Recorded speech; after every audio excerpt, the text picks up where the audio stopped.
Sports Extra. More live sport. Pure live sport.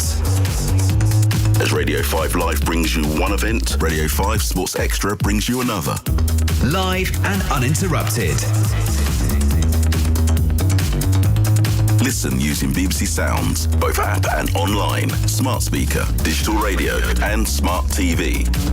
Including cricket, athletics, swimming, boxing, Formula 1, rugby league, rugby union, tennis, football. Visit bbc.co.uk/5live for full listings. More live sport, pure live sport. Hear the action on Radio 5 Sports Extra. Sports Extra. Sports Extra.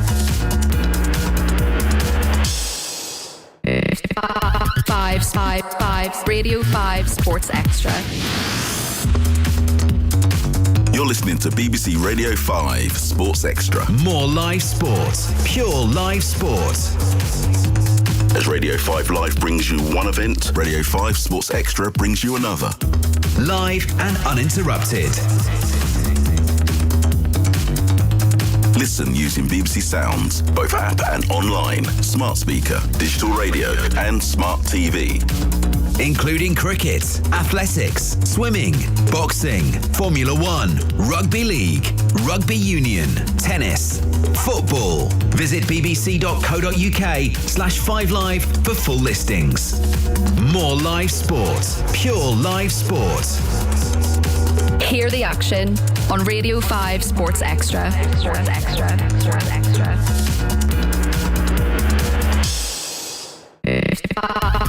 5 Radio 5 Sports Extra.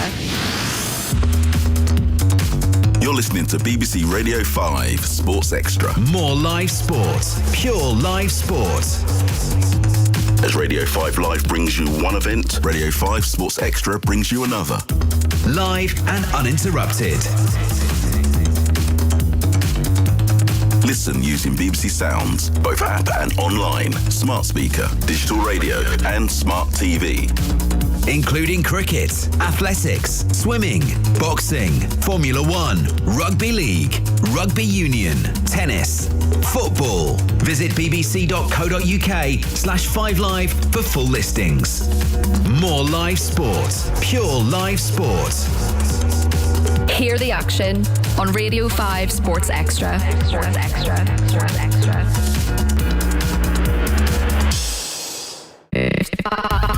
5 Radio 5 Sports Extra. You're listening to BBC Radio 5 Sports Extra. More live sport, pure live sport. As Radio 5 Live brings you one event, Radio 5 Sports Extra brings you another. Live and uninterrupted. Listen using BBC Sounds, both app and online, smart speaker, digital radio and smart TV. Including cricket, athletics, swimming, boxing, Formula 1, rugby league, rugby union, tennis, football. Visit bbc.co.uk/5live for full listings. More live sport, pure live sport. Hear the action on Radio 5 Sports Extra. Sports Extra. Sports Extra.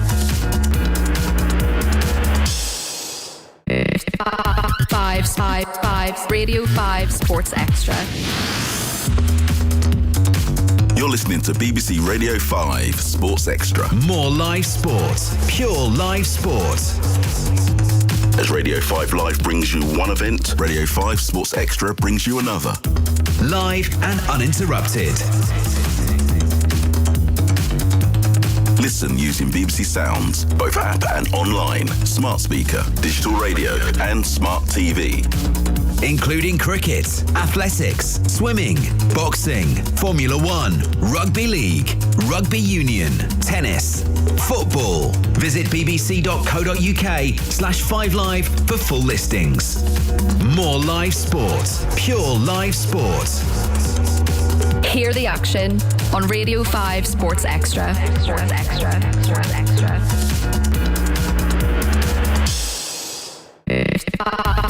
5 Radio 5 Sports Extra. You're listening to BBC Radio 5 Sports Extra. More live sport. Pure live sport. As Radio 5 Live brings you one event, Radio 5 Sports Extra brings you another. Live and uninterrupted. Listen using BBC Sounds, both app and online, smart speaker, digital radio and smart TV. Including cricket, athletics, swimming, boxing, Formula 1, rugby league, rugby union, tennis, football. Visit bbc.co.uk/5live for full listings. More live sport, pure live sport. Hear the action on Radio 5 Sports Extra. Sports Extra. Sports Extra.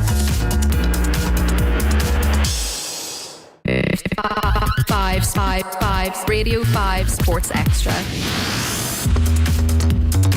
You're listening to BBC Radio 5 Sports Extra. More live sport, pure live sport.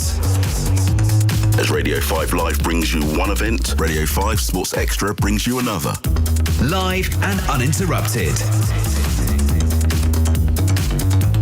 Listen using BBC Sounds, both app and online, smart speaker, digital radio and smart TV.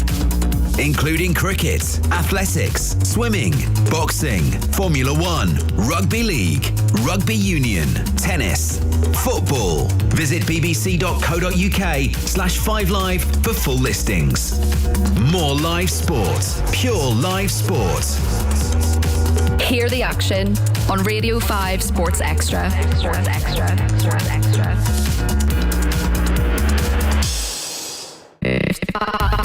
5 Radio 5 Sports Extra. You're listening to BBC Radio 5 Sports Extra. More live sport, pure live sport. As Radio 5 Live brings you one event, Radio 5 Sports Extra brings you another. Live and uninterrupted. Listen using BBC Sounds, both app and online, smart speaker, digital radio and smart TV. Including cricket, athletics, swimming, boxing, Formula 1, rugby league, rugby union, tennis, football. Visit bbc.co.uk/5live for full listings. More live sport, pure live sport. Hear the action on Radio 5 Sports Extra. Sports Extra. Sports Extra.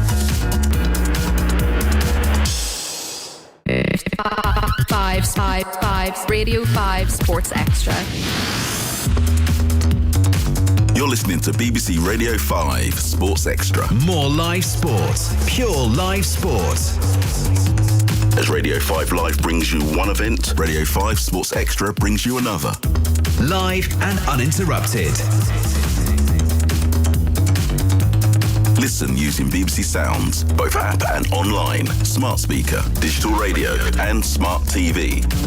Including cricket, athletics, swimming, boxing, Formula 1, rugby league, rugby union, tennis, football. Visit bbc.co.uk/5live for full listings. More live sport, pure live sport. Hear the action on Radio 5 Sports Extra. Sports Extra. Sports Extra.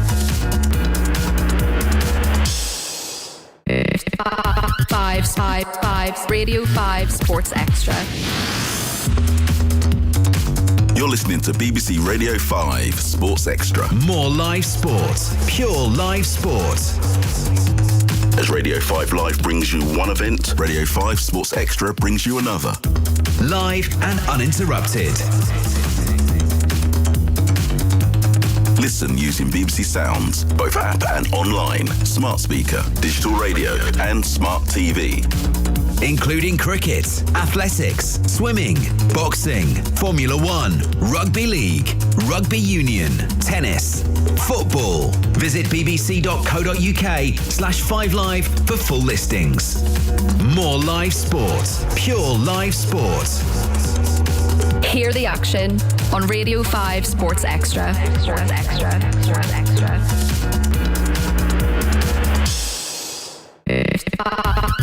5 Radio 5 Sports Extra. You're listening to BBC Radio 5 Sports Extra. More live sport. Pure live sport. As Radio 5 Live brings you one event, Radio 5 Sports Extra brings you another. Live and uninterrupted. Listen using BBC Sounds, both app and online, smart speaker, digital radio and smart TV. Including cricket, athletics, swimming, boxing, Formula 1, rugby league, rugby union, tennis, football. Visit bbc.co.uk/5live for full listings. More live sport, pure live sport. Hear the action on Radio 5 Sports Extra. Sports Extra. Sports Extra.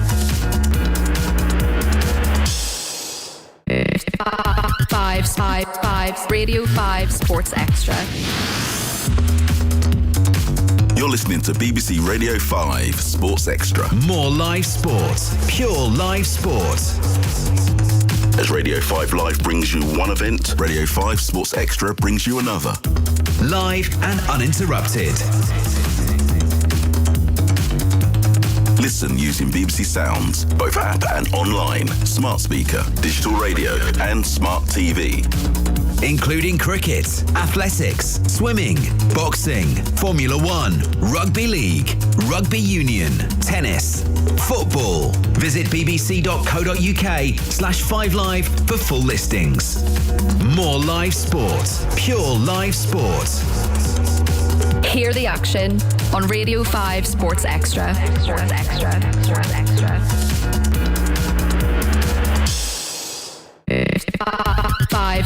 5 Radio 5 Sports Extra.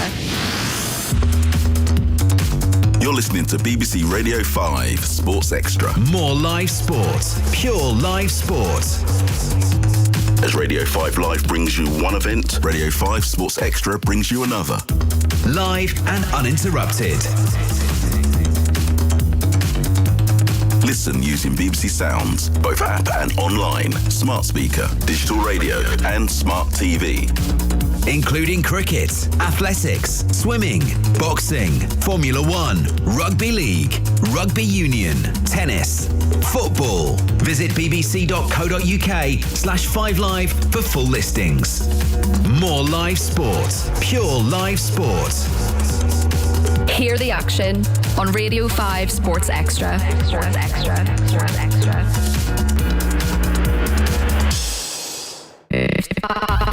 5 Radio 5 Sports Extra. You're listening to BBC Radio 5 Sports Extra. More live sport, pure live sport. As Radio 5 Live brings you one event, Radio 5 Sports Extra brings you another. Live and uninterrupted. Listen using BBC Sounds, both app and online, smart speaker, digital radio and smart TV. Including cricket, athletics, swimming, boxing, Formula 1, rugby league, rugby union, tennis, football. Visit bbc.co.uk/5live for full listings. More live sport, pure live sport. Hear the action on Radio 5 Sports Extra. Sports Extra. Sports Extra.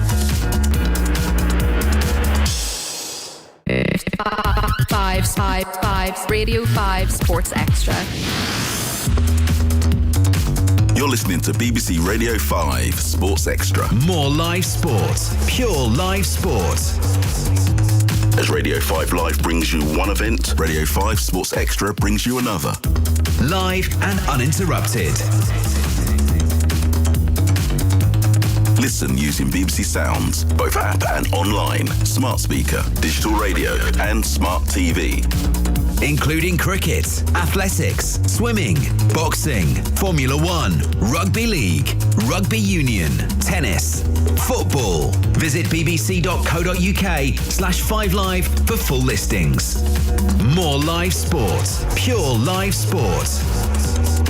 Hear the action on Radio 5 Sports Extra. Sports Extra. Sports Extra.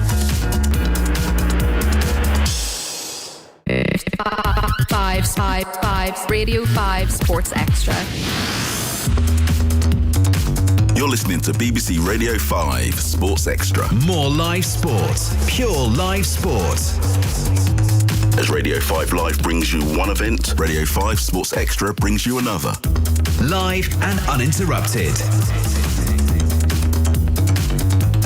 Listen using BBC Sounds, both app and online, smart speaker, digital radio and smart TV. Including cricket, athletics, swimming, boxing, Formula 1, rugby league, rugby union, tennis, football. Visit bbc.co.uk/5live for full listings. More live sport, pure live sport. Hear the action on Radio 5 Sports Extra. Sports Extra. Sports Extra.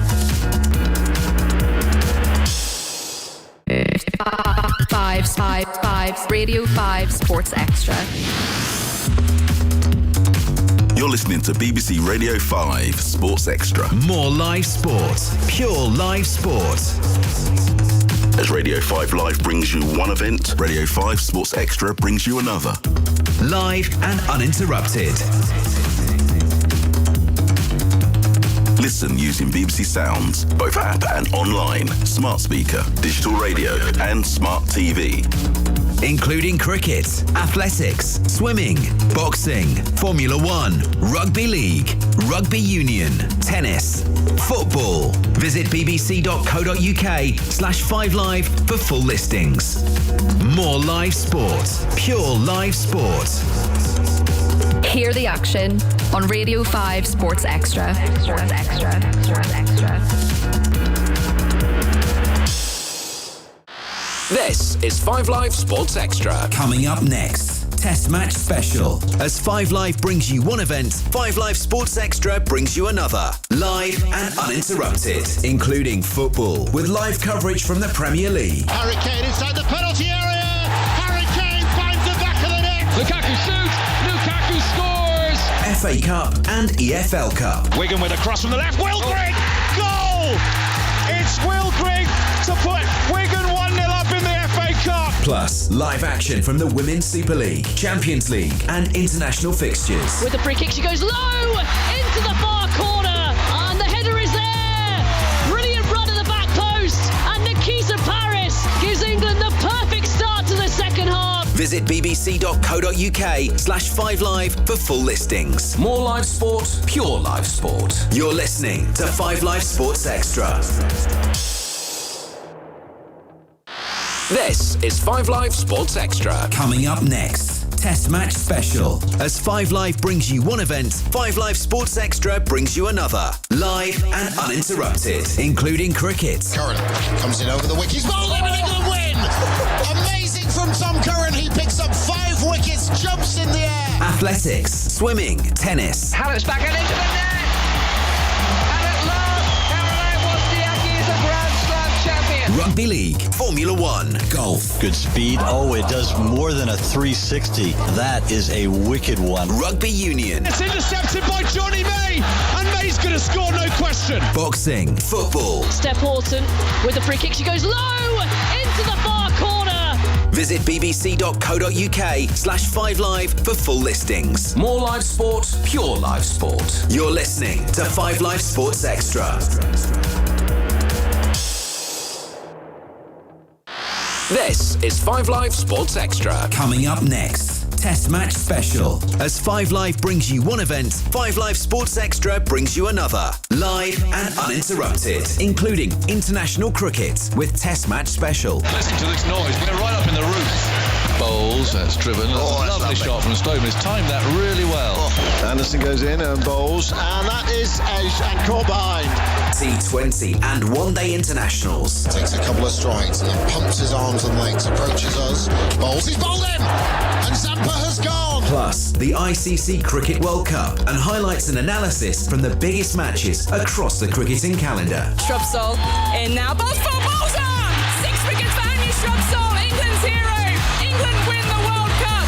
Visit bbc.co.uk/5live for full listings. More live sport, pure live sport. You're listening to 5 Live Sports Extra.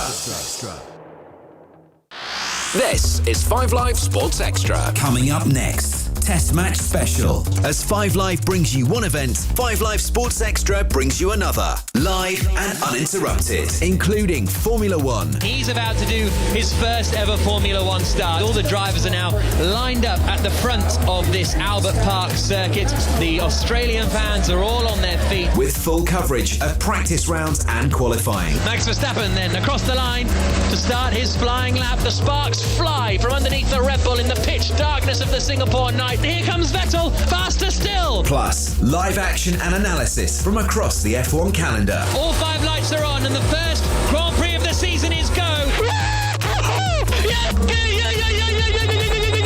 Visit bbc.co.uk/5live for full listings. More live sport, pure live sport. You're listening to 5 Live Sports Extra.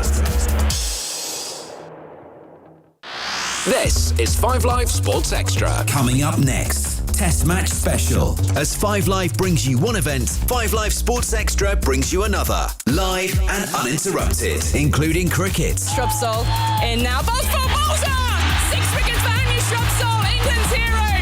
England win the World Cup. Athletics, swimming, boxing. Trying to get away from danger. Trying to find some sanctuary somewhere in the ring. Formula One.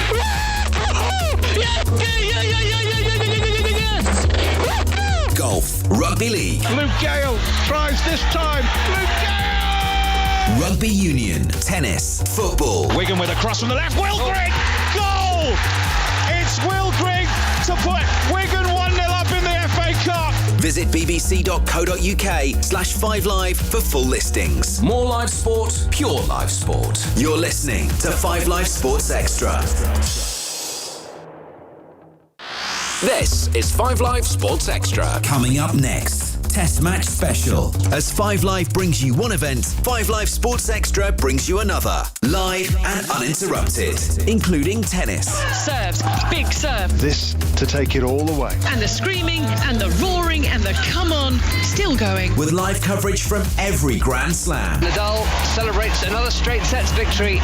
First couple of rounds safely negotiated. Serena and her elder sister Venus Williams are making the walk of champions. Every single one of these Grand Slam wins means so much. Plus ATP Tour Finals and Davis Cup. What an extraordinary spectacle.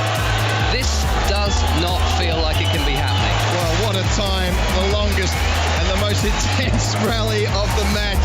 Visit bbc.co.uk/5live for full listings. More live sport, pure live sport. You're listening to 5 Live Sports Extra.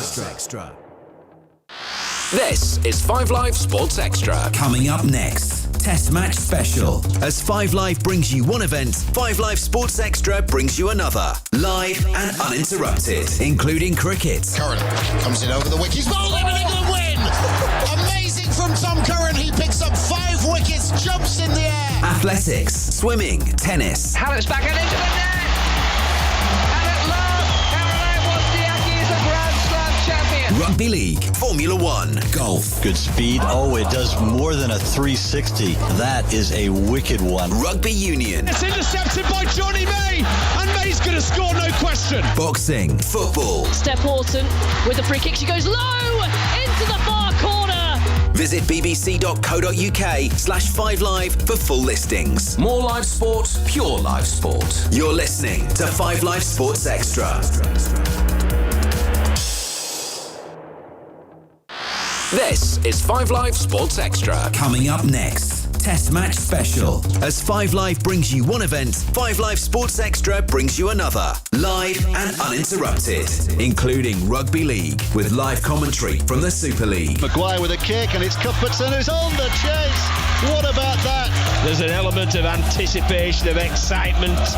My word, bring it on. The Challenge Cup, NRL and Super League Super 8. Tries this time. Luke Gale!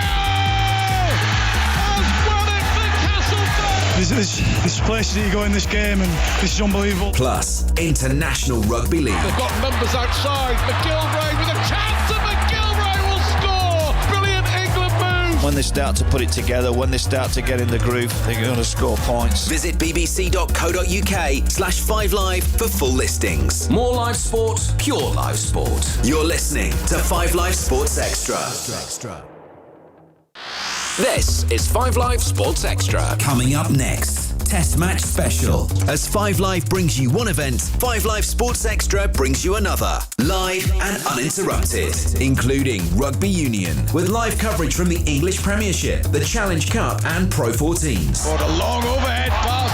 Oh, it's taken there by Nathan Hughes. He's up to the line and over. Been a pole, lovely ball from Farrell to Jamie George, who's seen some space, and George is under the post. Plus, international fixtures, including the Six Nations, Rugby World Cup and Autumn Internationals. The underdogs have barked loudly. What a take though!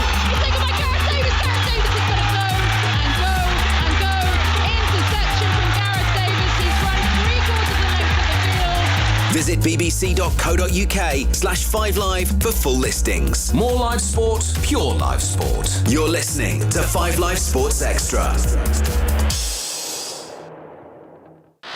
This is 5 Live Sports Extra. Coming up next, Test Match Special. As 5 Live brings you one event, 5 Live Sports Extra brings you another. Live and uninterrupted, including cricket. Shrubsole in now. Balls for Bolzer! 6 wickets for Anya Shrubsole. England's hero.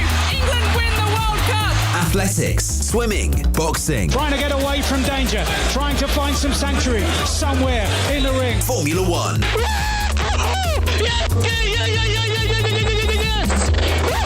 Golf, Rugby League. Luke Gale tries this time. Luke Gale! Rugby Union, tennis, football. Wigan with a cross from the left. Will Grigg! Goal!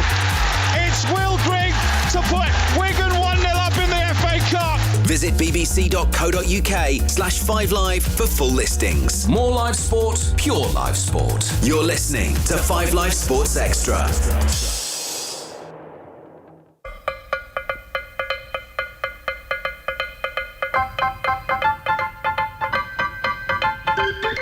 I'm Jonathan Agnew. Welcome to Test Match Special on the 4th day of the second test between England and New Zealand. We'll have build-up from 10:45, but first, here are the highlights of yesterday. Here's the first ball. It's 90 for 1, and Southey's going round the wicket and bowling to Lees, who is drawn into playing at one there that's quite wide outside his off-stump. And he came forward and played at it, didn't time the shot. And Southey fields in the follow-through. So 463 behind, 90 for 1. Lees 34, Pope 51, both given a chance. So, well, you look at it and saying that luck's on your side. Southey bowls and, oh, wonderful shot from Lees, wow. He's just lent on that and driven him square through the offside for 4. Yeah, really positive start for Lees. Good stride to the ball and more of a sort of a push drive through point, but he's looked a lot more positive. He looked positive yesterday when he came out. He didn't look like he was just going to go out there and try and survive and stay in and block. He looked to try and get on that front foot. Quite a lot of building work actually going on in the middle of Nottingham. I think they might be sprucing it up a bit. You weren't tempted for breakfast at Hooters? That'd have been on your route, wouldn't it? Is that the sequel to Breakfast at Tiffany's? Well, I thought that's what I was leading to. I thought it was more sort of a Tufnell venue, probably. Bolts from the pavilion end, bowls. Oh, it's edged, but doesn't carry the second slip. A bit of fortune there for Pope. And Bolt purses his lips. It's a lovely thing about swing bowling, you know. And okay, I'm biased, but I just love the way that you can just tease and tantalise, and it's also a game of bluff. Swing bowling. Which way is it going to go? How much is it going to go? How long do you try and set somebody up for? Like Southey was there in that previous over before. Southey round the wicket, bowls and Lees. Oh, another wonderful shot through the offside. The 100 comes up. Yeah. Well, I must say, a flawless square drive from left-handed Lees, who's renowned, really, his reputation is being quite a dour, obdurate player. He's unfurled a couple of beautiful drives this morning. Here comes Bolt, edge, no, down in front of first slip. And that has been a problem area for him. He hasn't been sure whether to play or not, and that was angled across. I think it might have been the scrambled seam delivery, and that has been the problem for England's batters. He had a little poke at it, a little feel outside the line of off stump. and it falls just in front of Daryl Mitchell. Here comes Bolt again. Pope this time drives beautifully past extra cover. There's a vacant mid-off. He's on the charge out to the boundary. Pope comes back for 2 and will settle on that as the ball is retrieved and thrown in. So Pope to 59, 106 for 1. And the 100 partnership for Lees and Pope. Listen to that. Lovely. It's a nice Sunday morning kind of feeling. Pope this time drives. Better. Squarer, pass extra out to the deep cover boundary. He just leant on that and opened the face. That was a glorious shot. As he picks up 4, moves to 63, 110 for 1, trail by 443. That's the Ollie Pope we've been hearing so much about. Well, you just look at the highlights last night. Yeah. And all of those shots, just crisp precision and class. As Henry is into Pope, clipping it out to deep square, gets wide across there. As he plays it for 4, Pope.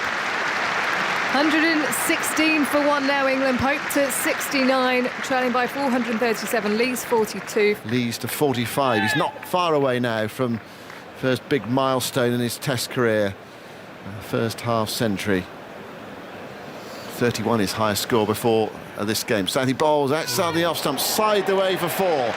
Down towards deep third. Well, not a convincing shot, but 4 runs nevertheless. He's actually having a conversation with Tim Southey in the middle of the pitch there.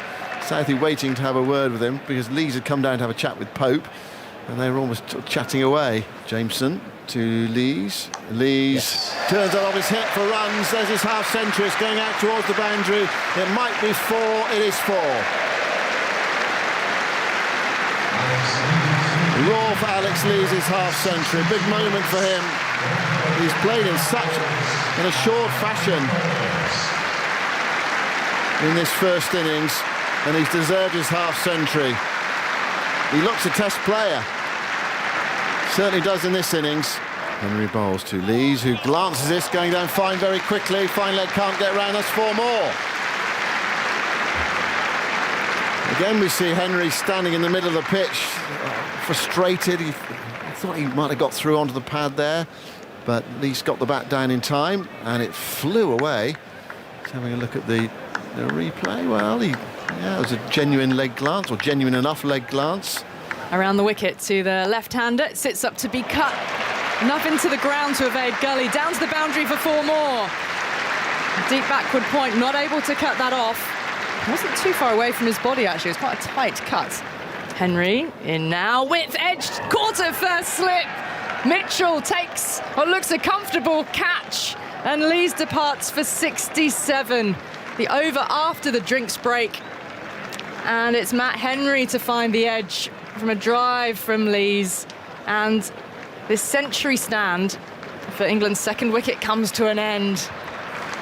Oh, he was reaching for a little, wasn't he? Driving away from the body. It's a really poor shot because it's not there to drive, and his right foot, I just mentioned, it kind of opens up to create the angle from over the wicket where the ball's being delivered, and it doesn't go towards the line of the ball. It's a ball that's in the channel on length, and I reckon if he gets that right foot over towards the line, he potentially could have controlled this shot, but his foot doesn't go. He plays away from his body.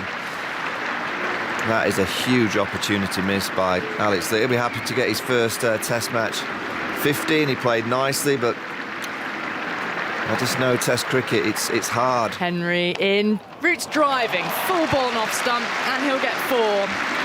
All the way down to the scoreboard, to the side of the pavilion, through long off. Wonderful shot, appreciated by the crowd. Yeah, it's pure, nice half volley. Quite a straight one as well. Just leans on it. Perfect from Joe Root. Henry bowls short. Oh, what a flourishing shot that is from Root. He's played a pirouette and a flick at the same time. It was rather like a conductor there in front of the orchestra with his bat on, flicking it away. What a shot. 171 for 2. Bolt number 18 at the top of his mark. On a breezy day, not quite as windy as it's been on the first 2 days. Bolt bowls to Root. It's full. He's driven it for 4. Doesn't bother moving. Through extra cover. rifled across the turf here at Trent Bridge. The route moves to 20. It's 175 for 2. Southey bowls, that's edged as well through third slip for 4. Off the back of Root. And it was a catchable height. 2 slips in the gully. Root comes down the pitch. He's having a conversation with Southey about that. I mean, normally you come down the pitch to talk to your partner, but it's almost as Southey intercepted him. He did it with Lees earlier today as well. Something along the lines of, you lucky so-and-so. It swung last over too. He beat him outside the edge last over. You must have catches in if you can. Here's Bolt. Bowling to Root, who edges. He dropped at second slip. Difficult one, high one to Southey, who leapt in the air, gets 4 for it. That typical Root ebullience outside off stump, going for it. Thickish edge. It would not have been a straightforward chance for Southey. It flew and it was very high. You got 2 hands to it, fingertips really. And I mean, football parlance, it would have been a magnificent save, flicking the ball over the bar. 191 for 2. It's clock ticking round towards 1 o'clock. Here is Bolt. Are we going to get one more over in? Here he bowls to Root, and Root thrashes this through the covers for 4. Square with the wicket, chases on from Nicholls. It was always going to be a chase in vain, skimming across this quick outfield. 195 for 2, and that is it. That is the end of the morning session. A morning session in which England have scored 105 for 1. Again, Pope waits, 2 slips in the gully behind him. Quick single being taken, angling it out towards cover. Shot at the stumps, Root's comfortably home, but that's a big wild fling, and it couldn't be backed up, and there'll be 4 overthrows. So 5 to the England total, brings up the 200 in this over after lunch. A little bit of over-exuberation, but was really flung in hard to the stumps. Only 1 fielder in that region to back it up. That's 5 of them for Ollie Pope. Henry is in, chops away into the ground, over the top of gully, down to the boundary, and that's 4 to move Ollie Pope to within 2 of his 100. He goes on to 98, and there's a smile on his face as he meets Joe Root. Bit of a tap of the bat end on the pitch, touch of the gloves. The smile's trying to stay calm.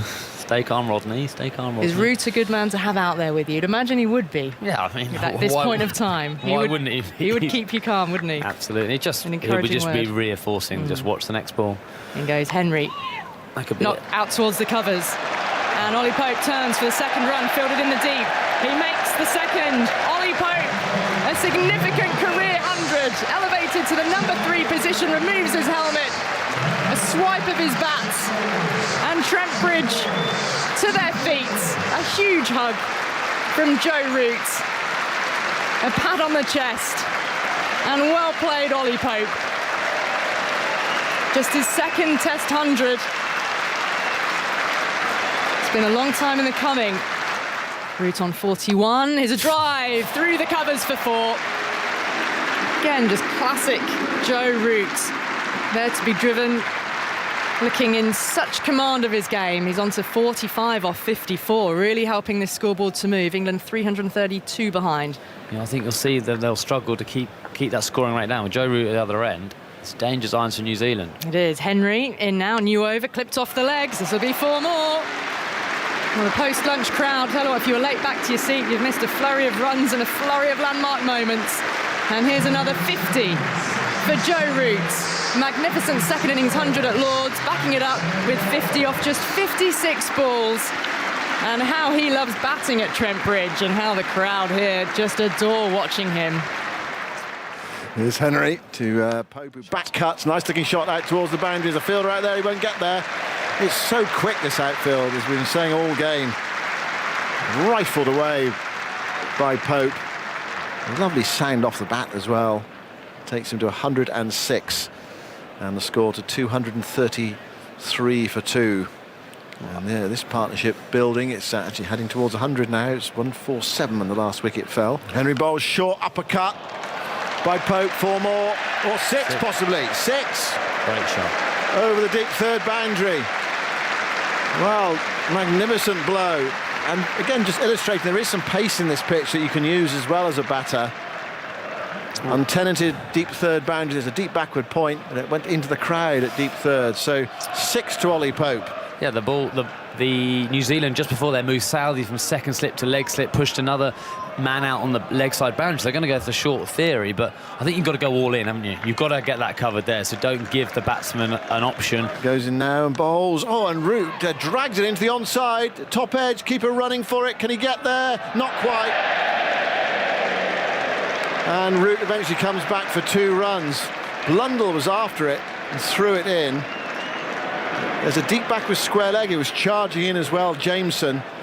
Blundell was sprinting out behind the umpire out towards square leg, and Root saw the 7-2 offside field, and it was a bit like a one-day game, a white ball game. He dragged it from outside the off stump and hit it high in the air, but he really got away with one. And actually Root, he didn't bother running initially. He had his head down. He thought, oh, what have I done? I've given this away. Here's Southey bowling for full, and Root drives through mid-on for 4.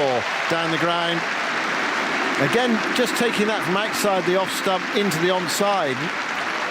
Back in the day, the sort of stroke that Viv Richards used to play with a bit of bottom hand through mid-on. And there is the 100 partnership between Root and Pope. Jameson in to Pope, who drives beautifully with a flourish out to the deep cover boundary. We've seen these classical strokes all day long. Pope picks up another, moves to 118, 252 now for England. 2 wickets down, trailing by 301. Yep, we've seen it from all the batsmen, haven't we? If they're capable of getting forward onto the front foot and get good balance. Every batsman has enjoyed the full ball here today. Root standing upright, advancing, driving past and threading it through, extra cover and cover out to the boundary. That is quality, sheer quality from Root. As he moves to 62, 258 for 2. Yeah, it was wide, and he had to therefore just engineer it just a little bit. Didn't quite get out there, and so he's just smothered it, if anything, just a little, closing the face to keep the ball down. So a nice little bit of invention added to what is a decent cricket stroke. Jameson bowls. He's a bit surprised by that, but he's played it so well again, because I think that bounced rather more than he expected. And at the very last moment, he's got on top of the bounce. This is gesturing there to Pope, saying that bounced, But so how on earth did he play this brilliant shot up on his toes, responding so quickly to a ball that has climbed? Just run it down. Run it down for 4. Here comes Jameson, bowls. Root on the back foot, wants a single. Oh, he sent it back. There could be a run out here. Oh, the fielder got in a tangle and ended up doing a little sort of reverse flick there and missed the stumps, obviously, but Root was committed to that run, and Pope sent him back, and they're going to have a little conversation about that. And I mean, it was actually Pope's call, to be fair. Went behind square, so that normally means that batsman has the right to call. It's fair to say this was a one-sided game. Railways batting first, racked up 910 for 6 declared. Why did they declare? I don't know, 172 overs. Perhaps they thought they had enough. Well, you've got to get 1,000, haven't you? Disappointing bowling figures. Inayatullah 1 for 279 from 59. Henry to bowl to Pope. Pope plays defensively out towards mid-wicket, picked up by Mitchell, no just run. Had one of those. You used to say one of those days, but he had one of those couple of days, didn't he? He did bat till the third day. Anwar Khan 3 for 295 from 46 overs. Disappointing economy rate. Only used 5 bowlers, one of whom only bowled 2 overs. Wow. So lack of depth in the bowling for Dera Ismail Khan, who in reply no doubt fatigued after 172 overs in the field, all out for 32 in 15.3. Oh, surely they didn't bat again. Afak Khan 7 for 14, all bowled. He's a quick bowler. Key moment possibly the dismissal of Kaiser Khan obstructing the field for 3. Disappointing. Well, Michael knows all about that. Hey, come on, Simon. The follow-on was enforced with a lead of 878, and Dera Ismail Khan, well, did even worse in the second innings. 27 all out in 12.3 overs. This time Ahad Khan, the destroyer, with 9 for 7. So a proper first-class match played in baffling Pakistan in 64-65. Henry goes in again to bowl to Root, who clips that away. 4 runs through mid-wicket. Hits the rope now. There are 2 fielders in that short mid-wicket area, and he found the gap between them. Punishing for New Zealand this. I know the highlights are on at 7 o'clock, and you'll no doubt tune in to watch them, but Joe Root's innings so far has felt like a highlights reel. I think they're going to have to leave some of the 4s out tonight. There's so much going on today. 295 for 2. Henry's nearly got a gallon up. 1 for 94. And that's 4 more, I think. Flicked away by Root down towards the fine leg boundary. Sliding young, can't get round. Diving away to his right. And the runs just keep flowing off the bat of Joe Root, who's on to 88. And England up to 299 for 2. Is that the 150 partnership? Yeah, 150 partnership in 32 overs and a ball at 4.6 an over. Well, it has been a quick scoring match, but this has been an ultra quick scoring partnership. Bracewell bowls, a bit shorter, nudged away by Pope to the right of deep mid-wicket for a single. 300 up for England. Yeah. 300 for 2. And they've got there inside 75 overs, and those spectators who bought a ticket for Sunday, gambled with the Sunday, and it's a full house here, are thoroughly enjoying what they're seeing from England's batters today. Bracewell bowls, reverse sweep, goes to slip along the on the banks. Oh, and then Mitchell. Mitchell went to, I don't know what was he trying to do, throw it to somebody, and he threw it behind him, and they got a single. Well, it's all going wrong for New Zealand at the moment. Mitchell's got a smile on his face. Well, he got 190 in the first innings. He's feeling happy about his performance in this match. He's dropped a couple, he's caught one. Just thrown the ball. I'm not sure Bracewell will be so happy about that. I think it was a catch. It was a crowd catch. Trying to fake it. He's gone for the So he was celebrating the crowd catch, was he? Yeah, I wonder why he chucked it up in the air. Joe Root on 99. Here comes Daryl Mitchell bustling in. Root steps forward, looks to chop, could have chopped him up to his stumps, but it's running away down to the fine leg boundary for 4. And Joe Root looks a little sheepish as he then hugs Ollie Pope. But he's done it. It is another 100 in the career of Joe Root. 100 number 27. Now he kisses the badge. Now he raises both arms. And that familiar smile is back again. Consecutive hundreds, back-to-back innings for Joe Root for the 3rd time in his career. It's another spine-tingling ovation at Trent Bridge. He really is a phenomenal player. Honestly, he's even that. He made the inside edge look good. Only Root could do that. Bolt moves into bowl to Pope, and Pope hits this high in the air. He could well be caught. Fine leg, he's going to be, and he is. First ball after changing his pads. He went for a pull shot, top edged it down towards fine leg, and Matt Henry, I wouldn't say judged it well, but he got underneath it, and then he fell forward and held on to it. And Pope is on his way. 334 for 3. Trent Bridge rising to a very disappointed Ollie Pope, out for 145. Well, when he thinks about his innings, he'll think it's a breakthrough innings. He scored it at number 3, but all batters are greedy, and he wanted many, many more. And he walks off with a bit of disappointment on his face, and he's acknowledging the crowd. There's also frustration there. The ball after changing his pads, he is out. 335 for 3. Southey bowls, Bairstow is off the mark, slipping this through, forward square leg for 4. Well, he likes them there. Firmly pushed away. 339 for 3. He's hit that hard though. He's firmly pushed. He's nailed that, hasn't he? Like, such a strong man. He's bulked up in the last couple of years or so. And when it comes into your area now, all that one-day cricket, he has absolutely crunched that. Bairstow cut in half. They go up for the appeal. Was there any bat on it? I think he definitely got some jumper through to Tom Blundell. Bolt bowling a good length delivery. I think there was a shape back into the right-hander. Given not out. Time ticking away, but they're going to go for it. Tom Latham signalling for the review. The TV umpire, Rod Tucker, you'll hear next.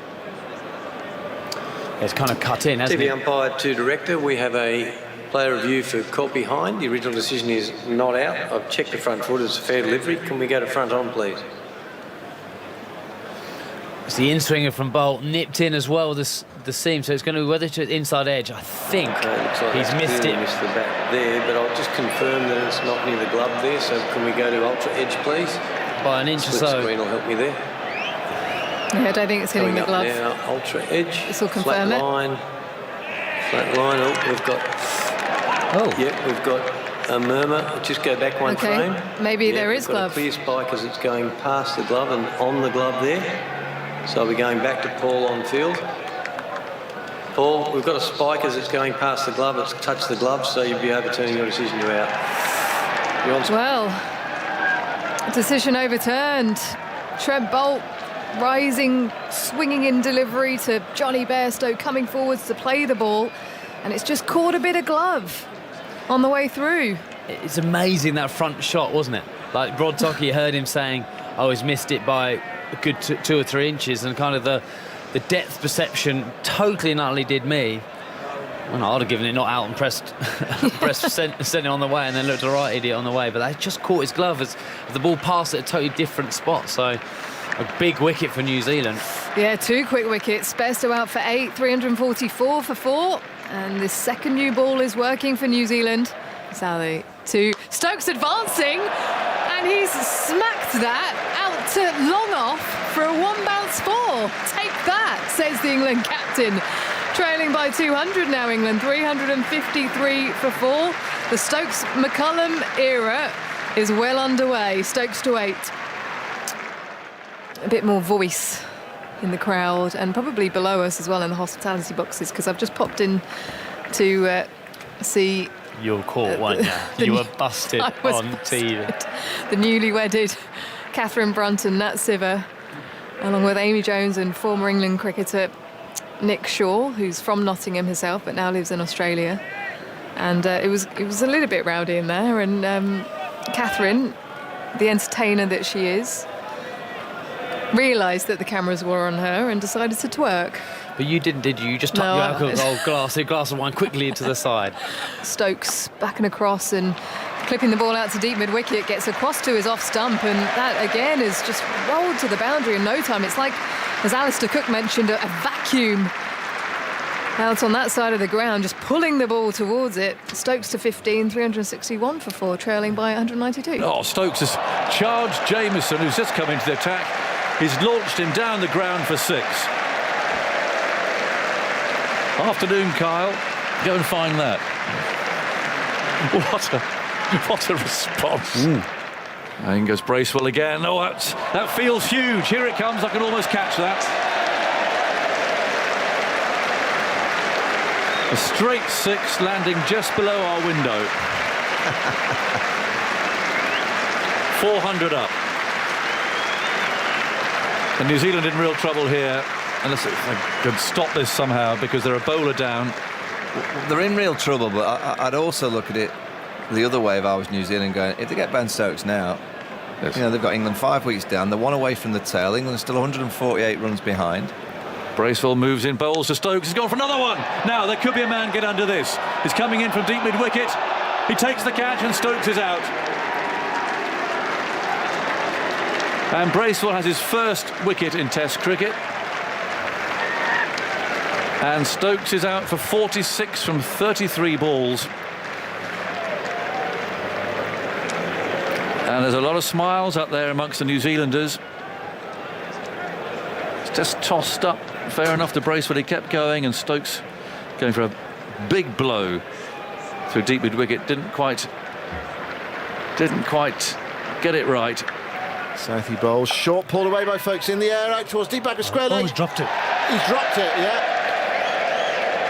Drop catch on the deep back of square leg boundary. Substitute fielder. Subfielder. No. Is it? Young. It's Young out there on the deep back of square leg boundary. Well, he made good ground to get there and then put it down. So a life for Ben Folkes. Southey bustles in, bowls, and there's more runs. Through the leg side this time, and Joe Root reaches 150. Brilliant innings. played by a man who's just in outstanding form. What? Beautiful innings. He's showing his bat around the ground. Once again, his teammates are out on the balcony there in the pavilion with smiles on their faces. Terrific innings, full of just beautiful, silky timing. Southey moves in, bowls to him. Oh, that's a ridiculous shot.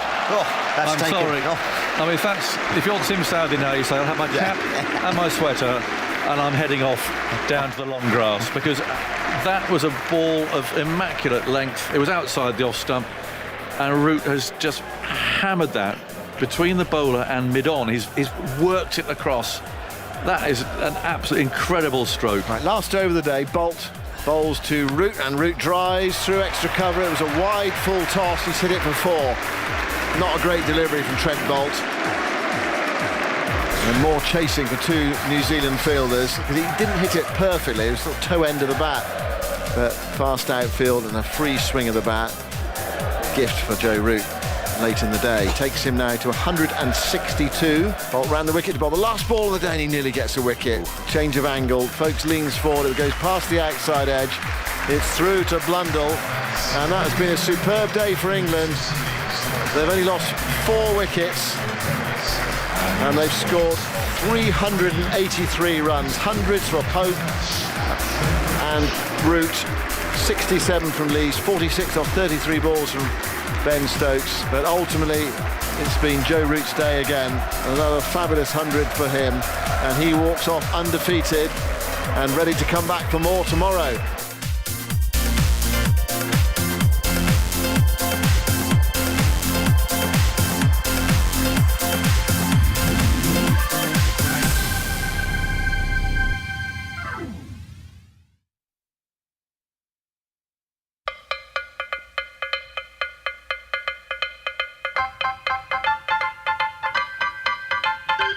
Southey bustles in, bowls, and there's more runs. Through the leg side this time, and Joe Root reaches 150. Brilliant innings, played by a man who's just in outstanding form. Beautiful innings. He's showing his bat around the ground. Once again, his teammates are out on the balcony there in the pavilion with smiles on their faces. Well, it really was a very special day here yesterday, and hoping for more, of course, today too, because Joe Root will resume on 163 not out. Is he in the form of his life? I don't know. But the way he batted yesterday really was. It was magical. It was poetry. And people are still buzzing about it today. And there are some seats available this morning. I know if you're not listening in Nottingham itself, you might struggle to get here in 15 minutes. But if you're in the area, or even if you're not, and you fancy coming down to watch, do come, because it could be, again, some beautiful batting on display today. 163 not out. Let's not forget Ben Folkes with him on 24 after Stokes got out for 46 with England. Still quite a lot to do at that stage. They're still over 140 behind, but in fact they're now 80 behind on 473 for 5. There's 2 days to go. We saw a bit of turn in that drying pitch yesterday. Nothing too dramatic, but certainly all the talk here this morning while we've been waiting to come on air has been about Joe Root and that innings and those strokes and how you try and bowl at him and all those sorts of things. We're going to talk about that in a second. First of all, though, there's not going to be anything to spoil the party, is there? Simon King is there for us in the Weather Centre. Simon, I don't know if you watched the batting yesterday. Just tell us we can enjoy some more today. Absolutely, yeah, incredible batting yesterday, yeah. And you're right, I don't think there's going to be anything to spoil the party weather-wise. There is quite a bit of cloud out there today. It's not as breezy as it was over the weekend, so just a gentle wind. Now, the cloud will break up from time to time to give some sunny spells, so, you know, continue to dry things out a little bit. But then temperatures getting up to about 18 Celsius. It's through tomorrow that there'll be more sunshine. In fact, there'll be lots of sunny spells through Tuesday, and it will start to feel much warmer as well, actually. Maximum temperatures tomorrow getting up to 22 Celsius, but again, there will be some light, gentle winds. So, yeah, all set fair for the weather. Fair. And people are getting very excited about later in the week, aren't they? They are indeed, yes. A hot spell on its way for Wednesday, Thursday, Friday. The peak of the heat actually on Friday, Aggers. 30 degrees, 31 degrees in the southeast of England. Scorchio. Lovely. OK, Simon, thanks very much. Good to talk to you. Well, at least for the next 2 days, it's going to be good. And there you go, Cookie. So you have your shorts on down on the farm on the weekend. I'm looking forward to it. Yeah. Are you playing cricket next weekend? I'm playing in another game for Eversholt Leavers Stayers School on Saturday. Okay. So you're not going to miss any straight balls again, are you, early on? I probably will, and it'll probably make someone's day. And then you will text me and remind me what a bad player I am. Of course. But what a good player we saw yesterday. I mean, that's a total understatement, isn't it? I mean, we have been sitting here just talking about, well, margins, really. And Jeremy's here as well. He's seen many fine players and innings in his time. But margins of error for the poor old bowler yesterday, when you're bowling to someone like that. And we started off by saying, we're playing school cricket and early club cricket. You bowl straight, because if they miss, you hit. That's the sort of level. As you progress, as a bowler, your line becomes more off stump, and then as you progress further, professional level, it's probably just outside that off stump. So the ball nips back, you get bowls and LBWs, nips away, outside edge comes into play. But when you're at this level and you're bowling to someone like that, who you can bowl that perfect channel, you can bowl that perfect length, and the ball disappears through mid-wicket. Or through, as that incredible shot at the end there, through straight mid-on. I mean, how... Jeremy, you can start off. How on earth do you bowl to a batsman at this level, on that sort of pitch, in that sort of form? Well, I think for a start, you do exactly what you've just said, and if it doesn't work, then the only way I would think about bowling at root at the moment is to bowl wide outside off stump and full, and set gullies and set an offside field. But it has to be full, so you try and rule out a certain part of the field that he's going to take a great risk, as he did once yesterday. He tried to play a sweep stroke and, he got away with it. But I think wide outside off, full, bowling over the wicket, not on an angle, that will just open up that sort of mid-on area a bit more, and then set those gullies and areas that if he doesn't quite get it right, perhaps it'll be in the air a bit. It's a long shot, because we are you're playing against and pitting yourself against a very good player and who's in good form at the moment on a decent pitch. And you'd move to that tactic. You'd start off in an orthodox way, just trying to get him out in a normal way. Yes, okay. Cookie, I mean, you sat here and drooled over that, and it's interesting about, it's not just line, but it's also length. Yeah, it is. That makes a difference. I don't think yesterday I've ever seen the marginal error of a bowler as small as it was against a certain batsman. And the enjoyment of that, of watching that, for me, and I met up with some people yesterday after, and so many people would just have this biggest smile on their face on watching Joe Root bat, and that must have been an amazing pleasure for Joe Root to give that to other people. But here's the margin yesterday. There was no margin. No, there wasn't a margin. If it was slightly full, I think he was on 6 or 7 and he played a cover drive or Southie, and it was just perfection from there. And I turned to you and said, he's getting 100 here. and that, imagine that, watching a batsman saying he's going to score 100 when he got 10. And the 100 of that kind of quality, of that rhythm, of that timing. Yeah. So you're talking about line, you're talking about length. I just can't. I reckon the margin of error was 10 centimetres yesterday, because it was slightly short. He's such a strong player on the offside there, but he unleashed a pull shot. I think of Henry, where it wasn't. It was belt high at most. I think it only went for one. But he absolutely nailed it out to the deep square boundary. So that's probably, 6 or 7 inches above the top of the stumps. Yes. And he's played a pull shot. A couple of feet short. Yeah. Yeah, from a length. And then if you went any fuller, he was driving, as you're saying, great stride into the ball. Big forward stride, big backward stride, a tremendous lovely footwork. balance too about it all. Oh, it's been. Let's hear from him. He's been busy this morning already, has Joe? He's been speaking with Alison Mitchell. Well, it's the man of the moment again, Joe Root, and congratulations on yet another 100, Joe. And your fastest for your 27 Test 100. You bounded down the steps. Did you feel as if it was going to be your day again? I was just really excited to get out there. I thought the guys played extremely well up to that point, but brilliant partnership on. It obviously was a nice wicket, seeing the game unfold as it did, and it was just a nice chance to get something together with Ollie, and I thought he played beautifully. It was so good to be at the other end, watching him go about his thing. It's been a long time coming in my eyes. You see the quality, the hard work that he puts in. We all know what a great player he is, and the joy from the rest of the group and myself and seeing his face when he got to 3 figures was really special. So, that made it even more fun for myself out there. Yeah, I know you prefer talking about other people rather than yourself, but the joy on your own face, well, first of all, a little bit of sheepishness for the inside edge when you got the 100, but you were laughing. Did it almost feel like club cricket in that moment? No, it just felt great fun. This last couple of weeks has been really, really good fun, and it felt exactly like that yesterday. As I say, when you're bouncing off the guys at the other end, it does make it that little bit more special, and we just got in some really good rhythm yesterday. We knew how good a wicket was, and it was about going out there and trying to close down that total, and we still feel we're in a really good position. So it was yesterday, my mindset was all about trying to where the gaps are, how am I going to score my runs. It wasn't about surviving, it wasn't about anything other than how can we put pressure back on their bowlers, how can we find ways of scoring on this ground, on this wicket. And it's such a fast scoring ground, it's so hard to keep batters quiet if they get in and get going, and using that to your advantage I think is really important here.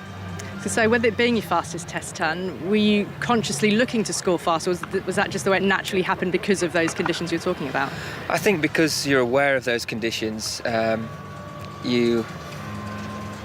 don't think you go searching for it, but it gives you the confidence to go and play in that manner, and to go with it and know that you can put pressure back on the bowlers. And it can be very difficult sometimes if you're used to going at 2.5 and over, like a lot of the top players are at this level. Trying to shift that and put pressure back on in a different way is quite important. So yeah, I think more than anything, it wasn't really about trying to make an individual statement. It was about how can we really put the game back onto New Zealand. How can we take advantage of a brilliant wicket? How can we make sure we still get a chance to win this Test match? And without looking too far ahead, it was about ball by ball, being positive in a controlled manner. Well, for the majority of it, anyway. I was going to say, and did Ben's innings?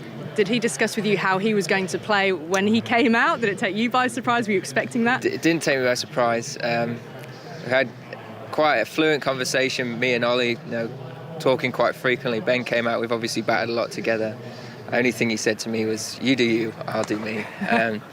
When he says something like that, you just leave him to it and you let him get on with it. But you just see how destructive he can be. If he bats for 2 hours this summer at any stage and he's playing like that, you're in for a treat watching. So it's great fun to be out there, seeing it at the other end, and I'm really looking forward for that day when it comes, because we're all going to get some serious box office cricket.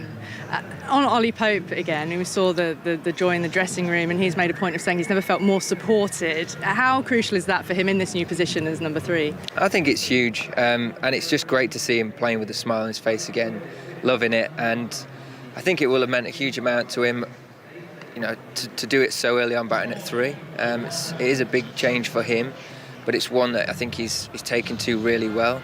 Not just because he scored 100, but the mindset and the way he's sort of been around that decision and his approach to the game.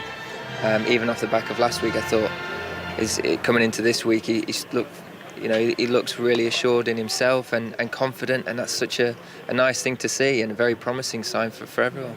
What about this match then? 2 days left, 80 behind on first innings. What is your best route to victory? Well, I think we've got to go and try and make it count this morning. But the rate of scoring throughout the whole game, I think, still allows for every result to be possible, which I think is really exciting and sets things up really nicely for a very interesting Test match once again. Final thought, you managed to score your fastest Test ton with your magic bat. Did you see that clip that went viral of you leaving your bat hovering? Yeah. How do you do that? I can't tell all my secrets, can I? But sometimes you're just trying to keep yourself interested or concentrated out there. Found myself trying to balance it, and saw it happen for once. So yeah, strange, wasn't it? But maybe we'll get that out at some point later down the summer. The magic of Joe Root. Keep being magical, Joe. Well done. Thank you. He'll be in the magic circle before we know it. It is a funny little clip. You can see it around and about, I'm sure, but the bat literally does stand upright at the non-striker's end. Had to keep myself interested. Well, we were interested yesterday, and Joe Root will be coming out again in a few moments' time. It's all up for grabs still, Jeremy. 80 is New Zealand's lead still at the moment. As we know, one more wicket, and they're down to those bowlers. Yes, all options. Yeah. I think from what we've seen, I personally have a favoured way that England might go about it. But obviously if they want to carry on batting and they can push ahead, that's one option, and they might even get 200 ahead. That obviously depends a lot on Root, how he plays and so on. That's one way. That's the more obvious, traditional, orthodox manner. You could perhaps they lose wickets this morning and it's all evens and let's go again. That's a little bit harder, I think, in the conditions we're seeing. I would prefer them to go the last option. I'd like to see them get another 30 and declare. I thought you might go funky on me. Well, I don't know whether it is a little bit strange, I know, but it's certainly consistent with the way they are saying and talking about playing. And with New Zealand behind in the series. They get two options then. They can bowl New Zealand out, or they can then chase down. It puts pressure on New Zealand to declare if you declare behind a bit. It does. You're not too far behind, but you are, and saying, there you go. And every option is with the team batting fourth from what we've seen here so far. Very interesting. Do you think McCullum might go down that route? Very, very much so. There we go. OK, Jeremy, we'll catch you later on. Thanks for that. All those options are available. It's very rare you do see a team declare behind. 3 Test series. New Zealand needing to win. In a way, they need to not throw a carrot, but they need. It's in the New Zealand's interest to keep the game open. Put it that way. What do you think, Cookie? I don't think England are going to declare behind when you're 1-0 up in a series, in a Test match. If this might have been a county game, you might have those options where there's points on board and you think, well, it's worth the gamble. But I think 1-0 up. I think if England are 1-0 down, that'd be that is possibly good, because that means New Zealand have to back for quite a long time on this wicket to get the game safe. Because actually, you bat for 3 hours. The last 3 hours on day 5, you could score a lot of runs at Trent Bridge. You see how many runs are scored in a one-day game here, how hard it is to stop the scoring. I know day 5 and you can be a bit more defensive in fields. I think England are hoping that Joe Root gets in a game, which I know it sounds silly, but I think that'd be one of the hardest things to do. How well he played yesterday. It was an extraordinary level yesterday. Yes. How he and just everything was perfect from pretty much ball one, his timing, his rhythm. To get back into that will be quite interesting. But if there's a man who can do that, it will be Joe Root over the way he's playing. He'd just like to have kept going. I think he was in such a rhythm. And we talked about the footwork and how far forward he gets and how far back he gets. All of these things together have just created this wonderful player. And it's so difficult to compare generations. Of course it is. But when you add in that sort of shortened form of the game mix into the modern Test cricketer, you get shots that were never played generations ago. Now the first ball is bowled by Southey, who took a bit of a hammering yesterday, and the first ball's tickled away down to fine leg. They take a single. Root already is underway. So England are 79 runs behind. They're 474 for 5. Root is 164. He'll have his eyes on a double 100, and Ben Foakes is on 24, but poor old Southey yesterday, he lobbed the towel in after that over. What else can you do? He bowled 2 just about perfect balls. One whistled through mid-wicket for 4 for Root's 150, and the next one was just pounded down between the bowler and mid-on.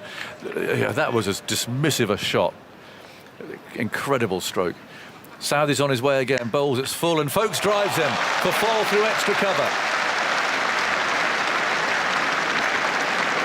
Long swinging half volley, a bit of width, and Foakes is on it straight away. He likes to get on that front foot.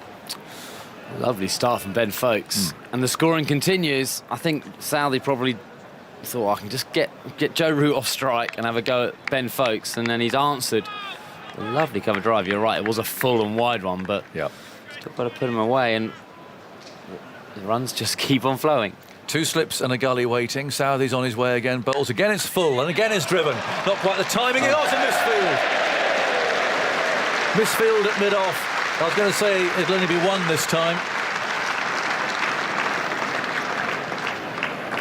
That was a ghastly mistake at mid-off. I can't see who it is. He's got a cap and sunglasses on. I think he's a replacement fielder. I think it is. I think it's a sub on for Jamieson, who's not going to bowl today.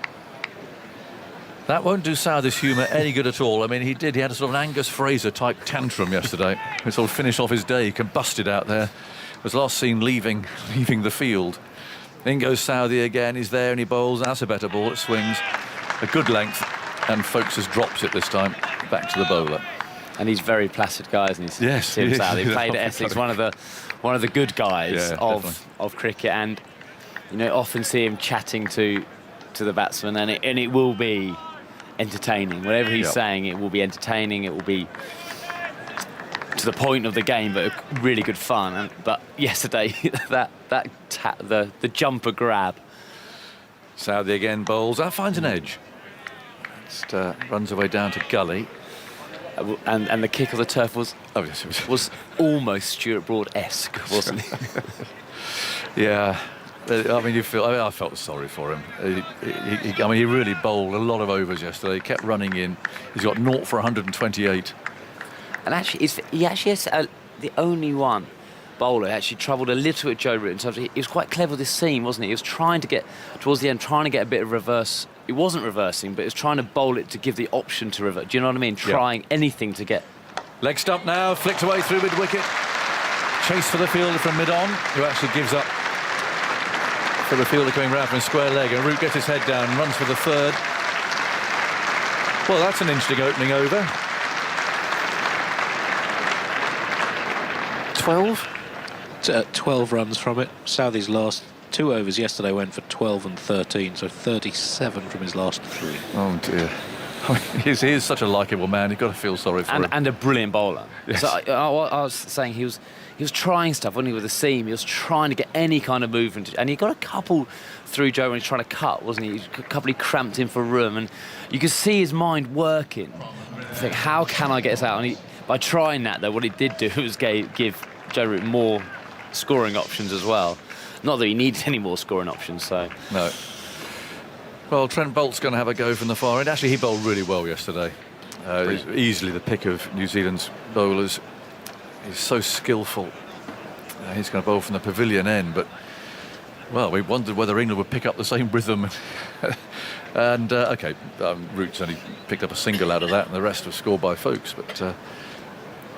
England only 68 behind, and obviously I think they're going to really try and press on and get a lead and put pressure on New Zealand that way, I suspect. It is the more orthodox way of doing it.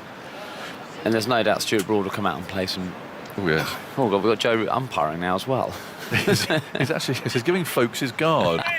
Well, I think, is it Rifle, the other end, Yes. isn't it? He was turning around discussing something with Bolt or upstairs. Well, that doesn't happen very often. Folkes was stood there with his bat waiting, so Root said, well, I'll do it then. It might happen in club cricket every now and then, but you don't see it often happen in a test match. Yes, he gave Folkes his guard. 485 for 5. Here's Bolt's first ball of the day. Runs in smoothly, bowls outside the off stump, and Ben Folkes lets it go by. And all the talk about Root, he was speaking to his father, Matt, during the tea break, which is great. Because so much preparation goes on behind the scenes, and because he watches a lot of Joe batting, obviously. I wonder how he assesses the way he's playing at the moment in terms of his whole career, if you like. And so we shall find out from Joe Root's father during tea time. 485 for 5. Bolt again runs in, bowls. Nicely played by Folkes. It's played up to New Zealand's captain Latham up there at mid-off. We'll be thinking, oh, thanks very much, Williamson. You gave me a short straw here. He probably wasn't thinking that when they got 550. Very true. Very true. He would have been very smug, I reckon, at that time. Yeah. It has been an incredibly quick scoring game. There are lots of seats here. It's a Monday, of course, so it's not going to be the noisy, packed out full house of Saturday and Sunday, but if you want to come and see some cricket, you'll certainly get in. Bolts, bowls, and there's more runs here. As Folkes turns him through square leg. Down to the boundary she runs. New Zealand have got to be careful, haven't they? Yes. Because it's very easy just to wander into a session and say, well, it's a flat wicket, we can't stop the scoring. Then suddenly they're behind the game. In that third innings, that pressure on their bat, we'll just bat out, we'll be fine. And suddenly lose 2 wickets early on, because it can happen. Like, no matter how flat the wicket is, when the results suddenly change. Bowls short this time. Folks sways out of the way. Do you know what I mean? In terms of their 550, the pressure's all been on England, and they've been enjoying it. And then the latter half of yesterday, when they couldn't stop the scoring, and then if that momentum carries on today, you know, that can carry into your batting. Yep. And then that is the danger zone, isn't it? That is the danger zone of this kind of a 5-day evolution of a game. To 64 behind. And already you feel pressure certainly building on New Zealand's second innings. 489 for 5 as bowls another bounce, a quick one too. And it's taken by the wicketkeeper, Blundell, jumping both feet off the ground. 489 for 5. Ball's whistled round Trent Bridge already this morning. We've only had 2 overs. 64 behind. Sun's shining. I met the umpire, Paul Pollard, this morning. Ah, well, I'd know him as the batsman, Paul Pollard.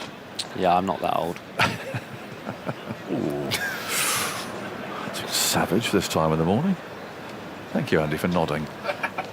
Here's Bolt. And, folks was tempted there a moment and allowed that to go by. Outside the off stump. And it's the end of the second over of the day. And England have moved already from 473 to 489. Yeah, I decided to get my car washed. Oh. And he was in the queue in front of me, getting his car washed. I had to get it because I gave Michael Vaughan and Tuffers a lift back after day 2, and he said, God, this car stinks of a farm. So I thought, well, if he's thinking that, I'd better get it cleaned. So I got it cleaned, and then as the car in front was Paul Pollard, so we put the world to right about cricket and Trent Bridge, and actually I left my shoes there. He was a nice player. Was he? Yeah, he played well. Yeah, left-hander from memory. Yeah, he was left-handed. Yeah. The way he was shaping up, telling me the shots he would have played. I assumed he was left-handed, but then I left my shoes there, so I had to go back and get them. Your shoes in the car wash? Yeah, so I took them out because I thought, they let them clean the floor. I had them in the back, so I put them out. So I must remember them. But then I was into discussion about. Here's Southey on his way. Bowls. Oh no! What's this?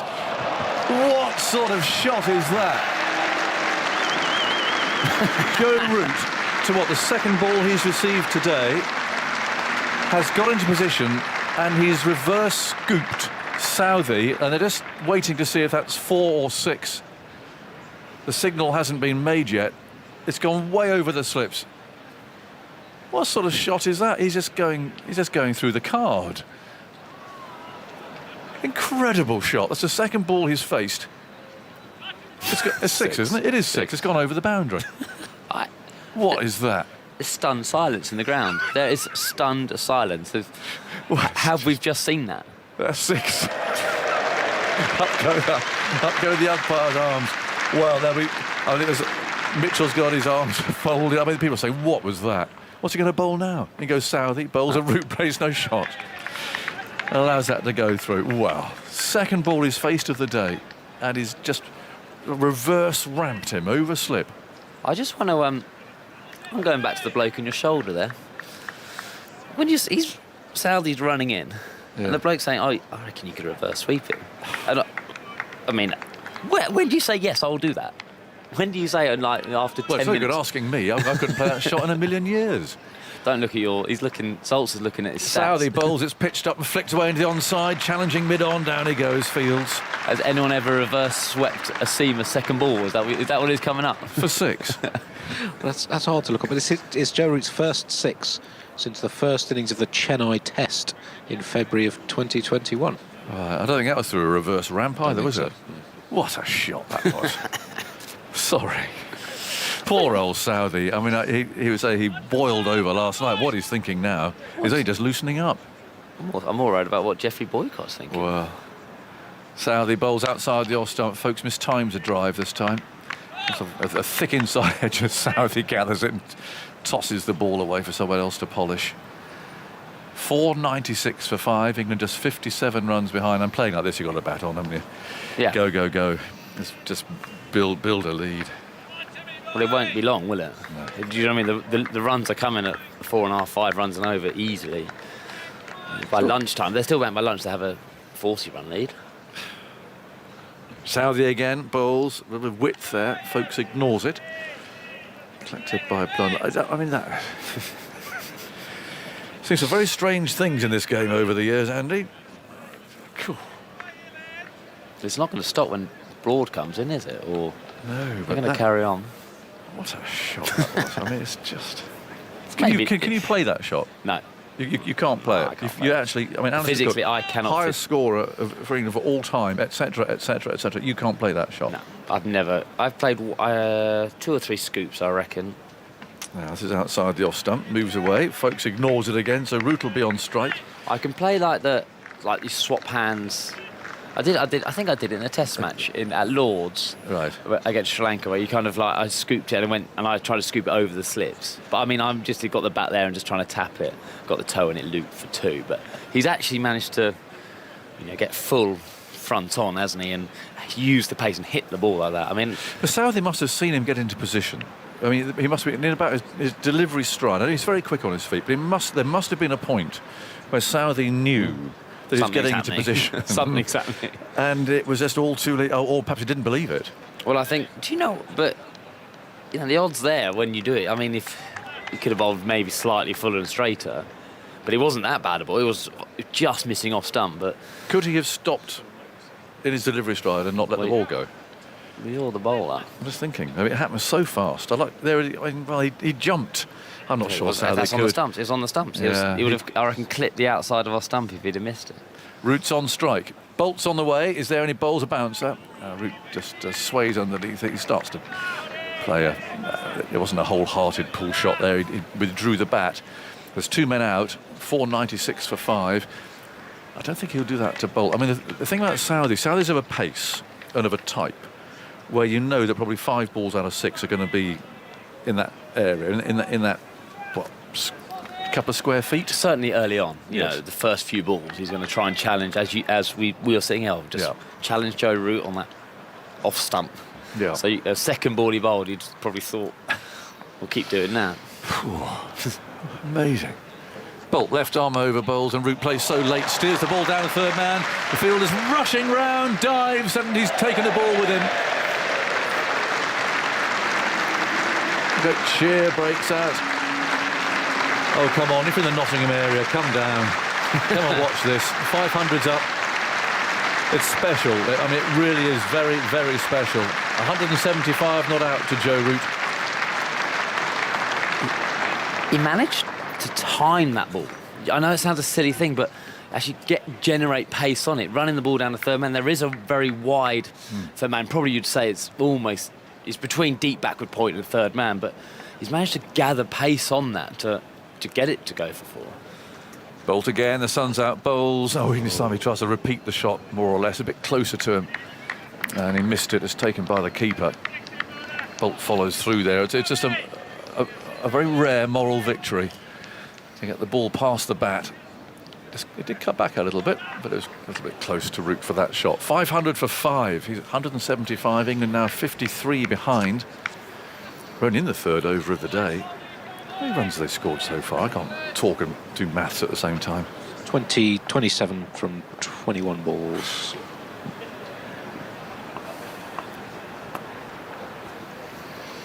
Bolt over the wicket, bowls, and Root's on the front foot. He turns the ball into a gap in the offside.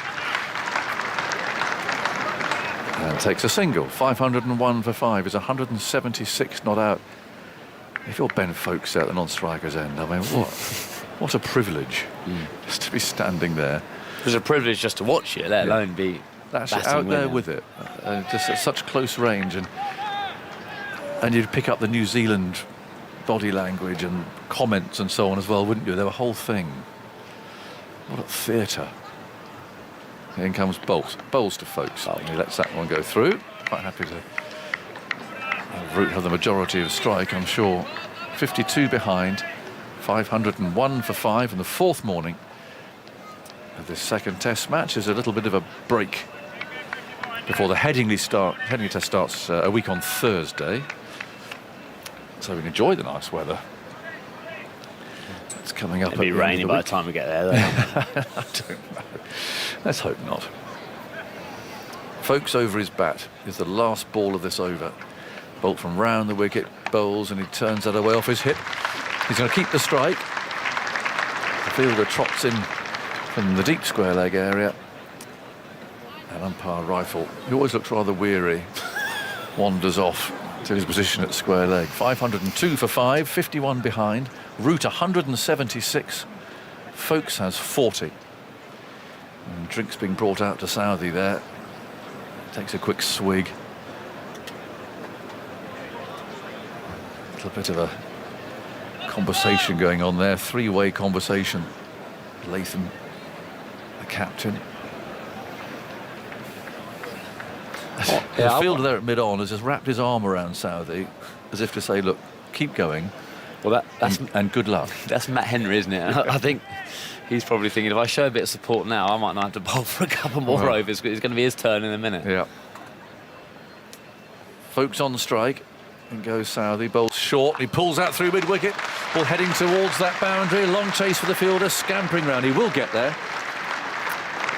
And so Folkes takes 2. Didn't quite come out of the middle of the bat, that. 504 for 5. I think New Zealand now to Ben Folkes have to go 7-2. I think they've got to hide the ball to Ben Folkes. I think that will... The only time England really had any control against New Zealand when they were batting was when Jimmy Anderson did it to Mitchell and bowled. You know, you need good control length, and Southey can do that. I think they're going to go the other way. Well, they're going bounce. They look like they're going bounce the opposite. They're going bounce of warfare, aren't they? They are. I think they're going to say, right, we're going to bowl short at you from round the wicket. These two put on 99 now. And so, yeah, look at that leg slip coming in, square leg, deep square leg, long leg. Third man fine for that ramp shot. I'm not sure Southey's got the pace for this, but we'll see. This is where they want Wagner roaring in and bowling his left arm short stuff. But OK, so it's a 6-3 leg side field. Fine third man, backward point, extra cover. I'll give you the leg side in a second. As Southey runs in, round the wicket, he's got a bowl short, and Folkes hits him away for 4. This is a big risk. Yeah, look, you see things differently, don't you, from up here, from when you're down there, but when you do partnership, when you do go bounce of warfare, the one thing you are risking are runs. Even the top edge over the keeper, if you miss it, you miss control as a batsman. But you know, I don't think England are just going to, against this pace, going to just duck them, are they? They're going to continue trying to play. Southey's in his 31st over. He's got 0 for 144, and he's coming in trying to bowl bouncers. Oh, we'll see. There's 3 men out in the deep now. Southey runs in, bowls again. It's short. Folkes knows it has to be, and he hits that hard, probably too hard, straight to the fielder, a backward square leg. So there's a fine leg, mid wicket. There's a how you describe? I was waiting to see how you're going to describe Mitchell's position there. I don't know how you describe that. That's sort of deep backward square leg. Semi-deep backward square leg. It's halfway to the boundary. On the one. Yeah, but deep leg gully. If you turn it around the corner, you could get one to him possibly. 2 sort of short catching mid wicket. Southey again runs in, bowls outside the off stump. That'll be 4. Terrible ball under the circumstances. No one can stop that. And Ben Folkes reaches 50. And all the focus has been on Joe Root, of course. Now, how well Folkes has played too, and he did at Lord's as well. It's his second Test 50. A nice gift there for him, just 2 men in front of square. In fact, 1 in front of square in the offside, and Southey there dropped that short and wide of the off stump. I mean, that was a real gift. Southey again runs up, bowls to Folkes, short leg side, hit hard. Again hits Mitchell there at that rather unusual position. But it has hit him twice, so it seems to be the right spot. Another little tick for the England management, I think, on this. You know, I'm sure Ben Folkes, when that squad was going to get announced, would have been thinking, what is the thought of the keepers? You know, there's been everyone's got their opinion on who should keep for England. There's a number of high quality players, even Johnny Bairstow. You know, thinking would he get the option to go go back to 7 and keep? Southey again bowls very full. It's the bluff, and he's driven through mid-off. Fielder's chasing after. It's the poor old sub again. He might get there. No, he's not. And he hammers the ground with his fist. Southey looks like he could combust at any moment as he takes his cap and sweater from the umpire. The ball's gone round the park in these 20 minutes. It really has. And England now are just 37 runs behind And folks, 54, route 176. Enjoy it, Alistair. I'm sure you are. And then Isha's coming in here. I'm certainly enjoying it. I'm just going back to Ben Folkes. Very easily, you know, he would have been. I think he'd have been thinking, does McCullum rate me? Does Stokes rate me? Who are they going to go with? Or, again, not even in the media since McCullum's taken over. There's, you know, Joss Butler, who he's a big fan of, and actually, they gave him the option. Actually, speaking to Ben Stokes, he says he's the best keeper. I want him in my team. He plays. End of. That was what Ben Stokes told me, and he would have definitely said that to Ben Folkes. And the confidence that gives you as a player, the kind of the backing. I'm sure Ollie Pope feels the same, and he's he's not worried about his place. He can just go out and play, do his job with the gloves, and the runs he scored the last 2 innings have been brilliant. Good morning to you, Alistair. Good morning to you, Andy. Morning, just quickly. Ben Folkes' 50 came from 90 balls with his 9th 4. He's since hit his 10th, his third 50-plus score in tests. The other 2 in his first 2 matches. So this is his first 50 for 11 tests. But he's now 86 runs unbeaten since coming in the second innings at Lord's. I'm enjoying this New England. Joe Root on 176, then Bolt steaming him round the wicket. Root dabs the ball.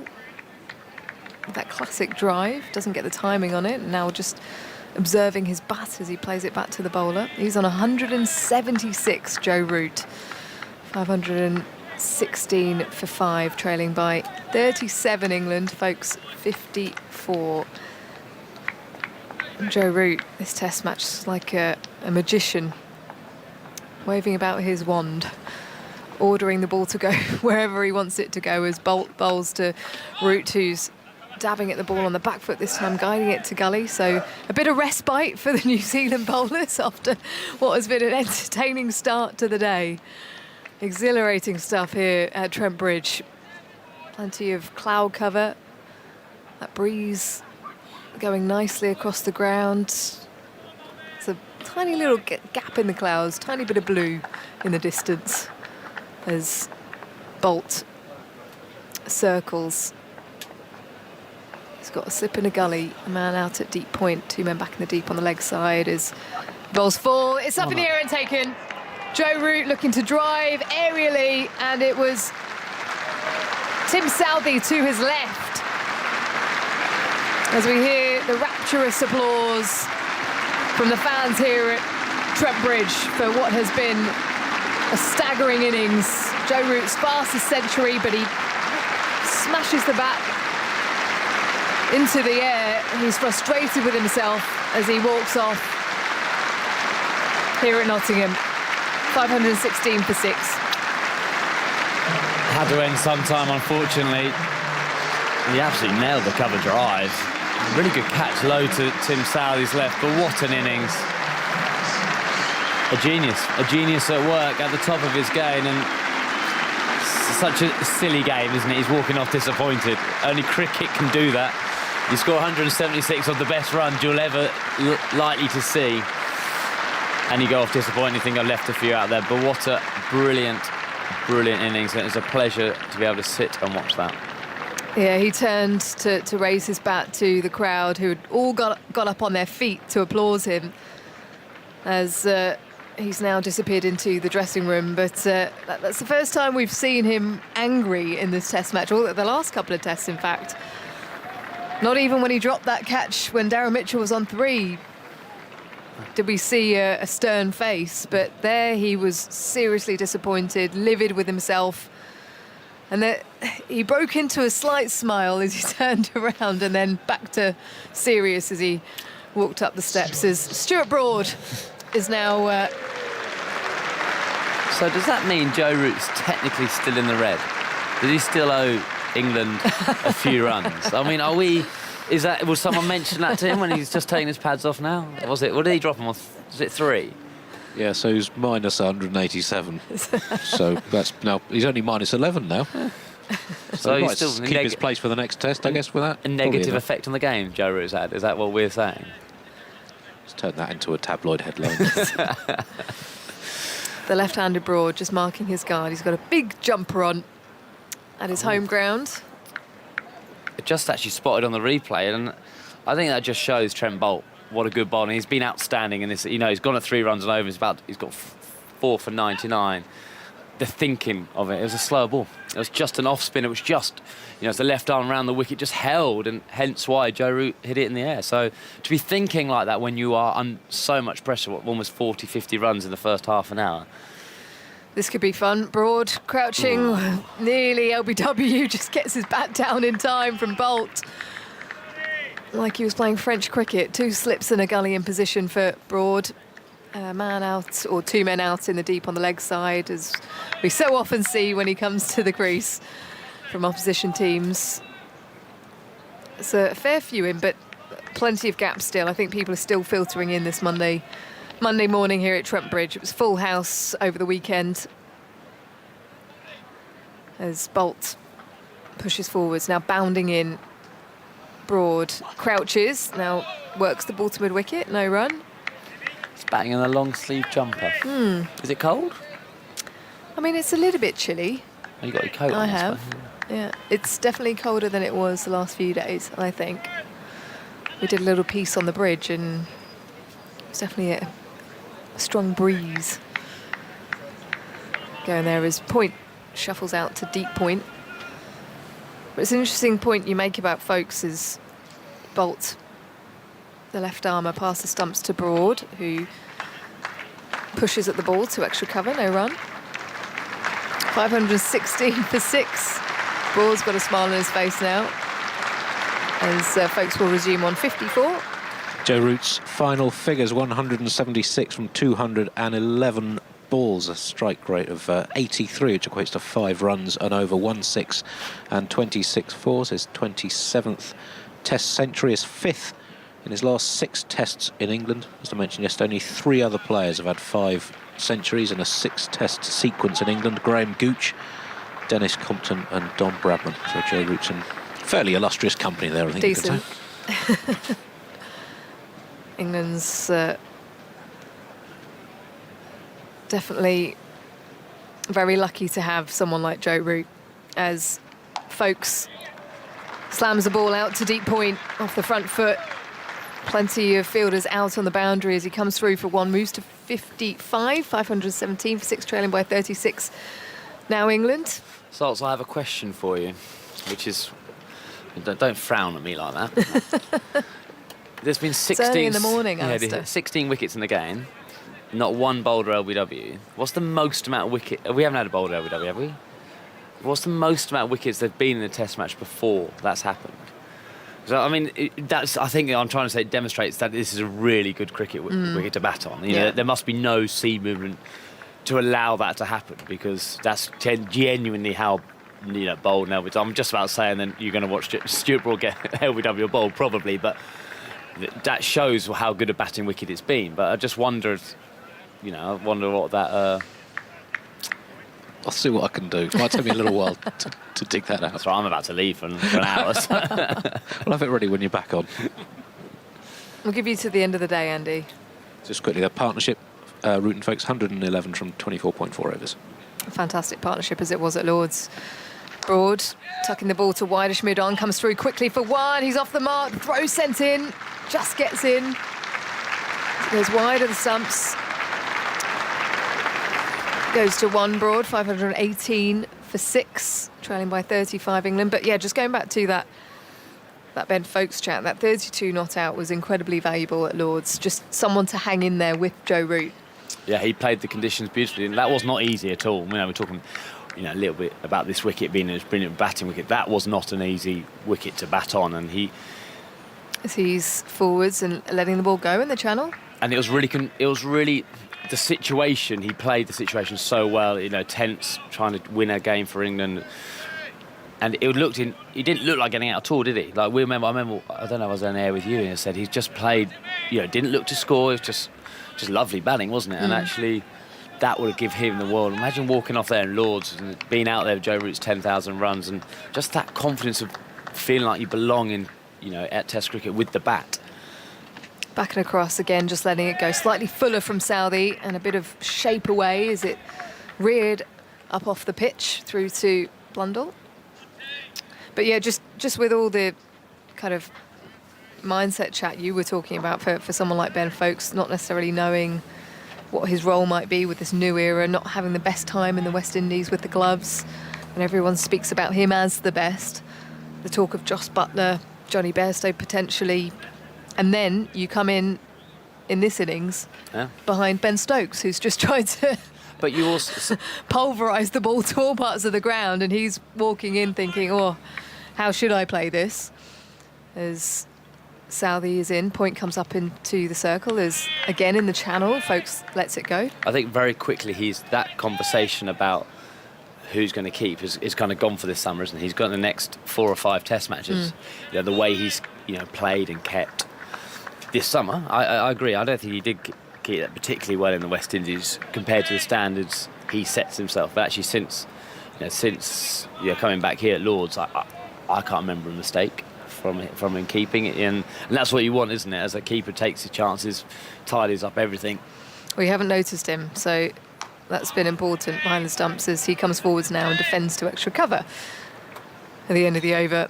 So Broad to retain the strike, 518 for 6, trailing by 35 England. So that wicket's just put a stop to England and the way they were racing along this morning.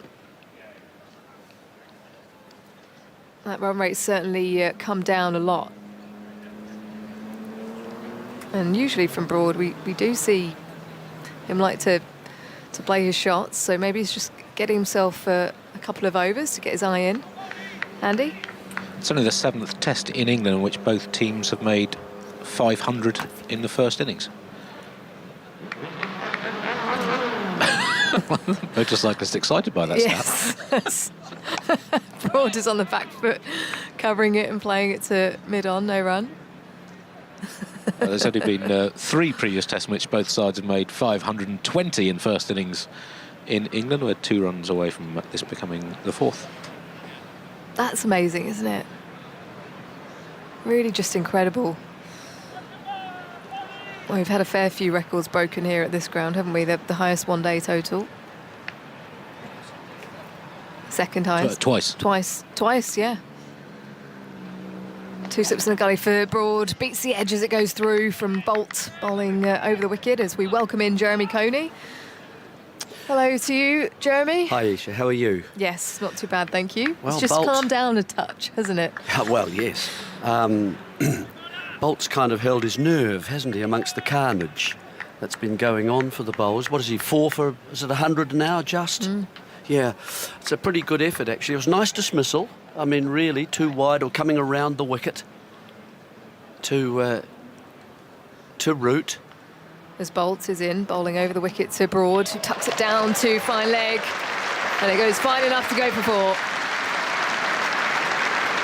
So Broad's first boundary moves to 5, 522 for 6 now, England trailing by 31. Yeah, runs keep coming, don't they?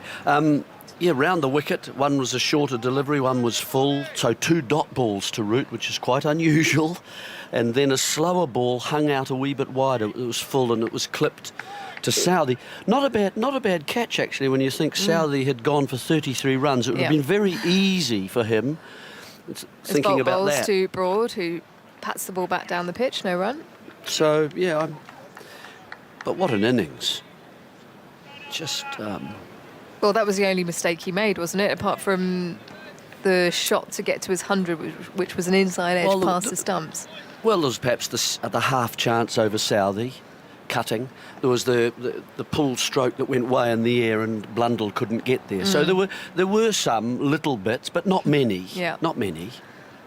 Bolt past the stumps, Broad forward and defending back down the pitch. It won't be the memories that people hold. I don't think that what we'll remember is the way he started, always based on orthodoxy, straight bat, driving beautifully with a good stride in and good balance to the whole stroke, just almost perfection really through the covers, and then broadening that while the ball was still the same line. Suddenly he could access mid-on and wide mid-on as well from the same ball. As Bolt is into Broad, again beats the edge on the back foot, almost flirting at that one.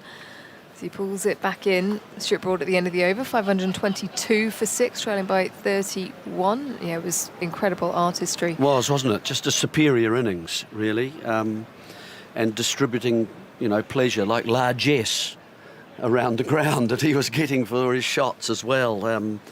He just continually kind of eager and developing his game as well. Looks like we're going to see a change here. It's like picking up, we used to, as a child, you'd pick up teams between the two captains and you put your feet one after the other, and the last one who couldn't fit it, you get the first pick. Yeah. And so... I think that's what the England selectors did in the 1980s, wasn't it? Something like that. There were many of them too, I've got to say, in the 80s. So sometimes five selectors. It's what you used to do. Someone's good making the tea. Well, it's what you used to do when you didn't have a tape measure, so you just put your feet one in front of each other. Put it sideways, that counted too. You're on. Anyway, it's Michael Bracewell coming into the attack, the off-spinner. Tim Southee's 4 overs this morning went for 35. Yeah. With his last 2 yesterday, his last 6 have gone for 60. Goodness. Ouch. It's always tricky, isn't it? When you have the ability to swing the ball as he does. It's a bit like James Anderson, actually. One of the greatest ever, but when it's not moving around, has the ability to be targeted. Here comes Bracewell then. He's got a slip and a short leg in position as focuses back into his crease and working it out to deep square for 1. Moves to 56, 523 for 6, trailing by 30 now, England. Well, this is the reason Bracewell's come on now with the left-hander. Just another challenge for him as a young bowler. Not much turn, really. I don't think of significance. You'd think Broad will have a crack at some point. They're discussing the field now, the captain and bowler. He's got 2 men back straight, but they're probably about 25 metres off the rope, both of them. Encouraging the shot over the top, if you like. Very much an Indian tactic to go that 3/4, give you the single, not 2, and the chance to hit over me for the boundary. If you mistime it, of course, you run the risk of being caught.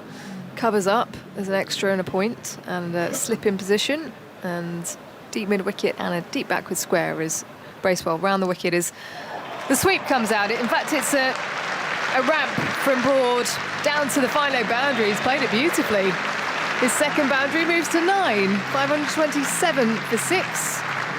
Trail by 26. The defensive sweep, really, not trying to actually hit the ball, but just to guide it down fine. From just perhaps, it's hard to tell from that angle whether it was just on the stumps or just outside off. Maybe just outside off. So just helping its way, and gosh, the outfield is fast. He played the shot and then looked at Bracewell as he plays us now to mid-wicket off the front foot, as if to say, I've got hold of this one. Thank you. Bracewell in again through his action to Broad, driving, and an excellent take by Slip.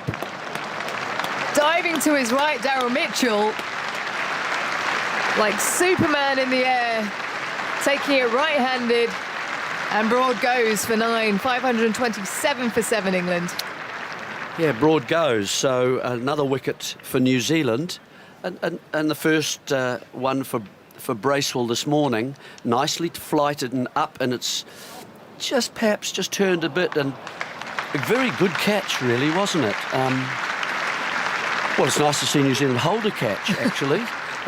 Anyone hold a catch, yeah, Jeremy. That's true. So Stuart Broad goes, diving away to his right. He's quite wide there, wasn't he, at first slip? And it went between Blundell and the first slip position, and he dived away and held it. It was above his shoulder, I would say. One hand to his right. He is a right-handed bowler and a fielder as well. So that's worked for Bracewell. And what's the 26? Yeah, 26 behind England as Matt Potts emerges from the dressing room. Now just does a few stretches. Strongly built chap as he walks out onto the field, the Durham lad. He was out for a duck in England's first innings at Lord's and didn't get to bat in the second one, so maybe a few nerves walking out at the moment as he joins Ben Foakes. But yeah, trailing by 26, so that's put a a halt to proceedings for England, really, because at one stage they were looking like going past that score and building a fine lead with Joe Root and Ben Foakes out there. Foakes obviously still holds the key to getting past parity, as he's now just having a chat to Potts.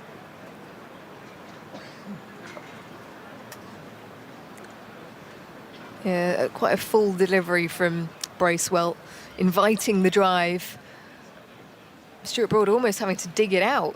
Yeah, it was full. And did it just grip a little bit as well? Whether Broad tried to hit it a wee bit square or not, I don't know. Whether the bat face opened a bit. Yeah, a lot of bottom hand in that as Bracewell comes over the wicket to Potts, who's working the ball to mid-wicket. No run. It's a catching mid-wicket in there. Tim Southee, short leg and a slip surrounding him.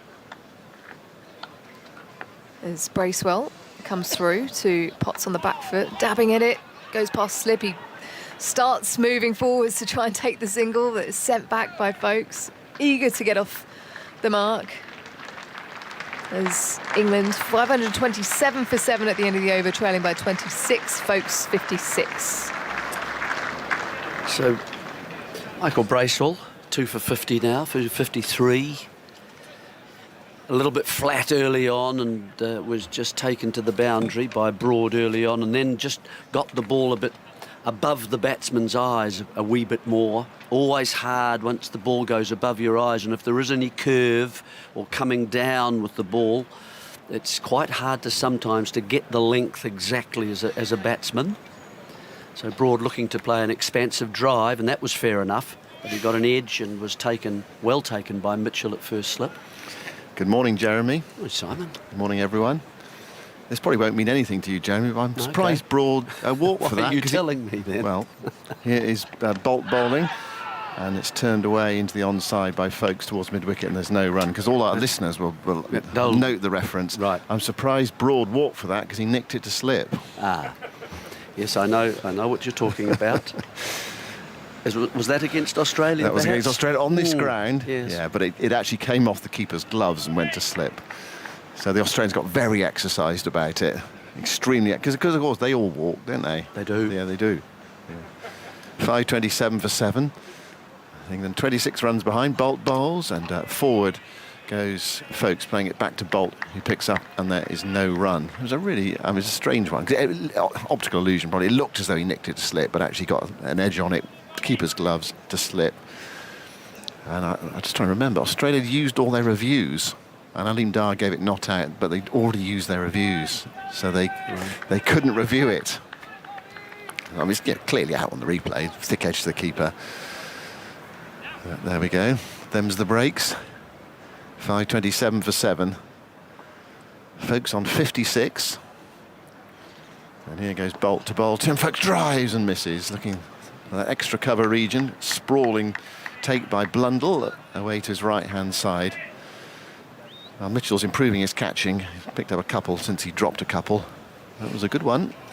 Away to his right. You can see it on the BBC Sport website fairly soon. England losing a couple of wickets today. You can watch both those. Root out for 176 and Broad for 9. I've never seen a batter so furious after making 170 odd than Root this morning. Hitting that slower ball from Bolt to Southee at extra cover. Bolt bowls, and this time Foakes doesn't play, and it's through to Blundell. So England 26 runs behind. Just being checked a bit by those 2 wickets, because obviously Root can punish the opposition. Also, Broad can take a game away if you get half an hour, 40 minutes of Broad in the mood, just hacking and slogging and scything. Yes, well, that's why he's obviously elevated from his normal position.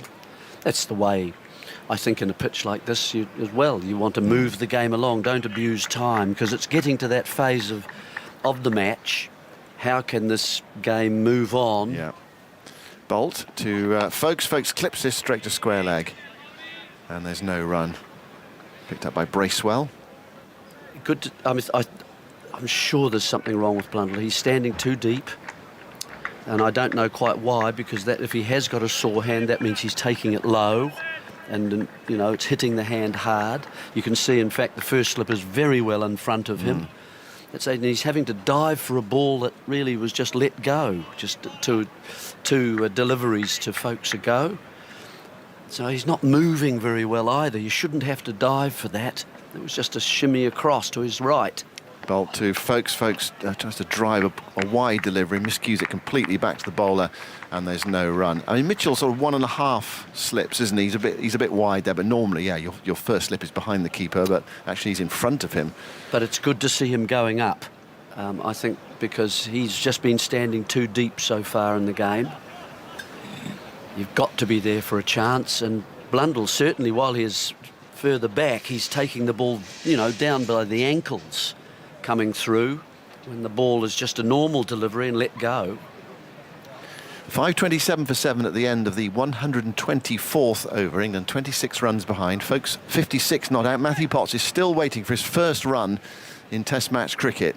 Here's Bracewell to bowl to him, and he's back defending, dropping the ball onto the pitch, and there's no run. No problems here with Blundell where he stands, because he's standing up, of course, to Bracewell, the off spinner. Bowling from the Ratcliffe Road end, right arm over the wicket with a slip and a short leg in. Mid-on's quite deep. Henry's loosening up. He is that mid-on fielder. So presumably he's going to bowl the next over from the far end. Bracewell to Potts, tossed up, and Potts comes forward and turns that carefully towards Southey, fielding it straight mid-wicket. And there is no run. It's overcast in Nottingham, much stiller day today. It's quite cool, around about 16 degrees.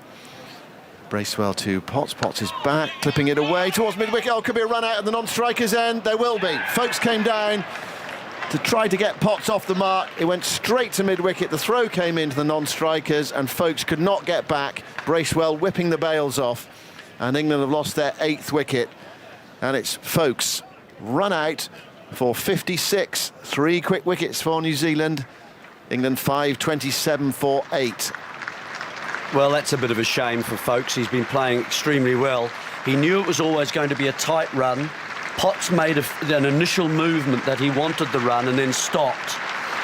And Folkes had committed himself, almost over-committed, and had no way of getting back. Was to the right side of the fielder. I didn't quite pick up Nichols. Exactly. I think Nichols, yes. So he's a right, even though a left-handed bat, he's a right-arm thrower. So to his strong side, in other words. And then the hard throw into the ground, and of course Bracewell right beside the stumps to complete the run out, and Folkes nowhere to be seen really. So disappointing for him. He's had 2 good innings against New Zealand in this series, has kept tidily, and is kind of cementing his place in this side at number 7 with the bat as well. A lot of that had to do with Potts yet to score a run in Test cricket, didn't it? Just those couple of steps forward. Yeah, he wanted to get off the mark. Right, Jack Leach is on his way. Ben Folkes finished with 56 from 104 balls with 10 fours. His first 50 in this country, his third 50-plus score overall in Test. Yesterday, 24 from 70 balls. Today, 32 from 34. Yeah, there wasn't a run there, really. Clipped it firmly to Nichols, who was quite deep. Unorthodox position at mid-wicket. Yeah, but he clipped it reasonably well, didn't he? And that's perhaps a run for the shot when you haven't scored. Yeah, when you're 12 and you play a shot like that, you just run, don't you? Hit it to mid-off or mid-wicket, because you've timed it nicely. Yeah, he set off, and Folkes was halfway down. Well, he knew it was tight, so he thought the run was on, and so he really went hard. Right, Potts still on naught, and there he is. He's off the mark, hitting it up towards deep mid-on. Henry Fields, his first run in Test cricket for Matthew Potts. Actually 1 wicket, then he got the last wicket. It took him a long time to get the wicket. When he was bowling, it took him 30.3 overs, 1 for 126 after his 7 wickets at Lords. He was bounced out, remember, at Lords. I wonder whether New Zealand have got the energy to go for that mode of dismissal here in the field for 125 overs. Now the left-handed Leach, and then Bracewell presumably will enjoy bowling at him. Round the wicket with his off break, straightening it. And they've gone for 2 gullies, or 2 slips, if you like. Slip and a gully. Short extra cover. Square leg. Here's Bracewell bowling to Leach, who comes down the pitch and pushes that away into the offside. For a moment he was going to come and belt him over the top. Mid-on and mid-off are up. I have seen Leach do that but not to his first ball. But he was actually blocking it in the end. Well, I hope Blundell's ready and awake. Blundell goes into Leach, and Leach props forward and defends that. Just a hint of turn there from Bracewell. Leach able to cover it. Interesting day for Leach actually today, because there is something to work with on this fourth day serve. It's not massive, but there's a bit of turn there. Can he, I don't know, chip away at New Zealand? Probably a couple of wickets for the new ball will make a difference perhaps to Leach today, and just build some pressure. Anyway, we'll see, that's for later. 528 for 8 is the score. Potts on 1, Leach yet to score. England are 25 runs behind. It looks as though it's going to be a pretty even situation in terms of first innings scores. He was suggesting England should declare behind. We were talking about this off air, and I was saying, well, what about declaring 1 behind? Well, that was a bit too cynical. I do, yeah, I do. The only point I was trying to make about behind, declaring behind, it adds to the impetus from the declaration to say to the other team, the gauntlet is down, you should consider this, and you're going to look a bit negative if you aren't going to respond. So it just adds to that kind of... Here's Potts facing Bolt, and Potts angles that away and finds the gap there, should get 2. Out towards deep backward point. He's coming back for the second. England up to 530 for 8, 23 runs behind. Potts moves to 3, nicely angled away. So, I just feel that it's consistent with all the words that have come out recently to keep the game very entertaining. I've just mentioned about, I think, the team batting fourth in these conditions. We haven't seen a lot of turn. Now, you can't say this is a turning pitch. No. Here is Bolt to Potts. He's bowled him. Yorker. Big drive. And Bolt gets 5. Well, he's really stuck at it, Trent Bolt. Clearly the pick of New Zealand's bowlers. And he has been rewarded. 5 for 105. And England 530 for 9. It's happened very quickly. And New Zealand are now heading for a first innings. It's a really good delivery, that swinging full ball. They might have actually got a better player out than Matthew Potts. He's bowled very well, hasn't he? And as I say, within the number of runs that have been flowing from the English bats to get 5 wickets is an excellent result for Trent Bolt. He's been clearly the pick of the New Zealand bowlers.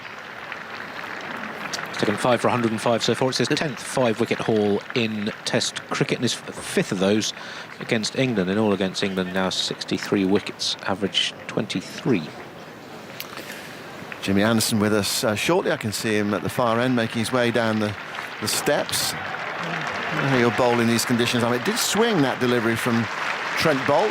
Well, it is, as you say, you said it's quite still today, certainly not as blustery as the other 3 days of cricket that we've had, and that means that the ball at least is not going to be disturbed by that, and I think that will actually help the swing bowlers a bit.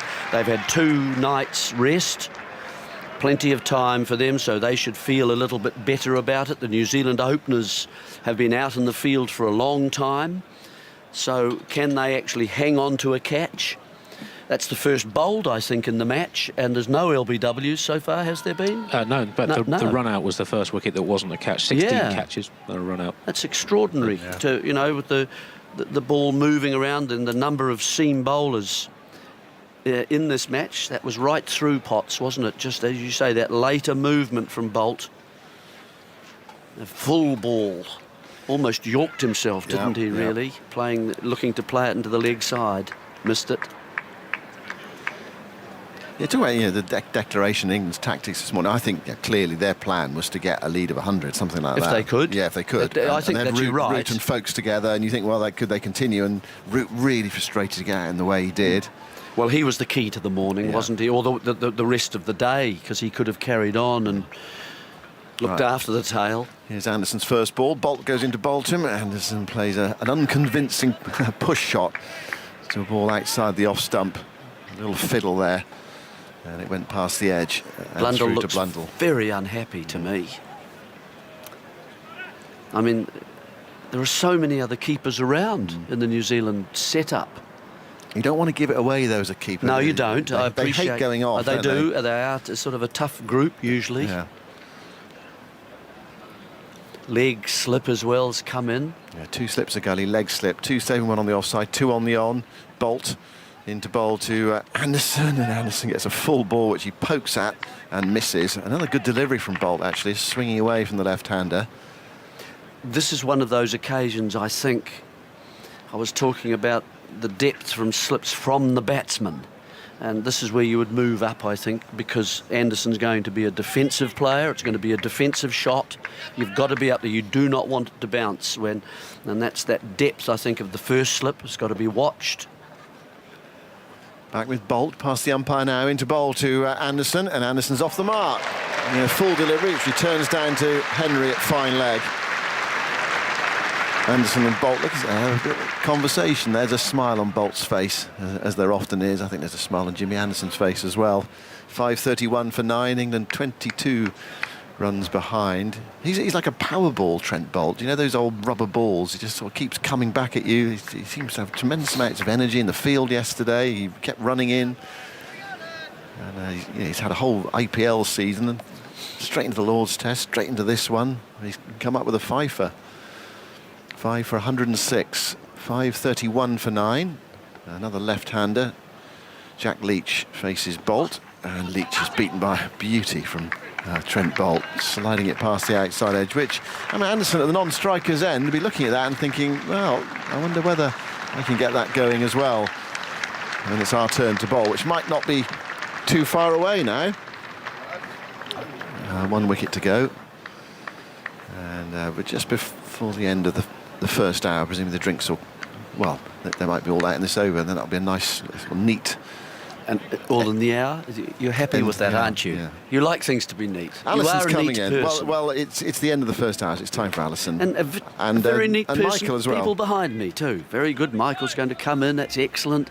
Did the podcast with him last night in a very tiny room, a bricked up room, really, wasn't it? And the scale. It's a model of Nottingham. I thought you were suggesting he'd bricked you in, Jeremy. No, well, they almost did. Here is Bracewell. Spin now to Anderson with a slip and a short leg, and he goes back, looks to cut and misses. And it's into the gloves of the keeper. The best thing was, though, it had Scale Electric's cars right throughout, about 3 or 4, you know. So that was excellent. No, we didn't in the end. Anyway, I'm off. Michael is coming in. He'll tell talk us some more. sense now. Anderson facing up again. Brace once more forward and defending. Smothers that ball. Picked up by a short leg and no run. Overcast here at Nottingham. New Zealand looking for this last wicket to wrap up the England innings. England are 22 behind. Bracewell in a little quicker. Sweeping for 4. Anderson making a good connection. And the crowd enjoying that. They gave him a really warm reception when he walked out. Morning, Michael. Yeah, I think it might afternoon, be just afternoon. I don't think New Zealand have done their homework on Jimmy Anderson, because he pretty much just sweeps. And that's his shot, and they've got no fielder back there. The reverse sweep won't be too far away. There is a backward point in place. If he does. If he goes aerial, that was quite aerial off the bat, but safe. There's a short fine leg there as Bracewell is in again. There is the reverse, and he top edges it over the top of slip, and it'll be 4 more. Jimmy Anderson enjoying himself. But Jimmy's been playing quite a while, and you would think that a team like New Zealand, that are a good test match team, may just realise that this is Jimmy's shot. The sweep and the reverse sweep, that's pretty much all he's got against the spin. You would think they might just pack that region. Well, they've got mid-off, mid-on for the drive. Kind of a hovering mid-on. They're obviously worried about Jimmy dancing down, launching one down the ground. Field doesn't change. Bracewell is in again. Little fuller this time. Just beat Anderson, who came forward defensively. He's got a grin on his face. The debutant, 2 for 62 for him on his test debut. Anderson settling over his bat once again. Blundell behind the stumps, bobs down. Bracewell goes in. Quicker, Field flatter. Flash of the blade, only as far as short extra cover though. Salvi, Fields, with 2 hands, and it's the end of the over.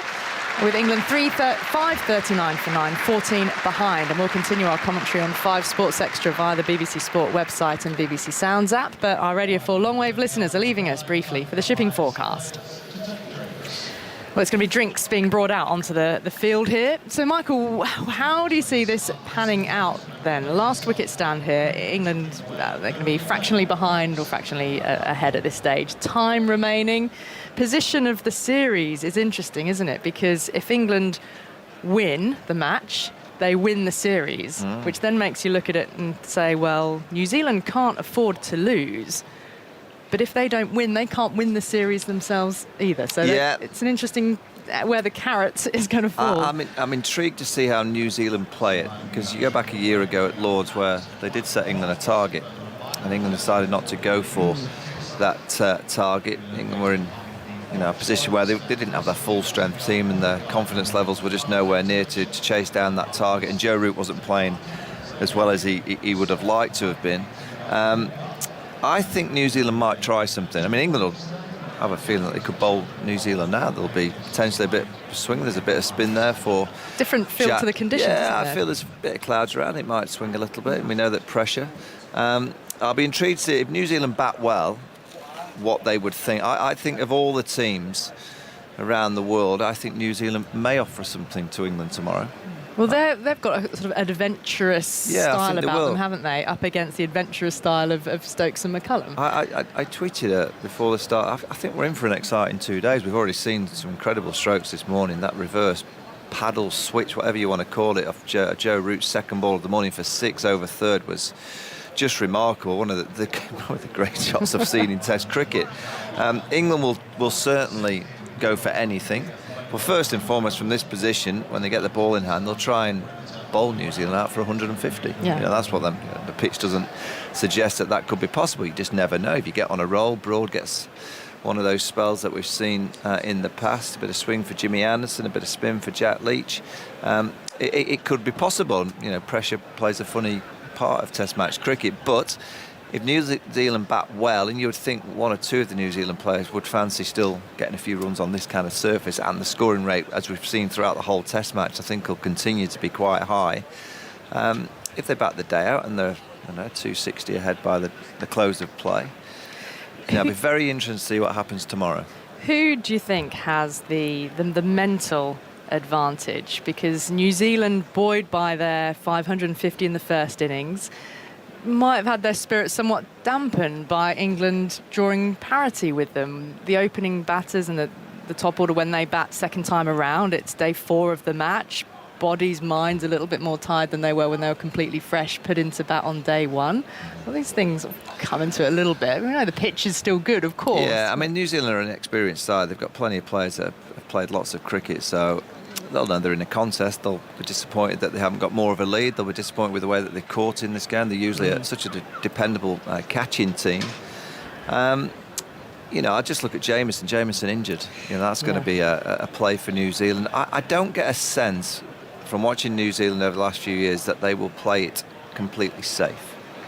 I think they'll try and just bat and see where it takes them, and they'll play as they did in the first innings, on a pitch like this where you're going to look to score, because there's only a small margin for the bowler on a pitch, and it's still playing beautifully. I've seen 1 or 2 balls spin, but it's not drastic. The odd ball swings, but there's no huge movement of the seam.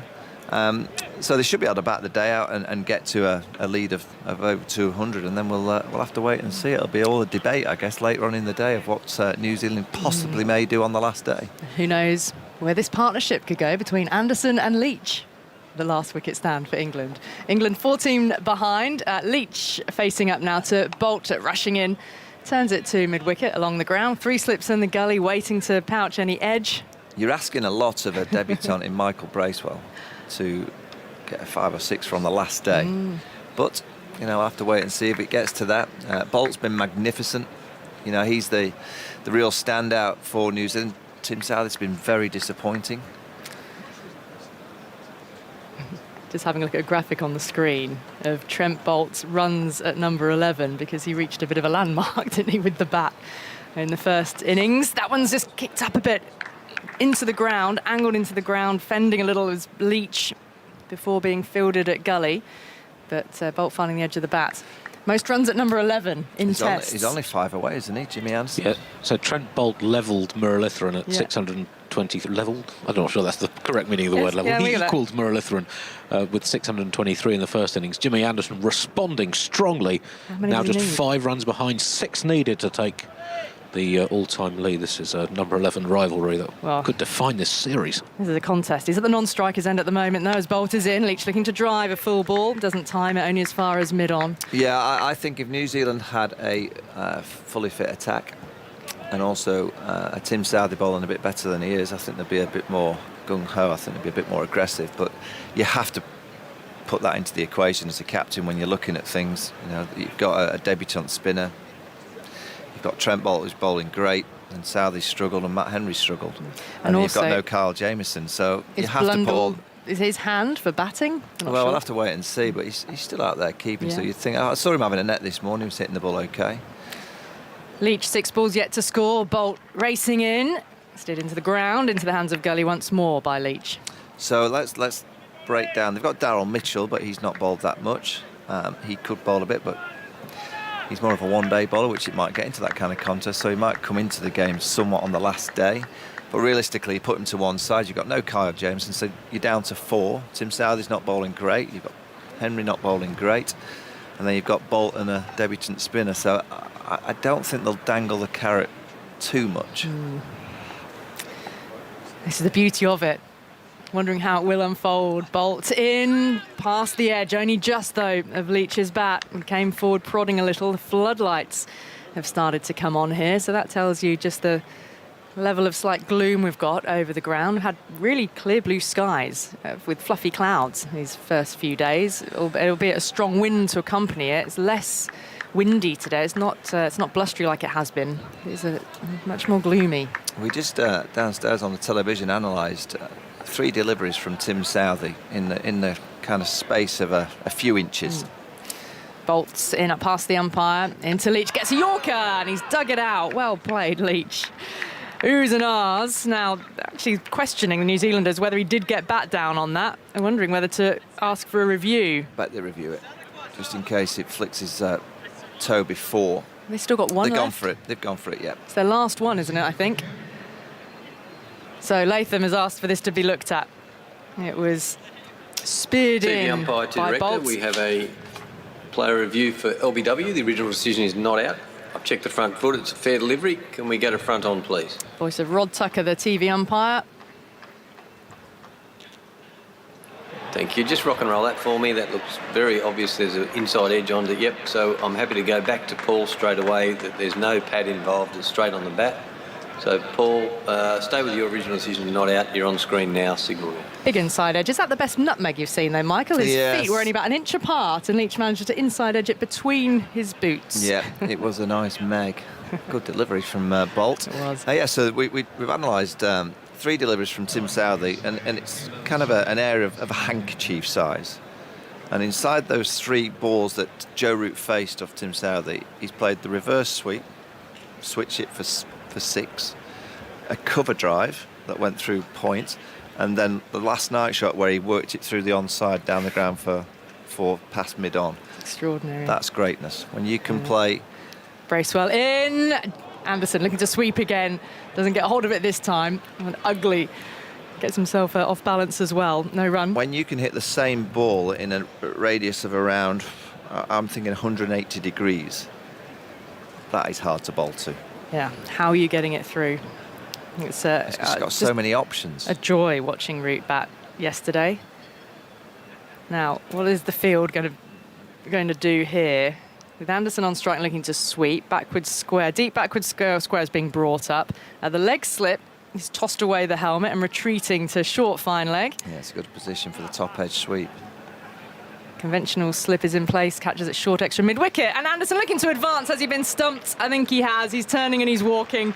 Well, he took a different approach, looking to go downtown. It's a 3rd wicket for Michael Bracewell on his Test debut. And England are all out for 539. 14 runs is the deficit. And that's all happened, Michael. There's 5 wickets in just under an hour and a quarter on this fourth morning. Yeah, that's a really good innings by England. When you're going out to bat and the opposition have already got 550, it's never easy, even though the pitch is good. You know, they've played with great clarity. This modern era, this new era, this reset.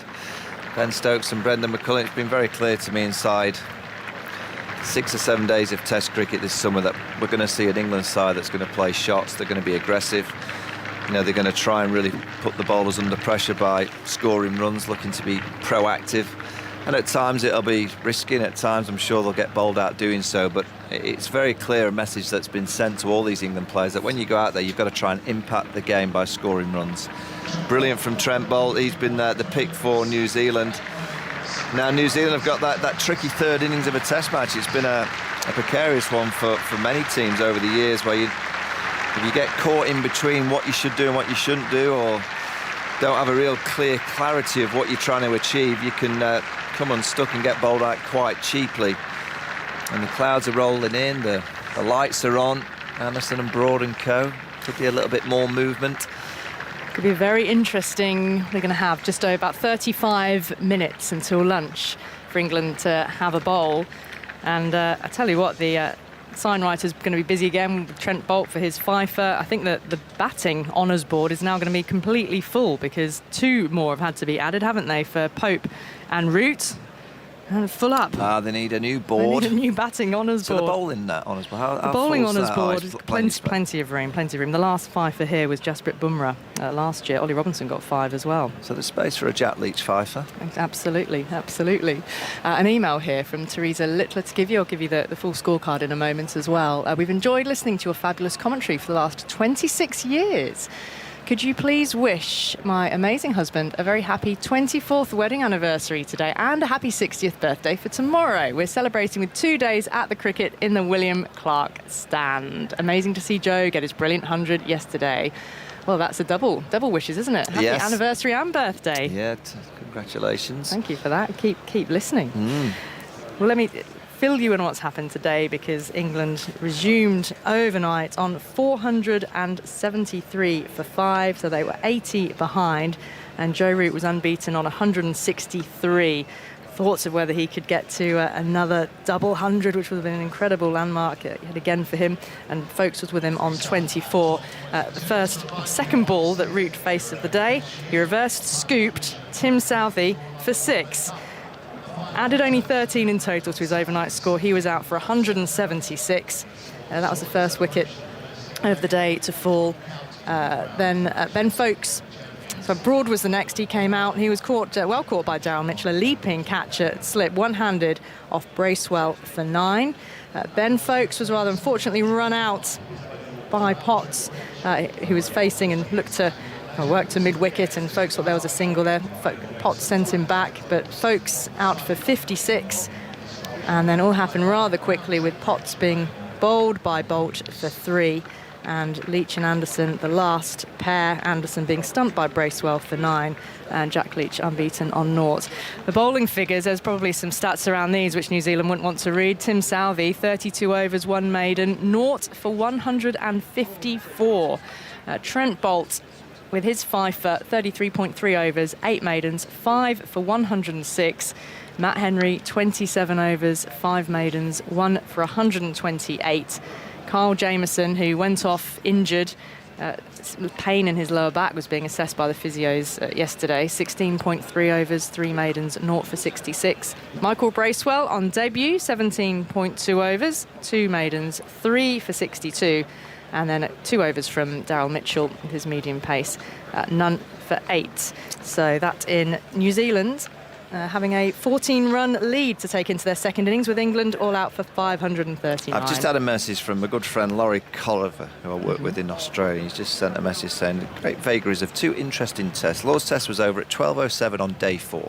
35 wickets had fallen for 837 runs at 24 apiece. Pretty much at the same time on day 4 at Trent Bridge. 1,092 runs have been scored. 20 wickets have fallen at 54.6 runs apiece. Oh, that's the beauty of it, isn't The it? difference of Test match is in the UK, well, I guess across the globe, you get weeks. And that's why we've been saying all week, as you know, you look at it from a batting point of view, and these are the weeks that you go, just get lots in the locker, get as many as you can, because Headingley in a week or so's time, Edgbaston we've seen over the years has been at times good for batting, at good time for bowling as well. Headingley with the cloud coming, we know it's going to be swinging and seaming all over the place. So these are the weeks as a batter that you go, right, get plenty in the account. Yeah, and store some away. Joe Root now 10,191 Test runs after he passed that magical landmark at Lords. That was a lovely slower ball, wasn't it, that he got from Trent Boult, drove it straight to Southee at cover. So it was strange seeing Root walk off being thoroughly annoyed at himself that he'd got out in that moment. I suppose he's looked at it again and thought, well, Yeah. you know, there were runs there to be had, and he But- started off so positively. But Ali, I hope England have looked at that and realised this pitch has got drier. We've seen a bit of spin from Michael Bracewell. And of course, for the first few initial overs, you have your 3 slips and a gully and you try and get the outside edge. But as you get into the innings, I think having, you know, a couple of catches in front of the wicket for the seamers and bowling slower balls, as well as obviously you're trying to bowl the on-pace deliveries, but it looks the kind of wicket now that the variations could be quite invaluable, you know, and bowling cutters, bowling wobble seam, then bowling a quick bouncer, slower ball bounce. Just try and vary it up, because as we've seen from someone like Tim Southee, who's a good bowler, he's just bowled, you know, the same Tim Southee ball pretty much all the time, same pace, 80 odd miles an hour. It didn't seem to suit him when he was asked to bowl, you know, round the wicket short balls this morning. It was cannon fodder. It really was. It was, I'm sure, as a batter, quite a joy to face at times. But I didn't see enough variations from Tim Southee in terms of cutters, slower balls. So it was actually nice to see Trent Boult he did Joe Root. And when you do Joe Root, you know you've done something quite special, because that was a beautiful bit of bowling, because the 2 balls previous were on pace, quite quick, round the wicket, angled in, and then he just drew him a little bit wider with that lovely cutter. Glorious bowling. It's going to take skillful bowling, but England have that in likes of James Anderson. It's going to be really interesting to see how he goes on here. And Stuart Broad didn't figures in the first innings. He didn't take he took 2 late lower order wickets. Broad, so he didn't quite make the impact that you felt he might. Home ground, the crowd, everything else about it. But James Anderson, important to note that he is 1 wicket away from the 650 mark as well in his bid to rise up the I think he might get Test wickets mark. I think it's a fair shout. It feels like he will. Yep. And then the 700 mark at some stage. You look in his at this, career as well. He's still going. You look at the conditions now. England have earned the right to get this, if you like, a little bit of fortune with the clouds rolling in, the lights are on, because they've batted so well and for so long, and they've got so close to New Zealand. They've got a great chance. Now I think there's a few clouds around tomorrow as well, so it might help New Zealand when they come to bowl. But it feels like a day that it could just do that little bit more than we've seen so far. The heavy roller has been trundling up and down the pitch. England are already on the edge of the boundary, as are the 2 openers for New Zealand. The floodlights on, the cloud hovering over the ground like a duvet. How much swing will we see with this brand new ball? Umpires are coming out, so Michael, I'm going to hand over to Aggers, and he'll see us through this next 20 minutes, the first 20 minutes of New Zealand's second innings with this 14-run lead. Yeah, just seen Michael Bracewell's spell of bowling. There's a little bit there for the spinner, which will encourage Jack Leach in particular. Maybe Joe Root might get an over or 2 later on in the day, but the England huddle will be one that I'm sure the captain will be giving the message, let's be nice and aggressive. He'll set aggressive fields. We've seen that already in his captaincy at Lords and in the first innings here. Can England get New Zealand panicking? Can they get a couple of early ones? Well, the conditions are really nice for bowling, aren't they? I mean, the pitch aside, which as we know is pretty flat, but overhead, and we've seen Trent Boult swing the ball today. So a real opportunity with the floodlights on, but gloomy, 40 minutes to go till lunch, all those things you factor in. And England have a chance here. Yeah, they have. I mean, you just get a sense with this England kind of mentality over the last couple of weeks that and particularly Ben, I don't think he cares about losing. I think he's right. I'm going for the win. I think he always thinks with Brendan McCullum, how are we going to win the game? So all he'll be thinking now is, right, where's the ball going to go in the air? I'm going to put a fielder there. And he'll be saying to his bowlers, come on, offer the drive, get it forward. Get it up there. Just if you get it through the covers or down the ground, it's not a problem. We're just here to try and create a few chances. Just before lunch, we've got 37 minutes before lunch, and let's have New Zealand 2 down at lunch. I think that'll be the message by Ben Stokes. Yeah, and that's a realistic one. They've lined up the slips. They could put some real pressure here on Latham. Anderson will bowl from our end.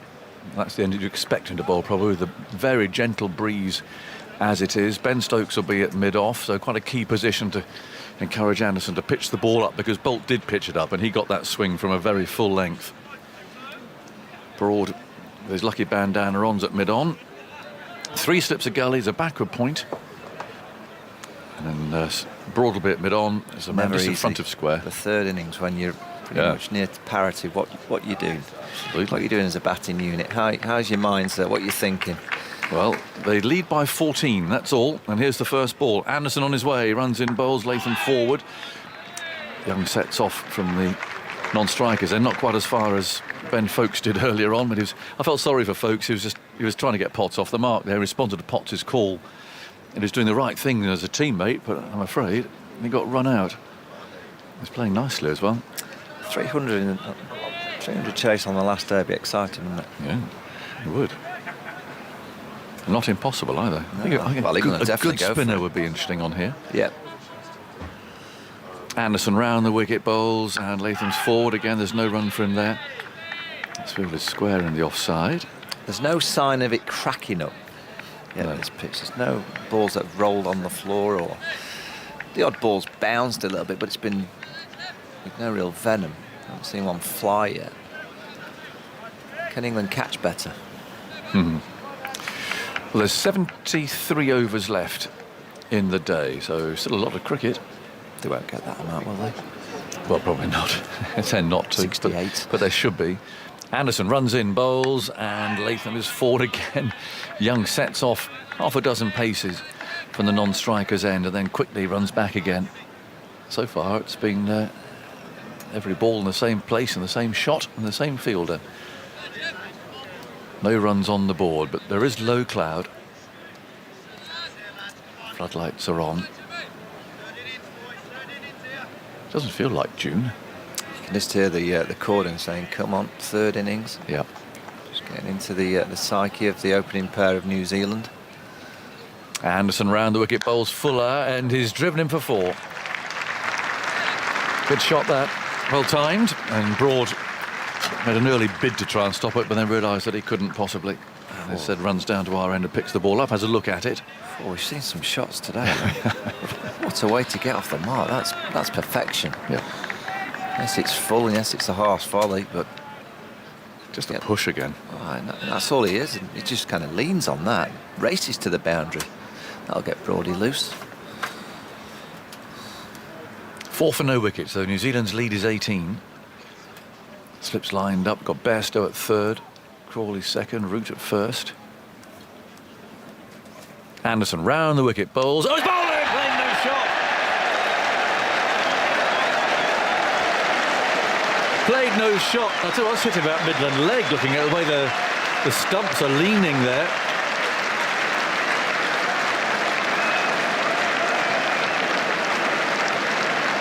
What a misjudgment from Latham. It's just gone straight. Hit middle stump. 650 for Jimmy Anderson. And absolutely, Aggers, that has hit middle stump. From around the wicket, the ball before perfection, the on drive, and then he just has a brain fade. Up on the screen now, 650. Is it funny how you have these landmarks? I think in numbers of times Jimmy Anderson's beaten the bat and had drop catches, and his 650 as the batsman playing no shot and saying, there you go, there's my wicket. That was a horrible misjudgment. Yeah, what an achievement for Jimmy Anderson. Oh, yeah. It's remarkable, the want and the will to continue to play Test match cricket, still delivering such a high quality of performance. Yeah, if it hits the top of off stump, Alex Lees at Lords, Jamieson just clipped the top of off stump. That has thudded into middle stump. Yeah, that's just he's been out there captaining for such a long period of time. Tiredness, just not quite focused, just switching off slightly. Yes, caution and that apprehension about this innings. We've talked about how important it is. We heard the cry there from the slip cordon. Third innings, boys, just to get into the head, but that was a massive misjudgment. I mean, Latham knows that Anderson round the wicket, the left-hander, generally tries to push the ball across just a little bit. So I guess that's what he was expecting. This is a pitch that I just think you don't even think about leaving it. You know, that happens naturally. You've just got to be looking to hit the ball. It's not swinging. It's not seaming. You know, that ball did nothing. It was just the angle from around the wicket. It just went from wide of the straight onto middle stump. A leg slip. Ball. So there's going to be 4 slips and a leg slip for Devon Conway. He does have a tendency to flick it quite fine on the leg side, so it's a good position that Ben Stokes has put. What a start. Conway's first ball. Anderson runs in, bowls to him down the leg side, taken by Folkes. Arms are raised in the slip cordon, the crowd are cheering. But there's nothing from Anderson, who sweeps back his hair and reflects on yet another landmark in his incredible career. And the Trent Bridge crowd not merely clapping, but really slapping their hands together there. And, well, they love him here. He scored his top Test score here, of course, but he's taken so many wickets on this ground, and the regulars here would have seen him bowl England to victory many times. That was just, I mean, looking again at the replay, that's hit middle stump full on. It's a hideous misjudgment. I don't quite get it. The first 2 deliveries of the over, he played glorious forward defence. I'd like to see those 2 deliveries again, actually, because I bet you they're a bit wider than the one that he left. Yeah. At what point you know? You must have you ever done that? Oh, I must have done, yeah. I wonder at what point you know. You think, oh no, I've had it here. Oh, it's that, I don't know, it's just, you just hear, don't you, hear the rattle. Do you think that's the first time you were aware of it? Yeah, I'm sure I would have left the ball that hit off stump. There's not a point when the ball, when you've decided no shot and the ball's just on its way to you. Do you think, I'm in trouble here? Yeah. You know, well, it's only a short while after that you hear the noise. It doesn't take too much longer. No, it sort of confirms it. Yeah, off stump, I think I can get. You know, the ball nips back, but middle stump. Middle stump's bad from a straight ball from around the wicket. Particularly on a week like this, that the ball's not done a lot, you'd be just thinking play. Yeah. Make sure you're getting bat on ball. What a start for England, though. Can Stuart Broad get on one of those rolls? It's a short leg, although he's a little deeper than the normal catching position. As Broad's on his way, bowls to Young, who's beaten outside the off stump. Bairstow there theatrically raises his arms and then urges on the crowd there to applaud. Nice ball, just around about that off stump. Moved away a shade. New Zealand 4 for 1, so effectively 18 for 1. Afternoon toughers. Afternoon, Naggers. Afternoon, everyone. Yeah, enjoying this. Yes. What a start. Yep. Broad again from the pavilion end. Runs towards us. Over the wicket he comes and bowls, and Young was on that front foot pretty early on and defends the ball. Picked up in the offside. I was just listening there. Middle dolly, wasn't it? Middle stump. Middle stump. That's quite a big misjudgment, isn't it? I mean, the ball did nothing. No. Absolutely straight. I can remember Adam Hollyoake playing Shane Warne at the Oval, and Shane ran up and bowled one, and Adam went back and sort of left it like that, and it pitched middle and went on and hit the middle of middle. Dear, that's not great, is it? Shouldering arms. Here's Broad, bowls to Young. Oh, that cuts back. And I tell you what, that wasn't far away. He played no stroke at that. Now, if that had hit his off stump from there, you'd say OK. Yeah. Because that had to come back a long, long way. Yeah. And he was right to leave that. But it really did come ripping back, and Young is now doing a lot of gardening down there. Oh. That must have hit a crack or something. Looking at the replay of it, that's come miles back. It's a wobble seam ball. Oh, gone over middle and off. Yeah, well, if that bowled in, then you just say fair enough. Yeah. Broad could hardly believe it either. No, and then Adams come back into the dressing room like that, and he's sort of, all quiet. Bit disappointed. Yes, and looked up at the replay on the TV. Here's Broad again, bowls, and Young gets one outside the off stump. He just took his bat out of the way of that. The crowd. Really tense moments this for New Zealand's batsmen. They've got everyone against them. More gardening going on, looking very tentative. Yes, and so Adams looked up at the TV in this sort of hushed dressing room and just gone, I think I might have misjudged that one. We all just burst out laughing. What else can you say? There you go. There you go. It's just nipping a bit, isn't it? It's these clouds. Trent Bridge is always like this. Is it? You get some low cloud. Yeah. A bit of a humidity sort of feel to it. Ball moves around. Leg slip now. There's 3 slips. A gully. Leg slip. Short leg. As Broad runs in hard again. Bowls outside the off stump. And Young can allow that to go through. Broad looks to be in that sort of mood. His knees are raised as he runs in, and that's a sign. If he gets a wicket, it can be really dangerous here. It's a good crowd for a Monday, but by no means a full house. And I know I've said it, but if there's any way you can come down, I don't think you'll regret it, because there's a lot going on here. Pitch might have just woken up a tad. Broad moves in, bowls, Young defends. On the back foot, it's fielded by Anderson, trotting in from cover. And applause for Broad, who produced that one really quite striking delivery in that over. Came back a long way. 4 for 1. Almost like a leg break. Yeah. I mean, it wasn't just a bit of seam movement. I think you're right. It must have hit a crack. It's something. Yeah. I mean, it just almost 30-degree angle. I see WinViz, which I know is varied, and it does its own thing. But actually, just to mark where it's showing at the moment, it's got England at 37%. New Zealand, I think it was 4. But it swings. I mean, it's like a windsock in a gale. That WinViz goes all over the place. But that's. I don't know who's giving it, feeding it. No, because. Yeah, some strange results come from that. Lights on, Conway's on strike, Anderson's bowling to him, and he comes forward, and that almost goes into his stumps off the inside edge.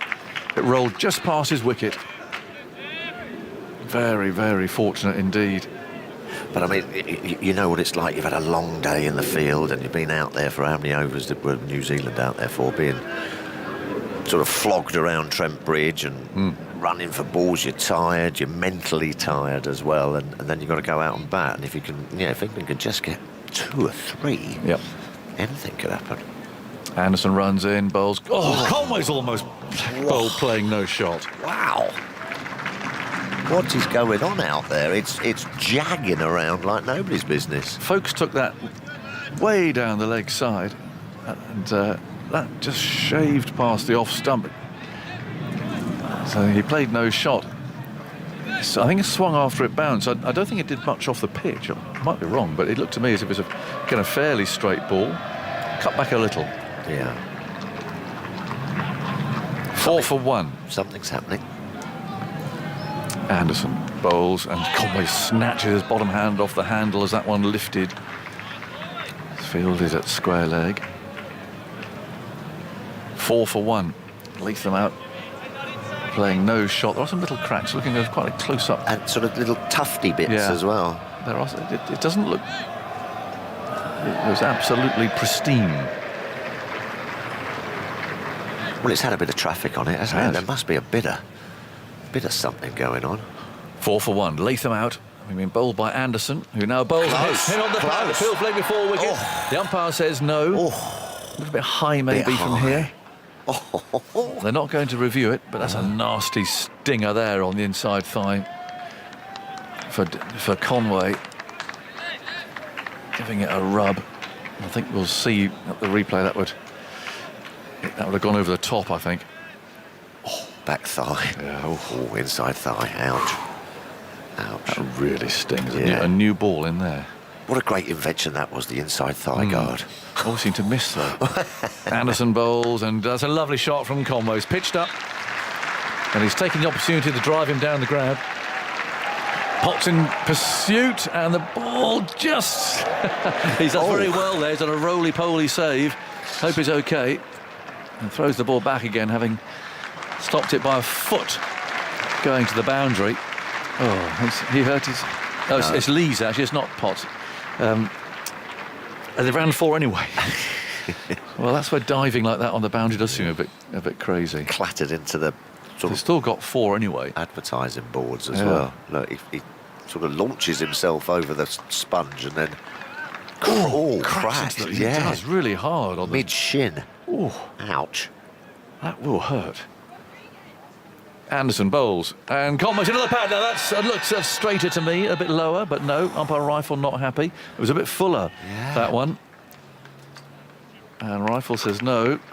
Anderson walks back to his mark again. That just looked a bit fuller. It didn't look like it bounced quite so much. Again, hit him on the back, inside thigh, back leg. Well, there's some gripping cricket here because that straight drive for 4. This one looked better. Oh, it's exactly Still the same. up on the thigh, yeah. It just looked a bit lower, didn't it? Yeah. Anyway, give a nod out. The lead is 22. Conway has 4. Young yet to score. And the captain Latham out playing no stroke for 4. Well, it's usually about 30 overs with this ball, isn't it?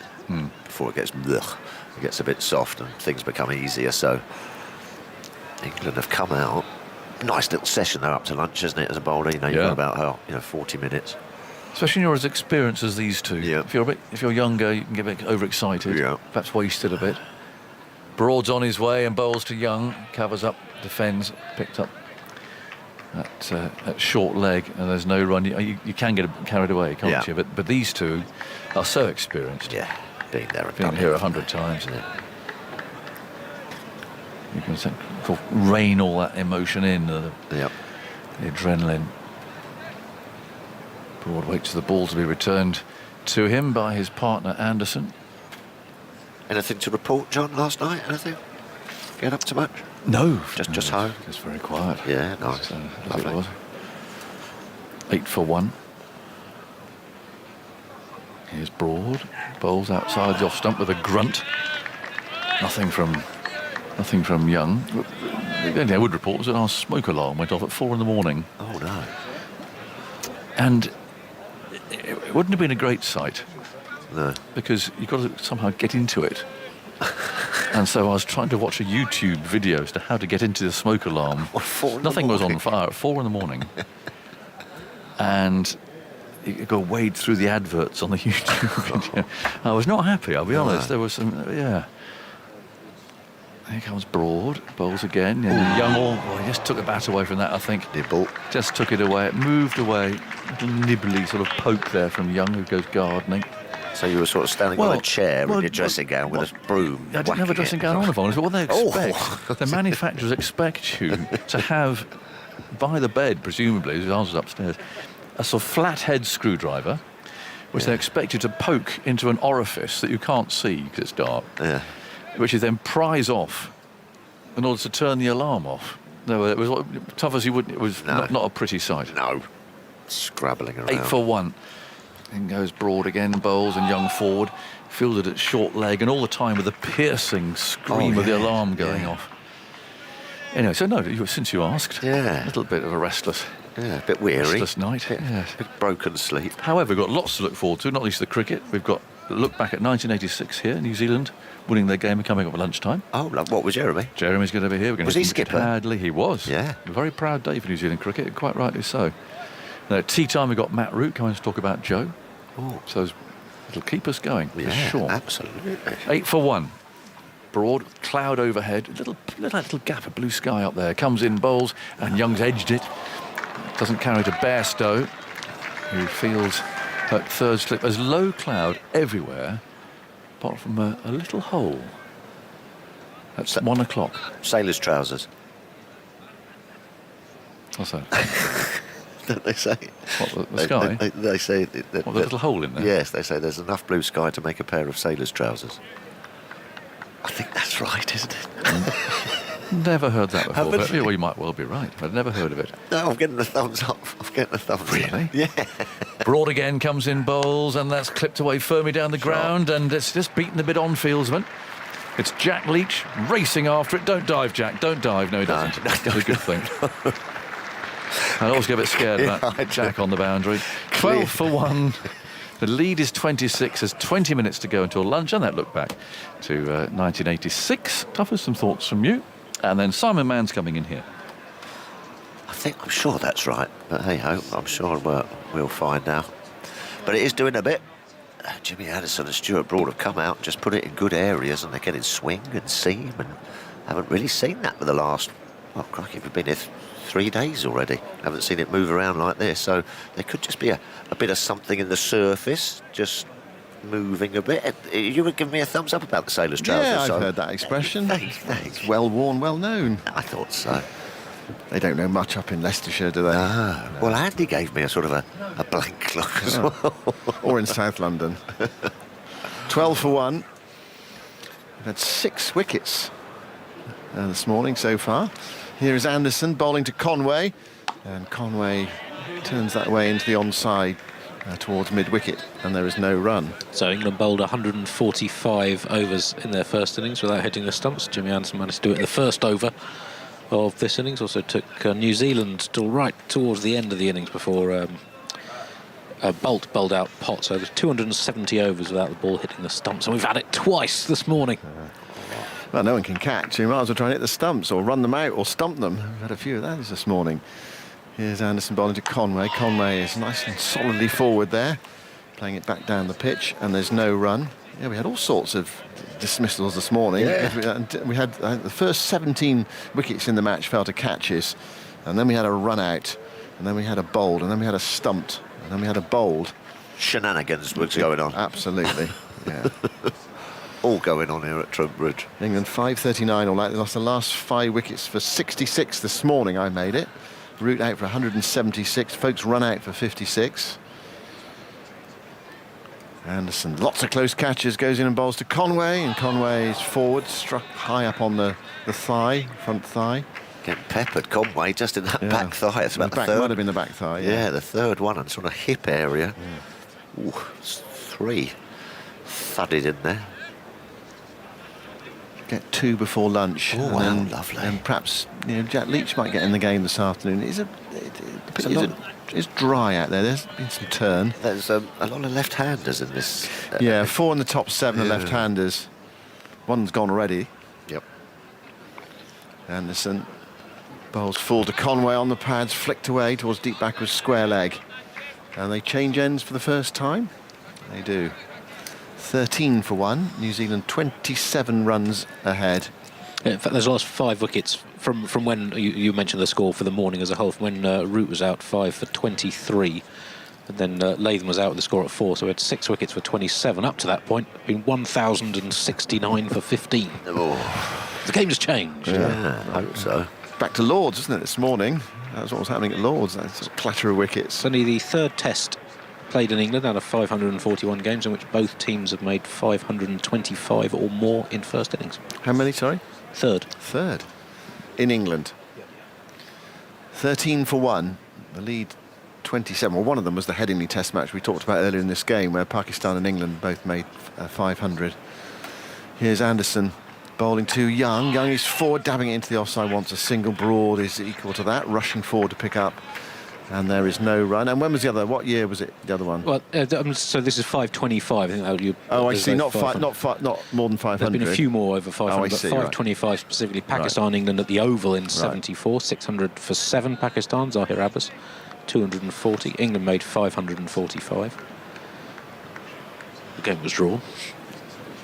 Anderson bowls, and Young gets the bat down just in time on that, plays it towards short leg, and there's no run. It was in that series, I think, 74, and Zahir made those runs, and there was the Great Guardian headline. I mentioned it before, but it's always worth a reprise. The Great Guardian headline, Happy Days, Zahir again. Fantastic headline, that, isn't it? You could retire, couldn't you, after a headline like that? And the other game where both teams made over 525, one of the dullest tests ever played, Old Trafford in 1964. Australia 656 for 8 declared in 255 overs. Triple century for Bobby Simpson. I think Tom Cartwright on Test debut, 2 for 118 from 77 overs. England replied with 611 in 293.1 overs. Which year was that? 64. Ted Dexter, 174. Good game to be on TMS, that one there, Thomas. Wow. Barrington, 256. Australia in the second innings, 4 for 0 off 2. Game drawn. I feel exhausted just listening to it. Right, 13 for 1. And it's leg slip. Conway to take strike from Broad. Short leg slip, 3 slips. Gully, England on the attack. Broad round the wicket, bowls to Conway, and Conway gets one down the leg side, which tries to flick away and misses. And it's taken by Folkes. Yeah, the reason for the happy days are here again was because he made a double 100 in 1971, I think it was, and then another one in 1974. Good, like that. Good headline. It's always handy when your name lends itself to sort of, Tufnell was always quite good, you know. Another tough day in the field. Well, yes, or when the going gets tough. Tough luck. Tough gets going or something, yeah. Tough love, yeah. Broad bowls, and Conway pushes that one and misses, and it goes through to Folkes. Broad stands there. Hard to believe his luck there, or lack of it. You're right. England just need, just the odd one of these, just to brush an edge. They're beating the bat. Went past the inside edge. They're poking out at it. Scrambled seam from Stuart Broad. Well, I suppose when you're sitting in the dressing room and you watch your opener sort of leave one and get your middle dolly knocked out the ground, you start thinking, well, I better play a few of these instead of just watch them go whizzing past. Back with Broad, striding in to bowl to Conway. And Conway hits it uppishly through mid-on for 4. It's going down the ground. You say it's going to go for 4. You can say it with a great deal of confidence, I think, on this surface. It's outfield, because most things that are struck firmly head to the boundary. It was in the air through mid-on. Anderson chased it for a while, but no chance of stopping that. 17 for 1. New Zealand 31 ahead. We've already had 4 fours in this innings, one of them all run. In the first innings, the 2 teams combined for 163 boundaries, 10 sixes and 153 fours. That's the joint 6th most boundaries scored in the combined first innings of any Test match. It felt like it, commentating, it was boundaried over. It felt like sometimes 2. Broad bowls, Conway's forward, defending into the offside towards extra cover. And there is no run. Conway 9, Young on 4. New Zealand under pressure here. They're just feeling the pressure at the moment. England know if they could knock the top off this New Zealand innings, then it's still a long way to go to New Zealand to save the game, even in these what have seemed to be relatively benign batting conditions. But the lights are on. It's overcast. 3rd innings pressure.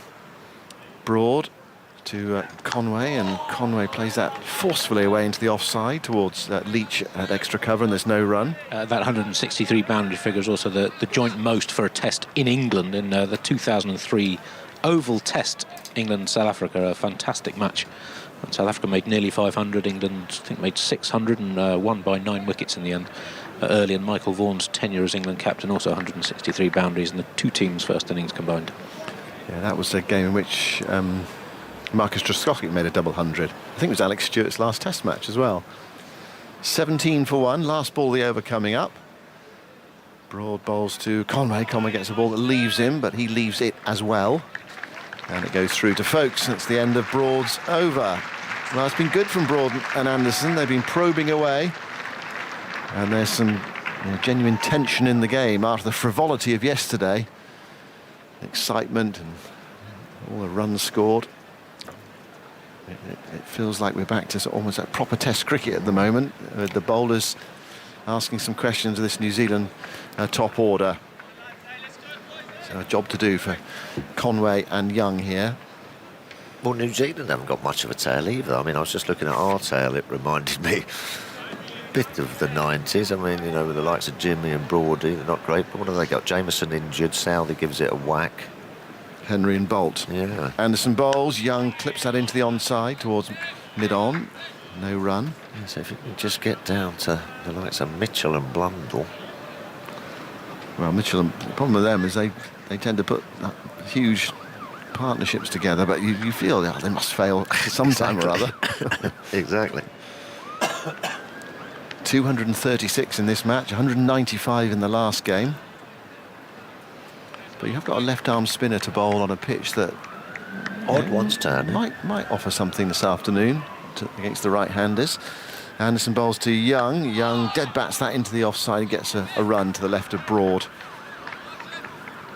moving towards lunch on this fourth day. 18 for 1 New Zealand. And it can be quite nice just when the odd one's turning, because it's very difficult then, you know, if you're holding a good line and a good length, just to come forward, because if it just skids on, you get thumped in the pad, and then you play slightly outside the line, and the odd one turns and can get the edge. So sometimes it's a nicer pitch to bowl on than one that's just completely turning all the time. Yeah.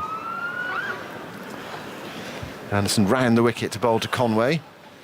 And Conway edges this over the top of slip. Was he trying to leave that? I think he was. And the ball took the edge and flew down towards the deep third boundary. And it might well have gone for 4. It's been knocked back inside the rope. Folkes returns it.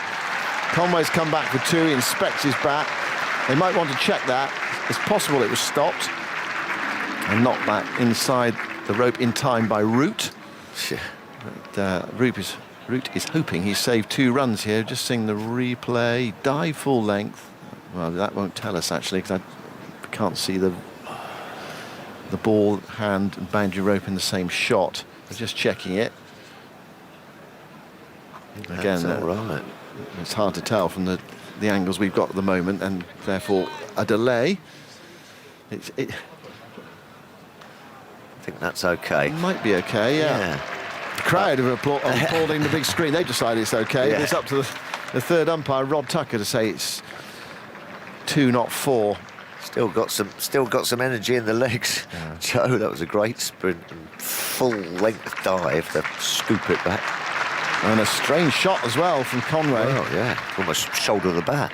20 for 1.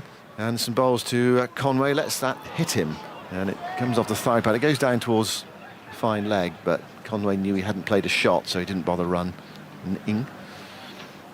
20 for 1. New Zealand's lead is 34. In different conditions today than the ones we've had on the first 3 days of this Test match. First 3 days blustery, got the sunshine around. There's a bit of breeze today, but much stiller. And cloud cover, more consistent cloud cover. The lights are on. Conway waits. Sees Anderson approaching. He's with him now, and Conway tries to turn that away, and as he ends up dropping the ball at his feet. Short leg fielder steps forward to pick up, and there's no run. Yeah, there's just the odd one. That's really lifted. Sorry, just looking at the... We're just looking at the replay of the one that went over the top of the slip cordon. That has almost... Was it glove or was it, well, shoulder of the bat? Shoulder of the bat and a bit of glove, but that's almost sort of just disturbed the surface, gone through the top a bit. Back of a length delivery, but then just kept on climbing.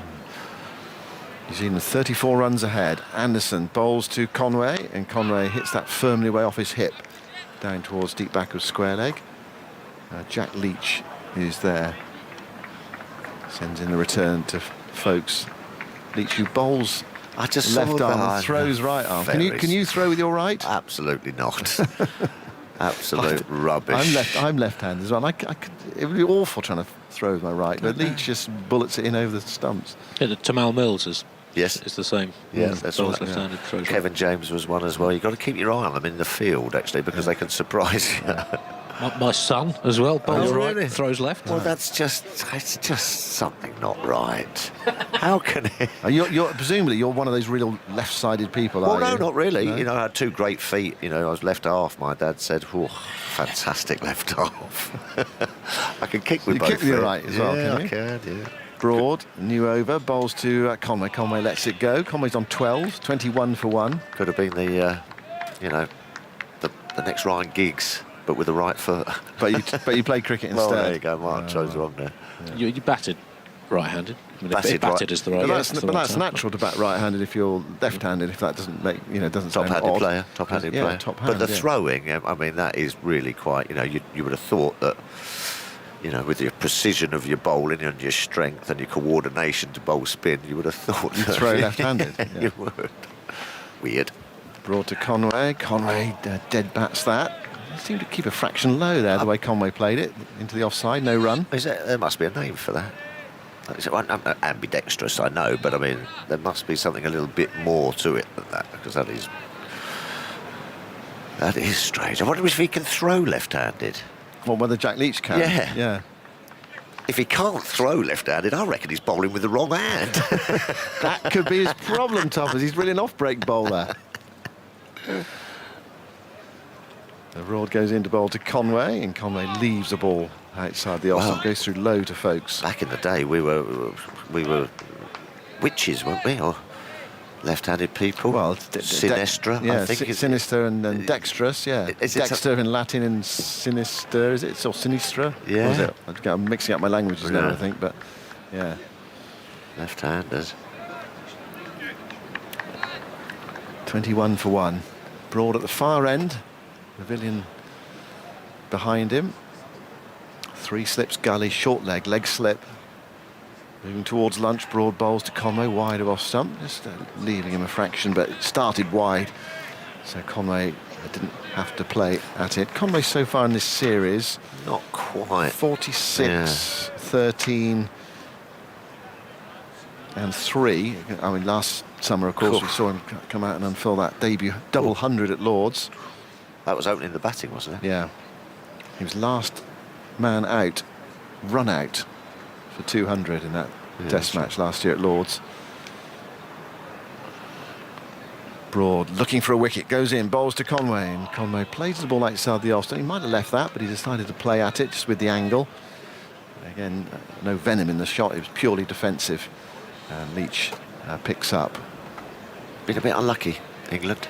So they bowled really well. They've been right on it, Broad and Anderson, as you'd expect. But they have extracted some movement out of this surface, and unlucky not to get another wicket. Last ball of the over coming up, and then we will have time. It's just coming up to 1 o'clock. I think we will have time for one more over before the break. Broad bowls to Conway, and Conway drives nicely. That's a fine stroke. That's going for 4. Up towards wide, long off. Beautifully struck by Devon Conway. Actually, in keeping with so many of the shots we've seen in this match, I don't think I've seen a game where so many strokes have been so well timed. Pure, so pure. I mean, you don't get too much purer than that. It wasn't a flourish, it wasn't a wild swing, it was just pure timing. He held the pose, and then he decided to jog just in case, but I think he knew, everyone knew that was heading off to the boundary. We did a lovely thing on the highlights show, which you'll see tonight at 7 o'clock, about Joe Root and Tim Southey. There was like a small box just on a length outside off stump. Yeah, I had a look at it. I was in the box downstairs. I was watching it. Go on, I'll just tell you that Matthew Potts is coming on. It's 25 for 1, last over before lunch. Yes, so there was 3 replays, and the ball, the ball landed in exactly the same spot. But Joe Root's shots were one through cover point, glorious, elegant, extra sort of cover drive. The other one was an outrageous shot past mid-on, and then the other one was a ramp that went for 6, and the ball landed in exactly the same place. I mean, as a bowler, you just, well, good luck. How'd you set a field to that? You just try and conjure something up with the 11 you've got, don't you? Yeah, you do.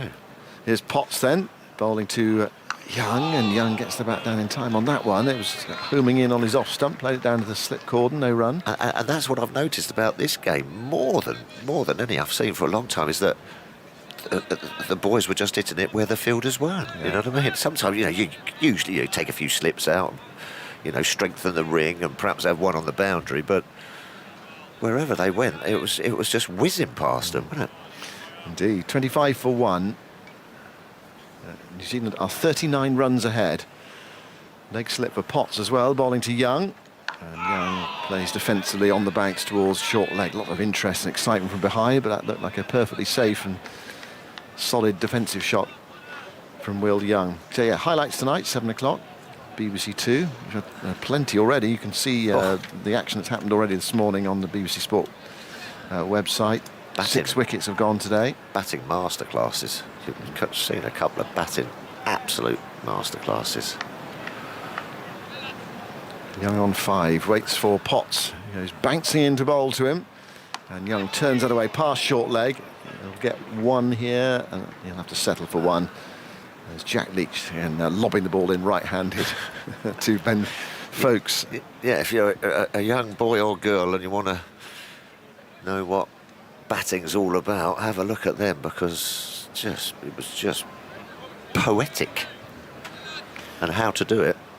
And Root today, so disappointed to get out. The 180, was it? 176, shaking his head, furious with himself. Well, he actually got done, didn't he? It was a good bit of bowling, actually. He got done a bit by Trent Boult with a slower ball outside off stump. Drove it to cover, where Southey took the catch. Folkes was run out for 56. Broad, a very good catch by Mitchell at slip off Bracewell for 9. Potts bowled by Boult for 3, and Jimmy Anderson stumped off Bracewell for 9.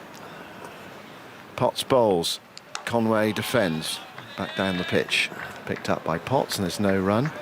So we've got silly mid-on now, in for Potts bowling to Conway, and a short leg who's quite deep, and 3 orthodox slips and a gully. Is that a silly mid-on, or is that a short mid-on? Well, short mid-on, halfway between the two, probably. Yes, it is. He's sort of in the batsman's eye line, or the non-striker, who's young, to run round him actually to complete the single. Potts bowls, Conway plays a fiddly push into the offside, gets a single, big gap there. Broad lopes after it, realises that there was an easy one, doesn't overextend himself. 27 for 1, and these two, if they can negotiate this delivery, just feel they've settled things down a bit after the early loss of Latham, and some appeals for LBW, and the edge over the slip cordon from Conway. You just get the feeling if one of those had just gone on England's way, that pressure builds. 41, New Zealand's lead, with 5 sessions of the match left. Last ball before lunch, Potts bowls to Young, and Young gets a ball on middle stump, which he pushes into the offside. Potts picks up, and that is the end of an action-packed morning in which England were bowled out for 539, and New Zealand have responded with 27 for 1. The lead is 41. And Conway and Young have done quite well to hold on there against some good sustained pace bowling from England. We've also seen 3 or 4 ravishing strokes as well, mainly from Conway, who's 17 not out. Yeah, it's so been in the exciting. morning, we had 93 runs, 6 wickets in 23.2 overs. There's your money. England will be hoping to have something similar this afternoon. Absolutely, but they'll have some encouragement by that. You know, as a bowling side, you kind of know what the pitch is going to do, and big runs everywhere. So they've come out there really positive, put it in the right areas, and created problems. And it'll just make the lunch slip down a bit easier. That at least there is a bit of something there to work with, and if you just keep sort of your skills and your disciplines, there is just that little bit more for the bowler. But I think it's going to be this ball again. They've got to get 3 or 4 quickly here until it gets to about 30 or 40 overs old, because it then becomes hard work to get anything off the straight. The wicket that did go, Latham leaving a ball from Anderson that cannoned into his middle stump. You don't see that happen very often.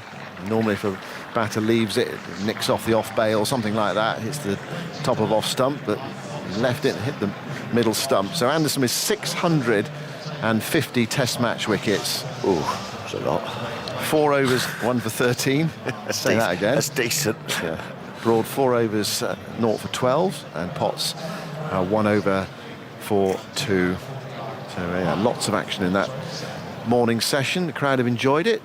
Not a huge crowd in at Trent Bridge. They're a completely different atmosphere today. The sort of the exuberance of the weekend, and then very much a sort of quieter, calmer Monday crowd today. But they've seen a lot of action so far. I think England disappointed not to get a lead, and they did lose 5 relatively quick wickets. I mean, they're up around New Zealand's total. I mean, their plan this morning would have been to get a lead of minimum 60, 80, something like that. I mean, in the back of your mind there is that, but at the end of the day you've got to get bowling as well, haven't you? You've got to get bowling, because that's how you're going to try and win the match, by bowling that in the second innings. Yeah, I mean, if it had come off, if Joe Root was the key, they managed to get rid of Rooty pretty early on, didn't they? If he'd have kept going, that would have been ideal, but not to be. Yeah, Root out for 176 in England's 539, so they were 14 runs behind on first innings, and New Zealand at lunch 27 for 1. New Zealand have only ever won one test match on this ground. It happened in 1986. He's here. And Jeremy Coney was the captain of New Zealand for that Test match. John Bracewell scored 100, and his nephew is playing in this game. But we're going to look back at 1986. Now, what were you doing in 1986? Can you remember? I just joined Middlesex as a whippersnapper, earring, long hair, creating havoc. Yes, John Bracewell, the off-spinner. Yeah, he got 100. Yeah. Used to be a gravedigger, you know. John Bracewell. I didn't know that. No, he did, yeah, he did. Yeah. You'll hear the stories from Jeremy, yeah. Very strong hands, big strong hands. Anyway, Jonathan's coming in. Yeah. Jeremy was telling me that story last night, funnily enough. And there you go. Yeah, good Test match that for New Zealand. Certainly was. I hadn't realised, and we'll hear about it in a second, that David Gower finished it with a throw. Oh, did he? What buzzers? He threw it. Just threw it. As he was bowling, threw it, and he became the first England player to be called for throwing in a Test match in England. I'd forgotten about that. I didn't even know that. There you go. So don't go anywhere, Tuffers. We're going to. That's the sort of quality of this lunch interval that's coming up. All sorts of little bits and pieces coming in that we've forgotten. Go and have your lunch. Go on. So we're going to look back at that Test match. Played here in 1986, and the reason it led to the historic first series win in this country for New Zealand, with our old friend Jeremy Coney as captain of New Zealand. First of all, though, let's check on today's LV County Championship. Kevin Howells is still at Taunton, watching the leaders Surrey take on Somerset. Kevin. Hello, Jonathan. Yeah, we've got some decent weather, I'm pleased to say. It's nice and dry.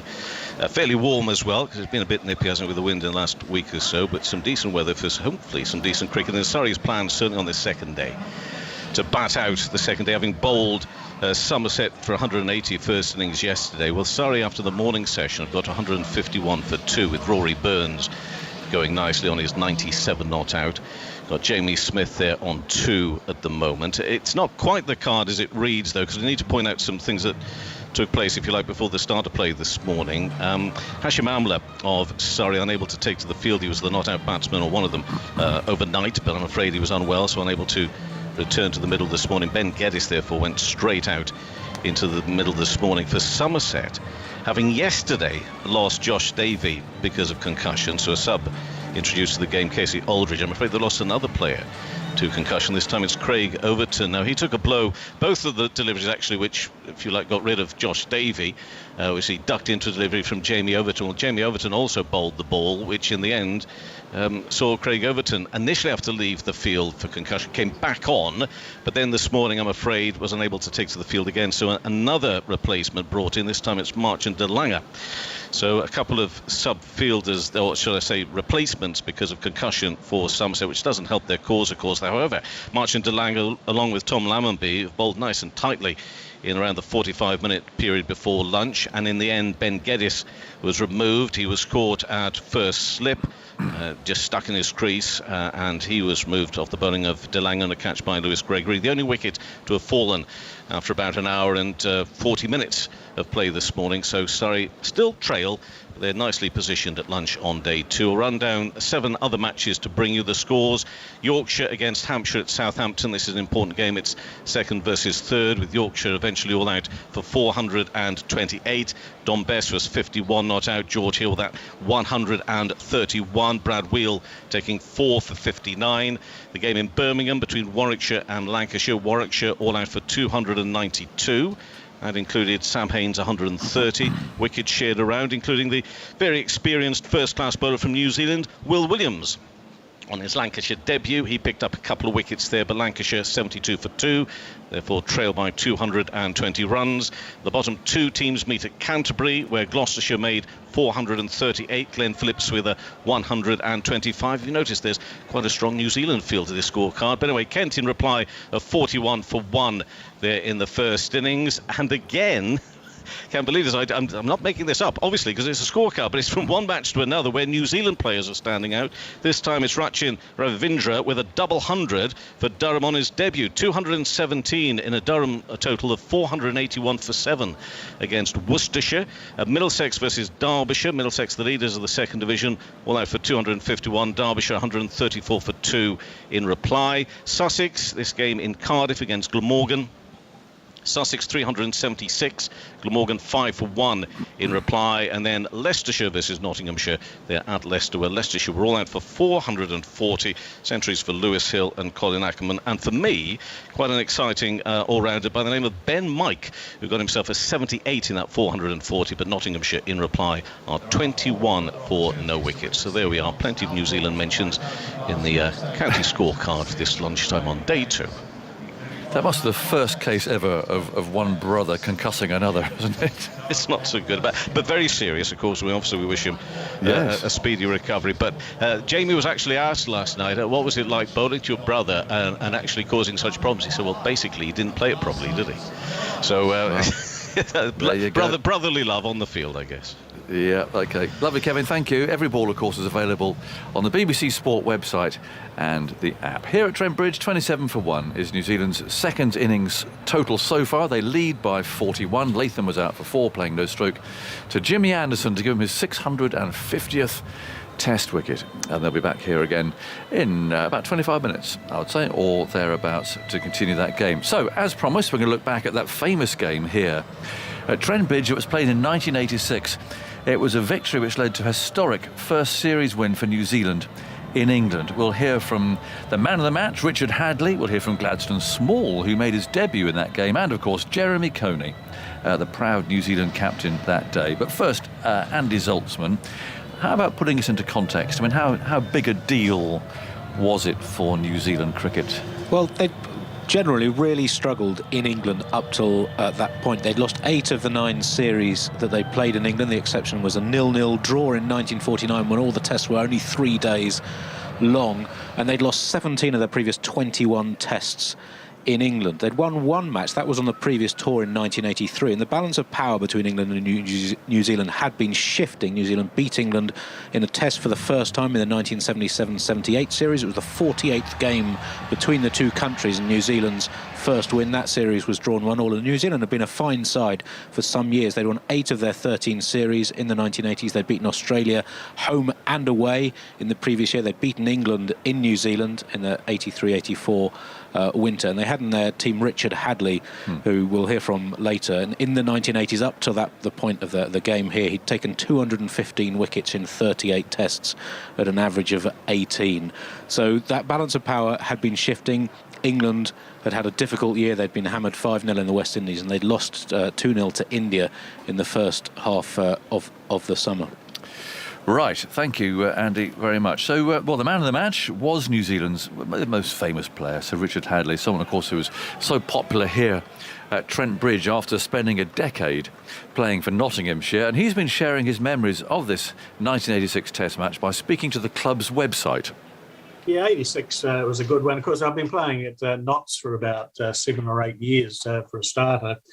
And so I was well aware of English conditions. And so when that Test match came, I was pretty well prepared and looking forward to it. In some ways, it was a home match for me. There was always going to be a bit of Nottinghamshire support from members and supporters and others. And they gave me a good welcome, a fair welcome, being a member of the opposition. We bowled England out for 256, so that was a pretty pleasing result. And on that day, I managed to get 6 for 80. So to get a bag of 5 wickets on your home ground is something to cherish. And when we batted, we got to 413. So we got a pretty good lead. John Brace was scoring 110, and then I managed to get 68 with the bat. So I was starting to have a bit of an all-round impact on the game, if you like. And then we bowled England out for 230, got 4 wickets in the second innings.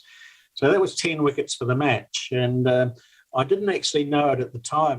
When I was doing a bit of research on that particular match, I found out that it was my 7th 10-wicket or more wickets in a match, which at the time equaled a world record that was held by S.F. Barnes from England and Clary Grimmett from Australia. Clary Grimmett, of course, was a New Zealand-born cricketer who went to Australia and obviously played for Australia. And my great friend and foe, Dennis Lilly, had also done that feat. So I was in a nice little bracket of achievers, if you like. So that was pretty pleasing. And we only had to get 74 runs to win the match, and we won by 8 wickets. But the game had a peculiar finish to it because David Gower was given the ball to bowl the last over. And he bowled a ball. In fact, he didn't bowl it, he chucked it. And it was a no ball, got hit for 4. So when you look at his bowling stats, no deliveries, and conceded 4 runs. It was really one of those anomalies in the game of cricket. Oh, and he's thrown it one, and Crow's hit it. And will it reach the fence on the fall? It does. It's 6. Or is it 4? I saw a signal over there from somebody. It's 4 only. So he's 48 rather than 50. And in fact, it was a bit of a gift ball from David Gower. So 77 then for 2. And New Zealand have won by 8 wickets, with Martin Crowe coming back 48 not out, rather, and Jeremy Coney 20 not out. It was a great win for us, and it helped us win the series for the first time in England. We drew the other test matches. We drew the last one at the Oval, which was important.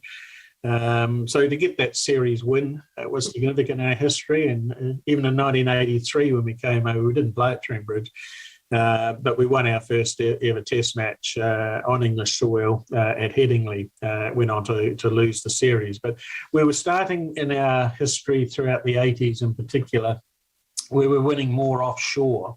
And that was giving us more sort of credibility and respect, if you like. So to win that test at Trent Bridge, go on and win the series in 86 was another ticking of the box, if you like.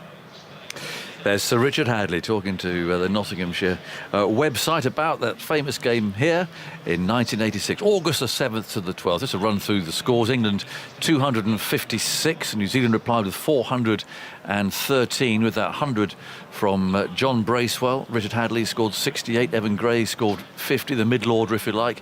A useful 26 from Derek Sterling down there batting at number 10. England's second innings, 230 all out, more wickets for Hadlee. He took 4. John Bracewell 3 for 29, and then those runs knocked off New Zealand 77 for 2. They knocked off in 24 overs. Martin Crowe 48 not out, and certainly Jeremy Coney, the skipper, 20 not out. He's sitting alongside me. That must have been was that your proudest moment, winning that match, winning the series?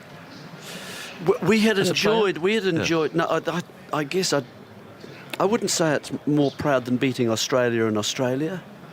They're all good victories, aren't they? I think as a nation that hadn't had many, that Richard's pointed out, that every one counted.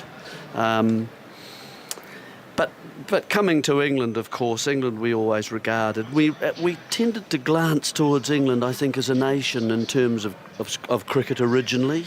And so we learned, that's where we were looking to learn, this is how you play. Right. We had longer tours, of course, coming to England. We didn't play against Australia very much, really. We had the 1946 test, where they came to New Zealand and played at the Basin Reserve. Actually, a game that it was so green, apparently, they cut a new pitch on the morning of the match. Wow. And Richard's dad, Walter, was captain that side, and he won the toss and batted. Not quite his best decision when they were bowled out for 46, and so it went from there. So Australia decided not to play us again for 27 years, till 73. So we actually played against England a heck of a lot more. You'd come to Australia and then you'd move on to New Zealand, if you remember. Of course. It always felt a bit of an add-on, though. It was a wee bit, and sometimes it wasn't the main side. One player had come back home or something like that. Yes, exactly. But we still looked to England for our game for that period. Did you look to England as the team to beat then? Yeah, when you wanted to beat England, absolutely, possibly more. I mean, I know you in Australia had this tremendous. We do now. We do now. But England, it seems to me, for most countries, was the team to beat because cricket started here. That's right. The resources that you had, we looked at that, rather with some jealousy. We'd like to have had those resources ourselves. We didn't have professional players, really. I mean, there was the odd one that would come over, but, you know, the Glenn Turner kind of style, who came in the 60s over to England. He'd do his little milk run during the winter to get money to come over and play over here.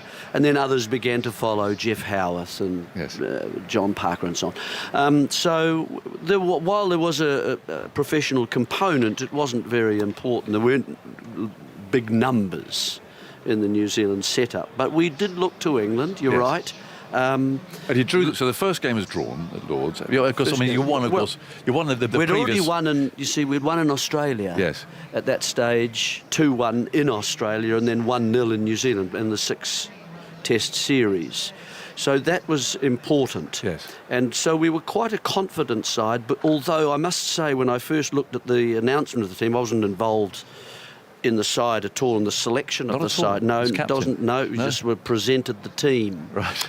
And I did wonder how we would get people out. Yes, we'll go through the bowling attack in a second. So there was that, and there were people who had pulled out of the side. John Reid was our new number 3, and he wasn't there. He was a very good player of spin bowling. And if Embury and Edmonds, who England had at that time, had bowled a lot against us, I wondered, who would handle and cope with those questions they would ask. So Reid was missing. We didn't start. It was. As I look back now, I think it was a sort of a series of overcomings, because we lost our manager immediately to illness, and he went home. I thought Hadley and Chatfield would form the basis of the seam attack. Well, Hadley didn't. We struck a bargain with Richard that it was his benefit year. He didn't mention that on the. And we came to an agreement that he wouldn't play any of the tour matches. He would play for Notts and be able to try and enlarge in his benefit season, and we would provide ourselves for 3 matches that we would play for him on his behalf. Non-tour days. So he wasn't going to be available for much of the tour. We found Ewan Chatfield broke his thumb, and so he was not playing. He became the manager for the tour, yes. And Bruce Edgar became the treasurer. Our tour bus, our tour bus was broken into. It was a wonderful tour bus, I've got to say, and but a lot of personal belongings. All our camera equipment was stolen down in the south. Hove, I think, down in that area. So extraordinary start. Yeah, it was really. And then Ian Smith went home for family business and so on as well. So we lost another player there. It wasn't easy to get through that, and we had a lot of also quite distinct social groupings in the team.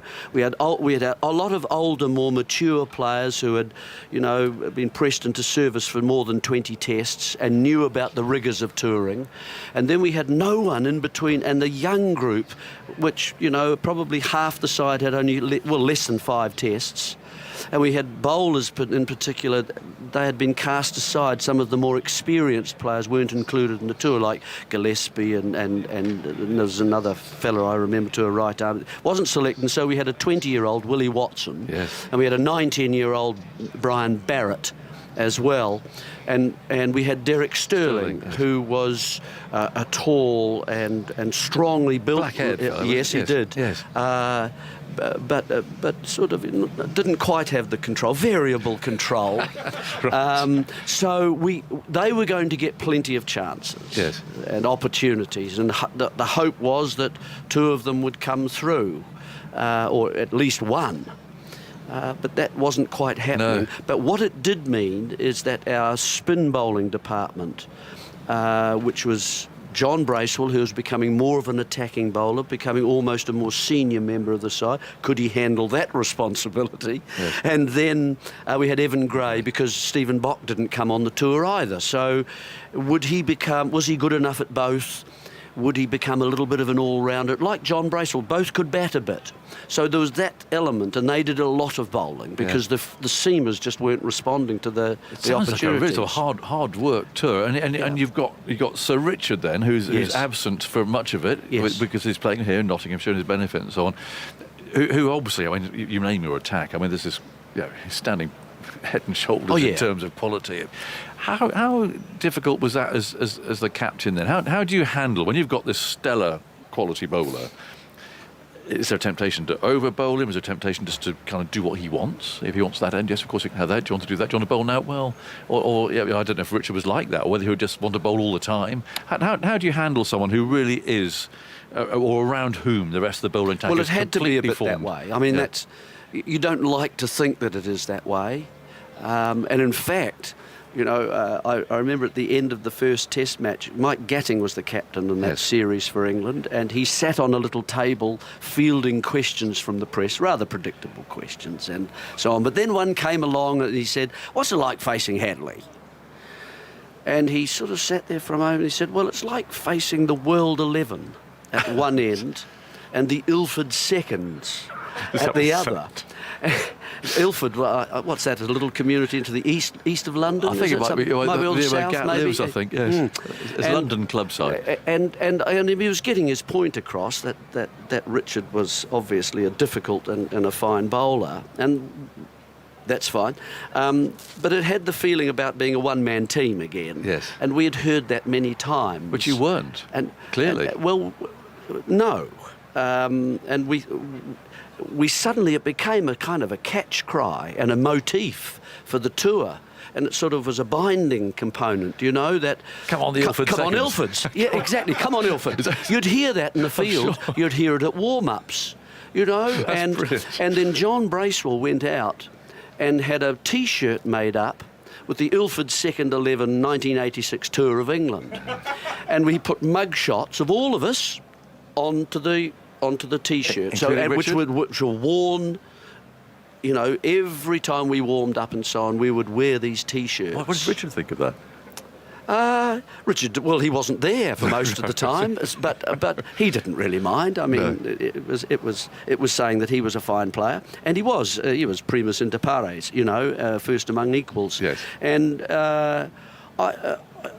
I basically, of course, I gave him the end that he wanted. He had played here a lot. He knew the grounds, and so on. So yes, we would sit and talk with myself and Richard and Glenn Turner, the manager. He was still there, and so we would talk about what the number of overs, kind of as a guide that he would bowl. We tended to bowl him in shorter spells, but quite a few, so he was always sort of ubiquitous. Yes. And then we tried to fit in around it. The good thing for New Zealand was that Bracewell and Gray stepped up and started to play a much more senior role in that team, so I would use them a lot more. Well, England had a debutant in that match. And that was the Warwickshire fast bowler Gladstone Small playing his first Test match. Gentlemen, how are you? Jeremy, how are you? Very well indeed. I was expecting to hear some of you taking your wickets there, Gladstone, but never mind. I'd love to hear from you. We were going to have, because you took some wickets in there, didn't you, in that game? Well, yes, it was my debut, and obviously being a county, playing many county matches at Trent Bridge. And I was warned by the senior Warwickshire players, the likes of Dennis Samis and David Brown and these guys, say, "Oh, Gladdy, it might be a little bit different when you get to Trent Bridge for a Test match than when you go there for a county game. Because generally when you got there for a county game against the likes of Rice and Hadley and Kevin Cooper and a bunch of seamers that Notts had, you couldn't discern the playing strip from the rest of the square. You remember that well, I guess, because until the groundsman sort of put the stumps in, you didn't know which pitch you were going to play on. So it was a bit of a shock when I turned up on the Wednesday lunchtime, as we did back then playing for England. We finished a county game on the Tuesday, and then you made your way to the Test match venue on the Wednesday, the day before the Test match. And I, obviously being keen, I arrived there really early. I was there like 8:30 in the morning, and no one else was there. And I put my cricket coffin in the best spot in the dressing room, which was right by the window, a great view of the ground and the silk and things. And I remember the room attendant coming in and saying to me, "Oh, youngster, I wouldn't put your bag there if I was you." And I said, oh, well, I'm first in here. I'll get the first. Okay. So then the rest of the guys kept coming in. The rest of the players kept coming in. They all said the same thing. Oh, Stoney, you better move that bag out, fella, because there's a certain gentleman about to be coming in just before the bell goes. At 11 o'clock, we were due to be there. And sure enough, at about 2 minutes to 11, in step one Ian Botham. Oh, dear. Who were just coming back from absence from the game, shall we say. And he took a look in the corner where I was and said, whose bag is that over there? And just swiftly stepped over everyone else and got my bag and chucked it over the other side of the dressing room. So that was my introduction to Test match cricket. Well, settle back, because we found this clip of you taking some wickets, Gladstone. 13 runs have come off this over from Small. Still over the wicket at the moment, the left-hander, past umpire Palmer. He bowls to right, well pitched up on the leg stump, and he's caught at square leg. And Gladstone Small has got his first wicket in Test cricket. Wright can hardly believe it, furious with himself for turning that off his toes in the air, and it went pretty well straight to Bill Athley, just backward of the square leg umpire. There you go, Gladstone. Well, you trapped him. You trapped your first one. Hey mate, they all count. They all like some half volley to well set. And John Wright was a wonderful player. Played against him a lot. Played for Derbyshire, and he was a wonderful player. Really, got set when he got settled. He was a very hard fellow to dislodge. And obviously, I listen and watch a lot of the cricket these days, and I've noticed today, Jimmy Anderson he got his wicket there. He was around the wicket. Yes. I mean, in all of my years of bowling in first-class cricket, I would have bowled about 2 balls around the wicket to a left-handed batsman. Because back in my time, when we played Tigers, it was about pushing the ball across the left-handed batsman, getting nibbling outside the off stump, and then getting one to come back into his pads to get him out, trap LBW or missing a straight one. That was how we tried to get him out back then. Yeah. Or balls like some half volley like I did. So you say they do all count. Just on Richard Hadlee, I mean, here are us talking about Richard Gladstone, and Jeremy can answer this too. Do you think there's anybody in sort of contemporary or almost contemporary cricket who bowls like Richard Hadlee did, Gladstone? Have you seen anybody similar to that? He was, I mean, his stats would tell you what a great bowler he was, and luckily I was able to watch him bowl, and I actually modeled the two best bowlers I saw in my time in cricket was Richard Hadlee and Malcolm Marshall. I mean, they're to me, and he was one that Richard Hadlee was a guy who I looked to, and I actually shortened my after years of trying to bowl as fast as I could, and suddenly in realizing the more you got, the more experience you got, realize it wasn't all about bowling the ball fast. It was bowling the ball repeatedly in the right area of the pitch that caused the top batsman problem. And I looked at someone like Richard Hadlee and saw how he did it and the skills that he had. And I cut my run up down to about 20 yards and used rhythm as my guideline to bowling. And that's what I did for the rest of my career. So, and I even today, if I speak to young fast bowler about fast bowling, the last thing I leave him with is say, listen, get yourself a video of Sir Richard Hadlee and watch how he operated, and that's the best advice I can give you about trying to bowl fast. I mean, he was superb. Last one from you, Gladstone. Do you remember what it was like after that defeat? I mean, it's your first test. And I wonder what it was like in the dressing room to walk off. What was the atmosphere like around you?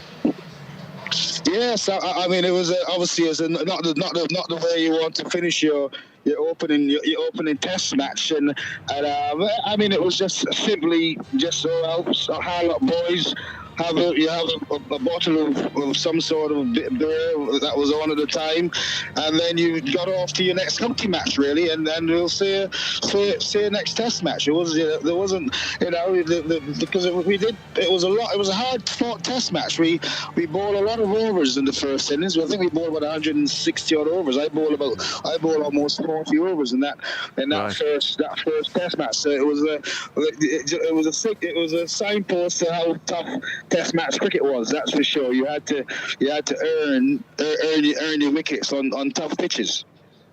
Lovely. Gladys, it's great to talk to you. You bowled 38 overs. You took 3 for 88. Take care, Gladdy. We catch you up during the summer, buddy. Yeah, look forward to it. Bye-bye, Gladstone. Cheerio. There we go. That was Gladstone making his debut. It must be. I mean, the atmosphere was interesting, isn't it? Because England boys would have just packed their stuff up, disappointed. Well, they're going to another game. Headed off. That's right. It's exactly right, and that's why we didn't really see quite as much of the England side, because they were so busily heading off and straight away to other games that they had to go and count. And so a test match didn't quite have the build-up, I would guess. Well, it is a guess, and well, speculation. As I said, you would turn up on the Wednesday lunchtime. Yeah. Yes. You wouldn't know if you were playing or not. You'd have a net.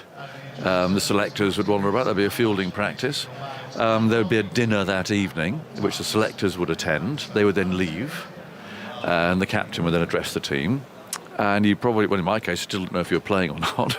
And you would wait anxiously till the next morning when they decided what the 11 would be and whether you were in it. It was nothing like it is today. And I think that of all the things, that's something that really has changed a lot. But when you're on tour, it's different, isn't it? And especially this sort of tour, I can imagine, knowing you and many of the others actually who are named here, I bet you had a really good team spirit, actually. Yes, we did. We also had a week. We had a week. Yeah. Prior to the tour, the commencement of the tour, which is Arundel, which again was a kind of a bridge between practicing and then moving into the tour proper, which was a nice social scene. Absolutely, it's a lovely place to go to. Yeah. So we had a nice little build-up. We stayed at the Waldorf, and we'd start at 6:55, and there'd be the run. It would be taken by Chatfield, and it would be taken by Bracewell. We'd meet in the reservoir in the area down there. And away we'd go, and it was a dawdle for them. Of course, the rest of us were heaving. And they'd run us around London, and then we'd come back, and then we'd go to the nets at Lord's. We'd go for another run through Regent's Park and that area as well, and then we'd finally have fielding and so on. So they were quite busy days, and setting the standards for the tour for the players. But how two players, squad players, became these senior management positions. We had remarkable. lots of that sort of thing to do. Yeah, I talked about the bowlers, and Willie Watson became actually a decent bowler. He did, yes, he bowled lots of overs. The batsmen, of course, people will recognise the names of the batsmen. Bruce Edgar, John Wright, Martin Crowe, of course, Ian Smith. Yes. That's a decent batting line with you in there as well. That's a decent batting lineup. Yeah, we were looking for a number 3, as I recall, because of the absence of John Reid. It was going to be either Ken Rutherford to go into 3, or a guy Jeff Crowe, of course, Martin's elder brother. I was wondering where he was. So he hasn't quite yet emerged yet. No. So that was an area again of some debate. And giving chances to them in the tour matches to say, come on, let's see what you can do here. So, and that's what you're trying to do, and that was the wonderful thing about an England tour. An England tour, you could develop a player. You could suddenly have at the end of the tour, you've got a new man that you could take back, and he was part now of the international scene. So, and that's what you wanted to build. It was that length. They're just not like that nowadays, the tours. I've got to share. You might not like this, Jeremy. Right. Well, they're mainly good memories for you in that game, but not all of it went totally to plan for you. The delivery has Coney coming forward, and again playing with the spin. Well, there could be a run out here if Coney doesn't get back the other end. Is he back? Now I think he's run out. Coney run out. As Crowe called him through, Coney slow. He didn't want to go, but Crowe insisted. Said, come on, come on, come on. And in the end, Coney was sacrificed. He raced to the other end, and he didn't make it. Gladstone Small, I think, picked it up and lobbed it back to the bowler's end. And Martin Crowe is mortified. He's turned his back on his partner. He can't look him in the face. Oh, see, there you there's are. another one here. So we've had three. We had Jeffrey Boycott covering his face up. We had Potts today covering his face up, and Martin Crowe covering. Sacrifice, Joe. Yes, I had to. He kept on coming at me, coming and coming. Because that's the interesting thing again. And also, he was very fast. Oh, was he? Martin Crowe. Yeah, he was. And so when you get a differential speed, the opportunity to be run out is increased, of course. And so, yeah, he and I had a few little issues. But didn't you? Because he got Hadley, the standout bowler. Yes. I mean, Crowe then would have been a standout batsman, wouldn't he? He was certainly starting to perform really well. Yeah. Yes. So these two really, top class cricketers. Well, at the end, then, the Gower throw. It just came on. It was his first ball. Mike Gatting threw in the ball. Yes. And he chucked it. I don't know whether that was just let's get this over and done with, and a sort of a semi-jokey thing that sometimes David would do. Hit for four. Yeah, hit for four and the end of the game. Yeah, it was a wee bit weird. Yeah. The other thing I do recall is Edmonds bowling with a white wrist watch. Oh, is that game? Right, wristwatch. And then Martin, and so he was sponsored by, yes, it was a sponsor. And so Martin asked him to take it off. You know, he said that's distracting. Yes. And so we'd get a single and I would then face, and I would say, excuse me, could I have him put the wristband back on, please? So then he'd have to put it back on to bowl. And then we'd get a single and Martin would say, look, he's got to take that off. And it was actually quite fun for the two of us to do that, especially to someone like Phil Edmonds. Well, he didn't like it at all. Especially if he's sponsored. No. Oh, Joe, it's a nice story. Thank you so much. Pleasure. Really good looking back at that. And there you go. It's a ground famous for run-outs, isn't it? Trent Bridge. Clearly. There was one today when Folkes was run out by Potts and he was responding to get Potts off the mark and so on for his first run in Test cricket. But he was sacrificed as well, as it turned out. Right, the players are heading towards the middle, and New Zealand are 27 for 1, so they lead by 41. A really interesting afternoon ahead. I must say that actually the clouds have lifted a bit, and the sun is breaking through. So where it was really quite cloudy and overcast in that first session, the floodlights are still on, but there's definitely some sunshine poking through there. I can see the shadows at the feet of the players. So whether the ball moves around quite as much as it did this morning, we shall wait and we shall see. And who will tell us all about it? Alison Mitchell will. Thank you very much, Aggers. Yeah, really fun listening to Jeremy's recollections of that 1986 tour and the Test win here. Yeah, there is some sunshine burning through. Floodlights are still on for the moment, though. But the players back out there, and Stuart Broad has got his headband on, as he is now wont to do, and the sweatband on his left wrist, and he is going to open up proceedings after lunch from the pavilion end of the ground. The white building with the turreted roofs and the flags flying atop, one for England and one for New Zealand. And Devon Conway and Will Young resume. It'll be Conway on strike, 3 slips and the gully, leg slip and short leg in place for Stuart Broad as he's flexing his arms and getting ready to run in. I've got Sir Alistair Cook alongside me. Well, it just feels like this afternoon session is tantalising. You don't really know which direction the game is going to go in yet, do you? No, good afternoon, Ali. Good afternoon, everyone. Sorry, I was having a stinker with my headphones, so I couldn't get it on. I gave you a little bit more time. Round the wicket, Broad as Conway's forward, the inside half of the bat into the ground to short leg, which is Ollie Pope under the helmet.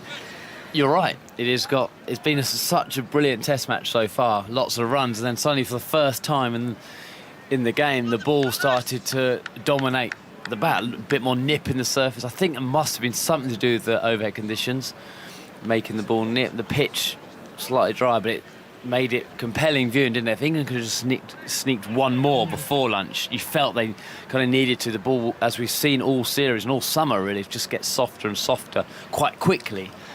So this first half an hour is vital. Broad bounding in around the wicket again. Forward comes Conway and he defends into the onside. Pope picks up. It's been, there's movement off the pitch, wasn't there, for Broad? He was scrambling the seam early on as well as there was late movement through the air, particularly when Anderson was bowling. Absolutely, and a couple of nip miles, didn't there? It actually wasn't swing, so I might have just been talking a load of rubbish about the overhead conditions. Maybe it's the pitch doing, or probably was leapt, didn't it, from Anderson? And the ball, which off Broad to Young, which nipped, you'd say, almost half a foot off the surface. But you can see England, and this is definitely New England now. Look at the field placings they've got. 3 slips, the gully, the leg slip, the short leg. turn, 2 short leg, Pope there, mid-off, mid-on, up. So there's not one element of this field about containing the runs. You know, and if I was captain now, it wouldn't be as an attacking field as this. It'll be, right, can we contain some of the runs? But I suppose Ben Stokes has got a really good theory here. Actually, if he beats the outfield, it's 4. So you've got to almost hit the ball straight at the fielder of any chance of finish. Like the vacuum, as we kind of call it at Trent Bridge when you play here, that kind of sucks the ball to the rope. So actually, you might as well have all the fielders in catching position, certainly early on, because they're knowing how crucial this first half an hour is going to be. Around the wicket goes Broad again. Conway pushing forwards. And just spied Jack Leach, who's the one fielder down at deep backward square, down by the boundary. It's almost like an upturned saucer, isn't it, this ground? Just taking the ball away very speedily towards the stands. A glass upturned saucer. Yeah, the ball doesn't seem to slow down, which is like, I'm not sure that's entirely right, but it's like it carries on at the same speed until it hits the rope. I mean, there's just no chance to the fielder whatsoever. Well, runs have been absolutely flowing, but England have contained New Zealand so far. That early wicket certainly helped. Tom Latham was out for 4, left one from Anderson. Anderson's 650th Test wicket that was. In comes Broad again, forward defensively. Big clonk of bat on ball up to mid-on, where Anderson fields, and there's no run. Conway feeling his way back into the innings. Interesting just to see, what their approach will be throughout this first hour. If they're both still there, will we see New Zealand try to be more attacking again, knowing how fast scoring the game has been so far? But if you looked at the England bowlers, you'll say bowling attacks, they're Broad and Anderson are the ones who definitely can contain. And if you can get through this first, I'd imagine it'd be James Anderson from this end, get through that first half an hour, then the runs will score. You think they'll be able to score a bit quicker. Broad in, that is clipped off the legs of Conway, finding Jack Leach, who moves in off the boundary to field, and Conway takes the single. But actually, I think that Jack Leach would be the most important bowler after this initial 20 minutes, half an hour, because we did see a bit of turn. We did see a bit of turn, even when he bowled in the first innings. But Bracewell, who did flight the ball nicely, does give it a rip, got a bit of turn and bounce. So there's a little bit of rough developing. And the dryness of the wickets, I think he's got a real crucial role. And actually, it'll be the final kind of piece of the jigsaw, won't it, in terms of all the decisions Brendan McCullum and Ben Stokes have made so far, and people influencing the game of cricket. Actually, if Jack Leach today, took 3-4 wickets, be that, he would have then felt part of this new kind of era and made a difference in this series. Yeah. Well, interestingly, it's not James Anderson from the Radcliffe Road end. Wrong Matt again. Potts was given. It's all right, you're not a captain anymore. You don't have to be right all the time. But no, Matt Potts had an over before lunch, didn't he? So Stokes is saying, you had your 1 over, you can continue. But I would have thought that perhaps they would have started with both Broad and Anderson together after the break. But this is Stokes' different ideas. They've got the fielder on the edge of the strip, silly mid-on. One from Potts, full and defended.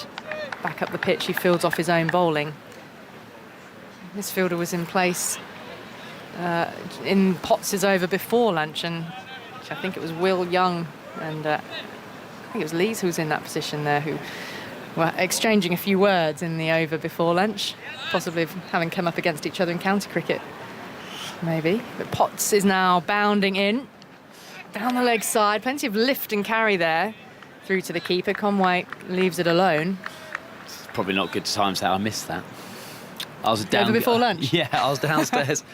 Actually, having an early lunch. A little bit of lunch, and then there's a pizza place just there, like they're cooking the oven pizzas. And I walked in day one, and the guy very kindly said, nice, if you ever want one in the game, come and grab one. And I was like, oh yeah. And then I was really nervous. Well, should I go down? Should I not? And I went for a coffee next door, and he come and grabbed me. So I had a lovely free pizza. Nice. Potts around the wicket, left alone. A little bit of shape away from Conway after the ball passes the bat and into the gloves of the keeper. Dare I ask what topping you went for? I went for pepperoni. Oh, right. But then I've now missed the exchange. Was it a friendly exchange? Oh, it's hard to tell because you couldn't see clearly the faces of both of them. Finished with a grin, I think. Okay, so I think between these two sides, unless it's Jimmy Anderson, it's Jimmy Anderson bowling, it'll be all quite friendly. Yeah, it has been so far, hasn't it? Right, here is Conway facing up again. Short leg still there, and Ollie Pope. Catcher in front of his eye line, turn towards mid-wicket where Anderson is moving forward from mid-on to field. Bowling very straight to Conway, aren't they? Like every ball they're making him play. With the 3 catches, which they pretty much are, aren't they? That short leg and the straight mid-on. And James Anderson mid-wicket is in that gap, but he's in that kind of half-catching position. Maybe when he walks in, he is catching. So they've obviously seen something in his technique. I don't know if the stats of how his dismissals come out. They did just flag up on the screen how he gets out. Potts rushing in, defending on off stump, up towards Broad at mid-off. He moves forward, no run. It's Jack Leach who's in that close catching position. My opinion of Conway, as in just watching him, he tends to nick off. But they've come around the wicket and bowled very straight to bring the LBW and bowled in. Maybe they're saying the ball now is not doing enough, like nipping off the surface to get the slips in, but there are 4 slips, or 3 slips in the gully in place. So they've obviously gone at his technique somewhere. Potts up past the umpire again. A little less convincing in the defence that time on off stump and into the pitch, and a dot ball. And so 28 for 1 the score remains, and New Zealand's lead is 42. Hello, Andy. Andy's having a protest, and it's not It's only not you, just Alistair, me, don't worry. You're It's in good day company. 4. It's day 4, the moving day. We call it microphone day up here. I'd hidden my magic microphone button with a cup of tea. Conway's 15 dismissals in tests so far. 2 bowled, 2 leg before, 2 run out. 9 have been caught, of which 5 have been caught behind. So I don't think there's nothing particular stands out from that, but it is a small sample size early in his career.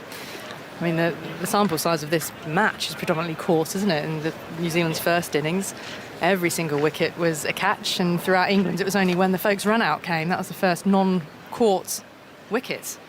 And then just Potts, who was bowled, and Anderson, who was stumped at the end. And then Anderson bowling Latham, who left that one. 5th ball of the innings. So interesting just to see, if the ball does a little bit more, whether we will get any more bowls or LBWs. Yeah, maybe this slightly inconsistent bounce that brings the stumps into play a little bit more.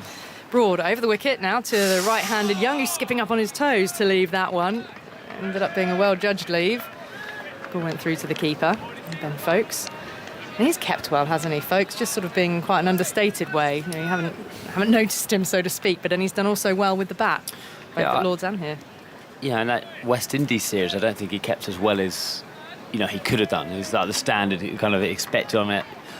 Quite often labelled as the best wicketkeeper in the world, but actually, the last kind of Test match in this one, I just haven't noticed the keeping. He's taking his catch, which is a sign of a good keeper. Certainly in England, where you're not. Broad bounding into Young off the outside edge. It's gone between third slip and gully down to deep third for 4. And Ben Stokes is doing some applause. Broad finding the edge of the bat, but went low and into the ground. 32 for 1. Lead 46. Yeah, back on Ben Folkes. In England, it's not those magic stumping, standing up you get in, India or the subcontinent, big turning ball. It's just about doing the basics well. And, people have noticed his batting, which actually he'd be happy with that one. You don't notice my keeping, notice my batting, and he's doing his job. The side, and that hasn't carried at all, hasn't it? I know Will Young played it very soft hands, but he does nick, doesn't he? He's got out nicking in this series. Waits now as Broad comes in. The sun still filtering through the cloud overhead. Outside edge, he went a bit harder, and I think there was a bit more bounce there, out towards that point. And then what's happened there? Because the ball, I think the ball ricocheted off Bairstow's knee. Yeah, I think. I mean, I haven't seen this, but I think Lees has just thrown the ball straight at Johnny Bairstow. Without any, if anything, he was ready for it, was he? No, I think he's trying to throw the ball back into Ben Folkes, and he just launched it straight at Johnny Bairstow, who didn't duck or move and hit his knee. I mean, I am now making this up, but we might get a replay of it. The Lees was at points. All of a sudden, the ball comes in. I think it almost took Stokes out on the way, and then it fell. He went down as if it'd just been absolutely kneecapped. He's in the slips though again, and Broad in, and that is cut away past point. Chopped into the ground, and that is racing away again across this fast outfield. First boundary after lunch. No, it wasn't. We had one out deep third, didn't we? 36 for 1. Takes the lead up to 50. Yeah, almost a front foot cut, if you know what I mean. He hasn't really rocked back. He just moved forward, then stayed there and just leant back really on it. just a bit wide from Stuart Broad, and as we've seen all game, if you miss on this wicket as a bowler, that comes on so well that timing is it's an easy pitch to time on, and Will Young didn't miss out. Jack Leach is down on the boundary. Final deep backward square. Broad in then. 2 more balls left in this over, and that is a little fended outside off, drops into the ground in front of Bairstow at third slip. And he fields it, parried it towards Joe Root. But Stuart Broad is making a few things happen. It's not the most convincing this over from Will Young.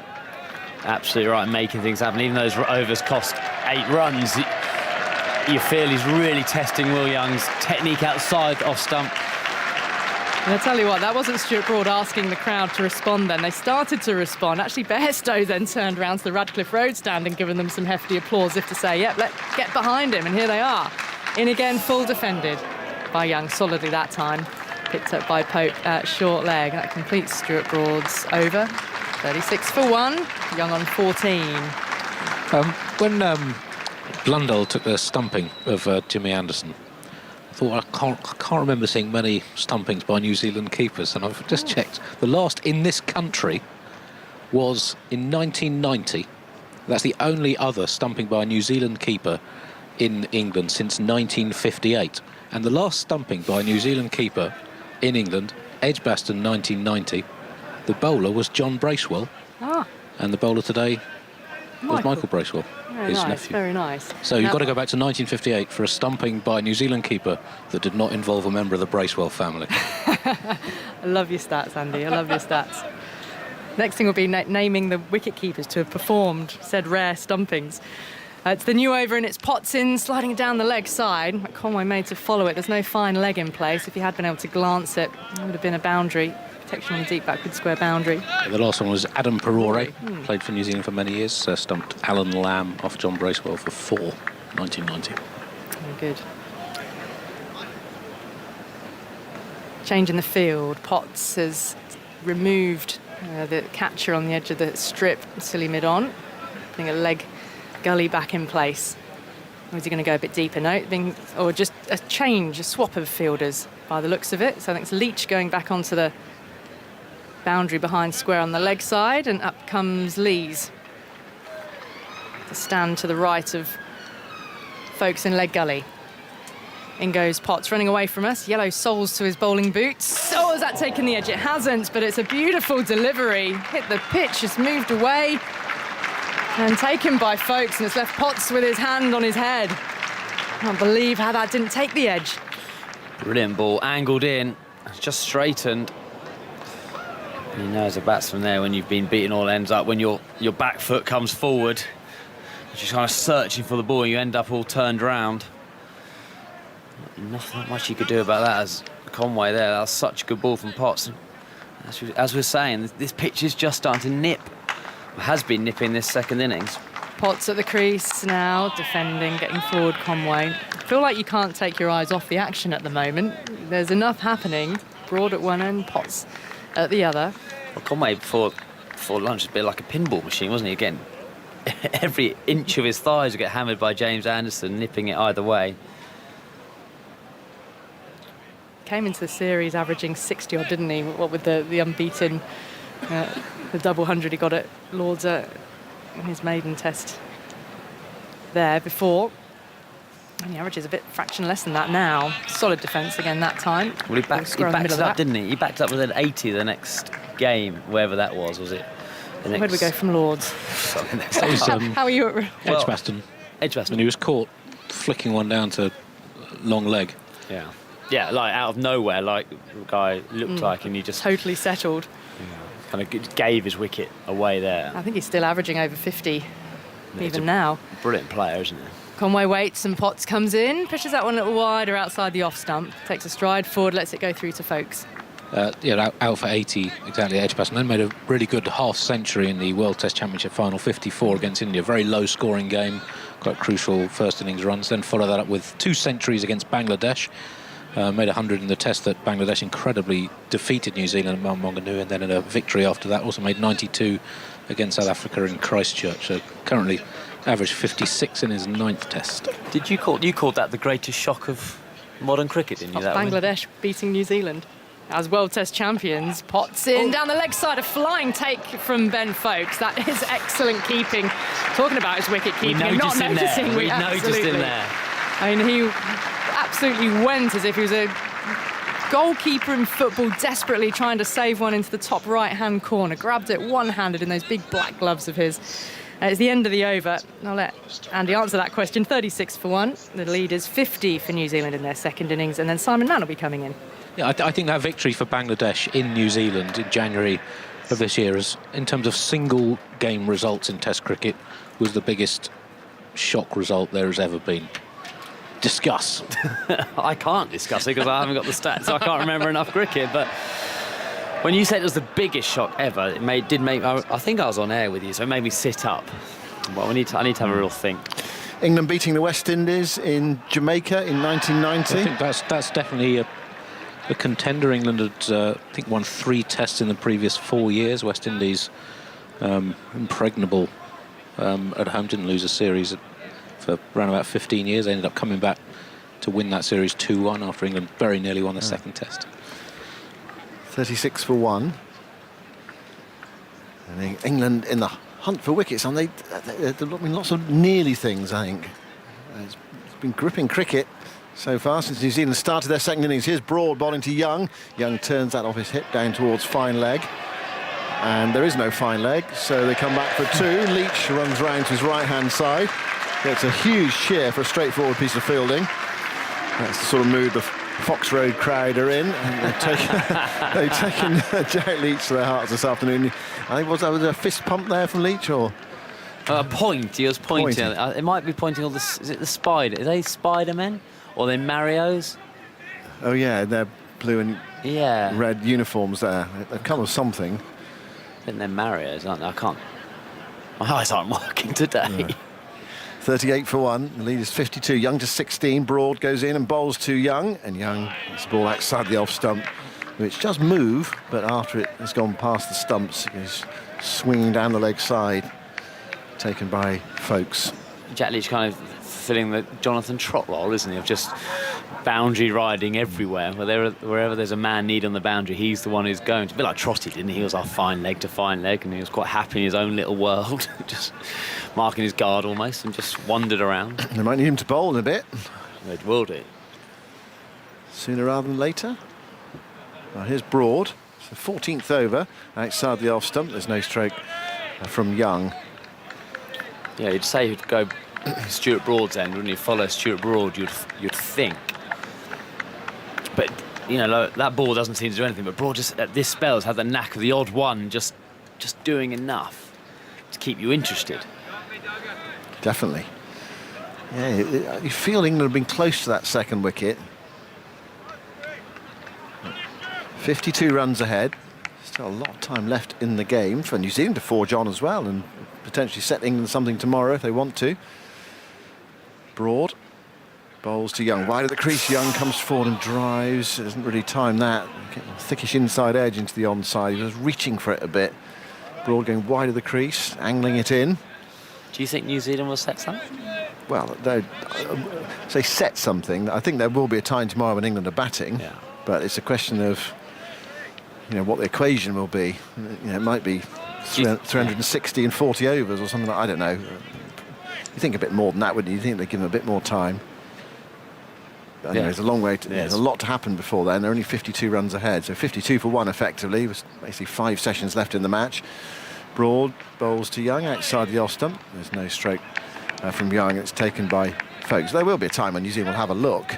Yeah. Say, well, you know, see if you can bat out 40 or 50 overs or something like that. If, you know, if they can get over today, they can have a bit of a dart tomorrow morning. Yeah, they'll be scared, won't they, after what happened at Lords?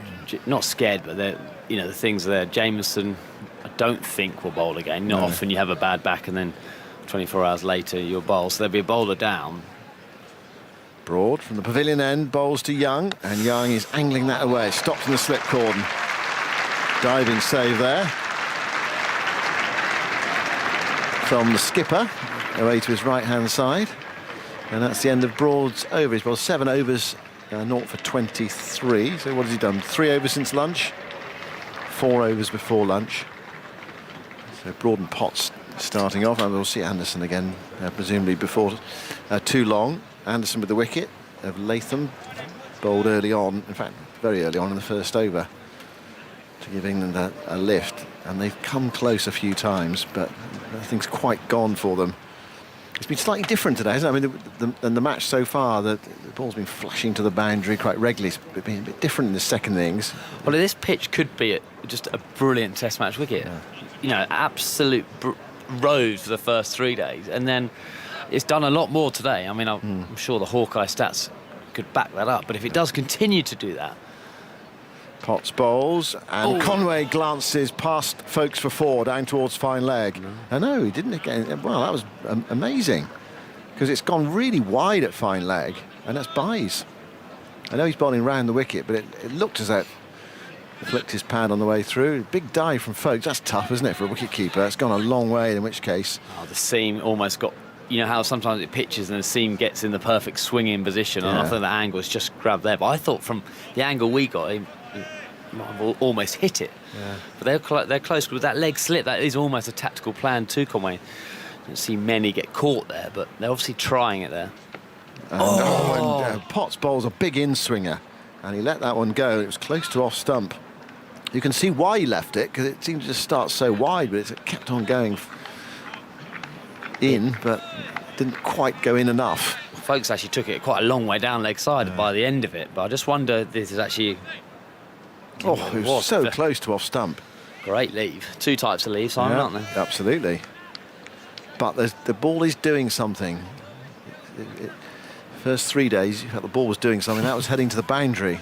Today, could be wickets. Potts bowls outside the off stump. Starts that one quite wide, and Conway does allow that one to go.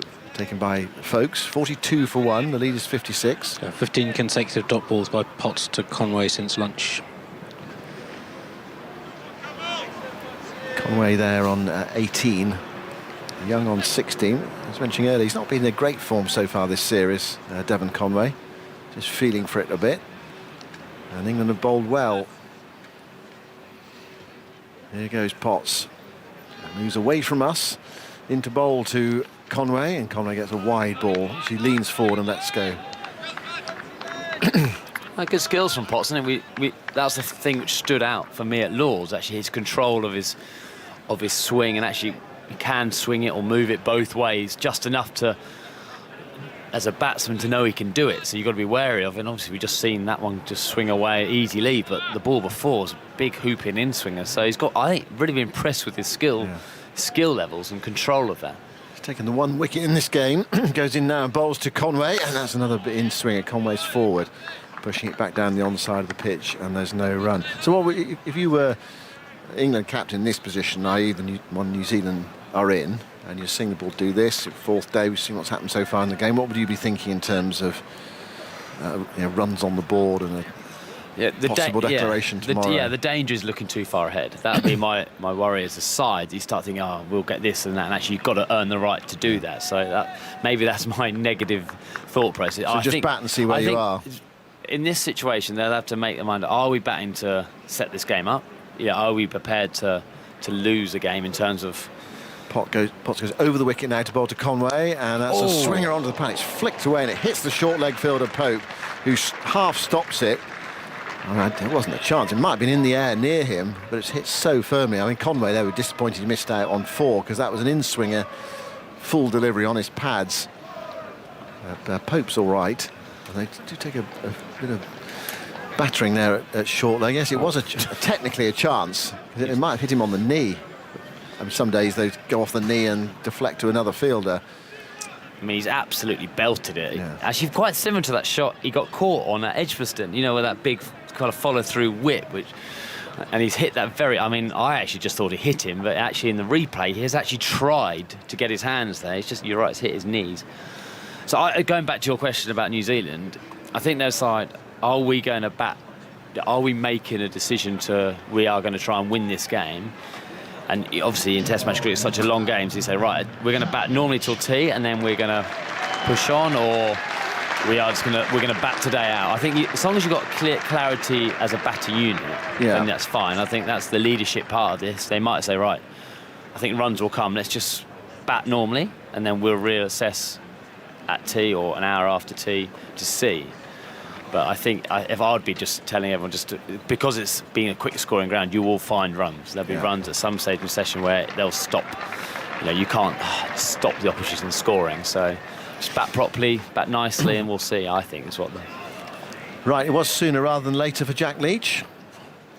He is going to bowl from the pavilion end. And 15 overs of the seamers.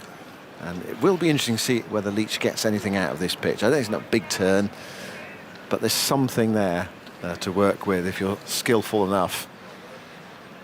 Talking to Jonathan before the start of the play today, he said, I'd like to see a good spinner on this pitch. Yeah. And you see a couple of decent Indian spinners on this pitch on the last day. You feel they might get quite a bit out of it. 43 for one will certainly cause problems. Conway's on strike on 19. Ideally, you want to be bowling to the right-hander, but you've got to get the left-handers out as well. And that's what he's going to look to do now. Bowls to Conway, and Conway props forward and plays that defensively on the bounce to Ollie Pope, who I think, did he change his pad, his protective pad? And of course, we did that in the first innings. It immediately led to his downfall. Those protective pads that the close in fielders wear. Saw him pull up his trouser and take the pad off. Might put slightly bigger ones on, maybe. Yeah, well, I think so. You'd want them. I mean, really hit hard by Conway. 43 for one. Leach bowls. Conway turns it towards short fine leg. And sorry. Jack Leach's record in the second innings in Test cricket is very good. It's him being able to stay in the game in the first innings has been almost one of his issues. So I think he averages near just about 20. Leach bowls. That does turn in from outside the off stump to Conway, quite slowly. Conway defends up the onside and there's no run. Averaging 20, I think, in the second innings. But this is when you want your spinner to make the impact. The first innings is hanging in there. Second innings, dry pitch.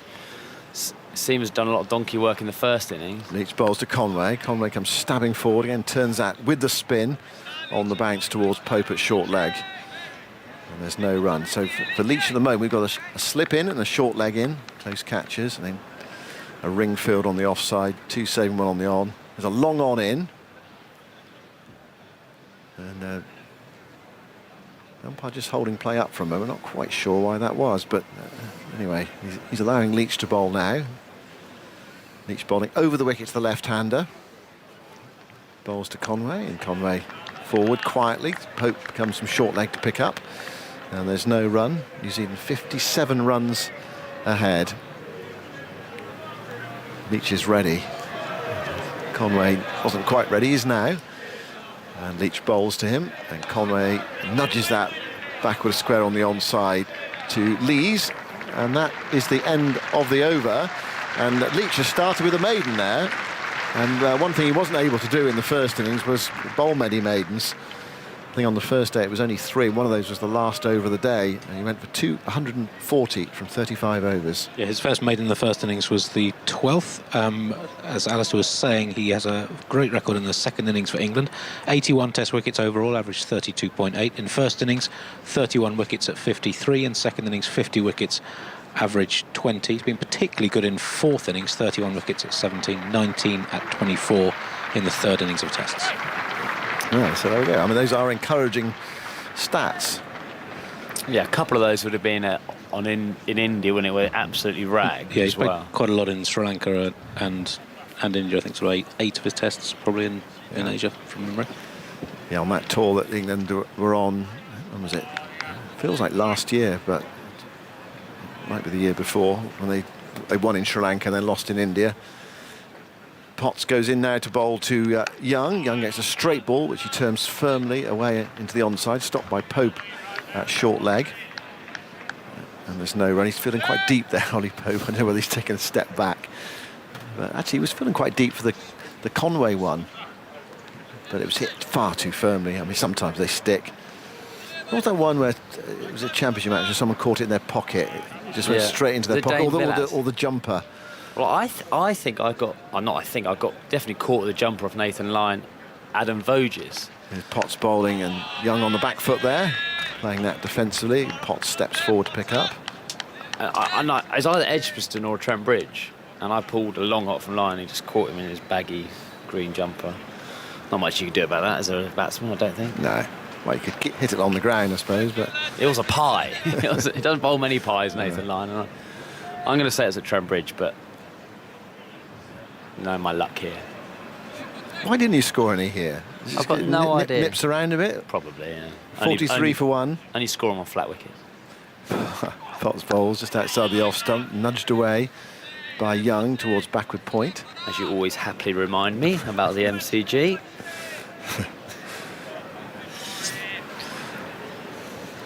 Well, your point is a good one as well. Your riposte is, well, no one else got them, did they?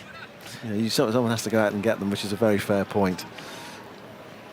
It's all in good nature. Well, and we were talking earlier off air about, we were actually talking about Root's innings yesterday and its level of quality, and it was a high-class innings. Here goes Potts, and Young defends, and we were therefore talking about, what was being pound for pound, degree of difficulty, whatever, the best innings that we've seen by an England player. And, you did get 100 in the same match that we were talking about, and that game in Mumbai when Kevin Peterson made his 180 on a pitch that was, well, it was really tough. Yeah, he made the Indians spinners in their home conditions on a turning pitch not know where to bowl at someone, and that's a good a compliment as you can. I actually think it's a great question to ask the listeners. What is the best innings? Potts bowls, Young nudges that backward a square, but Pope is after it, and they thought of a single there. A bit of hesitation, but Pope was onto it quickly, and they decided not to. Probably wise. 43 for 1. There'll be Gooch's Headingley one. Yeah. Headingley one must be in the list anyway. You've got KP's Mumbai. I think this one goes into that list in terms of quality of batsmanship. There's Ben Stokes Headingley. I mean, you could argue about whether Root's innings in the last Test match was better than the one he played today. I mean, it was aesthetically pleasing innings yesterday, wasn't it? It was so beguiling on the eye. Potts bowls, and that seemed to keep a bit low there. Young in behind it, plays it defensively away into the offside, and there's no run. The point being, of course, is the situation. Root was under pressure in that final innings at Lord's, and it was another superb, controlled innings. I mean, they're both magnificent innings. I think it's a really good conversation, but I don't think I left the ground like I did yesterday in terms of just what I've witnessed in terms of the quality of the shots. But then you have to say what a brilliant batting wicket it was. It didn't nip at all, did it, yesterday or the day before? Fast outfield as well. So you throw it all into the mix, and I've got to go because Tuffers is looking at me and saying it's my turn. Okay. Well, you can get in touch with us, email or Twitter. I mean, the ones we've mentioned are right up there in the sort of modern age. Here's Leach bowling, a drive from Conway towards mid-wicket, and there's no run. A great defensive innings. Mike Atherton's one in Johannesburg was a stunning innings, a remarkable innings of concentration, determination. Leach bowls, and again Conway rides the spin, turning it away into the onside, stopped by Pope at short leg. He's in 43 for 1, 57 ahead. Leach looking for his first wicket in the second innings. Oh, and he goes outside the off stump. I think that one just went straight on there, and Conway fiddled at it and missed it. That's the line. That is the line. There is a little bit out there for Jack Leach. The odd one turning, and then the odd one just skipping on, as that one did, past the outside edge. It gets a little bit too straight to left-handers. Just got to bowl it. Leach into Conway, drives up to long on. First run off Leach. What's that? 18 inches? Yeah. Well, I should just explain, Tuffers has got his hands out. Yeah, it's not good on radio, is it? That's about 18 inches. Yeah. Or even a bit more. Even a bit more to really sort of...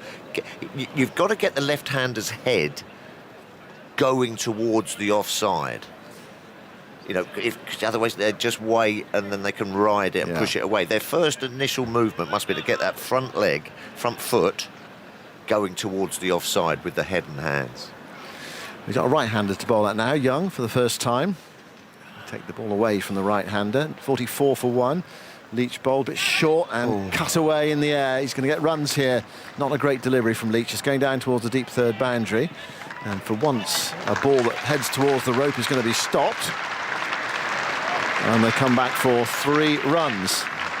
And this was one of his problems in the first innings. OK, it was his first ball to a right-hander, but just bowling a fraction too short. Yeah, get a bit slower and a little bit more flighty. He looks like he's a bit tense. I can understand it. You know, he hasn't bowled a lot, has he? You know, he wants to come in and do well, but just get those lines to the right left-hander. Leach bowls. Conway tries to ease this up to long on. It's intercepted by Lees coming round from straight mid-on. No run, 47 for 1. Best innings ever played in a test. Evan Byrne emails, it's obviously Headingley 2019 by Stokes. No ifs, no buts. Well, that certainly is in the frame. Yeah. Definitely. Right, Isha's coming in. Yeah. Certainly by England players. That Graham Gooch innings that was mentioned, the extraordinary innings at Headingley in 1991. Against the West Indies. Against the West Indies. England made 198, West Indies 173. The low-scoring game. Gooch made 154 not out of England's total of 252 all out.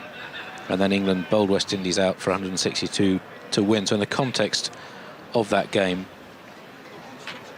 here comes Potts bowling to Young, who lets it go, but significant jag back that goes over the top of the off as Folkes Dyce was left to take the ball. The next highest score in the game was Viv Richards, 73 in West Indies' first innings. Numerous single-figure scores. In terms of a batsman standing out within a single game for England, certainly that's one of the all-time great innings by an England player. Yeah.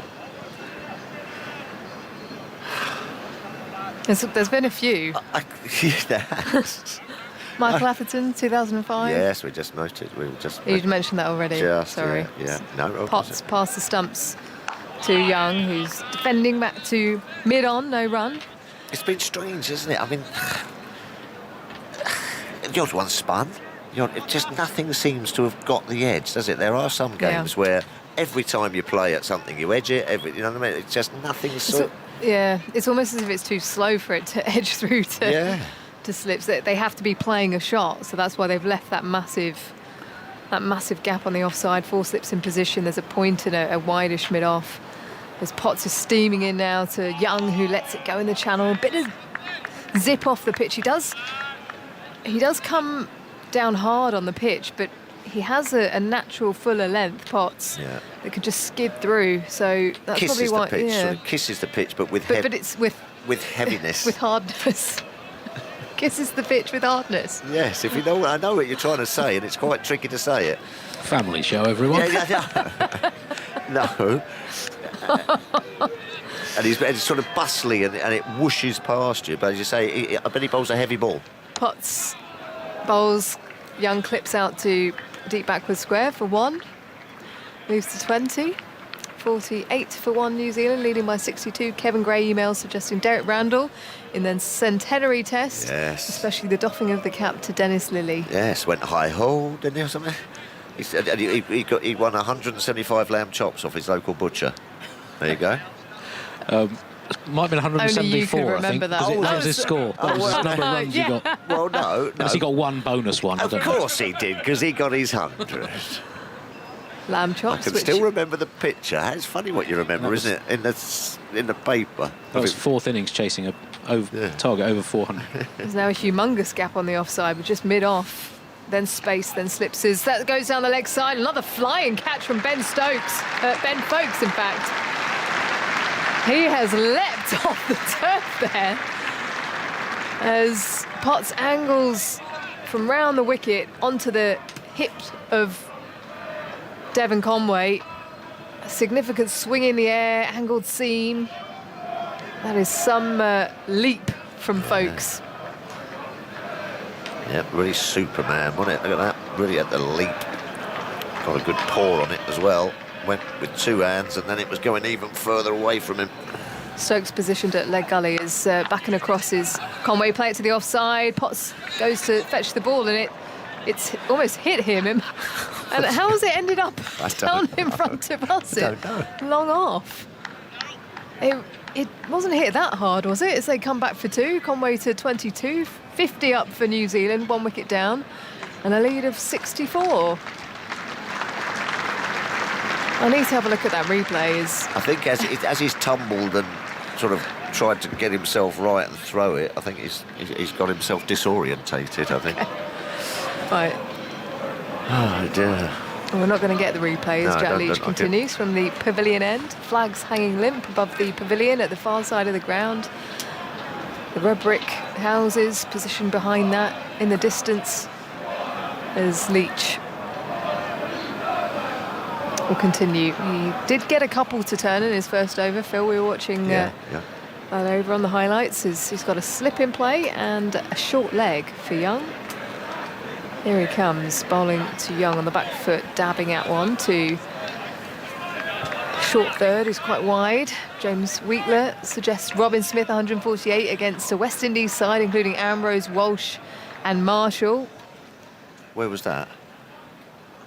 As Young lets one go outside the off stump. Well, I think that was the same series, 1991. It might have been at Lord's. Smith batted superbly against pace bowling.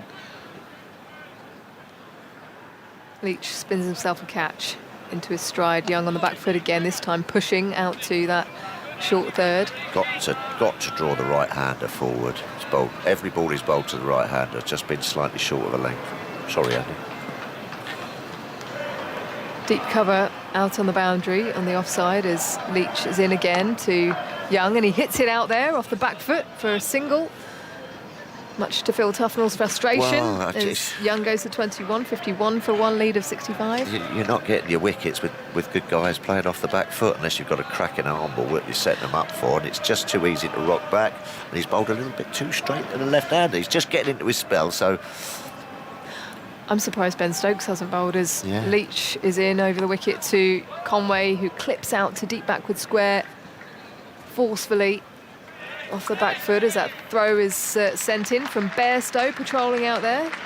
Come through for one, and Conway's 23, 52 for one, leader 66. I know Ben Stokes just looked really threatening. The ball is swinging as well, and he can swing it both ways and bowls that sort of nice full length that gets people driving, or if it in swings and can trap a LBW. I don't know why he hasn't had a go.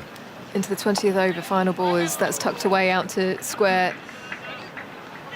They'll come back for a couple. Young sprinting through as Stuart Broad retrieves the ball. It's a bit stiff, Broad. It was a big puff as he let it go. End of the over.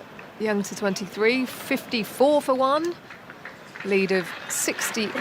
Yeah, the context of that Gooch innings in that 1991 series with West Indies, West Indian bowling attack, Curtly Ambrose, Malcolm Marshall, Courtney Walsh, three of the all-time greats of fast bowling, and Patrick Patterson, who was a terrifyingly fast, hostile bowler. It was an incredible attack on a difficult pitch in a low-scoring game. So I think Gooch is certainly, if we're thinking of innings of our lifetimes, I guess that's right up there with anything played by England players.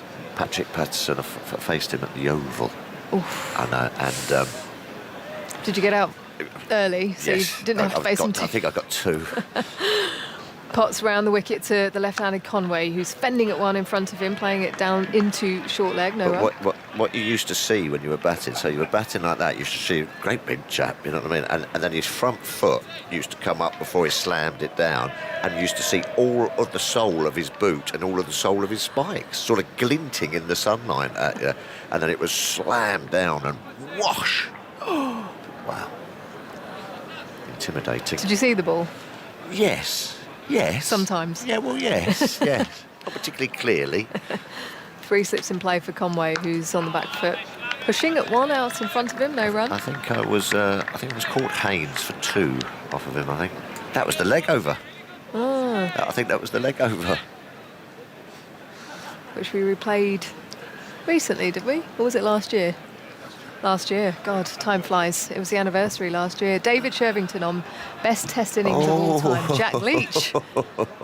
Headingley 2019, end of like it. Mic drop as Conway shifts out of one that just zips back from Potts again. This is the off stump, lets it go, and it's a good leave. Possibly the best one not out in Test history. Absolutely. Without a shadow. The two off the final ball of Jack Leach's previous over brought up the 50 stand between Conway and Young from 19 overs and 1 ball. There'll be quite a few that we're missing.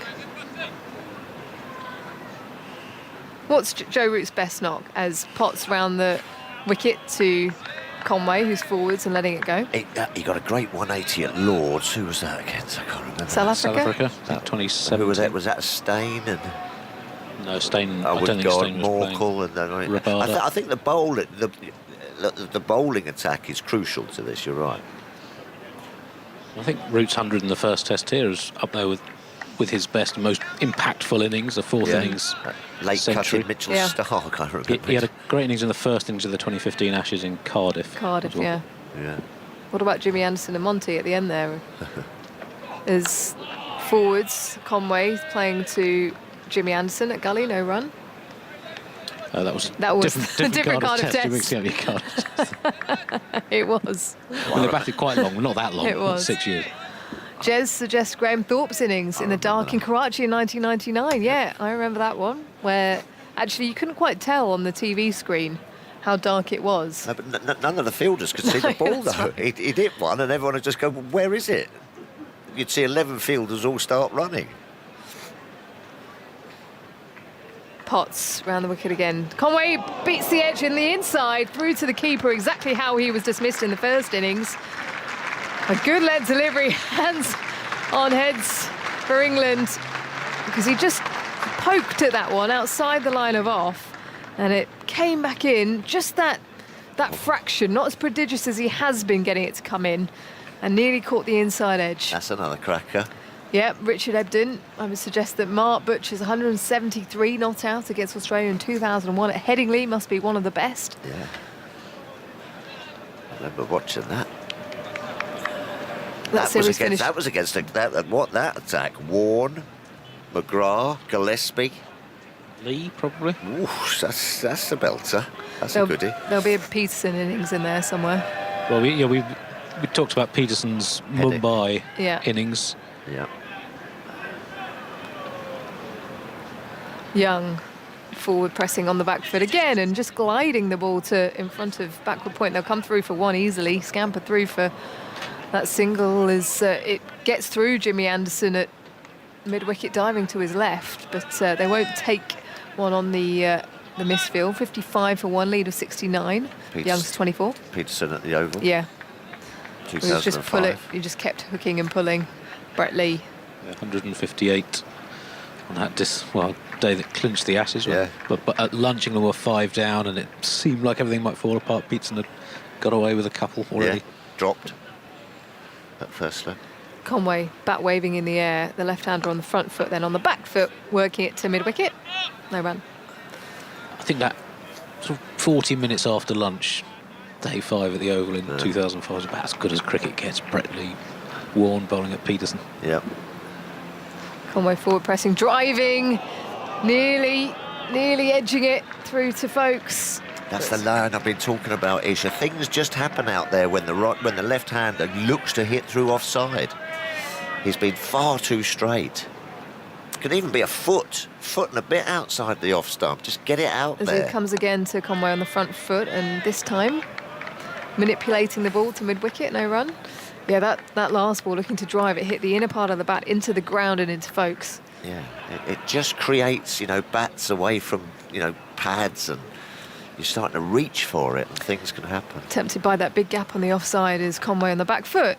Past short leg out to short fine as they whistle through for another single. Throw comes in. Conway's 24, 56 for one, lead of 70. He hasn't quite found his line and length yet. Jack Leach. There's been plenty, haven't there? There's been some crack knocks. Will Young has a quick look out to the leg side boundary. There is no one out there as Leach comes in forward and smothering the ball. End of the over. 56 for one, New Zealand, lead of 70. Conway 24, Young 24. Ken Peace. July 1976, Old Trafford. Brian Close and John Edrich battling against Michael Holding and co. I remember seeing some archive footage of him thrown himself getting out of the way of it. Got hit many times, didn't he? So Botham's 149 not out Headingley in 1981 when England 7 wickets down in their second innings. Forgot about that one. Having followed on, still 90. I mean, that's 90 given, behind. isn't it? You're kind of thinking of the ones that aren't givens. Yeah, that was an unbelievable knot. Right, something's Change got to of happen bowling. here. Yeah. Something's got to happen here for England. Bringing Jimmy Anderson back. It's all got a bit quiet. Here comes the 650 wicket man, James Anderson, who reached that target earlier on. He picked up a wicket before lunch. Here he is replacing Matt Potts at the Ratcliffe Road end. 3 slips in position for the left-handed Devon Conway, who is just surveying his field. A man at mid-on as a mid-off that are just switching around. In fact, that's being reversed now. So Stuart Broad will remain at mid-off. They've just brought someone across to cover. A leg gully and a deep backward square as mid-on is just shifting around to mid-wicket, and there's a catching mid-on as Anderson is in, round the wicket to Conway on the back foot and fending at one outside the off stump. He thinks about setting off for 1, but is sent back, no run. Matt Potts' spell, 7 overs, 4 maidens, none for 6. Very good spell. He'd gone for over 4 and over in the first inning, so good comeback. They're just inching their way to safety, aren't they, the New Zealanders? Not particularly playing anything too rash. They're good, leaving well outside the off stump and ticking it over. What are they, 70 now? 70 lead. 3 slips in position for Anderson, past the umpire. Conway, again, just defending the ball, but pushing at it to the offside, no run. Roy Waterhouse. Surprised nobody's mentioning Alan Lamb's 3 centuries in the England-West Indies series in 1984 that England lost 5-0. A fantastic achievement against arguably the best West Indies attack there's ever been. Marshall, Garner, Holding. Well, if we look at a specific innings, right, we're looking at 1 inning, but that was a great display, although I think that 91 attack might have the edge. Conway on 24, back and across, defending to the offside off the front foot, just gently shimmying forwards as he played it on the move. Joe Root has just received the ball and giving it a decent shine. 650 test wickets for James Anderson. I mean, seriously. It's a lot. 171 test matches for a fast bowler. It's a lot. He's been playing since 2003. It's a long time. Anything else is. Anderson round the wicket to Conway, who plays the ball to extra, no run. Well, I wonder how many miles he's done in his run-up. yeah. We can probably work it out. Andy, here's one for you. How long do you think his run-up is? And if 20 yards? I reckon, yeah, what, like 30 metres? I don't think it's 30, is it? 30 to the edge of the one-day circle. 20 metres? 25 metres, I reckon. Go with that. Yeah, what's the one-day circle? 30. So that would be 30 yards. You're a scientist, are you? Don't know your yards from your metres, and you're a scientist. Anderson shuffles forwards. It was a long time ago. Here he comes to Conway, who tucks the ball to the leg side. Jack Leach emerges from that catching position at mid-on. 20 metres we'll go with, I reckon. Yeah. I'd say more than 20 metres, because mine was like 17. Was it? God, you must have been fit. I'm pretty sure it was. Running all maybe that way. It was, like I said, it was a long time ago. Catherine Brunt, though, can I just say, has been bowling for England as well since 2004. Well, there you go. And is still playing for England. Yeah. And just bowled some of the best spells as Anderson bowls now to Conway, who tucks it to mid-wicket. They'll come through easily this time. He plays it a little bit squarer to manage that as he comes through to 25, end of the over, 57 for 1. Some good length deliveries from Anderson there, just trying to get the ball zipping around, but not as much movement as we saw in his first spell. But yeah, Catherine bowling some unbelievable spells in Australia down under this winter, and we often talk about James Anderson, but she's been equally amazing to be able to have that longevity as a quick bowler with 2 prolapsed discs. She was on form yesterday in the hospitality boxes, twerking away. Watch those discs. Yeah, exactly. Just keeping her loose. That'll be her excuse. Nikki Shaw was there as well, a former England cricketer who did tremendously well for England in the World Cup final in 2009, but also in Test match cricket as Leach is through to Conway, who's up forwards and working the ball out to deep mid wicket for a single. Moves to 26, 58 for one, lead of 72. And we were talking actually about how we used to train here as 12-year-olds at Trent Bridge. We used to stay, so the hospitality boxes used to be bedrooms, and we used to stay on site. Did they? As Leach round the wicket to Young, again on the back foot, and playing it to extra cover, no run. Yeah. Happy days. Reminiscing the old days. I think I bowled quite a few deliveries. Yeah. I bowled something like, I don't know, As 200. Young this time forwards and covering the ball to the offside, no run.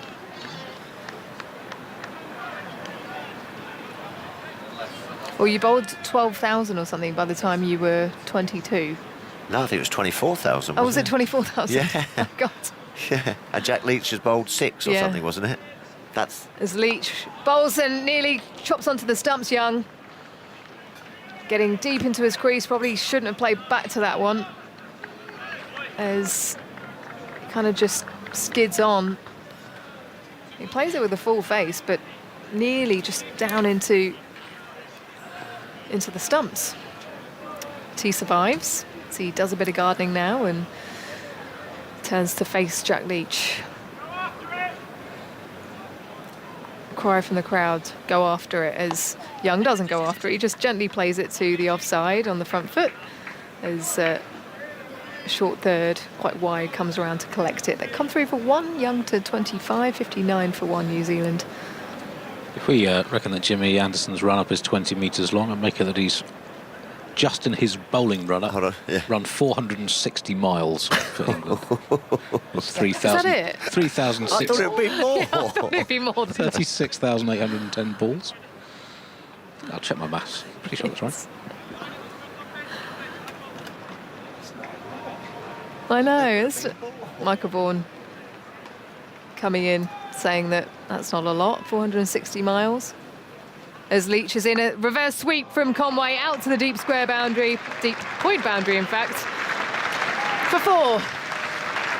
So first bit of intent against Leach, 63 for 1.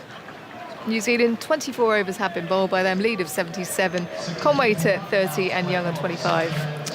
Yeah, Welcome, afternoon Ish, afternoon everyone. That was a beautiful shot. Jack Leach has got a chance here. There's a little bit there for him. I have been surprised when England had the ball in the hands of the seamers, very aggressive, 5 slips, a leg slip, short leg. I think they can be more aggressive with their field setting, because what England need really is for New Zealand, obviously, to either bowl them out or New Zealand to score some runs, and potentially they'll get that carrot thrown to them on the last day of a chase. So they may as well be more aggressive to their field settings on Jack Leach. Get a short leg in, bring mid on up, particularly to the right-hander. It's quite a big shot to go down the wicket to Jack Leach with a bit of turn to hit it over long on. So yeah, I think there could be more aggression to the spinner. Was getting a bit frustrated with his lengths to Will Young. Yeah, a bit short. Just seems to be every other ball there's one that you can just get back to and put away on the offside. But this is I mean, the first innings it was hard for Jack Leach. There was nothing there. There was no purchase. There was nothing in terms of any rough spots to aim in. So there's not a huge amount now, but there's a lot more. So Michael Bracewell get the odd ball to spin quite sharply. So there is something there for the spinner. And this is when you judge your spinner in the second innings, finger spin. Why has Stokes not bowled himself? I think that's a very good question. I hope he's not going to be one of these captains that, because he's kind of the captain, he's always going to see himself as the last option. I thought he underbowled himself in the first innings. I thought he underbowled himself the second morning when he, for me, was the best bowler on day one.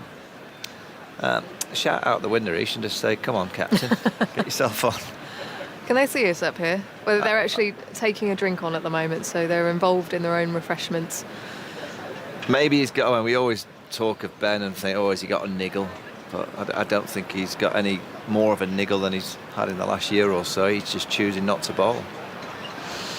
Well, bit of Joe Root to the left-hander. Spin it away from the outside. He gets some revs onto the ball. Yeah, he's a different style of spinner. Kind of slingier, lower arm, gets a bit more drift. Ben Foakes is returning to the field after stepping off. He's taken a few decent ones behind the stumps today with that movement. I'm taking a look at WinViz. It's popped up on the screen. Draw percentage has increased to 77%. What did it start at? I'm not sure. But the start of today, I think New Zealand were 8%, England were 27%, of the draw was 65 from memory.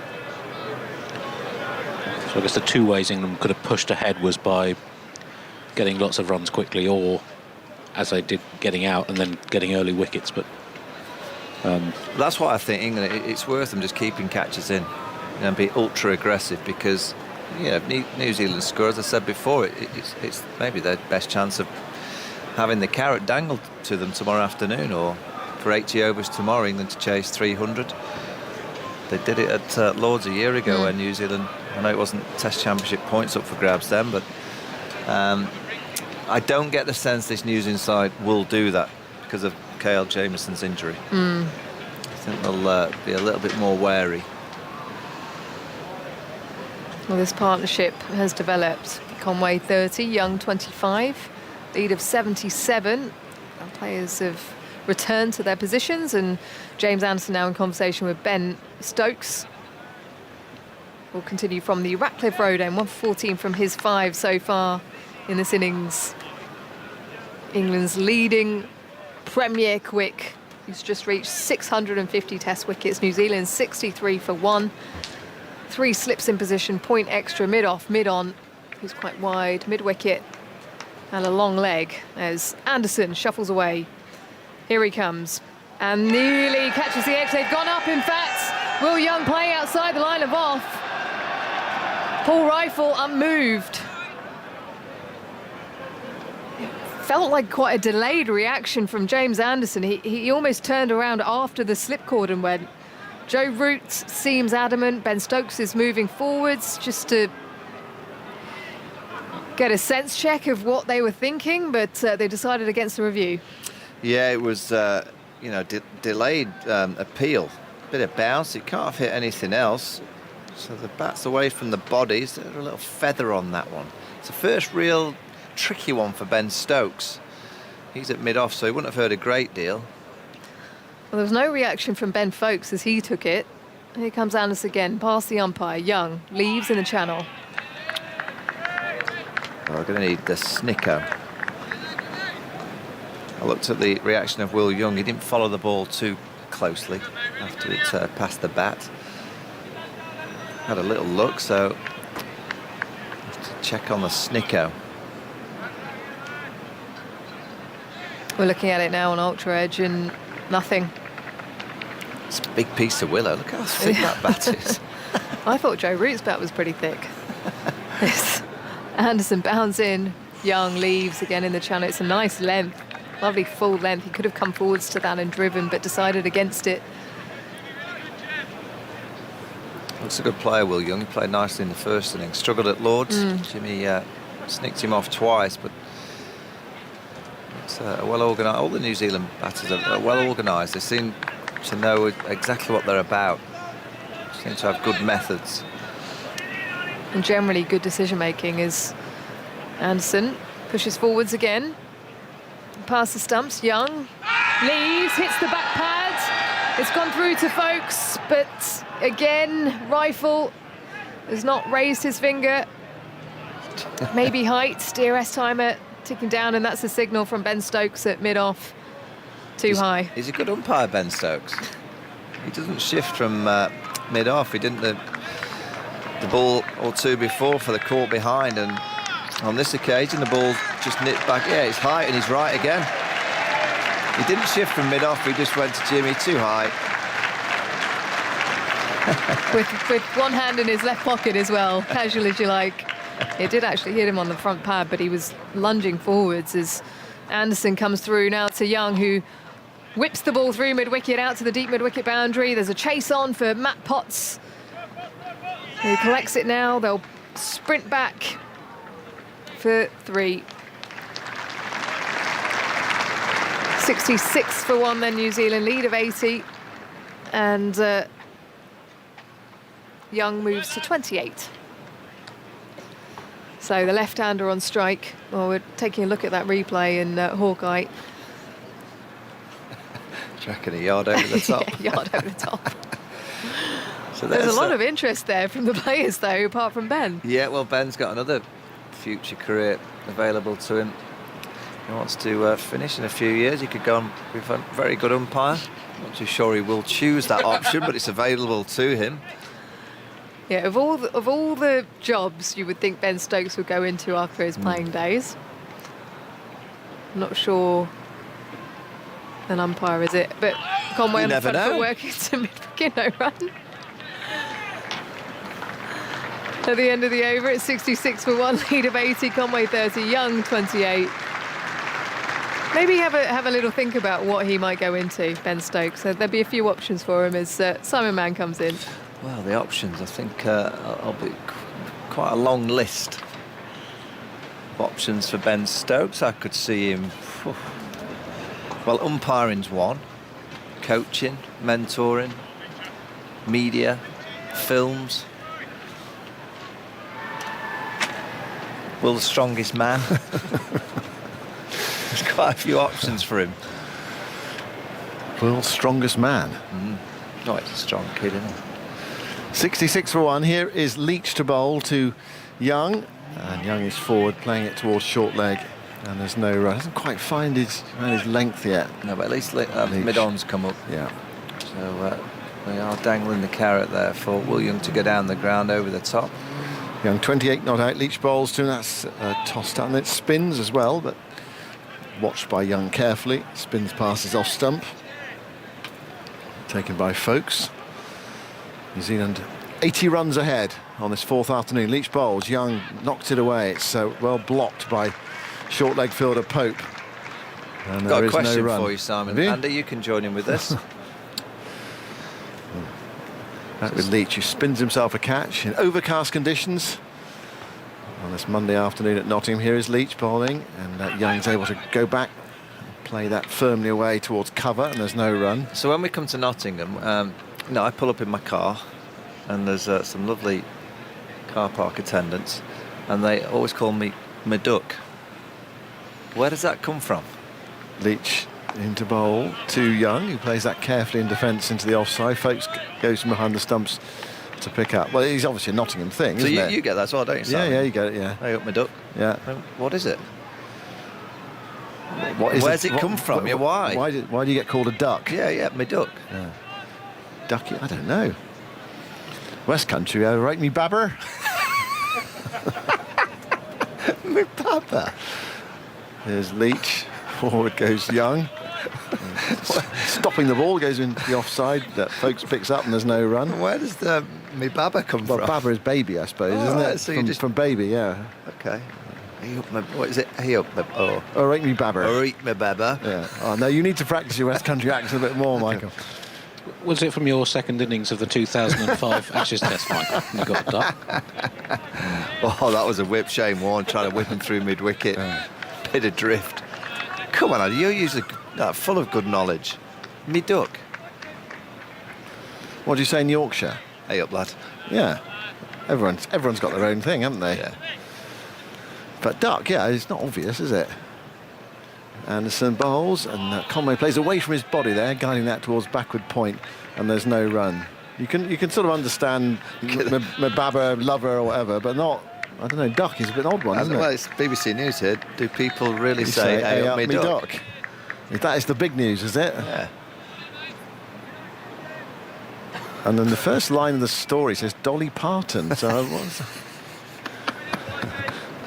in 2016, is it? 15. What's Dolly Parton got to do with? I don't know. Me duck? Anderson bowls to Conway, wide of off stump. Could carry through to Folkes. Nothing from Conway there. He could have played the cut shot, elected to leave it. Good bounce through to the keeper. Oh, well, she became the latest celebrity to have a go at uttering the East Midlands phrase, "Ay up me duck." But do people in the region actually use this phrase? It's good investigative journalism, this. I've become used to people calling me duck or ducky. I've had ducky as well. Anderson bowls. Conway knocks this away off his hip down towards deep backward square leg. Trots off for a single. And New Zealand lead now by 81, 67 for 1. Conway to 31 with that single off. Because you can drive 30 minutes away from here and they don't call you duck. Any more there, Andy? It catches your eye? It's a long way down the article. I'm looking for the explanation a long way down the article.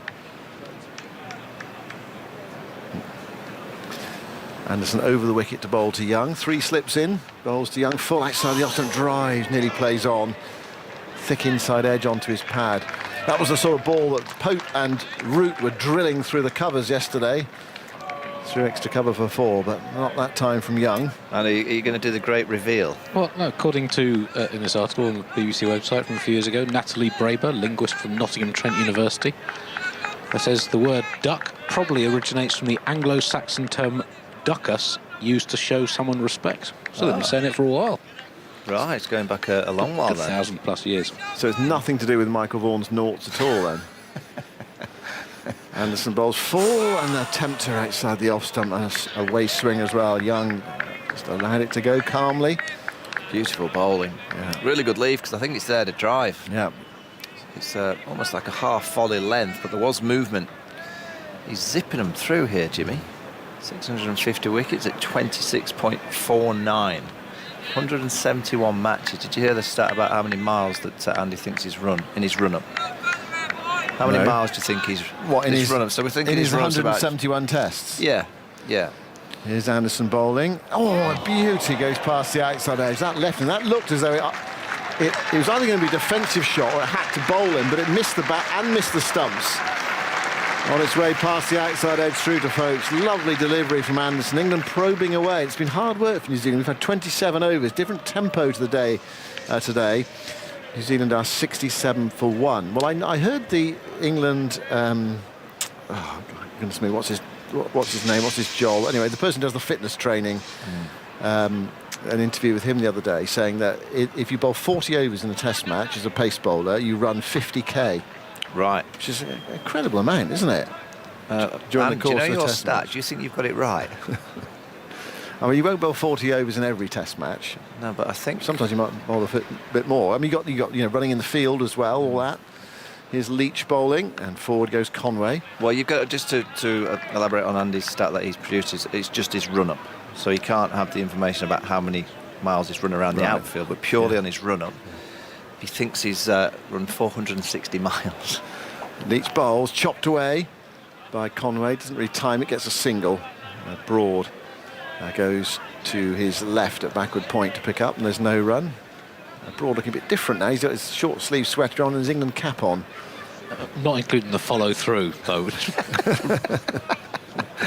What's it gone to now? New Zealand 82 ahead with that single. Young back on strike. Leach bowls, and Young does go over the top. Hits it out towards the long on boundary, and he's made that good connection there. It's gone for 4.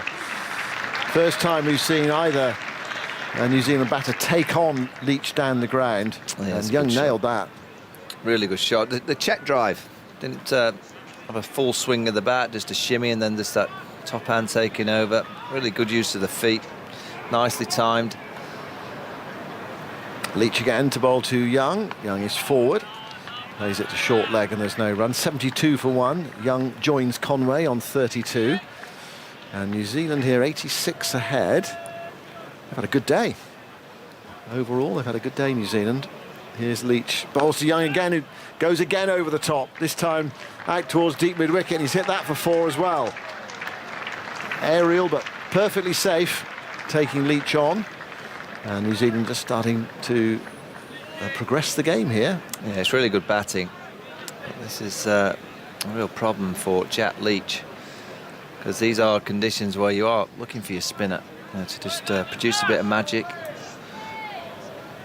So far, the New Zealanders have played him with quite a lot of ease. There's not been a huge amount of threat. So if 40 overs a test match, you run 50 kilometres as a bowler. We're looking at a lot there, Andy, for Jimmy Anderson. So if you can work that out somehow. It was 171 times 50k. You just have to get your calculator out. But he hasn't bowled 40 overs in all of those tests. Well, say he has. But I mean, 40 overs at 20 metres per run-up, that's only 4.8 kilometres. So that's a hell of a lot of running around without bowling. So I like this, Andy. You're going against the scientist that's running the England cricket team. That has one of those. They have the systems on, don't they? So they know exactly how far they've run. And you're going against that with your calculator. Leach bowls tossed right up. Young dabs it into the offside. Crawley comes in from cover to pick up. Young wanted a single. It was not there. End of the over from Leach. He's bowled 7 overs, 0 for 25. New Zealand's lead is 90 now. Young 36 and Conway on 32. I'd just like to see his working, that's all. Well, if he's sort of incorporating all the net practices and running around in the field, then Simon, what was it? What are the facts? What did he say? He said 50 during the game. He said if you bowl 40 overs, you run 50k. Are they making them run to and from the hotel to get to the ground? So can you work that 171 times 50? Let's say 150 times. That's a lot of kilometres. Anderson to Conway, new over. Conway leaves the ball outside the off stump. And it was all to do with nutrition as well. How you need to, actually one of the points was that sometimes they're not eating enough. Because you need to replenish after running so much. They didn't realise they were actually. So you need a lot of fuel. Yeah, you need to have lots of porridge, bananas, rounds of toast in the morning. So the old Fred Truman way of 10 pints of ale. I don't think that necessarily passes muster these days. No. But 76 for 1.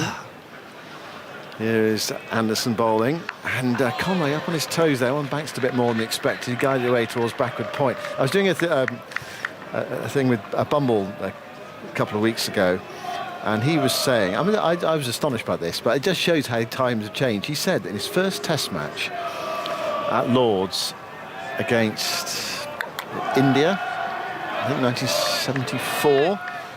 I think it was India 1974. Yeah. He did well. He opened batting, got through to lunchtime. He was about 40 not out. Anderson moves in and bowls to Conway, wide of off stump. Nothing from Conway, and through to Folkes. And he said, "I thought I'd done well. I'll reward myself with a pint."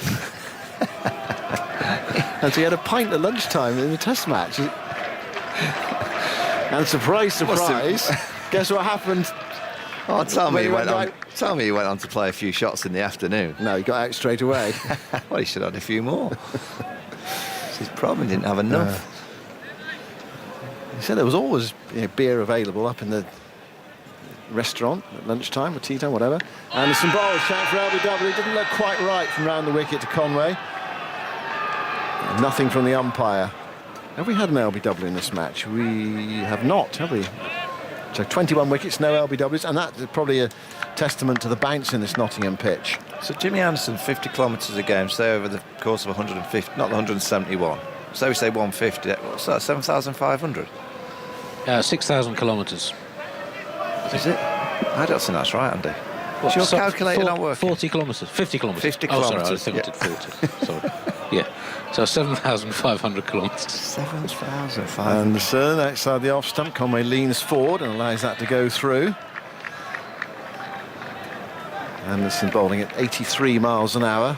Again, tidy again. He's coming to the end of his 8th over, 1 for 18. It's about 4,600 miles.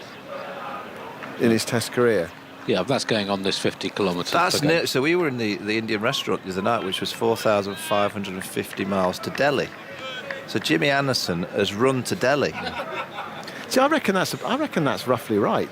4,500 kilometres in his career. I mean, he's been playing for. That's a hell of an effort, isn't it? Running to Delhi. He's been doing it for 20 years. I was only calculating the run-up, Simon. I don't know how often I need to say this. Over a Test career of 20 years, you'd probably hope to get to Delhi, wouldn't you? Yeah. A bit tough over the water, but if anyone could, Jimmy could. Yeah. 650th Test wicket earlier today. And he's going over the wicket now to bowl to Conway. Across him, it's full, it's driven, pushed down the ground. Broad is there. Stokes is there, rather, straight mid-off, and there's no run. And that is the end of Anderson's over. We haven't seen Ben Stokes bowling yet. He did make something happen in the first innings when he came on. You feel like England do need to make something happen now. They looked threatening at the start of this New Zealand second innings. But New Zealand just quietly having a good day now, 90 ahead. I think I'm going to have a look at Joe Root to the left-hander. Just try a bit of off-spin. Shows a different trajectory to Jack Leach. He comes a bit wider, a bit slingier, gets a bit more shape. Probably gets more revolutions on the ball as well. Is it Phil Scott? Phil Scott, maybe. England's fitness trainer. So we've gone from Andy's stats of 460 miles to suddenly 4,600 miles. Well, Phil's listening. He can let us know. Here's Leach bowling, flicked away by Young. It's half stopped by Pope at short leg, and Broad goes to his left at backward square leg and picks up and sends in the return. They go for another run. Young to 37, and the lead now is 91. 77 for 1. Latham out for 4 in the first over, but since then these two have resisted. What are we, 35 minutes until tea? 43 overs left in the day's play after this one, then 90 tomorrow. Leach now over the wicket to bowl to the left-handed Conway. He does no more than prop forward and play it back down the pitch. Pope returns to Leach. England with just the slip and the short leg in. Jack Leach, who's not provided any threat so far. Long on in. Leach bowls. Conway plays a reverse sweep and makes very good contact. Doesn't bother running as this skips away for 4 towards the backward point boundary, which I suppose becomes the deep backward square leg boundary once you've turned yourself around. I just think if you're a young player just starting out in the game, just make sure you've got this shot in your locker. When you're facing spin, it causes chaos. Because the captain now is thinking, well, is it 2 through there? I'm going to have to protect it eventually. 81 for 1. Lead 95. Leach to Conway. Conway forces this through mid-wicket. More runs from here. Chases on to the deep mid-wicket boundary. Bairstow after it. Cannot get there. It goes across the square here. The really wide square. It's not so much a square as an oblong, really, is it? A rectangle, whatever, but we call it a square in cricket. And it just scoots across there. Those bare pitches away to our right-hand side. It's a big day, this, for Jack Leach, Simon. I agree. Yeah. He's got to produce a bit more consistency than he has done already. Matt Parkinson obviously waiting in the wings. 85 for 1. Leach bowls short, guided away by Conway off the back foot for 4 more. 3 4s in the over. And really frustrating, draining Jack Leach's confidence, you'd imagine. 89 for 1. The lead over 100 now. 103 for 1. And with half an hour to go until tea, it has emphatically been New Zealand's day. They, one way or another, they polished off England's lower order today. 5-3-9, so the last 5 wickets eventually going for 23 runs. And now 89 for 1. Conway waits. Conway on 44. Leach bowls to him. And this one is not the boundary. It's played out towards straight mid-wicket. And there's no run. It's the end of the over. Young has 37 and Conway 44. 89 for 1. Where's this test match going then, Michael? I would say the draw's heavy favourite. It is going to be Ben Stokes to have a bowl. I mean, the lead's 103. What have we got left? 43 today, 90 tomorrow. So let's say they get 40 in. Score at 3 is 120, so they're going to be around 220, 225 ahead. I wouldn't think New Zealand will gamble too much because of the fact that Jamieson's injured. Southey just looks knackered. But what I think they may do is give England around 50-odd overs tomorrow just to see and pack surround the bat with the off spinner. So lots of runs and 50 overs. Yeah, and almost, remember last summer against India at Lords on that last day. Bowled England out, and we know with this England batting line, it's been great here, it's played with aggression, but the one thing that I don't think this England batting lineup likes is when they're pretty much told that they don't have to play shots. I think they like the freedom to be able to play shots. But if you can nullify that and say you've just got to survive. Here goes Stokes then. First delivery in the second innings. Well, he went to bowl there and then just stopped. What's that squeaking I was going to say the same thing. What is that squeaking noise in the background? Sounds like a crane. I think it is the crane on the right-hand side. Oh, it could be, yeah. There's some building works going on outside the ground to the right. That must be it. Just picking up Tim Southey's bowling figures. Southey, not his best day, or best 2 days. 0 for 154 from 32 overs. Right, Stokes, is he going to deliver one this time? Stokes bowls, short, pulled away. Straight to forward square leg. And there's no run by the bat of Young. It's quickly on Jack Leach. His first 6 overs went for 16. The next 2 have gone for 21, 8 and 13. And Conway specifically scored just 4 singles from his first 16 balls from Jack Leach, and then 17 from the next 8 that he's faced, including 4 boundaries. And that last ball from Stokes called a no ball. It's a big one. Yeah, big no ball from Ben Stokes.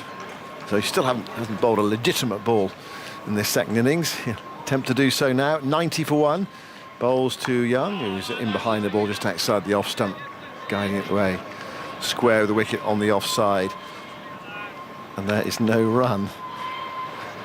It's not a nice noise, is it? It's not. No, can you have a word with them? Just the test match is going on. Can't be using the crane. I'm sure you don't see many orange cranes, do you? No, you don't. Not very many orange noisy cranes either. Stokes runs away from us past the umpire now and bowls to Young, and away swinger started wide of off stump. Young allows it to go through to Ben Foakes, who was run out earlier today for 56. Another decent innings from him, and he's quietly had a good series here.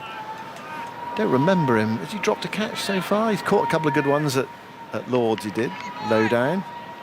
He's had to be agile away to his right-hand side against Potts. A few snarling deliveries down the leg side today. It's getting worse. Yeah. Stokes ignoring it all. Goes in and bowls to Young. Full inside edge past the stumps. It's gone down to the fine leg boundary for 4. Well, huge slice of luck there for Young. Mind you, Root had that yesterday, played brilliantly, and the highlight moment, if you like, of his 100 is an execrable shot off the inside edge, a bit like that, down towards the fine leg boundary. I think it was inside edge onto back leg, past the leg stump from Young. Ben Stokes, he just has that knack. He just seems to come on to bowl. That one just kind of angled in, nipped back. Just makes things happen. That's why he's got to really be careful of when he chooses when to bowl. But he got Young out in the first innings. He was the first wicket to fall. Stokes bowls to Young, and that one seems to keep low, and Young gets the bat down on it, plays it out towards mid-wicket, and there is no run. I think the crane needs a bit of oil. Yeah, definitely. It's an old one, isn't it? Yeah. Apologies if you can hear it in our effects microphone, and it is annoying you. I think as you get older, I think you hear extraneous noise more. Apparently, something to do with how your hearing develops. Is that right? Yeah. Are you making that up? No, I saw something I was told. It's why you can sometimes hear background noise at cricket matches a bit louder than the actual commentary. Here is Stokes bowling down the leg side, and Young shapes to glance, leaves it alone in the end, and it's taken by Foakes. That's why sometimes people say, can you turn down your effects? But apparently younger people hear the sound of us talking more strongly. You're not convinced, are you? Well, I'm just going to believe you. Okay. Who was it saying earlier in this test match? If you say something with enough strength of opinion, then people will believe it. Stokes bowls, turned off the hip by Young, down towards fine leg. Through for another single. Pope is down there with his pads on, down on the fine leg boundary. It's the end of the over. New Zealand are 95 for 1. They lead by 109. They've had the better of this day, this 4th day after England's rollicking batting performance yesterday. More from you, Michael, and then it will be Jonathan Agnew with 25 minutes to go until tea. Yeah, it's going to be Jack Leach to carry on. I mentioned it just a short while ago. It's a big day for Jack. He's to produce a bit more consistency, a bit more threatening Spinners generally come into the game on days 4 and 5. There's not a huge amount there, but there's a little bit more than we saw in the first innings, and so far he's just been a bit too inconsistent. Afternoon, Aggers. Yes, hello, Michael. I'm in trouble. In goes Leach around the wicket, bowls, and that's defended stoically by Young. Well, I lost track of time. Right. I was just chatting to people downstairs and missed my slot. The crane has stopped. You have magic powers. As soon as you came Has it on. gone to sleep? I tend to make people go to sleep. In comes Leach bowls, and Young down the pitch looks for mid-off and a single, but Leach prevents him from doing so. That's a terrible crane, isn't it? Where's that suddenly popped up from? Ugly orange thing just outside the ground. 95 for 1. 2 men round the bat waiting. Leach comes wading in again, bowls short, steered away. That's a deep point for the single again. 96 for 1. So New Zealand lead by 110, and they weathered that storm, that nasty 40 minutes before lunch. They lost 1 wicket then, but they could have lost more, to be honest. These two have played very calmly. Leach again from over the wicket this time, and Conway leans onto the front foot. Ball rolls back for Leach to pick up. Just calmly and surely. There's 41 overs to go after this. New Zealand is getting themselves into a place which we can have a look tonight, see where they are. Conway goes that reverse sweep again. He plays it so well. Rattles away to that deep point boundary. 100 comes up. The lead 114. Jeremy Coney's back. Yeah, every time Leach tries to go into those areas of footmarks outside the left-hander's off stump, it's just encouraged Devon Conway to get into that reverse sweep, and he plays it well. He plays T20. He's been to the IPL recently. It doesn't really worry him, that stroke at all. What Leach wants to do is to get it to bounce a bit more out of, and unpredictably out of that area, and get a top edge, something like that, or into the gloves. Well, now they've had to put the man back. Which of course is what Leach they wants really to bowl do. there, doesn't he? Yes, he does, exactly. Trying to just get it into that rough more consistently. Here he comes once more, bowls. Now it's the orthodox sweep, hit hard too, but fielded at that short, fine leg there. And so there's no run. Leach takes his cap and sweater. 100 for 1. 32 overs bowled. Conway 48 and Young 43. There might be some people trying to just catch up with what happened earlier on today. Joe Root, well, he started extraordinarily, really. Second ball that he faced of the day from Tim Southey, he reverse ramped for 6 over the slips. It was an outrageous shot. He made 176. He was cunningly deceived by Bolt, a slower ball that he drove to cover. 176. Folkes made 56. He was run out after Broad was well caught by Mitchell at slip for 9. Potts 3 and Anderson 9. So 5:39. They were 14 behind. So they lost 5 for 66 this morning. Stokes on his way again, moves in bowls, and Young gets a ball that climbs from that fullish length outside the off stump. That really did hit the gloves. Bolt finished with 5 for 106, and bowled beautifully actually. And Michael Bracewell, the debutant, he's having a good game actually. 49 runs and then 3 for 62. Yeah. Bowled nicely. That did bounce. It's just playing a few more tricks today, this pitch. Definitely. And batsmen doing little gardenings or prodding around. It's usually a fair sign. Stokes bowls, back goes Young, defends. Fielded in the covers. So Matt Root coming on at tea, which will be great in 20 minutes' time to have a chat about things. And his dad. Yes. Yes. How Joe's playing. I think we know how Joe's playing, don't we? Yes, Joe's playing out of his skin. It's interesting though, 2 sons, Billy plays down at Glamorgan, divide their time. They really work very hard, and it's not all about Joe. Stokes bowls, fuller length, defended by Young, picked up at mid-wicket. How hard it is to have parents, and it's always that line, isn't it, between or to prevent yourself from being a pushy parent. Hear these tales of football matches, don't you, involving kids that end up in brawls, basically. Referees' cars, the windows stoved in. I mean, Oh, dear. From parents, my little boy shouldn't have been sent off, my little girl shouldn't have done that. In goes Stokes and Bowles, that comes cutting back. It's a hard sound there. So betraying the inside edge. Umpire Rifle heard it. Richard Godfrey sent us an email from the Radcliffe Road stand. You could have delivered it yourself, Richard, but anyway, how very kind of you to email us. You're being unfair to the crane. The noise is being made by a cement mixer. He's got a very good view over there. There's a flashing light. Oh. Some roadworks there anyway. Thank you, Rush, indeed, for that. We stand corrected. Here's Stokes bowling a ball that just whistles over the bails. Very tight lead from Young. It's 100 for 1. I think the crane will get over it, won't it? I think it'll I mean, recover. will it have to go... It's a big one. Lie on the psychologist's couch? Maybe. It's a very large room. It's a That's flashing the case. light. Yes. I don't know where it suddenly came from, because that whole area is suddenly being dug up. 100 for 1. The lead 114 for New Zealand. With 20 minutes to go until tea, as Stokes over the wicket bowls, and he stands up and fends that away off his hip. Out to square leg. And there is no run. So it's 100 for 1. Young 43. Conway has 48.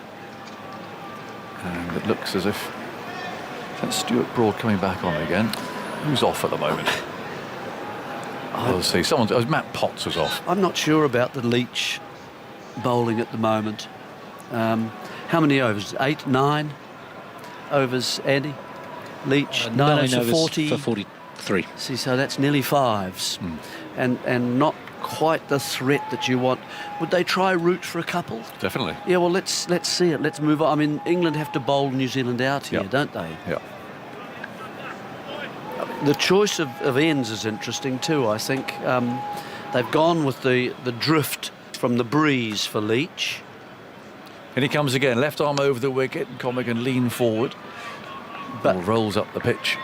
The other end, I think, the end that he's bowling from has probably got better rough to bowl towards. That might be something that could occur later. Leach again bowls, swept hard. Wasn't a run to be taken. Potts was there. She fielded that well. So it comes very quickly there at short, fine leg, and difficult to judge the bounce and the spin. But he fielded that very well. 100 for 1. There's a short leg and a slip. As Leach again bowls. There's the reverse sweep. Oh, he's played that well, because he's played it so fine. He knew the man had been put back on the boundary, square, and deliberately he played that a little bit later and moves to 52. And some Kiwis there. In fact, with the old beige brigade I saw there, the shirt. Right. Nowhere near caramel in colour. He's waving his flag. He looks very happy. 52. But wasn't that a lovely shot? He just delayed us ever so. Just played so much a bit later. Well played. If you think back in the day, we thought the reverse sweep was something terribly dangerous, reverse sweep, you won't get away with that a second time. They just play it now as if it's just a normal shot. Yeah, I agree. Not Conway's best 50. He'll know that. He's looked a little bit vulnerable coming forward with the bat away from the front pad a bit, but just starting to get into his work. He comes again now. It's top edge. This catch it. They shout. The fielder comes in and takes the catch. The top edge sweep. And Johnny Bairstow takes the catch. And having reached his half century, I think it's fair to say he'll be pretty disappointed he got out to the next ball. Maybe trying to press on. They'd reached their 100 partnership. He's had a sweep there. He's got a top edge. And Bairstow making no mistake coming in from deep square leg. Well done, Leach. Yeah. Just saying that he might, have to change ends. But here he's just deceived Conway with the length, and it has bounced a little bit more and taken the top edge of the sweep. So Conway gone exactly what England want to breach this little top order of New Zealand, who aren't playing aggressively at the moment. They're saving the match. That's what they're doing right now. Apologies to Ali, because I messed the rotor up. But she's coming in now. Well, Jeremy. it'd be lovely to see her. And I guess you have an appointment with the teacher at the back, I'm afraid. Yes. For messing up the rotor. Yes. It's the headmaster's See office. my study. Little bit I'll of see you in my study. I'll yes. prepare with my wisdom. Yes, exactly. Nice to be with you, Jeremy. Hello, 104 for 2 then, so the partnership broken. Exactly 100. Yes, Conway's final figures 52 from 109 balls, reaches 50 from his 108th, dismissed off the next ball. Hit 8 boundary fours plus an all-round 4. It's his 7th score of 50 or more in tests. 300s amongst that, but not another one today. In the partnership, Ali 100 from 32.5 overs. Jeremy, would you like to see a different approach? Can New Zealand afford to take a different approach just yet? Or do you think that was maybe a sign of Devon Conway looking to step on, having got a 100 partnership and feeling settled? Well, a different approach, do you think that would save the game more easily? Is that what you're suggesting? I suppose my question is, would you like to see New Zealand be more aggressive to try and put themselves in a position to win it? No, they can't. I don't think they can win it at all. You don't at all? I don't think the time is there. I think that you would have to, looking at yesterday's innings from England, 383 runs, you'd have to be over 400. No Jameson available really at this stage. Can't, with a back injury, just bring him in next day, I don't think. Not easily. The pitch is doing a little bit. It's a wee bit more up and down, isn't it? Leach then, 3 around the bats, and forward is Henry Nicholls, who's the new batsman playing back up the pitch, and Leach fielding. At the moment, as I said with Eggers, I think the New Zealand are saving the match at the moment. It might be being more... Leach over the wicket, reverse sweeps, miss or caught! Corner slip, England leaping around, but the umpire isn't moved, and neither is Henry Nicholls.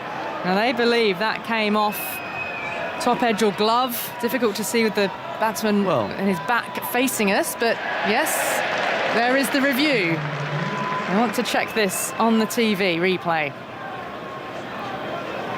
Could it be 2 wickets? TV umpire quick to director, succession. we have a player review for a catch. The original decision is not out. I've checked the front foot, it's fair delivery. Can we go to front on, please? This was taken by the leg slip fielder.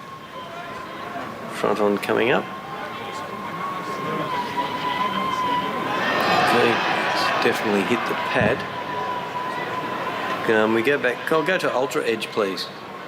See whether it's touched his glove on the way to his pad. Stokes celebrating. Thank you.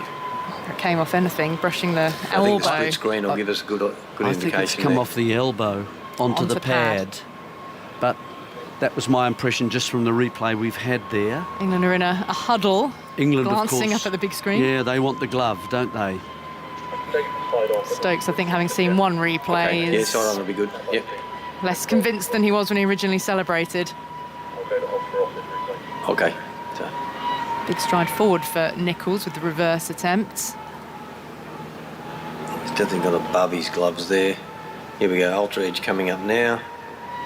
Flat line, flat line, flat line as it goes past the bat. And going, hasn't reached the glove yet. It's missing the glove. And may have just touched his elbow, but it's onto the pad, so there's no bat involved. So we'll go to ball tracking to check ball tracking, please. Ball tracking coming up now. Impact in line and missing the wickets. So we'll be going back to Michael on field. Michael, it's not out, so you'll be staying with your original decision. You're on screen now, signal now. Well, one of those where England had 2 bites of the cherry because with it not coming off the glove, the umpires rightly then checks for LBW, but going down that leg side. But nevertheless, England's creating something, trying to get in amongst New Zealand here, and we've had Stokes bowling at one end. He's going to continue now. He's trying to bring a little bit of energy and zip to England as they try to take New Zealand wickets. It's interesting the way New Zealand are opting to play with the horizontal bat. Certainly outside the off stump, the reverse sweep seems to be. That was just more of an orthodox, or is that no? That was a reverse one as well, sweep, wasn't it? Yeah. As well. I wonder whether there's any thought of just coming down the pitch and using the straight blade a little bit more and attacking Leach if you want to from that point of view, because the trouble is the extra little bit of bounce. You do get those top edges and the gloves coming into play. 3 slips are behind Will Young, who's on 43. Stokes rushing in, back of a length, pulled away imperiously and controlled, but finding deep square leg. Fielded cleanly by Potts, and a single taken, moving Young on to 44, and New Zealand 105 for 2, their lead standing at 119. You can hear that wail in the background. Is that the cement mixer you were referring to yes, before? Yes, apparently that's right. We've had an email. Right. It's not the crane. The crane is concerned about being blamed. Oh, apologies to the crane. Yes. Its feelings have been hurt. Now, got a bowl full at Nicholls, encourage that drive outside the off stump. He is a nicker. He likes to go and play the drive, but his alignment sometimes is a little out. His first ball facing up to Stokes here, round the wicket to the left-hander, outside the off stump, and taking one hand off the bat as if he was a little surprised by the bounce. But he rode it well, angled it into the offside, and there was no run. Generally a player who likes the horizontal shots, so the cut and the pull stroke coming into play for Henry Nicholls. But the drive, he likes to go quite early sometimes. Stokes at the end of his mark. In, up past the umpire. Around the wicket he goes. Shouldering of arms. Move back in a touch. That's the interest from Stokes and those behind the cordon, but well-judged leave in the end by Nicholls, and through to Foakes it goes. So spectator pulling on a bright red anorak down at the far end in front of the pavilion. Maybe under this cloud cover. It's a little bit, well, it has been much cooler today than previous days when the sun has been shining, but the wind had been blowing, and now the flags are lying much more limp against their flagpoles atop the pavilion. Stokes in now. Firing one in full to Nicholls. Comes off the pad out towards square leg. And there's no run. Stokes turns on his heel to march back to the end of his mark. England have certainly created a lot more half opportunities, haven't they? Hitting the pads, getting an inside edge, beating the bat, getting into the thigh pad, and an LBW appeals to Conway a couple of times, and they look more likely. Whether it's from this end when Anderson was bowling as well, more was created. Stokes was almost rolled back onto the stumps, and Nicholls is left in a rather awkward position with one leg splayed back, almost treading on his own stumps, in fact, as he tried to prevent the ball from rolling back. He was in a lunge position, but he's managed to right himself now, but the crowd getting behind Stokes, an inside edge onto pad, then the bottom of his bat again, and he managed to heel it away just past the stump. Yes, that would be a way, finding new ways to get out if you do that. Sort of punch it into the ground, and then your bat going backwards hits the back of the bat almost into the stumps. What can Stokes conjure up here? Firing one in full again, brings the bat down quickly to clip it up to mid-arm. It's a good sprawling stop by Anderson, and that's warmly applauded and appreciated by the crowd for the man who earlier took his 650th Test wicket with the fall of Tom Latham, a ball which Latham left alone. And hit middle stump. What a misjudgment is that? But I mean, just thoroughly beaten by the ball. It was one of those little wobble balls, I think, and he'd bowled a couple of out swingers to the left-hander, and then just brought it back in again and let it go. I just can't believe it should hit the pad, at least be out LBW. Moot point. And he was out for 4. That was Anderson's 5th ball of the innings. Leach tossing himself a catch. And Will Young settling. He's been out there for 90 balls for his 44. Leach in, slipping a short leg, going back, cutting out through the gap, out towards deep point. Finds the fielder, jogs through for 1, and New Zealand's lead is up to 120 as we're approaching tea on day 4. So only 4 sessions left in the match here. Remembering that the state of the series, that an England win will mean that they win the series 2-0 with 1 to play. A draw means that New Zealand can't win the series, but they get some points for the World Test Championship, of course, which... Oh, yes, they do. Does have 6 to points come or into the whatever it equation. is, yeah. Short leg slip. Conventional slip here, outside edge, but wide of Root at first slip, and Nicholls is scampering through for the single, which gets him off the mark as Root chases back and fires the ball back into the gloves of Folkes, who's got the helmet on and standing up to the spin of Jack Leach. New Zealand 107 for 2 in this 36th over of the innings. It's been overcast all day today. England managing to add only 66 to their overnight scores. They lost their last 5 wickets, and New Zealand taking a 14-run lead into their second innings. Joe Root adding only 13 to his score. He was out for 176, drove a slower ball from Trent Boult straight to Southee at cover. 2 slips in here, sweep top edge, it'll be safe though. Down towards deep backwards square. And it's Joe Root. I don't think he's going to catch this, is he? The ball doesn't slow up on this Trent Bridge outfield, and it's 4. A long, long chase from his position at slip. He's retrieved the ball, and crowd giving him a bit of a well done cry of Root down there, but he's indicated 4 as he's jogging back into the middle. 111 for 2.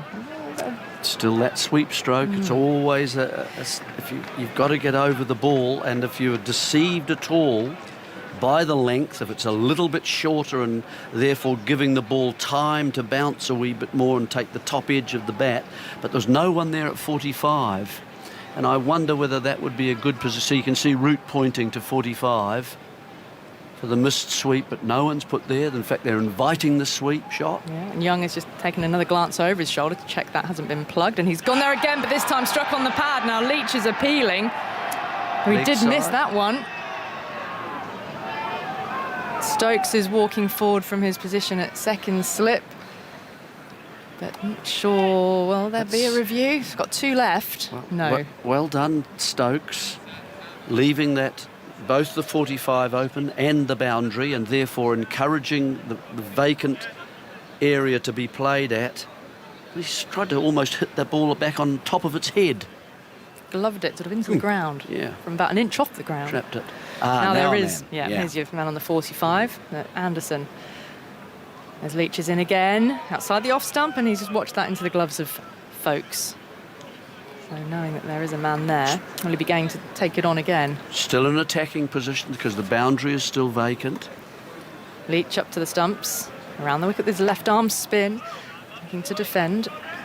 Not quite as convincingly that time. The dot ball to end the over. Young stays on 49. New Zealand are 111 for 2, a lead of 125. Andy, what have you got? Just a little on the New Zealand seamers travails, apart from Trent Boult. Boult took 5 for 106.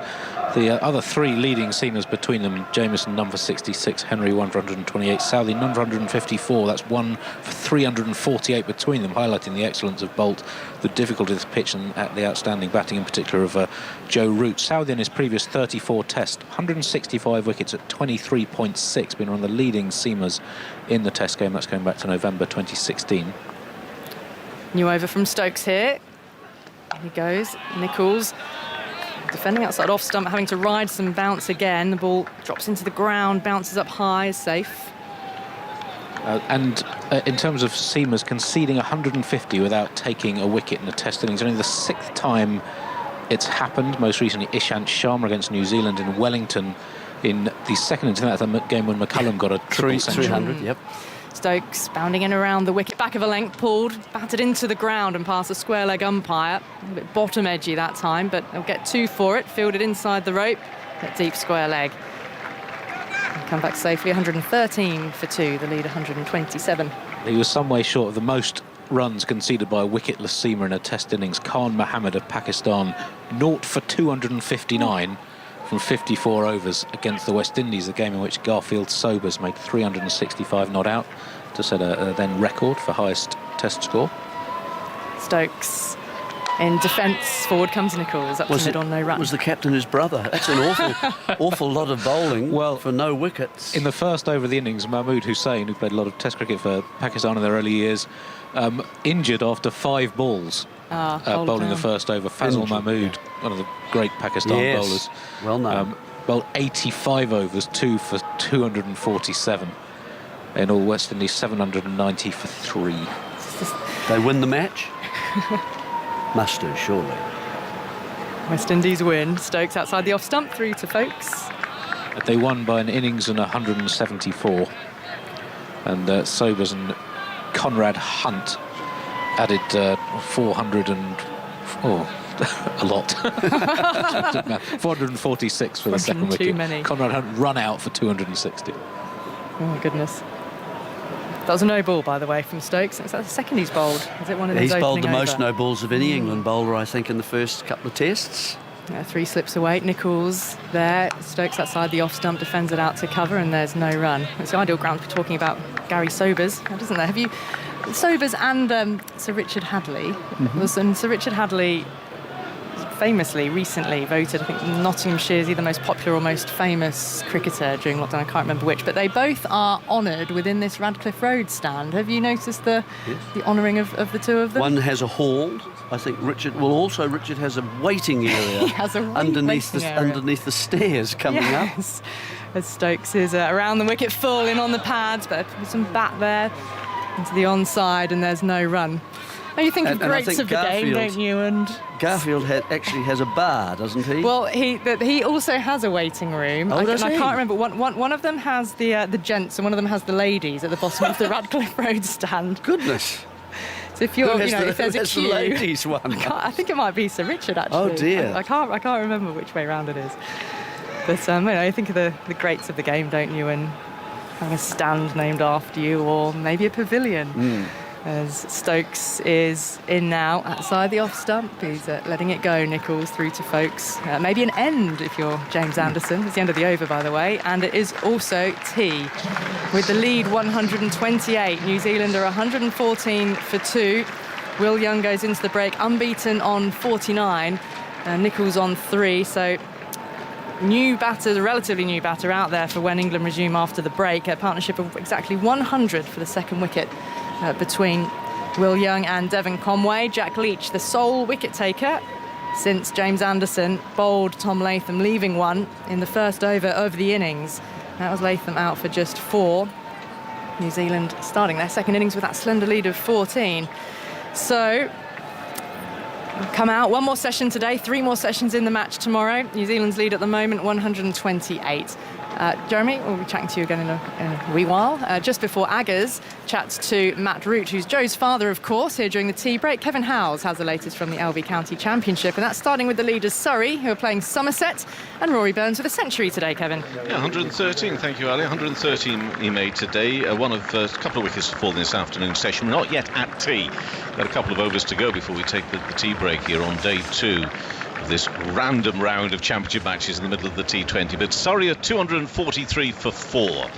They're not rushing things, Surrey. They don't need to. So it's only the second day, and they already have a good lead here. 63 runs with these 6 wickets standing. Hashim Amla was unable to return to the field this morning to resume his innings this morning. We don't know if he'll be back batting in this innings or not. He's unwell today. Hopefully it'll just be a short-term thing and he'll be back. We'll get more details perhaps a little bit later on than that. But Rory Burns made 113, caught by Gregory at slip, following the introduction of the slow left arm of Roloff van der Merwe. So he got a wicket there. So well done for Roloff van der Merwe. We'll be back with Jonathan in a few moments' time.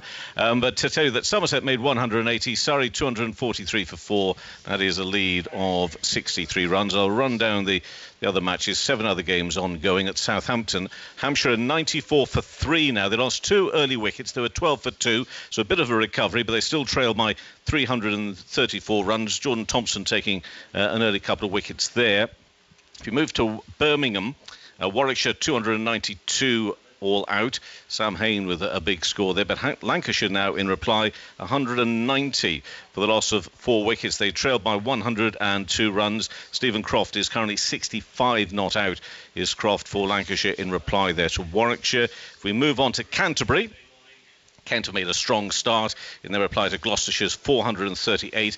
They're currently 123 for 1. Ben Compton going along nicely, nice and steady from Compton, and Daniel Bell Drummond with a half century not out, but they still trail by 315 runs, 123 for 1. Now this is the big score of the day from Durham against Worcestershire at Chestler Street. They've gone to tea on day 2 with Durham declaring 642 for 7, included not only from New Zealand, Rachin Ravindra with that double century, but Ben Rain and Paul Coughlin for the 8th wicket. They were both not out at the end. Rain 103 not out of 134 deliveries. Coughlin's 100 of 117 balls, 10 fours and 2 sixes. That's a big score for Durham there. 642 for 7 declared after they chose to bat. What a wise move that was. To Chesterfield, where Middlesex made 251. Derbyshire are trailing by 22 runs. Close game, 229 for 9 Derbyshire. Not quite at parity.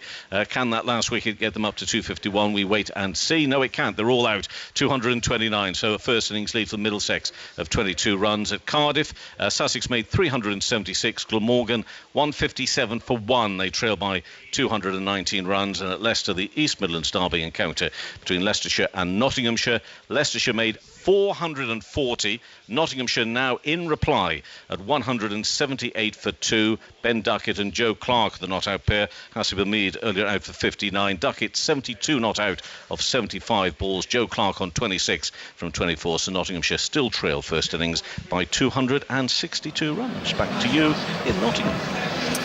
Thank you, Kevin, very much. So here, it's 114 for 2, and New Zealand lead by 128. They'll be out again in, 10 to 15 minutes or so. So we have spent the last 2 days drooling down here, watching Joe Root batting, just as we did, of course, at Lord's as well. The first Test match on that occasion since giving up the captaincy and so on. He just looked a liberated man, and he batted absolutely brilliantly here. And who better to judge how Joe Root is playing at the moment than his father, Matt? And it's great to have you back, Matt. I think you appeared on Joe's first match on Test Match Special, and you haven't been since. I think that's right. Yep, down at Lord's. Yeah, lovely to be back. What's happened since? I mean, crikey. I mean, let's start with the obvious question: have you ever seen Joe play better than he played yesterday? I don't think so, no. In all the years? No, he had a great spell, I think 2016, when he got a big score against Pakistan at Old Trafford. But I don't think I've ever seen him bat as well as he has done in the last 2 games, no. And what is it about the way he's playing that makes it stand out to you then? I don't know, I can always, when he gets his feet moving, you know, you can always tell he's got a bit of rhythm. And I worried a little bit when he went in this first innings because he was playing up. He feels as though he's in such good form he can score off every ball. So he's going after balls that he probably wouldn't necessarily go after. But he just looks. I mean, as I think Vaughan said earlier on commentary, you know, there were 3 balls from Saudi that pitched pretty much in the same spot.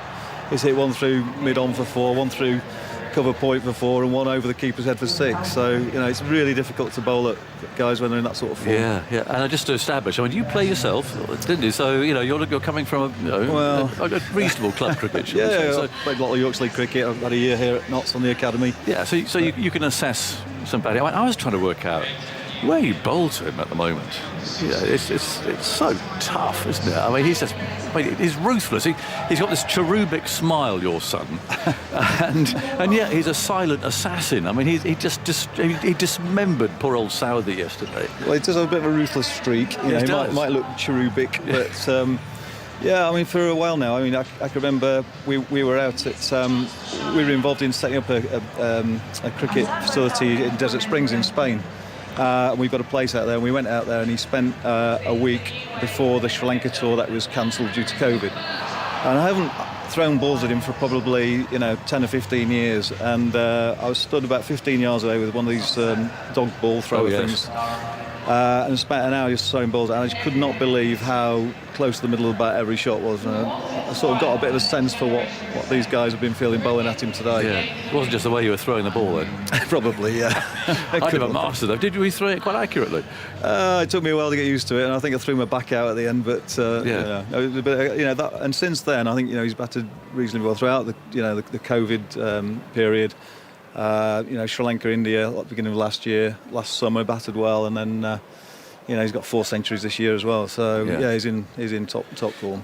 It's interesting because we see the finished product, and the people who buy the tickets or watch it on the telly see the finished product, they see the innings, don't they? But it's what they don't see is all the hard work and the practice and the dedication that goes behind it. And I mean, Joe is clearly someone who's always worked very hard at his game, away from the match itself. Yeah, I mean, Joe just loves batting. While ever as a kid, while ever someone would bowl at him, he'd be there with a bat. During COVID, he got one of these little ball feeders that Root Academy ball feeders that we have, and he'd be there for an hour batting on one leg, just for balance and like a flamingo. Yeah. There's I think there's a video somewhere online of him doing it, and that's proper dedication. Yeah, but he just loves doing it.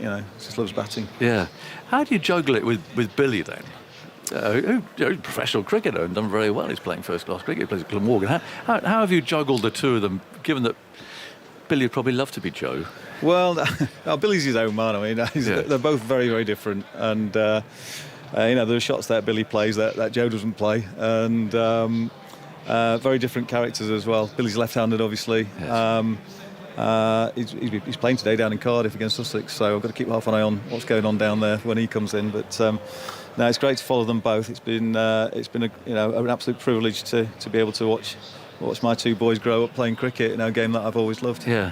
How have you gauged it then as being? We're talking about sort of the pushy parent syndrome that we've all witnessed, and we've seen up in my case even up to sort of professional standards where the parents come and have a really overpowering effect on the boy or girl who's playing, or the man in my experience. How have you played that? I mean, have you had to make an assessment early as to whether or not Joe and Billy have been positively affected by you and Helen being there? Look for signs of them being a bit worried about you being there, or that sort of thing. Well, I think there are certain things you can do as a parent, and there's certain things you've got absolutely no control over whatsoever. Whether they've got enough fast twitch fibres to be a sprinter, you've got absolutely no control over that. And so we always said manage the manageables. Do the things you can affect. Like, for example, trying to give them the opportunities that you can. Taking them to nets and so on and so forth. But I think the most important thing of all is to just give them as much encouragement as you possibly can, and try and make them believe in themselves. And that's what we've always tried to do. And we've all seen the pushy parents. Yes. And not a great advert for how it can destroy the child, actually. Absolutely. Can't it? Yeah. And their love of that game. Yeah, you can't push it. You just got to if they want to do it, then let them do it. But I don't think you can push it. That's the worst thing you can do. And when they were very young, were you there? I mean, were you the person actually that got them into the cricket in the first place, and you were in the garden and so on? Yeah, usual sort I think of stuff? so. Yeah, I mean, we got had a lot of support from my father. Would ferry the kids around, and Helen would ferry them around, and of course, both of them were playing. So one might be playing, Yorkshire under-13s at Cumbria, and the other one might be playing Yorkshire under-12s at Leicester, and so there was a lot of that juggling about. But it's been, as I say, a privilege to be able to do it and watch them and see what's happening now. And what's it like being the father of the captain of England, and when things aren't going well? How do you wear that? Really tough. I mean, it's when your kids are growing up, you sort of there are certain stages that you go through. So first of all, if they want to play professional cricket, there's a point at which they establish themselves as a professional cricketer, and you think, oh, that's sort of one level reached. And then, when the international game is calling to try and establish yourself on that playing field as well, then that's something different. There are certain, and the emotions, though, as you could answer your question. When someone's captain, then you're absolutely after every ball, because every ball's so important. If the team doesn't win, that criticism's coming. And he did come, and Joe was, on the field, pretty faultless with the bat last year. Yes, he was. But particularly in Australia, it can be gruelling as captain. He's done 2 series out there as captain, and I can't say I've enjoyed much of it, to be perfectly honest. I think we've lost 9 out of the 10 games he captained. Yes. How do you handle that? I mean, obviously the last one you couldn't go on, I guess, this last. No, we couldn't go out there. So you're actually trying to handle it from the other side of the world as well. Yeah. And seeing what the newspapers are writing. Yeah. I think the hardest one was the India tour, where he scored a double hundred in the first match, which we won. And then they just decided they were going to prepare pitches that was going to produce a result. And in spite of the fact that he took 5 wickets in one match at Ahmedabad, it didn't end well for us. 5 for 8. Yeah, I know.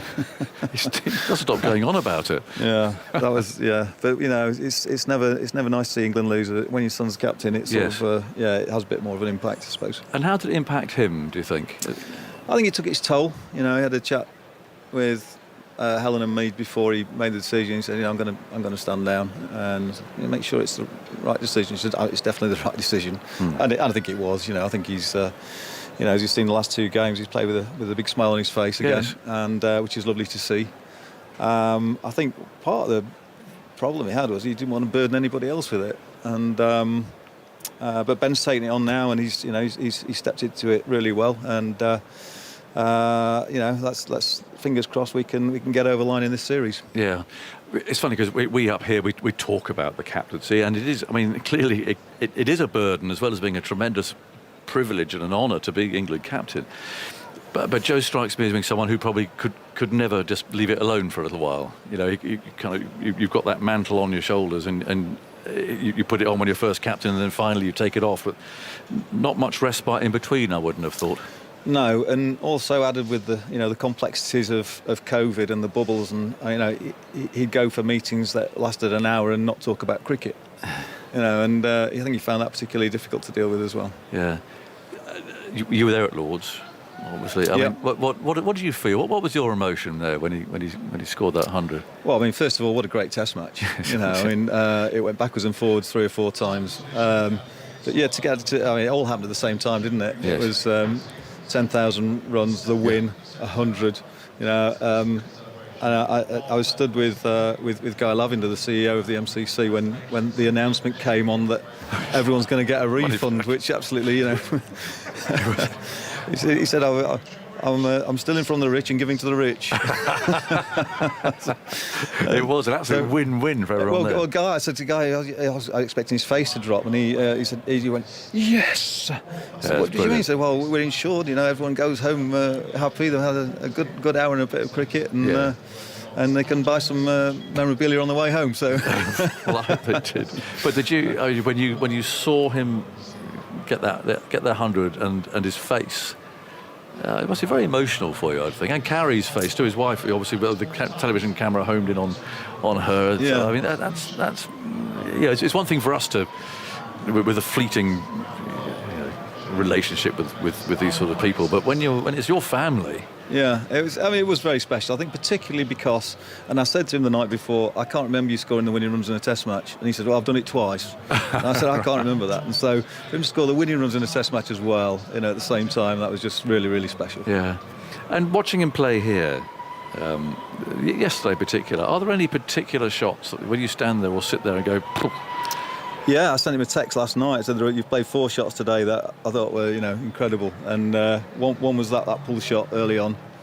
Like one. He really whacked it. And then he hit a couple of cover drives. There was one cover drive, he just hit it and stood and gone. And then, this morning, that sort of, I think... that ramp, that's ridiculous. Yeah, he's trying to get back in the T20 squad. That's what I thought. And his footwork... Again, is that something he's always had? I mean, because the funny thing about Joe is he's always taller than I think he's going to be. Yeah, he is a bit taller, doesn't he? He looks on the telly again, but he's got a good stride as well, got those longish legs. Is he always had that sort of mobility? He's always been able to get so far forward, which is such key with his play, isn't it? Yeah. And so far back as well. Yeah. I think people say he plays spin really well. I think the fact that he can probably play backwards and forwards to the same ball. He does get right back and he gets right forward, and I think that's a real key when you're playing spin. Yeah. I think the fact that he's playing with the likes of Kyle Jameson and Zach Crawley. He doesn't look that tall, but he does get a good stride. He makes use of it. Do you think he ever lost his hunger while he was captain? Do you ever think during Australia? No, I think it was a bit demoralising the way things went out there. We didn't perform particularly well. I think he had the weight of the world on his shoulders at times, but I don't think he was ever demoralised to that extent. No, just loves playing cricket, loves batting. Yeah. Yeah. It's hard. Those interviews are difficult. When I can imagine. Hobart was bad. Yeah. Grenada. Yeah. You can see a sort of a hollow look in the eye, Yeah. No, I can imagine. It's not easy for journalists. Well, we asked the question. Look, how long do things go on for? He's got his hunger back, he's got his smile back, he's still in great nick like he was before this season anyway. Well, you look at Jimmy bowling fast. I think he's 40 next week. And still going strong. How on earth a fast bowler can take 650 wickets? It's in this day and age, it's unbelievable, isn't it? Yeah. So he sees Jimmy, and Joe's a batsman. He's 8 years younger, so who knows? Yeah. Well, Matt, it's lovely to see you. Thanks for coming in. I mean, I know how much you will have enjoyed it, but Helen's not here. She's away. She's missed that. I'd say hi to Helen and pals out in Mallorca. She's enjoying the sunshine. Yeah. You should be here, Helen. Never mind. You can watch it on the highlights. Matt, thanks for coming in. Absolute pleasure, Agus. Enjoy Nice the rest of the summer. We shall see you at Headingley for sure. We will indeed. And well played to Joe. So 114 for 2. I've got to sprint downstairs. Simon Mann is coming on here to begin the commentary. Simon. Thanks, Agus. Score at tea, 114 for 2. New Zealand are 128 runs ahead. And the players are out there, ready to resume after the break. Alistair Cook's alongside me as well. And we're about to go. And New Zealand have had a decent day today. England got very excited when Jack Leach got that wicket, and then they thought they had another one. And the appeal for the catch at leg slip. They reviewed it, but it was not out.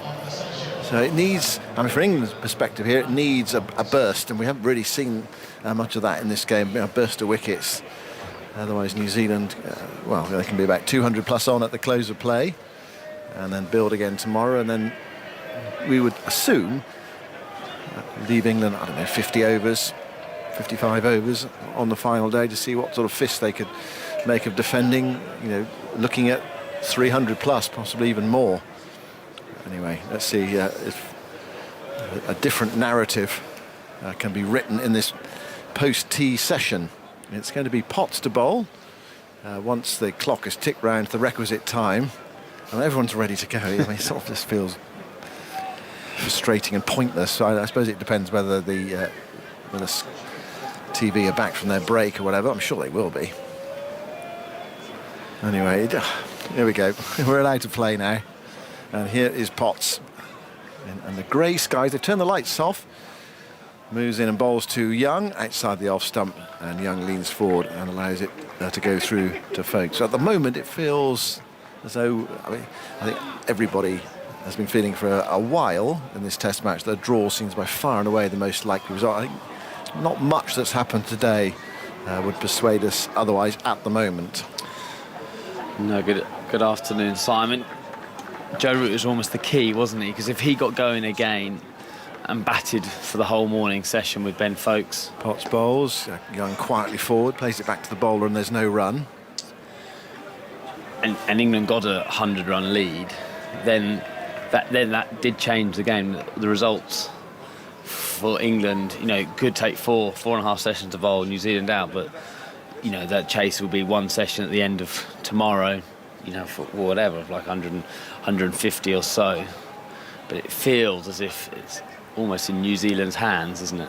Potts bowls, forward goes Young, dabbing it into the offside off for a quick single, picked up by Stokes, hurls the ball at the non-striker's end, misses the stumps, and there is a half century for Young. Hence the quick single. A nice milestone for him. 6th Test 50 in his 11th Test match. It has been a game for the batters. Stokes there trying to run him out of the non-striker's end, but it was well judged. Yeah, he's played nicely. James Anderson caused him a bit of trouble in this second spell. Jimmy's kind of not had his number, but he got him out twice at Lords, and he's challenging that outside edge. But it's 650 without going on to get 100. And that'll be in his mind. A pair of ones at Lords, 47 in the first innings, 50 in the second.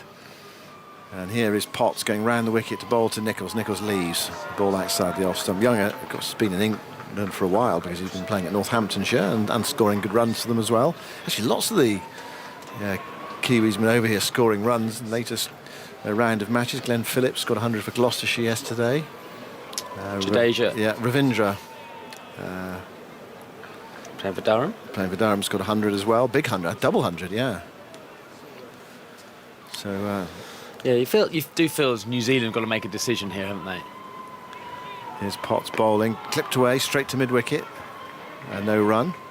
How they want to go about the next 4 sessions of the game. Are they just happy to bat and grind and just kind of tomorrow meanders into a bit of a danger? They say, well, we can't win this game. We're never bowling England out in the second innings with the amount of time, like 40, 50 overs. especially with the bowler down and the amount of bowling that they've done. Or they push on and say, you know, we'll set them 300 off 60. Potts goes into bowl, cut away, caught, backward point. Nicholls, wicket for Potts. It wasn't the greatest delivery really, but he steered it straight to Lees at backward point, and New Zealand have lost their 3rd wicket. 115 for 3. Nicholls on his way, 4-3, and another really frustrated batter, because I think he was thinking 4 there, but he hit it in the air straight to a fielder. He's on his way. Or England keep chipping away, and because they keep taking wickets, the scoring rate stays low, and actually England get to chase 250 comfortably tomorrow. It was a ball you would light up. Your eyes would light up as a left-handed batsman. Most left-handed batsmen love a cut shot, and it was there to be hit. Maybe, you know, Potts just got a little bit extra bounce, hence why he couldn't control it. A bonus wicket for England, and the lead's only 129. Well, that's the point, isn't it? I always say in a cricket match, you add 2 wickets on. You add 2 wickets on from here, and suddenly it's a very different game, because you've got to get them, and it hasn't been that easy to get them on this surface. And it hasn't been very easy to get them against this man as well, Daryl Mitchell, who scored back-to-back hundreds in this series. But he did give a chance, or 2 chances in the first innings. England did not accept them. 108 and 190 in his last 2 Test match innings. He must be due a failure, wasn't he? It's got to be. Unless you're Joe Root or Steve Smith, that's what you've got to be thinking. But sorry, you got your mic up. Will Young's half century came from his 98th ball. He's hit 7 fours. He's had his 6th in Test. Before this Test, he made 47 in the first innings. He'd had scores of 8-3, 0, 1 and 1 in his previous 5 innings. Well, a lot resting on him at the moment, actually. Young, New Zealand just losing another wicket. Okay, not quite in the balance, but England got a small opportunity here. Here's Stokes going in to bowl to Young, and that's a really good delivery. Young went to play at that one. It swung away, and I think he actually played it pretty well in the end. It was a lovely ball from Stokes. It was full, it was tempting, and it swung away. And Young pulled out of it.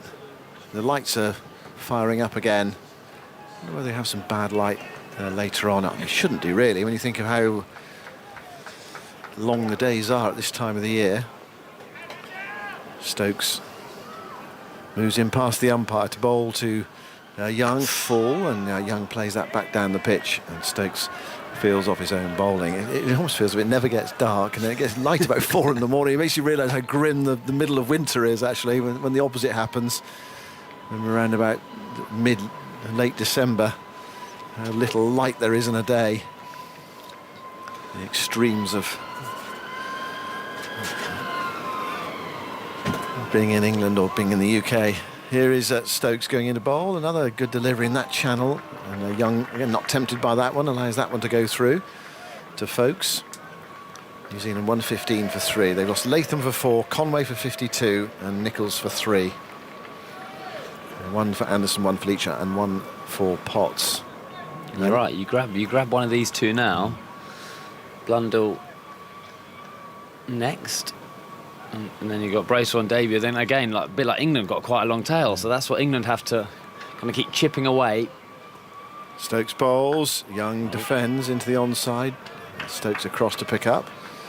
And there's no run. Stokes bowling 82, that delivery. He's 5 overs, 0 for 10.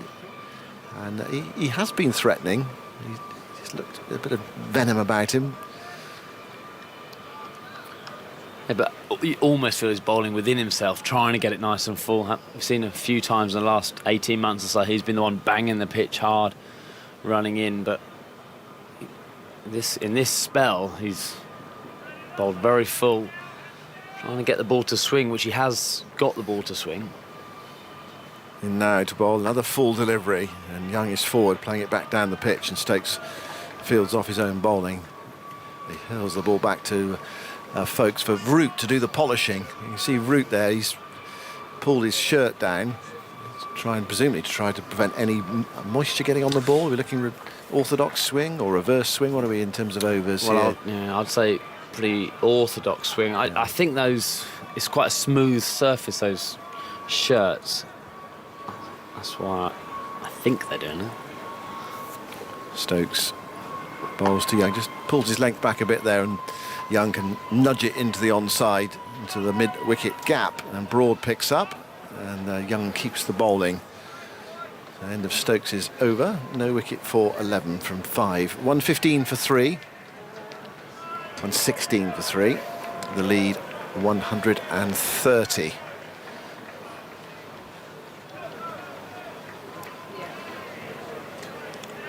It's almost a shame that this is on a Monday today, isn't it?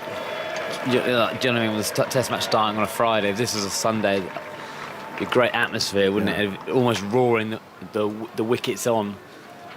Yes, I know what you mean. That you get one, you get two, suddenly the crowd are in the game. Yeah. And they really enjoyed themselves yesterday, got involved, and great atmosphere. Ball disappearing to the boundary, some fabulous batting. Here is Potts bowling, and Young defending back to the bowler, and there's no runs. Not to say, I mean, there's a reasonable crowd in, and I suppose if England were to pick up another wicket or two, you could imagine they would get going a bit. But it's a quiet Monday crowd, relatively quiet Monday crowd. 116 for 3. Fourth day. It's not ideal, I suppose, in terms of getting numbers in to start on a Friday. You prefer, I think, to start earlier in the week, so that you only get a sort of one quite deadish day in terms of spectators. Traditionally working day, of course, not easy on a Monday and Tuesday. Potts bowls. Strikes the pad there of Young going down the leg side, and across comes Folkes to pick up. Yeah, normally the Monday, isn't it? Although that look actually against New Zealand in 2015, that was Monday was a great day, wasn't it? When we bowled New Zealand out, and I think the tickets at Lord's were very cheap. If any, you had to pay, might not have had to pay, I think, under 16, and it was full. It was full, and I don't think I've ever heard Lord's like that. We always talk about Lord's with that kind of a unique atmosphere, but it was back to more like a Edgerton or the Oval atmosphere. Took my kids that day. We were sitting in front of Kane Williamson's mum and dad in the mound stand. They were feeding my children sweets through the day, even when they exuberantly celebrated Kane getting out. Potts bowls, and Mitchell comes down the pitch there to his first ball and nudges it into the onside. It's a good stop by Broad at mid-on to his right-hand side. Beautiful timing from Mitchell. First ball, I mean, he must be feeling very confident, but I mean, sometimes you start again, you can be overconfident. Mitchell taking a step down to Potts. I think Kane Williams got caught cover. Stephen Finn caught him, I think. Did you turn around and shout in their face? Oh, I didn't, but my young son, who would have been 7 or 8, leaping around all over the place. Potts tries again, bowls to Mitchell. He's off the mark, a bit too straight there, Potts. And flicked away by Mitchell, fielded by Leach on the fine leg boundary.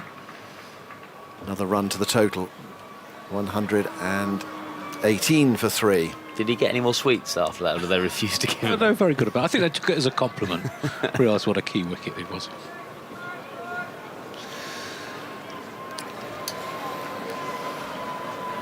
Yeah, I think it must be strange for parents. I know we just had Joe Root's dad up here. I can't imagine what my mum and dad went through. Potts bowls outside the off stump, short, forced away 4. Not a great delivery from Potts. Very efficiently put away by Young.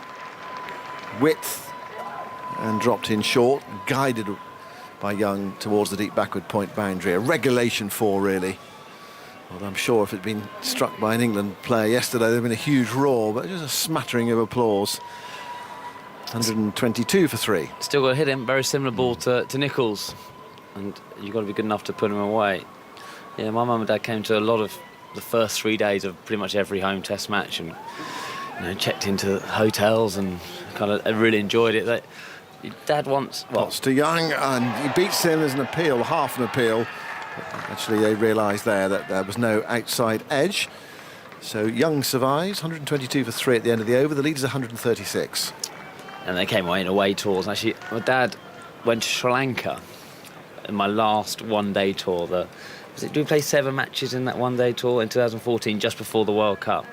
And he came for 7 matches. Yeah, he came for the first 3, but joined up with one of the tour companies, and because Mum didn't want to go to the subcontinent, so he went on his own. So joined the company, shared a room with someone, just to meet people and go through. But he didn't tell the person he was rooming with who he was.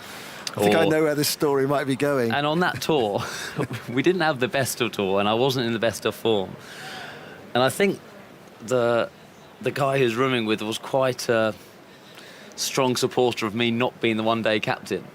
And for the first couple of games, going back to the room, discussing the games, and Dad just kept his head down, didn't say anything. And until I think he was leaving to go home and said, "Oh, by the way, I was Alistair Cook's dad," and then just walked out. So I can't imagine what that guy would have felt like.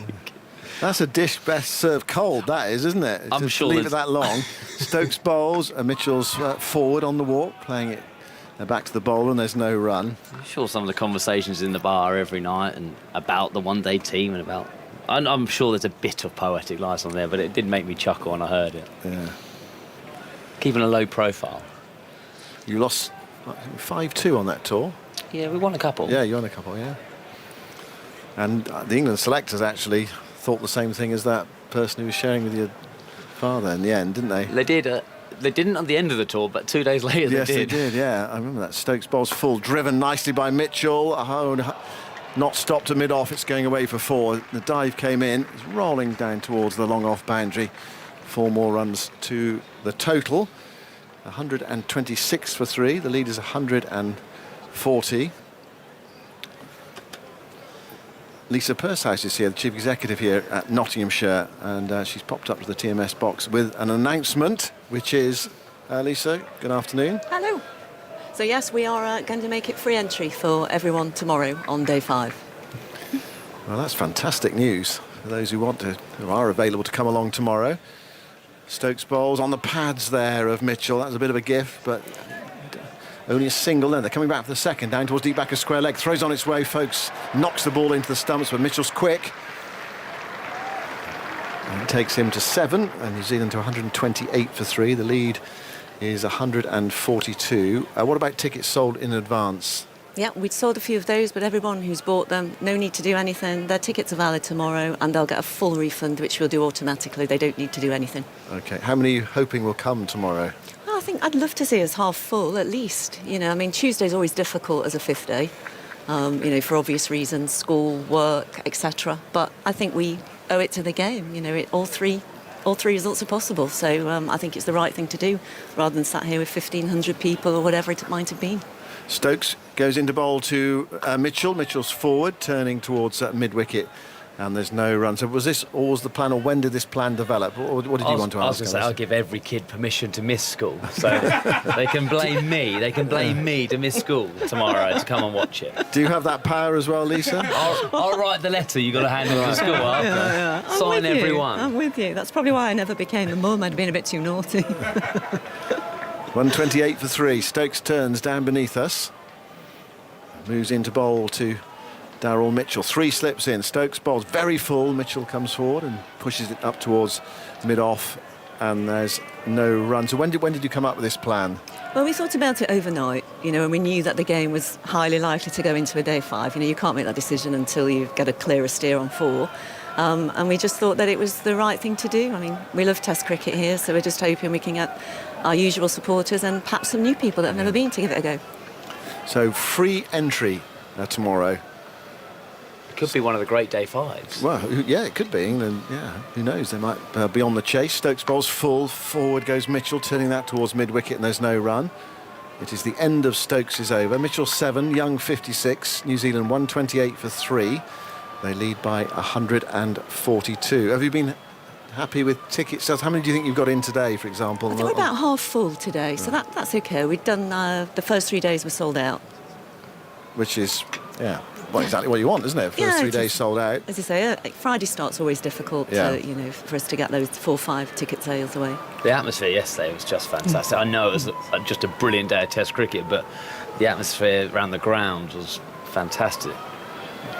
I mean, there was some criticism of the Lord's ticket prices. How did you try to pitch it? I mean, presumably you'd already got your prices set in stone, way back when. Yeah, we all go on sale in October. Here's Potts bowling a very short and wide delivery. And Lisa's telling you you've got to do a job. She's pointing, you've got to commentate on the ball. Young allowed that to go. I just looked round to Lisa to ask her a question. She was going, pointing at the cricket. There's some cricket going on out Keep there. you in order. Yeah, no one wants to listen to me. They're all here to watch the cricket. Yeah, well, and normally they're so slow through their overs, changing round. But actually, Stuart Broady's not on. yeah, that's true. Yeah. Oh, I dig at Brody as well. I'm liking this even more. Yeah. Here is Potts, turning at that far end, past the umpire now, to bowl to Young, and Young is beaten. Playing at that one outside the off stump, taken low down by Folkes. So what were your ticket prices? What was your highest price and your lowest price? What sort of offers did you give to under 16s? For today? Yeah, sorry, for tomorrow. this- Yeah, for tomorrow. So we've got, I mean, over the course of the days, we have junior prices in for the first 3 days between 10 and 20. Always do a family ticket, which gives 2 adults and 2 juniors, and we have under 21s. And our pricing tomorrow was around 20 for adults and 10 for juniors. But we just thought, why not? What the heck? Get them in. What the heck? Here's Young turning into the onside. A shout for LBW there, but there's probably some bat in that because it went very square of the wicket. Oh, no, possibly not. The umpire, is he about to signal leg by? Yes, he is. Anyway, going down the leg side then. Angling in from Potts, 129 for 3. And one final question, unless Alistair's got any questions. Next summer, no test, but are you hoping that there's the possibility of a test between England and Ireland? Is that a possibility for here?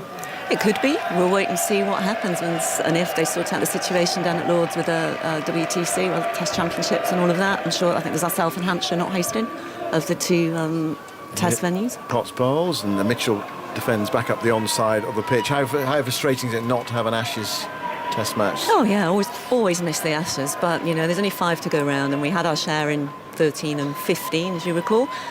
So 19, 23. So fingers crossed for 27. We'll be giving it all to get that back then. Do you have to bid for them, or you bid for them? Is that how it works? Yes, a whole host of criteria that changes every time depending on what the needs of cricket are. I mean, I probably should know that, but I didn't. That's okay. Potts bowls to Mitchell. Mitchell's forward and plays that defensively towards mid-off, and there is no run. 129 for 3, 143 ahead. So you turn up at the gate tomorrow and you'll just be allowed in with a bag check, and that's it. No, we need you to get a ticket in advance because it's all reserved seating. So we're urging people to do that online if they can. They just need to book their seat, reserve seat. And if you don't have that capability, then we'll sort you out in the morning. But rather than have you all queuing, if you can do it online, please do it. Nice and simple to do. Potts bowls a bouncer, and Folkes can't stop that, diving away to his right-hand side. It swung viciously away to his right, and they run through for a second bye as the throw comes in. The throw misses the base of the stumps as Mitchell came back very quickly for the second run. So 2 byes. Score goes to 131 for 3. Great, okay. It's time for me to depart. Thank you very much, Lisa. So make sure you book a ticket online, even though it's free. Book a ticket online tonight or tomorrow morning, and then get here early if you want to come in, because you do need a ticket to get in, even though you don't have to pay. Perfect. Yeah. Okay, great. And I will sign everyone's kids off school. I would agree that there'll be a queue, I'd imagine, to get the letter to the headmaster or mistress, and then we'll get it sold out for an England win. What Perfect. a day! I can blame you. Well, let's hope it's a good day tomorrow, and let's hope plenty turn up. 131 for 3, and it's time for Ishiguro. Thanks, Simon. Thanks to Lisa Pershouse as well, Chief Exec here at Nottinghamshire. As that's down the leg side for Young from Stokes. The lights are on here at Trent Bridge. And England's trying to seize an opportunity, having had the door opened again with that wicket from Matt Potts. Lead of 145. Young still there on 56. Mitchell 7. So Sir Alistair Cook is now Dr. Alistair Cook. So you can sign doctor's orders. Well, I think I do have one of those honorary doctors as well, so I'll use that. 3 slips in play as Young is forwards. Hits the inner part of the bat out. Oh, to run out, Square run Leg. There's out, a run run out on down to Ben Stokes. He takes it. And there's a dive in from Young. But Stokes is confident. They've gone upstairs. TV umpire to director. We have an umpire referral for a run out. Can I see Side on, please. Rod Tucker, the third umpire. Young set off. Mitchell was all the way down. There was a bit of hesitation. Ollie Pope Coming with a up throw. now, He thank shaped you. a throw at the keeper's end, then waited.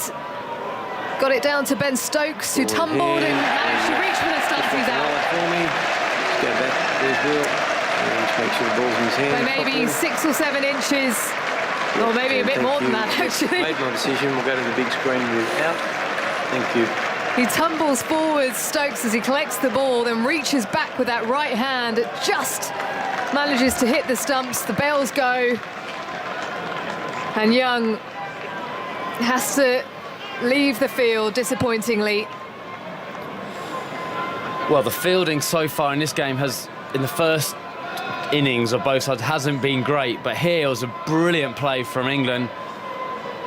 There was a run straight away, and Ollie Pope did brilliantly well because he gave himself that split second to work out which end to throw. As you said, he's going to go for the keeper's end because that's kind of the natural angle he had. He managed to twist his body, throw a good one bounce throw to Ben Stokes, but he still had a lot to do. He still had to grab it quickly in front of the stumps as the keeper does, and then one hand reach behind.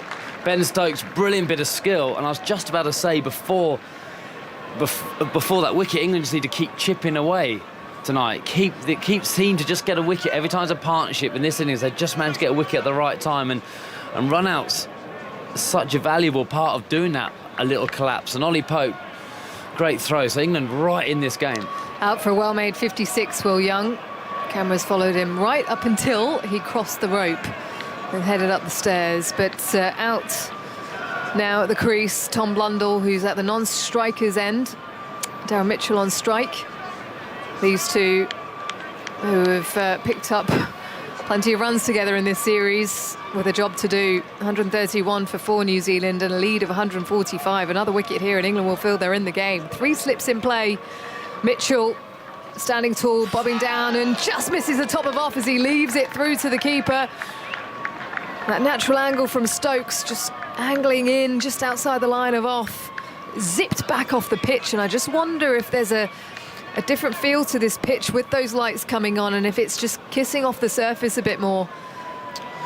Yeah, 3 wickets have fallen for 27 runs since the start of the middle of the 34th over. I don't know if that coincided with the cement mixer starting to make that noise, but seems to have affected New Zealand's batsmen. There's a big old crane over to our right with the works going on as Stokes bowls and beats the edge. Half appeal from the slipcord, and it's an absolute perler of a delivery, Cookie. A gentle, brilliantly, perfectly placed delivery just outside the line of off stump, and it just leaves him off the pitch. The ball before came in, it was a really good leave, and you're quite right there. He just held, gone the other way. Smiling Ben Stokes, he knows how important this spell is, and the crowd are really feeling this, how important the next hour is for England. A couple more wickets here. The momentum with Stokes. Mitchell forwards and defending some mid-wicket comfortably. Getting right out in front and looking in control. Very solid defence, man in form. Mitchell, actually is he averaging 55 now almost in Test cricket, and that's a serious number, serious start to his career. And almost mad to think he wasn't going to play if it wasn't for an illness to Nicholls. But just watching that run out again, and Young, hand on his helmet, on his gloves, on his bat, slumped over it. Stokes in to Mitchell, who lets it go outside the line of off. Rising delivery through to Ben Foakes, who takes it in front of his face. End of the over, and the crowd are right behind Stokes here. They can sense something, they can feel something in the air. 131 for New Zealand. Thomas Tank. That can't be his name. No. Thomas Tank genuinely has emailed. Alistair Cook has just said he'd signed notes for everyone to miss school. I have 2 A-levels tomorrow. Can he get me out of those? I might struggle. I might strike, Mr. Tank. Brilliant. No, I might struggle with that. Are you sure that isn't his middle name, Tank? Good luck, and the anyway. surname Engine. Good luck, anyway, in your exams. He shouldn't be listening to this if he's preparing for his exams tomorrow. Distraction. You can't keep your eyes away from the action at the moment, though, or your ears, because... It's one of those noises that I hadn't heard it really in my ears until you've just mentioned. Now you can't not hear it, can you? Here comes Potts from the pavilion end. Arms pumping, a little hop as he's into Blundell, who's really lunging forwards to leave that ball outside the line of off. It was like a forward press forwards. 131 for 4 then, New Zealand leading by 145. 3 slips in position for Potts. Ben Jeffries, as a teacher, can I ask if Alistair Cook's written note to miss school and watch day 5 will cover teachers too? Well, I reckon you might have to bring the kids. You know, I mean, it might be a bit of an effort, but school day out. Organise it today, get the old permission slips and just all come. I'm sure there's a lot to be learned from coming to a day 5 Absolutely. of a test match. As Potts bowls to Blundell, BC edge. There was a bit of a deviation down to Ben Foakes, who's diving to his right to take the ball. I thought he might have got something on it, but not looking comfortable out there at the moment, Blundell. Just 2 balls face, but he's jumping around. The passage of play where just everything's happening. You're standing up. Ish, it's just, you know, like an hour ago, nothing. You know, I was saying actually that's probably the half an hour of a test match where it's kind of been that lull, New Zealand a lot, and suddenly switch and it's just changed. And anything can happen, almost any ball. Potts in again to Blundell, off the hips, down to fine leg for a single. Jack Leach, who with his customary crowd support, throws the ball in. He'll get one, Blundell. And 132 for 4 now, New Zealand leading by 146. Yes, the square leg just heading out to the boundary now. And the rest of the field, point, cover point, wideish mid-off, mid-on. And Mitchell hunched over, tapping his bat down. Now just transferring his weight between left and right foot as he's forwards and working the ball to wideish mid-on for a single. Comes through for 1. 133 for 4, leading by 148. Mitchell to 8. Blundell just kicking away some dirt in front of him. And a towel hanging out the back of his trousers as he just surveys the field. Have they announced that to the crowd that it's free tomorrow? Because I reckon if they did, they'll probably get some people signed up straight away. I mean, the students there, they ain't going to lectures tomorrow anyway, so they might as well come to the cricket. Well, they can announce something on the tannoy. Yeah. Very good idea, Alistair. I'll have one occasionally. Potts circling, coming in now to Blundell on the back foot and defending to the offside. No run. Anastasia Sward emails, can Sir Alistair give my husband Christopher permission to be off sick tomorrow to attend? I can let him know where to send the note to. Okay. Well, Alistair's actually disappeared, so we can't get his answer as Jeremy's coming in. He's gone to start writing all these notes. There's now a leg gully in position for Blundell. So that man out of point. Ben Stokes is going to shift himself slightly squarer to go into that position, and there's a big gap now at cover. 3 slips for Potts, who starts on an angle. It pushes forwards into his rhythm to Blundell, guiding it past third. Johnny Bairstow on the chase down to third. Gets the ball as they stay with a single. Blundell to 2, 134 for 4. End of the over, 148. This game has just been turned up a notch, Jeremy, in the last 20 minutes. Yeah, I think, New Zealand looking slightly uncertain and diffident about things, aren't they? And I think you've got to hand that to England, frankly. I think their bowlers have come out, and while they've found the ball isn't swinging much, what they've done is they've run in very hard and they've tried to whack it into the pitch as hard as they can in order to just indent it a little bit, and also to get some seam movement, which we've seen, and also some bounce. That's happened as well, and variable bounce as well. So the pitch hasn't changed dramatically, everybody, I don't think. And but New Zealand, having lost sort of back-to-back some soft wickets and soft dismissals, really, a sweep that was caught at backward square. Stokes continues from the Ratcliffe Road end. Blundell leaves outside the line of off. A cut where the weight is evenly distributed between the feet from Nicholls instead of on the back foot, so you can get your bat high and come down onto the ball. He didn't do that, so he's just used his hands and therefore picked out point. So that's a pretty average sort of stroke as well. And then some curious running where both players were ball watching, and some uncertainty between them resulted in a run out of the man who was, set at this stage. Yeah, it's just created a bit of jeopardy for New Zealand. Stokes in on an angle to Blundell, who drives perfectly, threads it through the gap between extra and mid-off, and James Anderson has given up the chase. He's just gently jogging towards the boundary as he picks up 4. Blundell moves to 6, 138 for 4, lead of 152 now, New Zealand. Good stroke, but I mean now it's been left to the same 2 players once again by New Zealand, and you can't keep relying on the same 2 to get you out of trouble or to put you in a stronger position all the time. It's just not going to work. It's just not really the way cricket is. I reckon there's a short ball on here. Stokes in.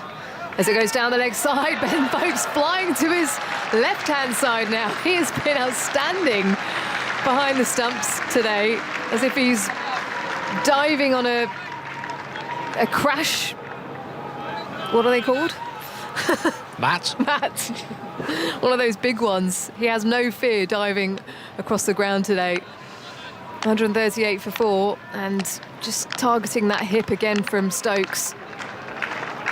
Here he comes, shuffling forwards, bounding in now, the England captain. Blundell turning it down to fine leg, on leg off the boundary, sprint in to throw the ball in. Matt Potts with plenty of energy down there. As Blundell moves to 739 for 4, lead of 153. Certainly sparked into life this game. Well, it's nowhere near enough, obviously, for New Zealand. One more wicket, then you've got the debut man coming in, and then the tail. So it's going to be a very different situation for the tail, and how New Zealand bat, and watching them, they're very uncertain. Crowd behind Stokes. Mitchell defends easily to mid-wicket. So from my perspective here, I would say one more wicket, and it's you've got an end to bowl at. One end is open. So it's, and 139, 150 is never going to be enough in the time that's remaining for New Zealand. One bowler down, and Jameson, and the others having done a lot of bowling just quite recently and no break. Mitchell, bat waving in front of the stumps. Stokes moves in on the front foot and defending to mid-on. And the slip cord has certainly got excited by that one.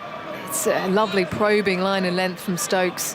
139 for 4, 45 overs of this ball, a lead of 153. Mitchell 8, Blundell 7. Potts and Stokes going nicely. I wonder if you might think about Broad as a retrospective no ball has been called for Stokes. So one more ball left of this over. It's just over that front line, that front crease line on replay. Mitchell standing on middle, open stance. Still Stokes bowls wide of the off stump, and Mitchell shoulders arms. 140 for 4, a lead of 154.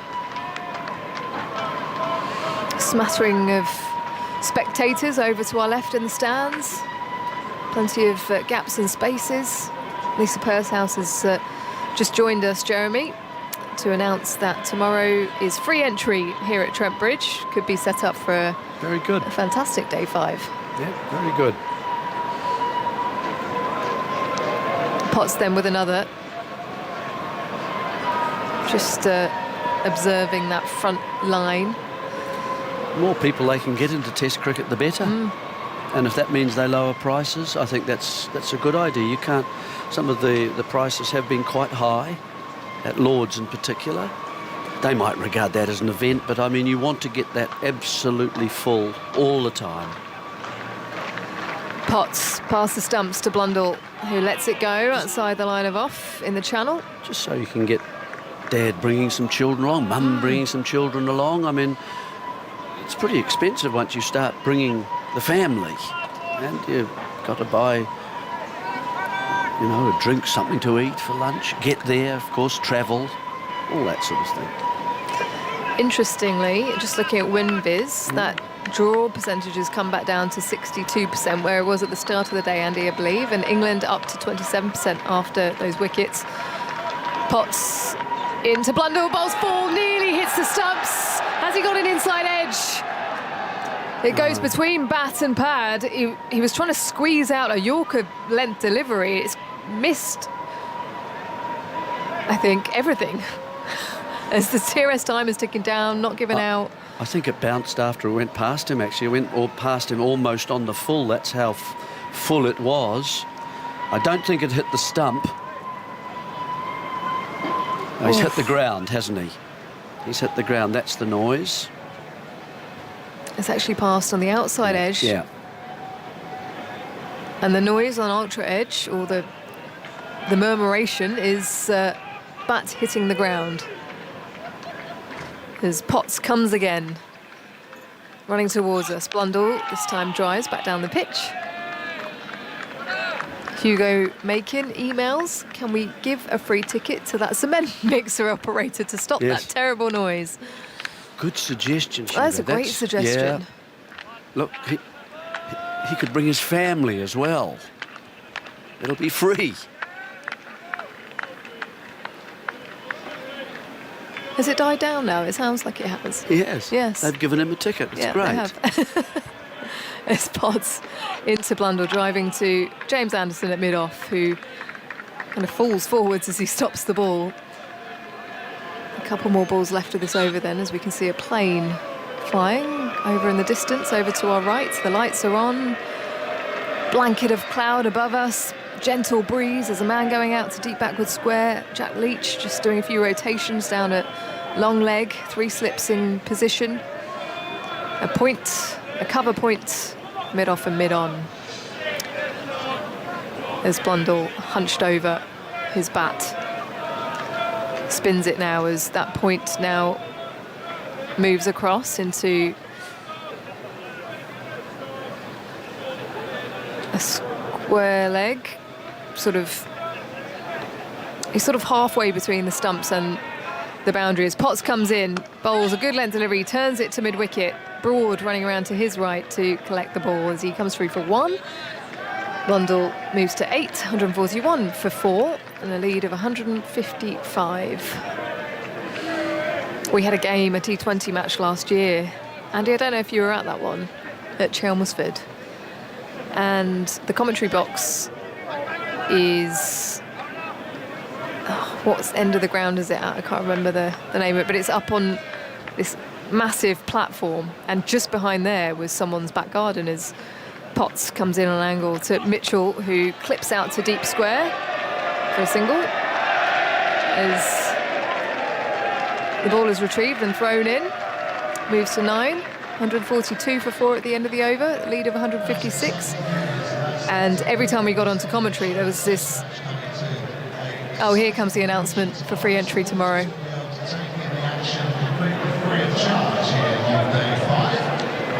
Hopefully everyone's listening. But yeah, so just behind us in the back garden, there was a massive speaker and someone blaring house music at the very top volume that he could possibly muster. I think he wasn't happy with cricket being played next door to him, as Stokes circles. He pushes away now, 3 slips in position for Mitchell. Mitchell clipping out to deep backward square, long leg, sprinting round. Potts down there as he collects it and throws it in, picks up a couple. 144 for 4. Mitchell to 11, lead of 158. Craig Butterworth, describing himself as a grumpy office worker, messages us. Just had an email from my boss, and it simply went, before you ask, Sir Alistair Cook's sick note does not extend to you. Knows me too well, clearly. I'm sure there's a few bosses that'll be onto that. Stokes into Mitchell, who's punching the ball to mid-on. Anderson takes it with a long barrier. No run.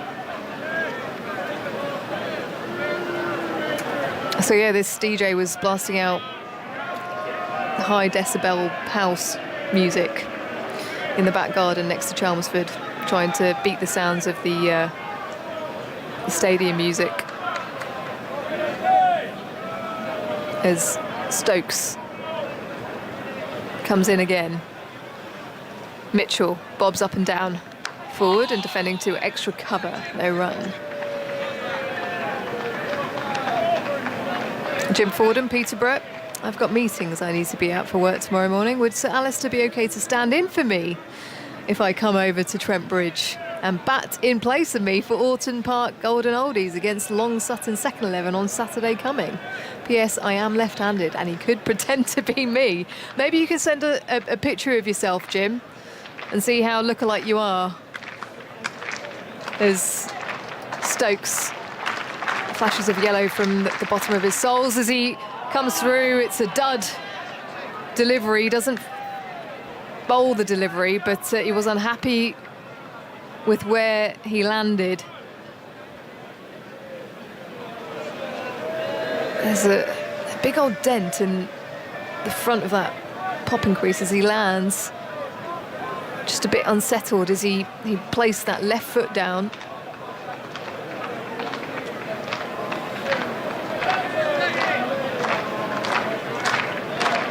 Here he comes again, shirt hanging out, coming in on an angle, the England captain, Mitchell, driving, but finds its way to mid-on when he was shaping to play through mid-off. No run. It's just settled down a touch here with Mitchell taking the singles and Blundell getting himself in. And another no ball signalled by Paul Rifle.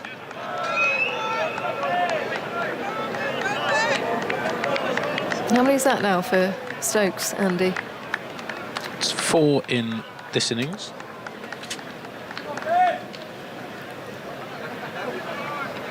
Arms pumping from Stokes as he approaches the crease to Mitchell, who's turning the ball to mid-wicket, no run. Joanne Jeffrey, I decided on the spur of the moment this morning to get tickets for tomorrow to attend with my son, who's on his way back to Sheffield University. It's my first time at a test match. I am so excited. Just heard that tickets are now free, so the day is getting even better. Well, do you reckon she'd be able to get a refund? I'm sure that's the case. Sorry, 6 no balls in the first innings, 4 in the second now.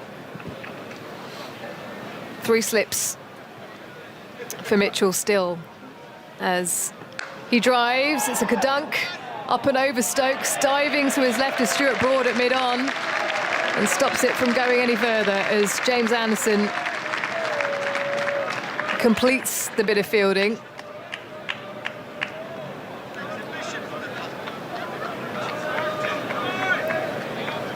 A slightly fuller in length from Stokes, not getting the movement that we saw at the start of his spell.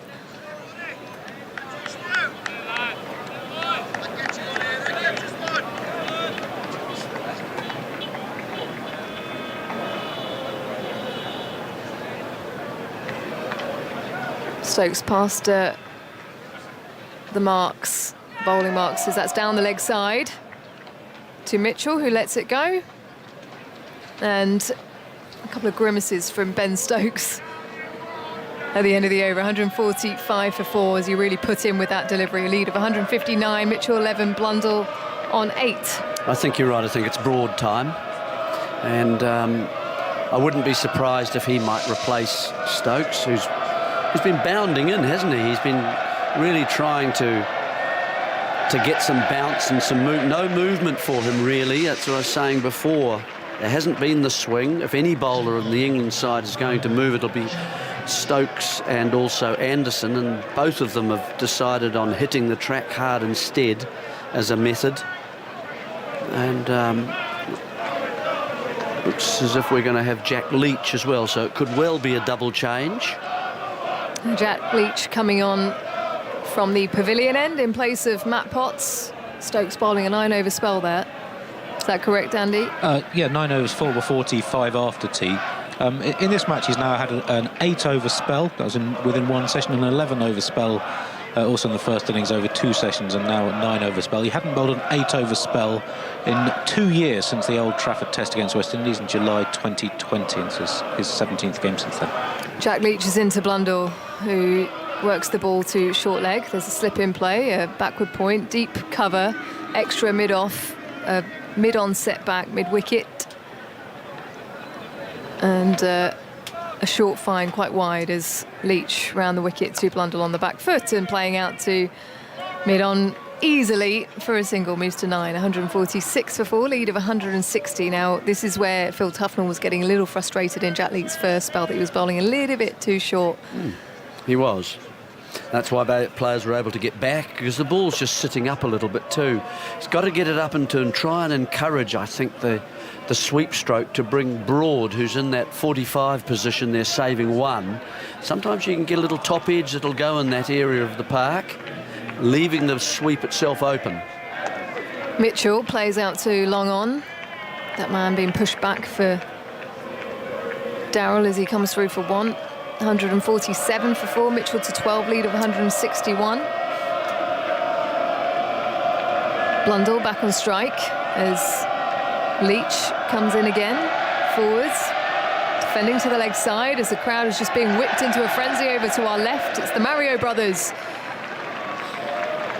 who have started the noise over to our left as Leach is through to Blundell on the front foot, inside part of the bat as it falls to ground in front of short leg. Final ball of the over coming up. There's a left arm spinner, bowls, advances Blundell. Miscue out to deep cover, looking to play it through the leg side. With purpose, it heads out to that fielder out there and picks up 1 at the end of the over, moves to 10. 148 for 4 then, New Zealand. I think you'll find that these two tend to play with a straight blade as opposed to the sweep strokes that we've seen used by some of the other players so far. They'll go down the pitch and try and hit him sort of mid-on, mid-off, those sorts of areas. I'm not sure whether I'd have the man back at mid-on, to be honest, at this stage. If anything, if you want a man back, you want someone to hit against the turn, don't you? So it's long off, if anything, for Jack Leach is the position. I think I'd have, rather than the long one, and get him to go against it, and you might get the top edge, and the front edge and the leading edge.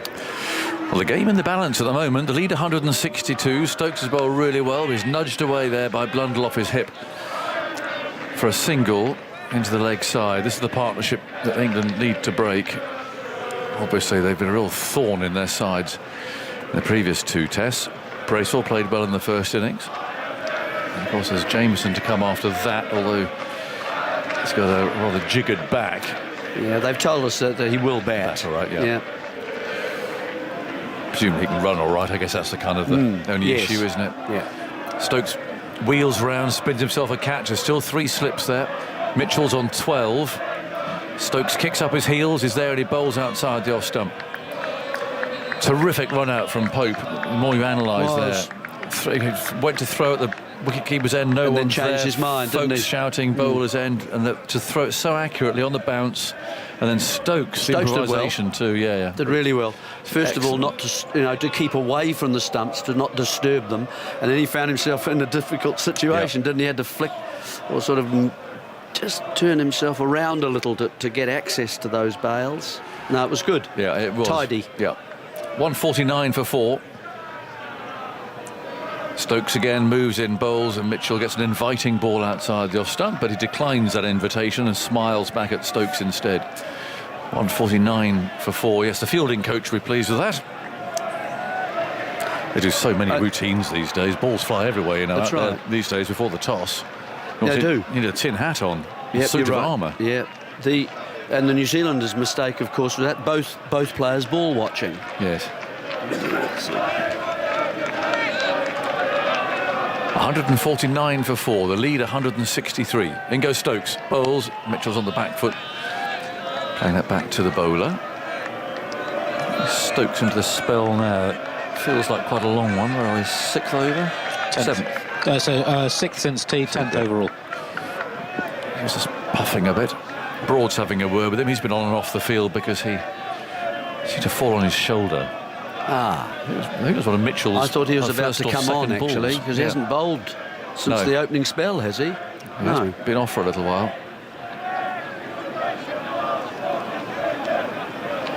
Three slips. See the shadows of the floodlights there at Stokes' feet as he runs in and bowls a bouncer, which Folkes manages to claw into his gloves. It was a wide, actually. It was very high. He managed to grab it. Almost needed that crane that's outside the ground to get that one. Yeah, and Mitchell taking a stride down, wasn't he? Just as before Stokes delivered the ball, trying to alter the length. Got the short one all right. Ooh, that looked a little bit close to a no ball as well. I'd agree. It did, but does the wide come first or does the no ball come first? No ball. Yes, except they sort of come from the third umpire. Stokes again, bowls, back goes Mitchell. Playing to mid-on. So the on-field umpires called it a wide, and then the third umpire says, oh, actually it's a no ball. Getting a bit of a tangle. The 150's up, floodlights are on. A lot of noise over there to the left. Fancy dressers. There's a chanting going on. It's getting to that stage in a day. The steward's on duty. He's keeping a watchful eye on proceedings.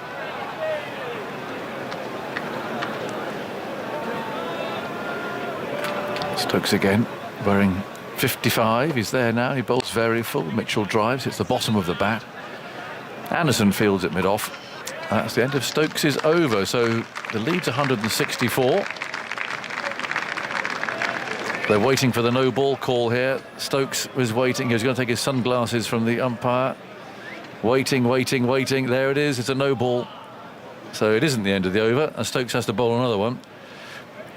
But he is very close to that line, isn't he? Yeah, definitely over that one.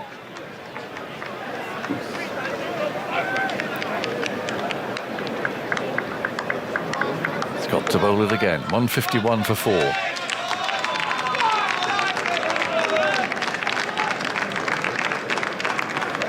Crowd urging him on. Mitchell's seen some movement up at our end. It's not you, Jeremy, is it? No, I'm not moving at all. Not waving. Haven't done for several years now. Just checking. Something's caught his eye. In goes Stokes. Kicks up his heels. He's there and he bowls, and Mitchell turns him away into the leg side. And it'll be just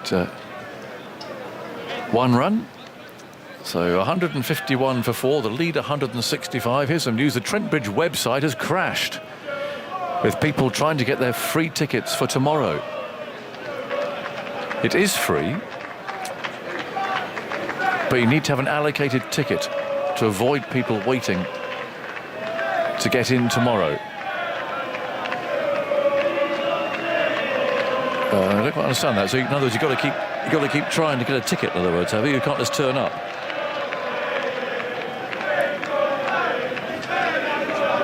Tomorrow you can just turn up. Right, okay. Okay, so you can just turn up, but there'll be queues probably if you do that. So best if you can, try and get a ticket online. Leach round the wicket from the far end bowls, and that's tucked away by Mitchell for a single down to long on. So we could get a good crowd tomorrow. A good game. Lead 166. There's 6 wickets in hand for New Zealand.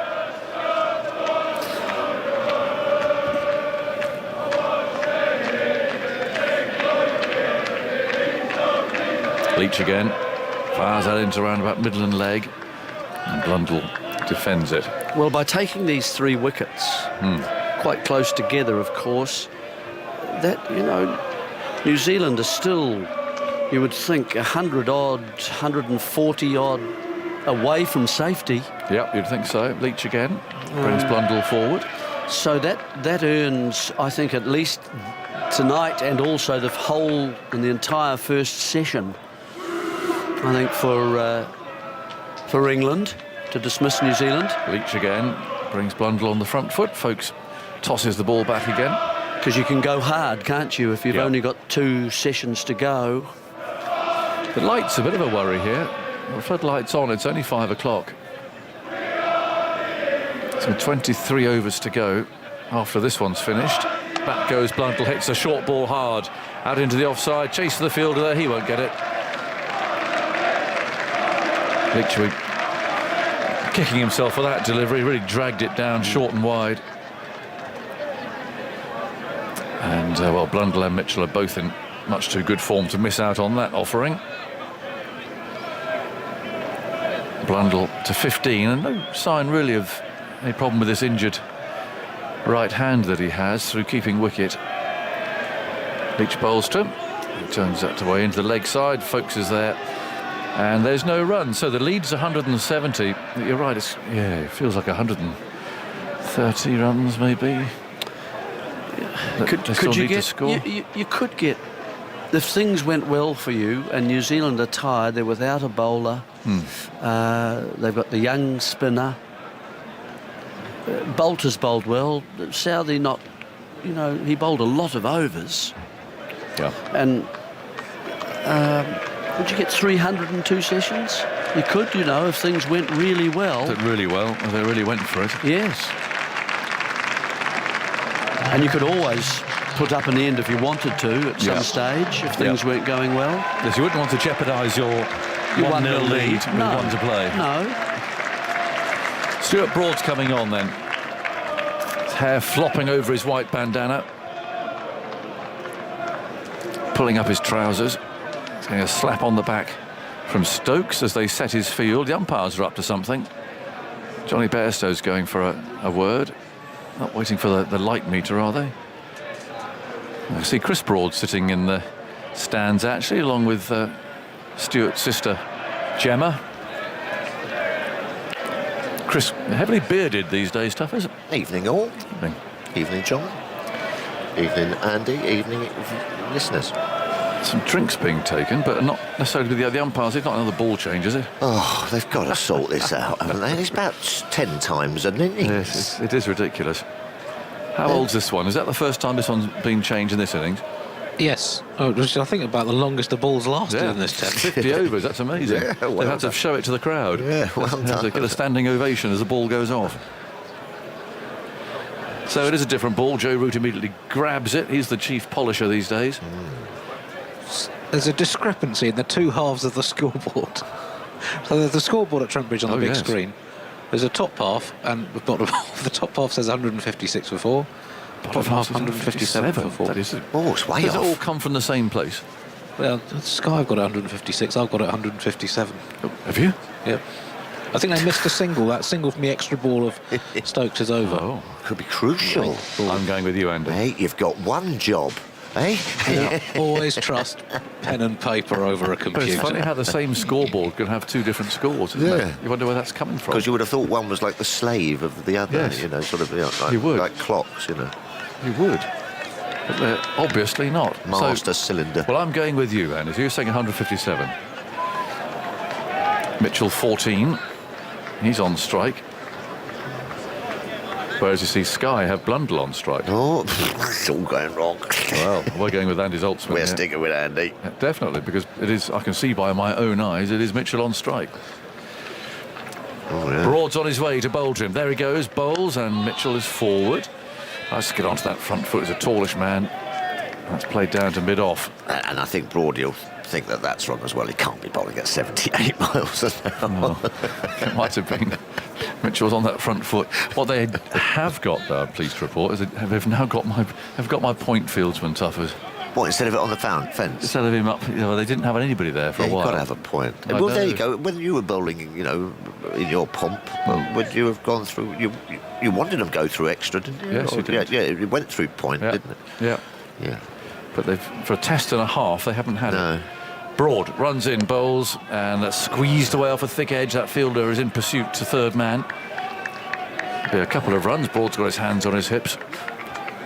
Well, cover point always used to be the sort of the John T. Rhodes, yes. didn't it? That's where you had your gun, Derek didn't it? Randall here. Yes, Graham Barlow, Yeah. Roland Butcher, and of course we had a couple of couple of cracking fielders. Yeah, we had David Gower. Well, yes, David. Yeah, when he had an arm, when he could throw.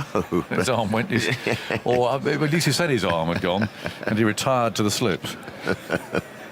Never seen what to prize him out of there once he was in. No. He kept wicket once for us, Did he? He did, quite badly. Yeah, it's a difficult job. Yeah, kept at Grace Road, and I must admit, I rather mischievously fired one leg side-ish. We had Gat kept for us once. Yeah, he did all right, Gat. I think he was at Uxbridge, throwing himself around. Can you look it up, Andy? I'm sure. What? Gat? Gower keeping wicket. Oh, right, it was a side. I'm sure. 158 for 4, 159 for 4, in fact, as Broad bowls. Oh, that's a beauty. That's a really good ball. And England was saying, why hasn't Mitchell nicked that? And Stokes can't believe it. No, double his hands teapot. on his hips. Double teapot. Hey, how did he miss that? It really was a fabulous ball. It just nipped away. I know it's been a flat pitch, but there has seemed to have been a lot that has gone past the outside edge without just getting a touch. Yep. Well, apparently, word has it. Yeah. When I missed my rota slot, I was doing my. I was gleaning information on behalf of the team. You were having a little snifter in box 12. That runs down to back. Good point. Certainly not. I had a cup of coffee downstairs, in which I learned that the groundsman wanted to have more grass on than this, but was told to get the mower out by England. Well, there's still a bit of sort of greenish sort of tinge to it, isn't there? But here, more grass, better carry. Yeah. It's not a question of going sideways all over the place, but just a bit more pace in it. Yeah. Yep. But no, the mower came out. There goes Broad again, bowls. Oh, now tries to leave this. Ball thuds into his bat. Lucky there that it went down rather than up. I bet you've got a sit-on mower, haven't you, when you're back in the Beaver? Have you got a sit-on mower? Oh, sort of. Regard. It's I think we call it a hybrid, probably. What is it? Hang on, let's looking up Gower keeping wicket here. Was he the designated keeper? No. The designated. It might be tricky to find that out. Where do you say it was? It was at Grace Road. Against? If Ali gets my phone from the other room, we're going to quickly message him and ask when it was. Okay. It was at Grace Road. Do you remember who against? No. Andy, I can't remember lots of things. I can't remember to do a lot of things. Now, I can't remember my rota. Can't remember to turn up on my rota. Here's Broad bowling to Mitchell. That's turned away out to backward square leg. And they take one run. Let's see if he's on hand. He wasn't great, but someone went off injured. Well, the wicketkeeper, I should have thought.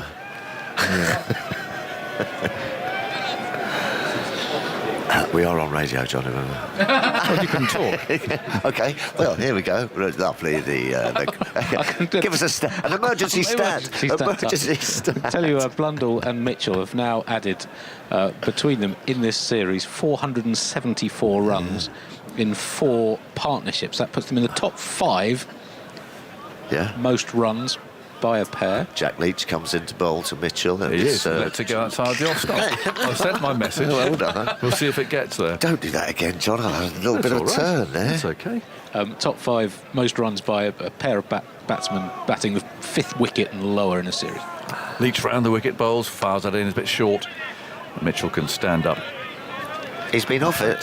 I'm afraid, Jack. I'm going to have to call it. He's been a bit too short, hasn't he, to the right-handers, and hasn't bowled a great line, I'm afraid, but working hard still. There is a bit there. Bowls again, Mitchell forward. Leach stoops, fields the ball, gives it a rub. Looks a bit tight, if you know what I mean. Looks a bit sort of anxious. Yeah, sort of over keen to do well if you can. Leach again, pitching it up, turned away down to long on for one. I mean, spin bowling is like, you've got to be... It's like weaving a web. Yes, it is, and you can't weave a web with sort of stabby jerks, No. You've got to sort of... I was going to say something like Swiss Tony would, but I don't think I can. Swiss Tony? Yes, on the Fast Show. Oh. Leach round the wicket, lights on, bowls. This is played defensively by Blundell, off the back foot again. He hasn't answered them, he hasn't read it. Last seen today at 16:37. He's probably on his yacht. He was last seen. Who was the last person to see David Gower at 16:37? Where is he? I'll see. Have you seen this man? Here's Leach. Bowling to Blundell. It's defended, pushed away in the offside. We'll have to come back to that one. Yeah, all right. But he definitely kept wicket. Yeah. And I recall some buys. Yeah. But anyway, 161 for 4. The scorers agree. The lead's 175. And we've got, 21 overs to go today? Toughest from you. And then Allison's coming in. Yeah, they've just been a tad unlucky, England, for my money. 1 or 2 had just brushed that outside edge. They could have had New Zealand in all sorts of trouble, but you get the feeling they at least need a couple before the end of tonight. Hello, Tuffers. Hello, everyone. Rally. Still 21 overs left to bowl, if they can get it. And it feels a little bit lighter, actually, doesn't it? Aggers was mentioning the gloom with the lights on, but it feels like that gloom's lifted a little bit. Unless it's the lights actually taking a greater effect, which should be the opposite. But here is Broad in to Mitchell, turns him into mid-wicket. Vacant region, bringing Anderson forward from mid on to field. And there's 1 run added, the lead 176 then, 162 for 4. The wickets have certainly just made it interesting, hasn't it? Because there was that period where England were searching and searching for wickets. They weren't coming. And it looked as if New Zealand were going to be able to dig in. But Conway's wicket, Henry Nicholls, and the run out of Will Young just felt like that could be the inspired moment. Just thought that the door might have opened. I certainly pricked my ears up when that ran out. What a great gather, by the way, by Ben Stokes. With his back to the stumps. He did it almost of Joss Buttler wicket-keeper like. And Joss would take it and then move the arm with the line of the ball to flick the stumps behind him.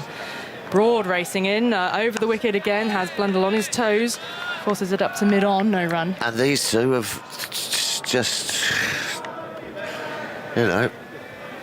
stopped England again. It's becoming a bit annoying seeing these two this summer at the moment. They really have been a thorn in England's side. Well, to add to what I said about their partnership, which has now added almost 500 runs together in the series, New Zealand's top 4 wickets in 4 innings have totalled 300. These two have been head and shoulders, haven't they? As Broad is in, covering up off stump, Blundell angles it out towards cover. Do have some news, by the way, Tuffers. Oh, OK. The concrete mixer has been in touch. Well, mate, the man who operates the concrete mixer has been in touch. Yes. What did... I was going to say, how does a concrete mixer get in touch? But there you go. Much in the way the crane moved. Yeah. They must have been listening to the cricket. Yeah. To indeed confirm, because he'd heard the conjecture about whether the noise was indeed crane. So he wanted to confirm.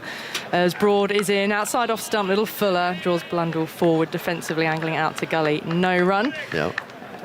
That is indeed his concrete mixer. We don't have much more information than that at the moment, but we're trying to track him down. Right. Just to find out whereabouts his positioning is exactly. Maybe what he is mixing concrete for. I must have missed this story. I don't know what the hell you're talking about. I'm sorry. But I'll nod. Well... Where have you been all afternoon? Have you not been in the commentary box? I might have nipped out. Broad outside the off stump. Through to folks. There's no run. Well, there's been a noise in our ears. It's not there right now because it's after 5 p.m. He must have knocked off. Yes. A bit of a high-pitched wail in the background through much of the afternoon. I thought a concrete mix would have been more of a sort of a low pitch. Well, this is why it's curious and quite good. We've got the confirmation that it's a concrete mixer. Right. Because the crane was being accused of making the noise, this high-pitched sort of squeal. You can't just go around making allegations willy-nilly. Well, that was it. The crane obviously got quite upset at the allegation. Broad swinging it in. Blundell forward, defends out to cover. No run. That ends the over. The lead 176. New Zealand 162 for 4. So we'll obviously get more news if we indeed do track down the operator of the concrete mixer. Sorry, And he's got something much more serious. I said New Zealand's top 4 wickets had added 300 collectively in the 4 innings. Actually, it's 368, but Blundell and Mitchell between them, more than 100 runs ahead of the first 4 wickets combined in their 4 fifth wicket stands. And looking at the New Zealand batsmen individually, I've got too many stats up. I'll come back to you on this one. We'll come back to you on this. Stat overload. But Blundell 228 runs, Mitchell 331 runs, 32 runs now so far in the series. Surrounded by screens. You need another screen, Andy. Leach in and Mitchell punching in. In fact, beats it mid-on. We're able to take a single. Fielder moves in off the boundary to field. It's a substitute fielder on at the moment. I think it might be Sammy King who is on. 163 for 4. Andy looks a little bit like he's doing sort of multiple, currency deals or something. Should be in the stock market around the wicket, slipping a silly point in place. Now Folkes thinks he has got the catch and he has. The finger goes up, but immediately Blundell is asking for the review. Folkes appealed with real gusto. Well, that is strange because as soon as Folkes appealed... TV umpire to director, we have a player review for caught behind. The original decision is out.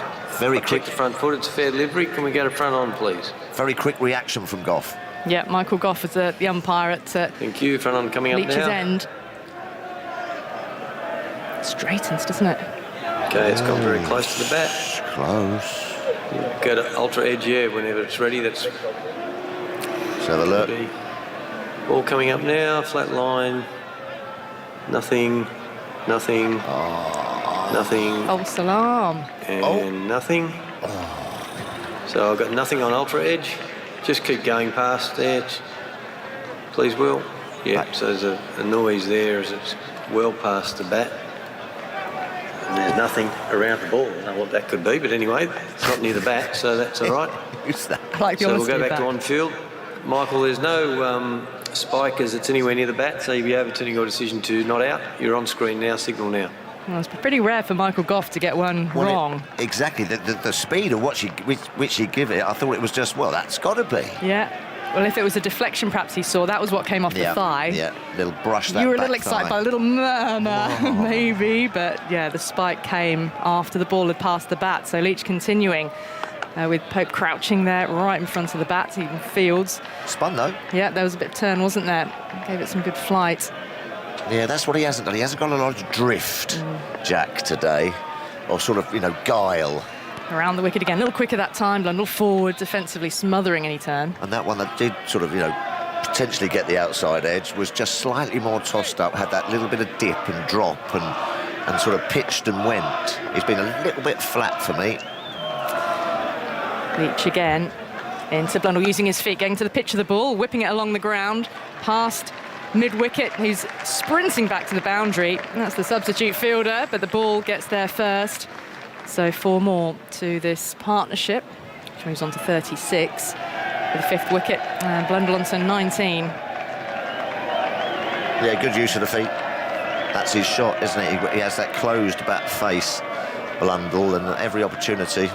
I can remember Lords against Parkinson, he just kept running down the pitch. There's acres of space on that onside if he gets it square. This time off the back foot, punching through extra cover. It's through one fielder, but then picked up by Ben Stokes at mid-off. It ends the over, 167 for 4, then the lead 181.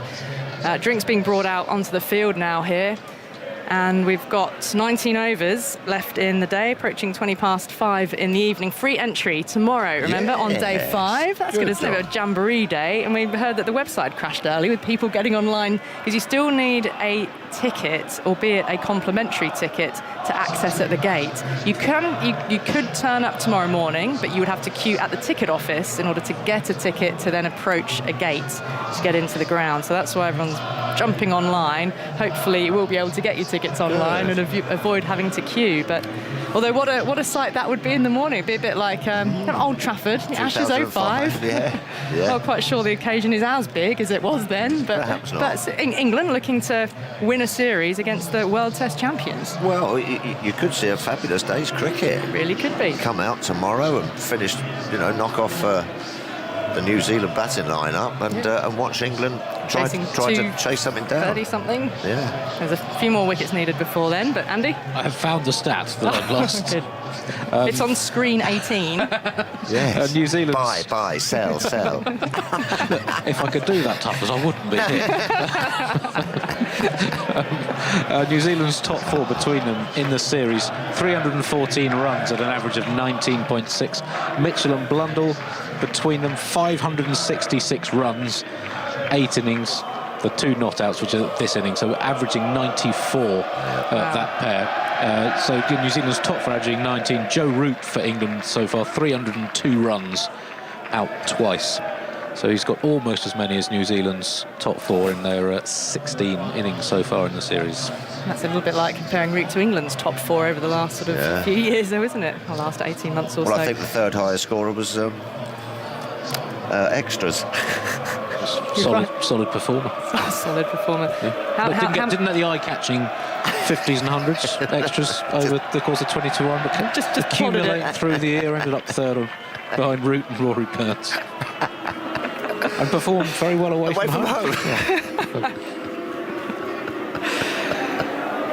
Joe Root last year ended up I'll dig out my spreadsheet, but it was something like over 1,100 runs ahead of England's second top scorer for the year in 2021, which was the biggest margin between a team's top scorer and second top scorer in a calendar year of Test cricket by a ridiculous margin. Yeah, phenomenal, wasn't it? And he's carrying on. Yeah, that's the thing. If anything, he's gone up a gear. Yeah, and his innings, just recapping again, his innings yesterday was so... It's just sublime to watch, but not sublime. Now, the classical strokes, there were, of course, like there was the big top edge which flew away. There was some quite un-Root Test classical strokes, if you like, but he still went about his innings with incredible tempo. I think that's what it swept you along, the sense of tempo. You couldn't actually bowl to him. You couldn't actually find a line or a length wherever that would he keep him, went. which would sort of, you could bowl 2 or 3 balls in, which would sort of like stop him from scoring, get some dots together, create maidens. That's what you try to do as a bowler. But wherever you bowled it, he seemed to have. He could have hit it there or there. You know, it was 3 shots per ball. And then the reverse scoop for 6 off Southey this morning. And then Southey just said, right, that's it. I've had enough. I'm not bowling anymore. Well, he had a rough day, didn't he, Tim Southey? Yeah, his final analysis was 0 for 154, which we mentioned earlier on, was the 6th time a pace bowler's on wicketless and conceded over 150 runs in the history of Test cricket. His worst figures in his I should Test imagine career. so. I mean, quality, Tim Southey, absolute quality. Those out of the last, since the start of the 2016-17 international season, it took about 165 wickets at 23. The drinks have been taken. Broad coming in, 2 slips in place here as Mitchell comes forward and the ball runs off the outside half of a defensively angled bat out towards the backward point region, and there is no run. Well, Tim Southey started his career on the same tour when Broad and Anderson were first brought together, if you remember, in New Zealand. Michael scored 100 off him or something. And he said the other day, I think Michael played against Southey. Yeah, he did, like 2008 tour. Vorney was captain on that trip, wasn't he? Yeah. Must have. Southey, he made quick runs with the bat, I remember, in Napier on that particular tour, as well as making his debut. Broad running into Mitchell. He's on 20, stepping forward out of his crease a fraction to Broad, and then flips him up to mid-on. And there's no run. I reckon he's got to have some strong legs. Tim Southey. Been pounding in all of those years. He's been a fabulous servant for New Zealand. Yeah, and he's still got, you mentioned plenty in him as well. So what is he now? He's 33. Stuart Broad's 35. Yeah, plenty left in the tank. Exactly. Going to be taking plenty more wickets for New Zealand. An important part of their team. In goes Broad again. Past the umpire. Fuller to Mitchell. There's some late wobble, and that's hurt Ben Foakes. It really did wobble late. Root's chasing the ball back to the boundary. Mitchell's coming back for 2. And Foakes has ripped off 1 wicket-keeping glove. He was wringing his hand. He's kept beautifully all day. Byes signalled. So 2 more for New Zealand total.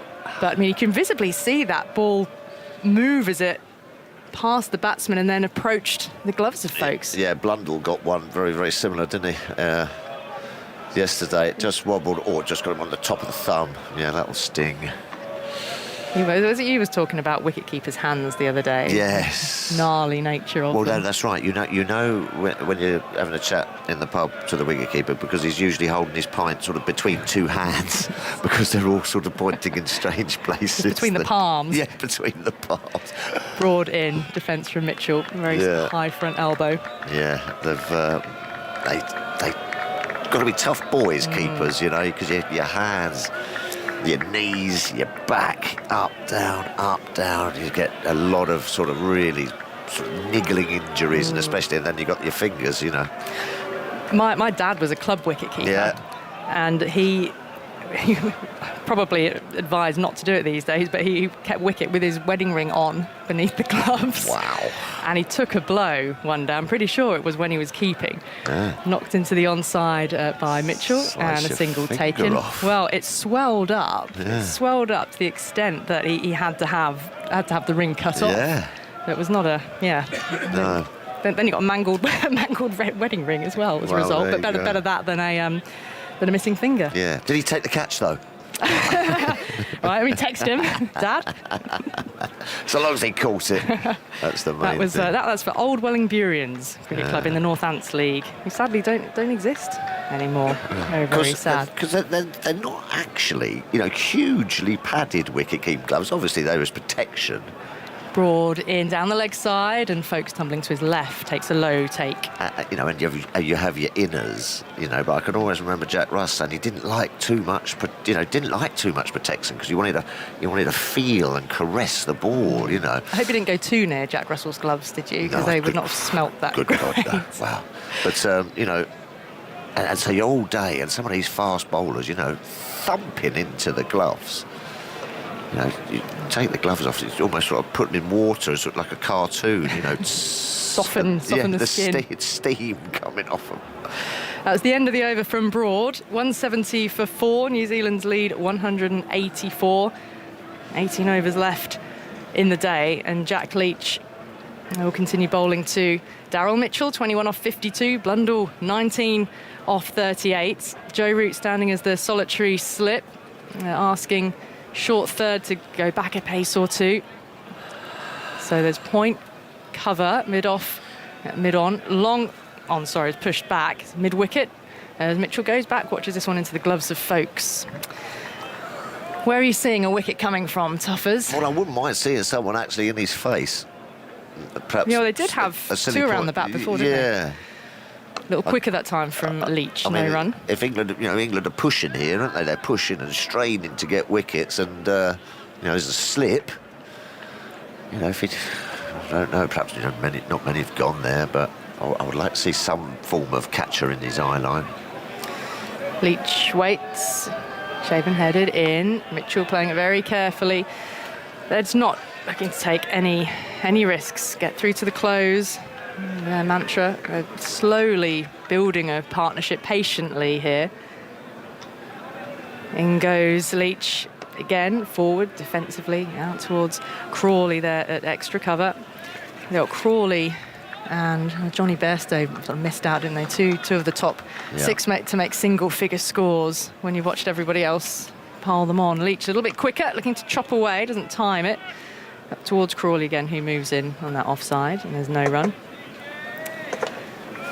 It was all action this morning, England adding 66 to their overnight score only, as New Zealand took the last 5 wickets, Root adding just 13 more to his, leaving it alone that time, Mitchell, and into the gloves of Folkes to end the over. 170 for 4, so tidy maiden from Leach, the lead 184.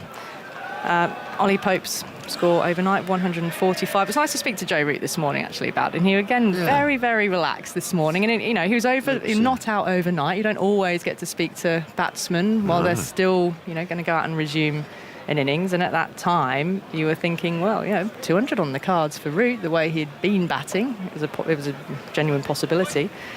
But he cut a very relaxed and happy figure. And you know, his joy, he never likes to speak too much about himself. So he preferred to talk more about Ollie Pope's innings than his own form, and that's a mark of the man as well. But he absolutely shared in the joy of Pope's 100, didn't he, in that moment? 2 slips here, Broad in outside the off stump, little bit of late shape again, has folks tumbling to his right and behind the stumps. No one likes a big head. But it's funny, isn't it? Because it's this hard job to tease things out of players about themselves, about their innings. But well, you can see how disappointed he was. I mean, what did he end up with? Sorry, I got about 176. Yeah, 176. But I think he was more infuriated that it meant not his personal milestone, that he wanted to get England going and get past them. You could almost see that he felt that he'd been sort of let the side down. Not that, England gave away just a 14-run deficit. Broad in, Mitchell straight back, knocks it towards square leg and no run. No, he's a lovely boy. We had his dad up here at tea, didn't we? His dad up here. He's a top man. And Stokes clapping away. He wouldn't give away his secret about his magic bat.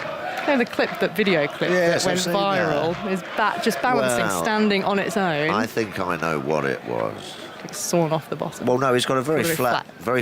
bottom of the bat, but then also I think it was probably... Here goes Broad. In now. Mistimed half drive from Blundell. No run to mid-on. There might have been like a little crease line or something that had just sort of, I don't know, or a crack or something, or a bowler's foot mark or something. But you might have wedged it. Just sort of helped it just settle into something, Well, it's funny, he said a little rut. He said when he's out in the middle, he sometimes just needs, I think he actually said sometimes get a little bit bored out there, and he was sort of amusing himself by just seeing if he could balance his bat at the non-striker's end to get it to stand up on its own. Broad in angling that one across. Blundell goes with the angle behind square fraction on the leg side, and a single added, a leg by coming off the pad. 185 is the lead, 171 for 4. Floodlights are still on here, hoping we'll get through to the close. I'm sure we will, without any issues with the lights. The umpires don't seem to be perturbed by it at all. It's certainly brighter than it was maybe half an hour ago even. Still plenty of flags strung up along the Fox Road stand and the lower edges, and there's been a flag of England and New Zealand strung up on a building just outside the ground behind the Larwood and Vaux stand all match. Haven't seen any people out there on the balcony watching, however. They've got the flags out in support. Broad. 2 balls left in this over. Bound at the crease in. Mitchell forward defending. And New Zealand, Michael Vaughan, are looking solid at the moment. This partnership, real alarms. Good afternoon, everyone. Yeah, we've seen a bit of this partnership. Good players, solid. Got good method, clearly confident from the runs they've scored in the first Test match and in the first innings here.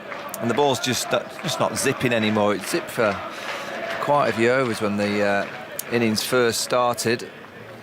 That's when you need your spinner. And Leach has been wheeling away. There's Broad in again now, outside the off stump, through to Folkes. You see the one a few moments ago that seemed to wobble, struck Folkes a blow on the hand. It's uncomfortable. Whipped off that glove. It's the end of the over. Simon Mann is hovering. He's going to be coming in to join you, Michael. New Zealand 171 for 4. Their lead 185, and there's another 16 overs to bowl tonight for England to try and get some more wickets. Yeah, just another hour of play. Can England get 2 or 3 wickets in the last hour? New Zealand will probably score around about 40 more runs, something like that. So close around 225 ahead, and they'll need about 3 wickets, I reckon. What, before the close of play? I'm going to ask her on Wednesday. Have you got a top hat I can borrow? A top hat? Of course I have. Loads of them. Yes, I'm replete with them. Where'd you get a top hat? No idea. I don't have ever worn one in my life. Why do you need one? In the Royal Enclosure, Simon. Where? Well, Royal Ascot. Oh, right. Leach bowls. Forward goes Blundell and plays defensively up the offside of the pitch, and there's no run. Why on earth have they invited you? I don't know. Very good question. Very good question. Leach bowls to Blundell. Blundell down the pitch, driving on the bounce towards extra cover. It's not a catch. Stopped by Crawley. I'm informed that Folkes just had a painkiller between overs after being banged on the glove by that delivery from Broad. Or not, he didn't take it cleanly and he went for a bye. Keepers have been in the wars in this Test match. 171 for 4. Leach bowls to Blundell, who's forward. Hasn't affected Blundell's batting, mind you. He took a few blows. Yeah, he's a tough cookie. Just the slip in place for Jack Leach. They've taken short leg to a short cover point on the catch. He's 19 not out. Blundell. Leach bowls to him. That's outside the off stump. He drives it towards Crawley again. I don't think the Royals have invited me, by the way, Sam. Right. He's a friend. Just to clarify that. How do you have to behave in the Royal enclosure? Don't know, I've not been. Leach bowls to Blundell. Blundell plays square with the wicket on the offside and there's no run. I think it's changed since Henry VIII's day.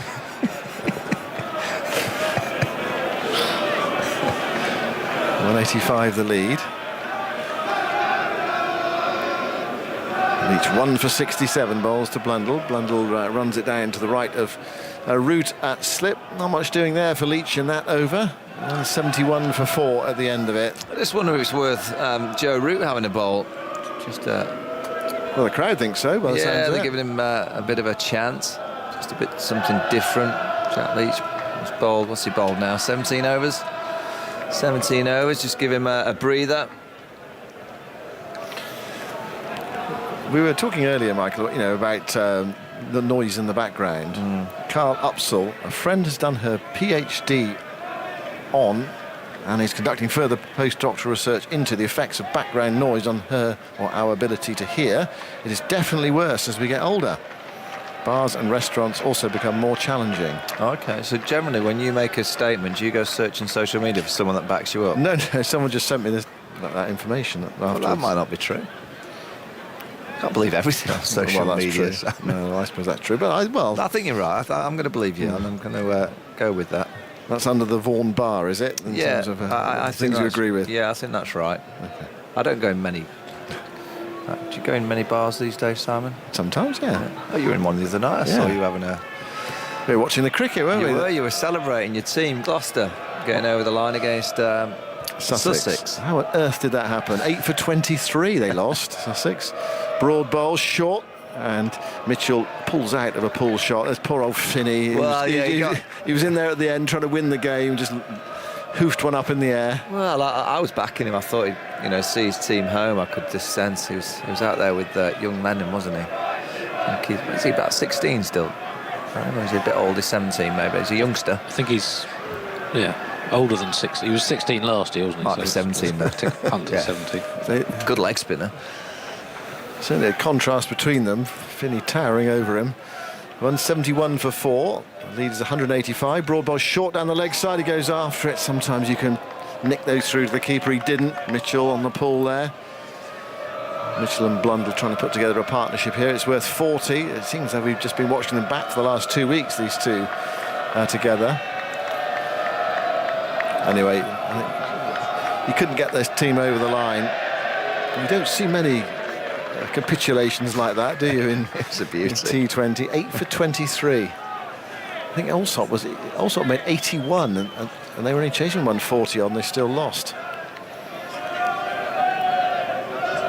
Broad bowls. Mitchell pulls or tries to. Struck on the body. Might have been on the elbow there. And they can really hurt and you get them on the point of the elbow. He looks determined not to rub it. I think that has hurt him though. Yeah, so. Yeah, and now he is having a look at it. He's taken one glove off. Yeah, and then you get a bit of delayed pain, yeah. We might have the physios out here. Just looking at a few county scores, Compton's in the runs again for Kent. He's 78 not out against your team. Mind you, I think it's fair to say most batters have scored runs against Gloucestershire in the First Division this season. Yeah, he's got 5 centuries, hasn't he, this season already? I think 4 in the Championship, 1 against New Zealand. Right, the physio is on the field having a look at Blundell, Mitchell. Mitchell 21, Blundell 19, 171 for 4, the lead 185. So we've got a break in play here. Ben Duckett's got a quick century. He's 140 not out against Leicester off 147. Joe Clark's on 64. Hamid got 59 against Leicester. Oh, I like this song in the. Do you like this one, Simon, in the crowd? commentary on all those county games. BBC Sport website and app. Yeah, they're getting quite boisterous in the Fox Road stand. There were some, the people who came dressed. I don't quite know what they were. You have picked them out earlier in red and blue uniforms. Yeah. Some of them have been taken. Some of them have been asked to leave. Really? Yeah. For what? I don't know. Super Marios have gone. Some of them have, I think, if not all of them. They all trooped out, accompanied by men in green blazers. All right, so the Super Marios have been half an hour ago. It seems like it. Luigi was with them as well, just one Luigi. The Tarzans are still there, look, right in the middle of the stand. They're up to the left side, to the right side. Well, they obviously haven't transgressed the ground rules, whatever they are. So we've got this hold-up in play. Mitchell is having possibly some spray on that right arm. Ben Compton is a rather extraordinary story. He's 28 years old, turned 28 in March. Before, until he played very, very little first-class cricket, only 2 matches before this time, before June last year, played once. Just three matches in the last season, then did really well in the Zimbabwean domestic first-class season for a team called Mountaineers. And for Kent this year, in just the first-class matches, is now averaging 119. Also had that 100 Michael mentioned in a non-first-class match. His last 12 first-class matches since November of last year. He's averaging 102 with 6 centuries, on his way to a possible 7th, and 7 other half-centuries in 22 innings. Yeah, he's in the runs all right. He's got a good method. Well, one thing you were saying earlier in the game, and Mitchell's OK now, he's going to continue anyway, is that there isn't championship cricket to challenge the players in the team. There is a round sort of shoehorned in between the various stages of the Blast competition, but is anyone going to scores runs in this round, going to shove anyone out of this England team? Are they made 500 odd in this game? And Harry Brooks got runs, hasn't he, in this round for Yorkshire? Broad bowls, short, and Blundell. Mitchell is up on his toes and guides that down towards backward point, and there's no run. Yeah, I think there's 2 places that are vulnerable in the England team, and that's Zach Crawley's position at the top of the order, so Compton certainly will be looking at that, and Johnny Bairstow needs a few runs at number 5, so Harry Brook will be hoping that he continues to, when he gets the chance to play, to score runs. So if they do make the change, I don't think it's going to come anytime soon, but you just got to be making sure that you're ready. If that knock, that phone call, however they tell them these days. Broad bowls to Mitchell. Mitchell gets a straight ball, which he defends towards mid-on, and there is no run. Johnny's got a bit in the bank from the winter, hasn't he? Yeah. Played nicely in Australia when he got into the side. Sod's Law, by the time Brooks picked, he'll be out of form. I mean, he could have done no more, really. No, that's why it was good to see Matthew Potts play, because he was in such good form, and that showed at Lords. He looked very confident. Had a more difficult week here, but I still think he looks the part. His bowling today was excellent. Broad's going to bowl round the wicket to Mitchell. Last ball of the over. Short. Mitchell knew it was coming. Ducks underneath it. England have plenty on the leg side. Mitchell not taking it on. End of Broad's over. 171 for 4. We've got about 50 minutes cricket left on this 4th day, 14 overs. More likely to be time rather than overs. And New Zealand's lead is 185. Just done my B-reel. He'll be on B-reel, Simon. What is it? Well, you take, when the notification comes, you have to take a picture of whatever you're doing at that 2-minute period of the day. When the notification hits you, you go, "Ooh, got to take a picture." And there you go, there I am commentating with you. Well, it's just as well you commentate. It's a new call. It's a new thing the kids are into. It's good. So you have to take a picture. You've got 2 minutes. Right. Okay. Well, was it cleaning your teeth or something? Well, you take the picture. Here's Leach bowling, driven by Blundell up towards mid-off, and there's no run. Blundell coming down the pitch there. Ask your kids if they're on B-reel. I bet they are. They've just not asked you. They're not bothered about. There's lots of things they don't tell me about, or ask me about. 171 for 4. Leach to Blundell. Blundell stands up and guides it away square with the wicket on the offside, and there's no run. You'll be my point of contact actually from September. My daughter's going to Bristol University. Oh, okay. So I'll give Tallulah your number. Any problems in Bristol, everyone. Contact my daughter. Yeah, Simon Mann's the man. There's Leach playing very wide toe ender from Blundell, beats Root at slip and goes down towards short third. They're through for a single. Very strange there. He actually turned a long way and he went for the cut shot and got it right on the end of the bat. 1 to Blundell, he's on 20. 172 for 4. What's she going to... I can say what's she going to read. I don't think they do read very much, do they? Biochemistry. Biochemistry. Oh, she might have to read a bit more. She's very brainy. She's doing nicely. Leach bowls outside the off stump. No stroke from Mitchell. There have been 4 maidens in a row before that single by Blundell. Leach in his 18th over, 1 for 68. Bowls to Mitchell, short, forced away, very well stopped at short point. Superb piece of fielding from Pope. Yep, Ollie Pope. Another short one from Jack Leach, just sits up. Brilliant stop, he hits it hard. Leach bowls, Mitchell's forward. And Pope comes across, actually it goes to Crawley, and then he allows it to run. End of Leach's over. I thought it was a brilliant piece of fielding from Pope on the run out, actually, because what he did is he gave himself just that split second to assess the situation. So often you see fielders just hurl the ball, but actually he looked at one end, assessed that there's more likely to be a run out of the other, and just changed his body position. Game awareness. Yeah, really good. Coaches will be talking about, they'll be happy with Ollie Pope for that.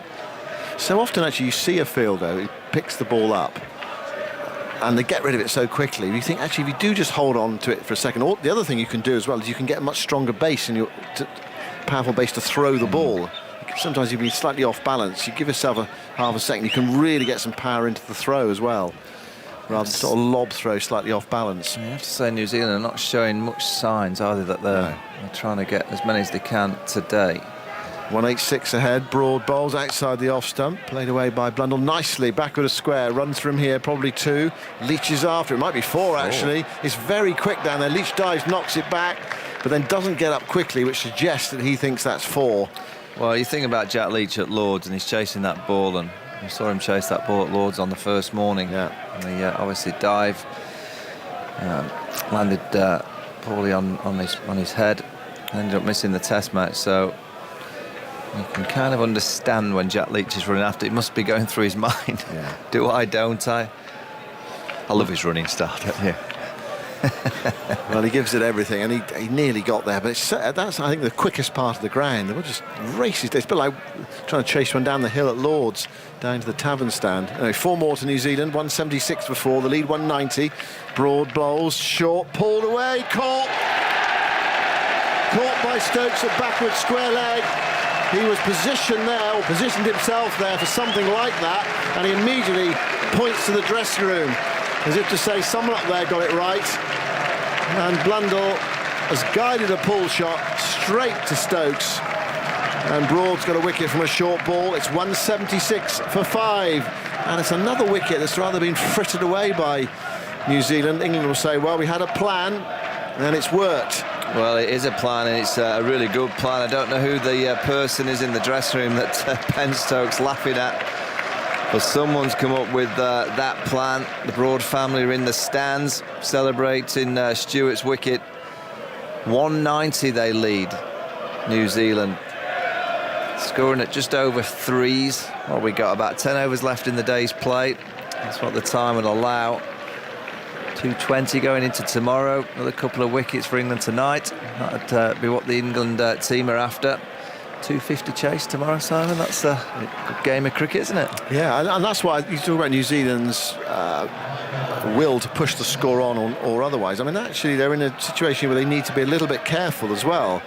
And you can just see a possibility of subsidence, and then England have that chase, and it's what's the forecast obtainable. I think good? it's fine, tomorrow. The weather's been great during this test match. I mean, it's not been super hot or anything like that, but it's been dry for the most part. We had that brief interlude. I can't remember what day it was now. Probably Saturday, where we lost about 50 minutes. Yeah, if New Zealand get bowled out for another 50, it's probably the best chance that they've got of winning as well. Michael Bracewell, he played well in the first innings on debut. A few wickets as well, so he's having a good time of it at the first time of asking. He's going to get the short stuff. That's what the field's going to be set for. Well, he did shake well in that first innings, Bracewell. He's got a big job to do here for his side. Game in the balance again.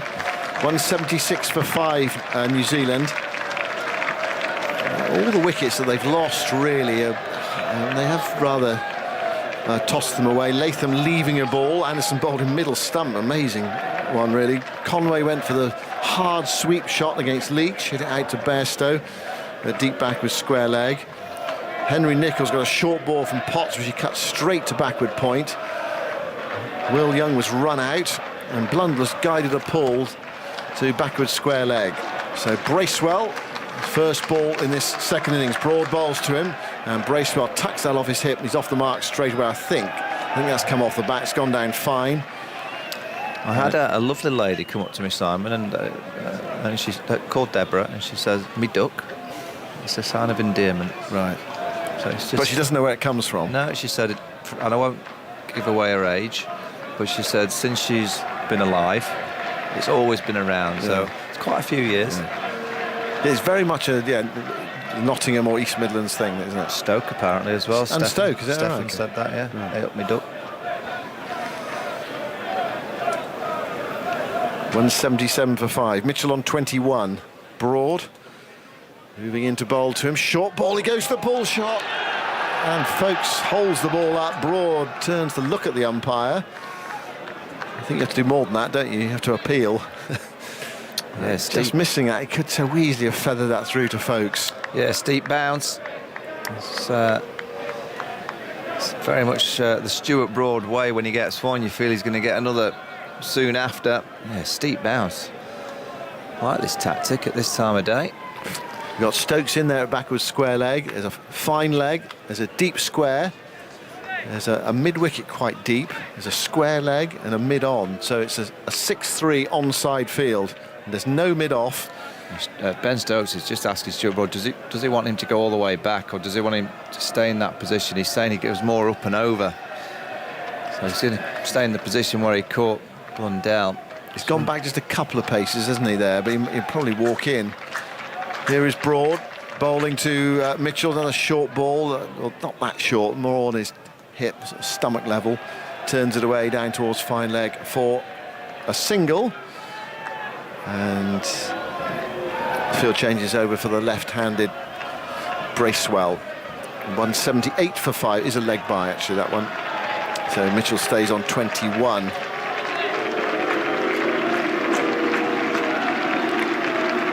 Lead 192. What are you showing me there, Michael? Well, the B-reel. My lad's done it. He's got his Sheffield Wednesday shirt on. Oh, OK.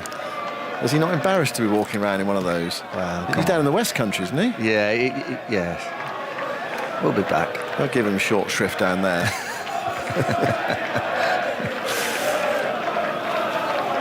Bracewell on 1. Broad going round the wicket. There's a leg slip in and a gully. No orthodox slips. Broad bowls, and Bracewell doesn't get a short ball. He's in behind it, bounces a bit, and just takes one hand off the bat, drops at his feet. It's the end of the over. 178 for 5. Successful one for Stuart Broad, his first wicket in the second innings. And with this game, well, England still just holding on to New Zealand.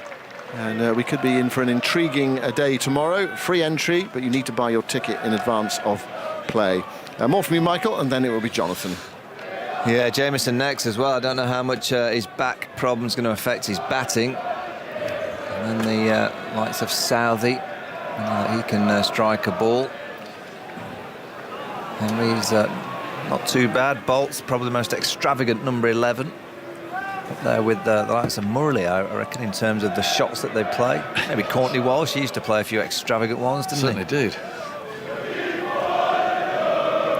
Leach continues, and Mitchell plays him into the onside. Vital innings here now required from Mitchell.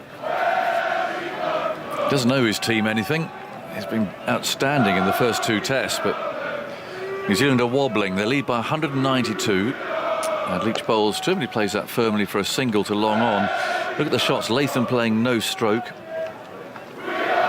Conway sweeping, caught out in the deep.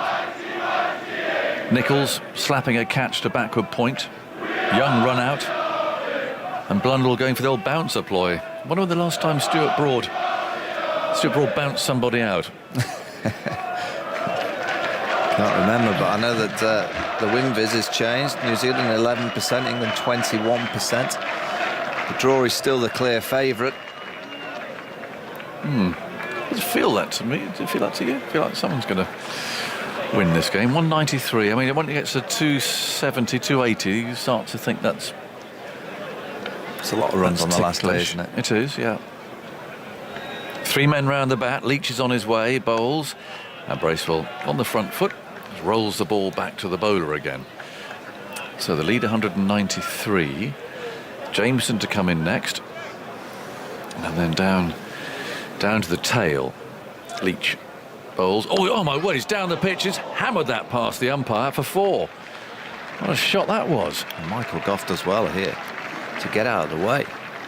He did hit that hard. Straight at the umpire. I mean, that literally went straight over the middle stump. And Goff, the umpire, quickly jumped to his left. Well, that could have been a very nasty injury indeed. Ooh, Jack didn't move. He just watched it whistle past him. And he comes again. Bowles, he's gone for another heave. Oh. Well, this is remarkable. He's hit him over long on for 4 now. Picking that up. This is a fellow in his first test, by the way. It's like Rishabh. You remember when Rishabh made his debut here? Yeah. Well fielded by Gareth Copley down there, one of our friendly photographers. Well, he's saying to who's it mid on there? I think Jimmy. He's saying, "Come on, watch my camera.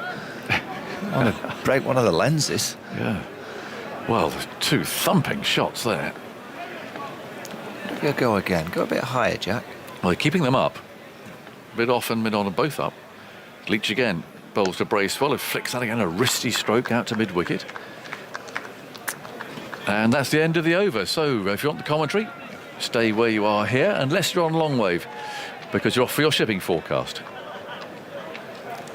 Well, confident strokes, but I suppose, you know, if you look at the England theory, the Stokes theory, and that if you come out and play positively, play some shots. Well, New Zealand could now start to attack and say, OK, we're 200 in front. Let's try and get a quick 80 or 90, 100 inside the next 20 overs. And then give England 300 to get inside 80. Yep. Good game of cricket. What year was it, Rishabh Pant, when he danced down? And 2018. 2018. Remember that, when he just danced down and whacked a 6? If anyone's going to get off the mark with a 6, it's going to be Rishabh Pant, isn't it? 187 for 5. The lead 201. Mitchell's on strike. And Broad's going to continue with this bouncer short theory, if you like. And in he goes now, and he bowls to Mitchell. It is short. He paddles that away and finds Stokes in the position where he caught Blundell a few moments ago. There's 2 men on the boundary, and then there's 4 scattered around. Well, certainly 2 would be in a one-day circle. 2 might be just outside it, including Stokes, just outside the circle. I think Crawley would be in it at square leg. Root would be outside it at mid-wicket. Potts just on the edge of it, perhaps at mid-on. Broad over the wheel again, bowls to Mitchell again. Oh, he toes this. The ball dribbles away out to mid-wicket. It was rather like a snooker player. There he looks at the bottom of his bat. I can't remember the last time Stuart Broad was used in this role.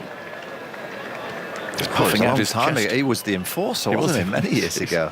Yeah, this is charging and Enforcer 2, this is. Hasn't quite got the pace, perhaps, of then. And he's giving it a go. And Mitchell keeps taking it on, that's the point. He stood there and blocked it. They've got to go around the wicket now. Try and get up under his ribs, under his armpit. Perhaps move those men around a little bit finer out there. We'll see. Floodlights are on. Mitchell's over his bat. He knows what Broad's going to bowl. In he goes, bowls, short, swung away. Stokes misfields. And they'll take a single. Now, I did think, Michael, I get your thoughts on this, that I know he obviously likes to play a few shots, Bracewell, but don't you bowl normally at him just to start with? The last ball of the previous over, they went short pitch at him. I thought left-hander, Broad, round the wicket, you just try and get him out caught behind it. Yeah, I think so. I think that'd be the right way to go. I think they're going to go to that now. Yeah. I think he'll come around the wicket. Let's just wait and see. Now the third is gone fine on the boundary, so you suggest they're going to stay with the short stuff. Square leg on the boundary, square legs in place. Ben Stokes himself's gone to that 45-degree catcher on the leg side. Joe Root, they haven't got a slip. That's interesting because Root did go to slip. Yeah. Assuming, I would suggest, that they were going to bowl that David Warner channel, try and get him out, but they've got this leg side trap again. Well, we'll see. It might work, but crikey, Bracewell will kick himself. It's like a back four in football with a sweeper, isn't it? Yeah. He'll kick himself if he gets out to this. Broad runs in, bowls short, he goes for it. And where's that gone? It's gone at least for 4. It's gone for 6. He's smashed him into the stand for 6. He's come up Ben Stokes did yesterday. Well, 15 from 7 balls. I think this bowled normally. Another man goes back. So there's 3 on the boundary. I'll repeat. I think if Bracewell gets out to this, I think he'll be pretty disappointed because the lead's gone up to 208 and he's playing some terrific shots. But yeah, but I like this. I just think New Zealand were just sitting a little bit, you know, so they might as well score runs. They're 208 runs ahead. See some initiative. You know, they get another 100. You've got to say that no one's going to win it. It'll be more likely to be New Zealand. Umpire looked at the ball there, I think making sure that it was still in one piece after it landed in the stands. 3 men on the boundary edge. Broad will bowl short again. He has to. In he goes, bowls to Bracewell down the leg side. He can't get hold of that. A bit quicker, that one. It was. Collected by Folkes. Don't you think? I mean, I know he's 31, Bracewell, but the one thing that we do see quite often is that players come into Test match cricket and straight away they just look like it's just another game. Whereas going back many, many years, a debutant in Test cricket always looked like a startled rabbit. You just don't play a stroke. You're just kind of timidly getting into the game. Whereas these players now, I mean, they're used to crowds, used to pressure. Yep. They just get on with it, don't they? It almost affects them more the more they play, you know. 208 on the board for New Zealand. That's very full. And Bracewell flicks it away out to deep backward square leg where Stokes will throw it back again. So all those fielders are on the left-hand side. They're running all the way across to the right-hand side, particularly Johnny Bairstow, who's on the boundary of both sides. Bowl the off-spinner to the left-hander. It's going to be Jack Leach. Something can happen this over because you know the way that Bracewell's going to play. It'll either be a few more runs or potential charge. Just don't think they've used Joe Root quite as much, I think, as I'd have done. We saw Bracewell get quite a few balls to spin. Joe Root gives the ball more revolutions, gets more shape through the air. Yeah, that's a perfectly reasonable call, I'd suggest. Half an hour to go. And they're scattering again. We've got a deep square leg, deep mid-wicket. No one long on at the moment, although surely there will be. Jimmy's going there. Jimmy's off.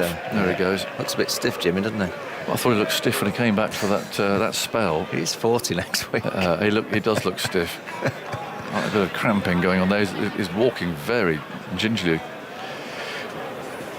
So Ben Stokes has just gone like 3/4 of the way back at long on.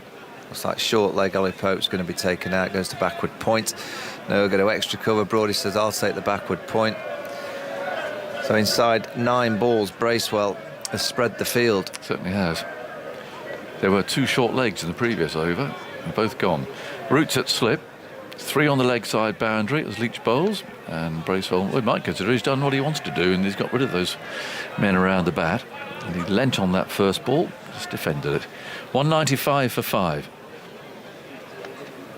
Free to come in tomorrow. But they do advise that you try and get the tickets online via the Nottinghamshire website. Back goes Bracewell again, didn't defend it. It's a good effort, that, isn't it? Yeah, excellent. Really clever decision. Good for the game. Tell you what, I think I'd be coming if I lived locally. For a belter. Leach floating that up, and Bracewell again is forward.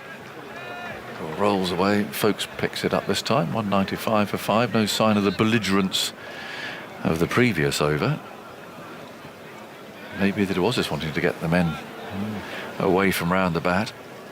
The lead is 209. Leach moves in, bowls to him, and he plays that with a bit more power. Picks up a single. Down to Stokes coming in off that deep mid-on region. 196 for 5. The lead's 210. Mitchell on 23 will take strike now.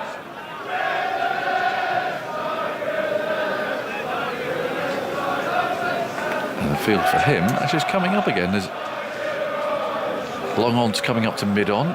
He might take this on. They're tempting him. Here's Leach round the wicket, bowls, and that's on the off stump. Mitchell defends it. The only man out is at deep point. Mitchell's been pretty cautious in this innings. He's 23 from 77 balls.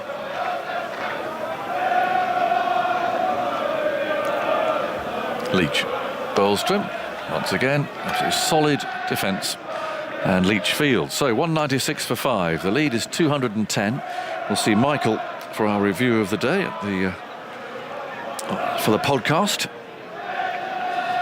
Jack Leach now bowled 55 overs in this test, 20 in the second innings, to add to his 35 in the first, the most bowled by an England spinner in a home test since Graham Swan bowled 58 at Old Trafford in the 2013 Ashes, his last home summer. Did Swanee pick up that day, or that match? He had 6 in that match for 233, taken 9 at Lord's in the previous test for 122. Stuart Broad's off. Potts is coming on. And I wonder if they're going to continue this this line of attack, or whether they will now go to something more orthodox. We'll have a look. There is Crawley standing at slip and Root is at slip. So yes, it looks as if they're going to go to a more standard line of attack here. Potts marking out his run from round the wicket. 196 for 5. The lead 210. With 25 overs, minutes rather, to go. There's 9 overs. I don't think we'll get those in. Potts sweeps back his hair, which is quite clipped. It's certainly short round his ears. He's strongly built. So back into more traditional territory here with 2 slips. Gullies deep. And Stokes still playing with the field. He's trying to get Johnny Bairstow's attention out at deep square leg, but he's got that chanting there and he can't hear or see him, and Stokes is saying, come on, concentrate, let's move you around. So there's 2 men out on that leg side boundary, and Potts runs away from us now. Round the wicket he goes. Oh, he's come down the ground and launched him over his head, and it lands just 1 bounce inside the boundary. 4 more to Bracewell, who's come out here and played like Ben Stokes did in England's first innings. Remarkable, really. Just playing with absolute freedom. He came dancing down the pitch. It was a tremendous swipe. And picks up 4. And that's got them thinking a bit, because immediately the slip's gone. A deep mid-wicket goes out. A deep point goes out. First indication that Stokes is a little bit wary of what New Zealand have on the board here. The 200's up. And Potts moves in round the wicket. Is there any bowls? And he paddles that around the corner. Out towards deep backward square leg. It's gone for 4 more. It's been like Brian Lara, Jeremy. Hasn't got the twirl to go before it, though, has he? Not yet. Well, he'll develop it over the years, I'm sure. What innings this is? Well, he's as I said to you, he's won the short form batter of the year in New Zealand, so he likes attacking. Yeah. It's brave for a man on debut in this situation. But look what he's doing. It leads 218. When is it a game on? 230, 240? Oh, more. I would think more than that. I think England have got a bit of time tomorrow. They've got time? Yeah. And they, as I said to you, I think they can get almost to 300 if they really have to in 2 sessions. No, don't look at me sideways. I am. Like In that. goes Potts again. Bowls played away out towards cover, and there's They no got run. 383 yesterday. That's how many they got. They did. So there we are. I'll just leave it at You're that. a master at playing down New Zealand's prospects. Always have been. 383. That's a good stat, I think, to come back at you. That's been done. I think 250 batting last. Certainly until relatively recently, to score 300 batting last was a rare achievement. On this surface, on this ground? Just anywhere. Oh, no! This isn't just anywhere. There's been a lot of runs in this match. How many times have England scored 300 batting last to win a Test match? At a place like Trent Bridge, where the outfield is like glass. Potts round the wicket, bowls. He's down the pitch again, and he's caught. He is at mid-on. Broad's grabbed him. Going for a big hit too many. Didn't time it. He's out for 25. Certainly entertaining.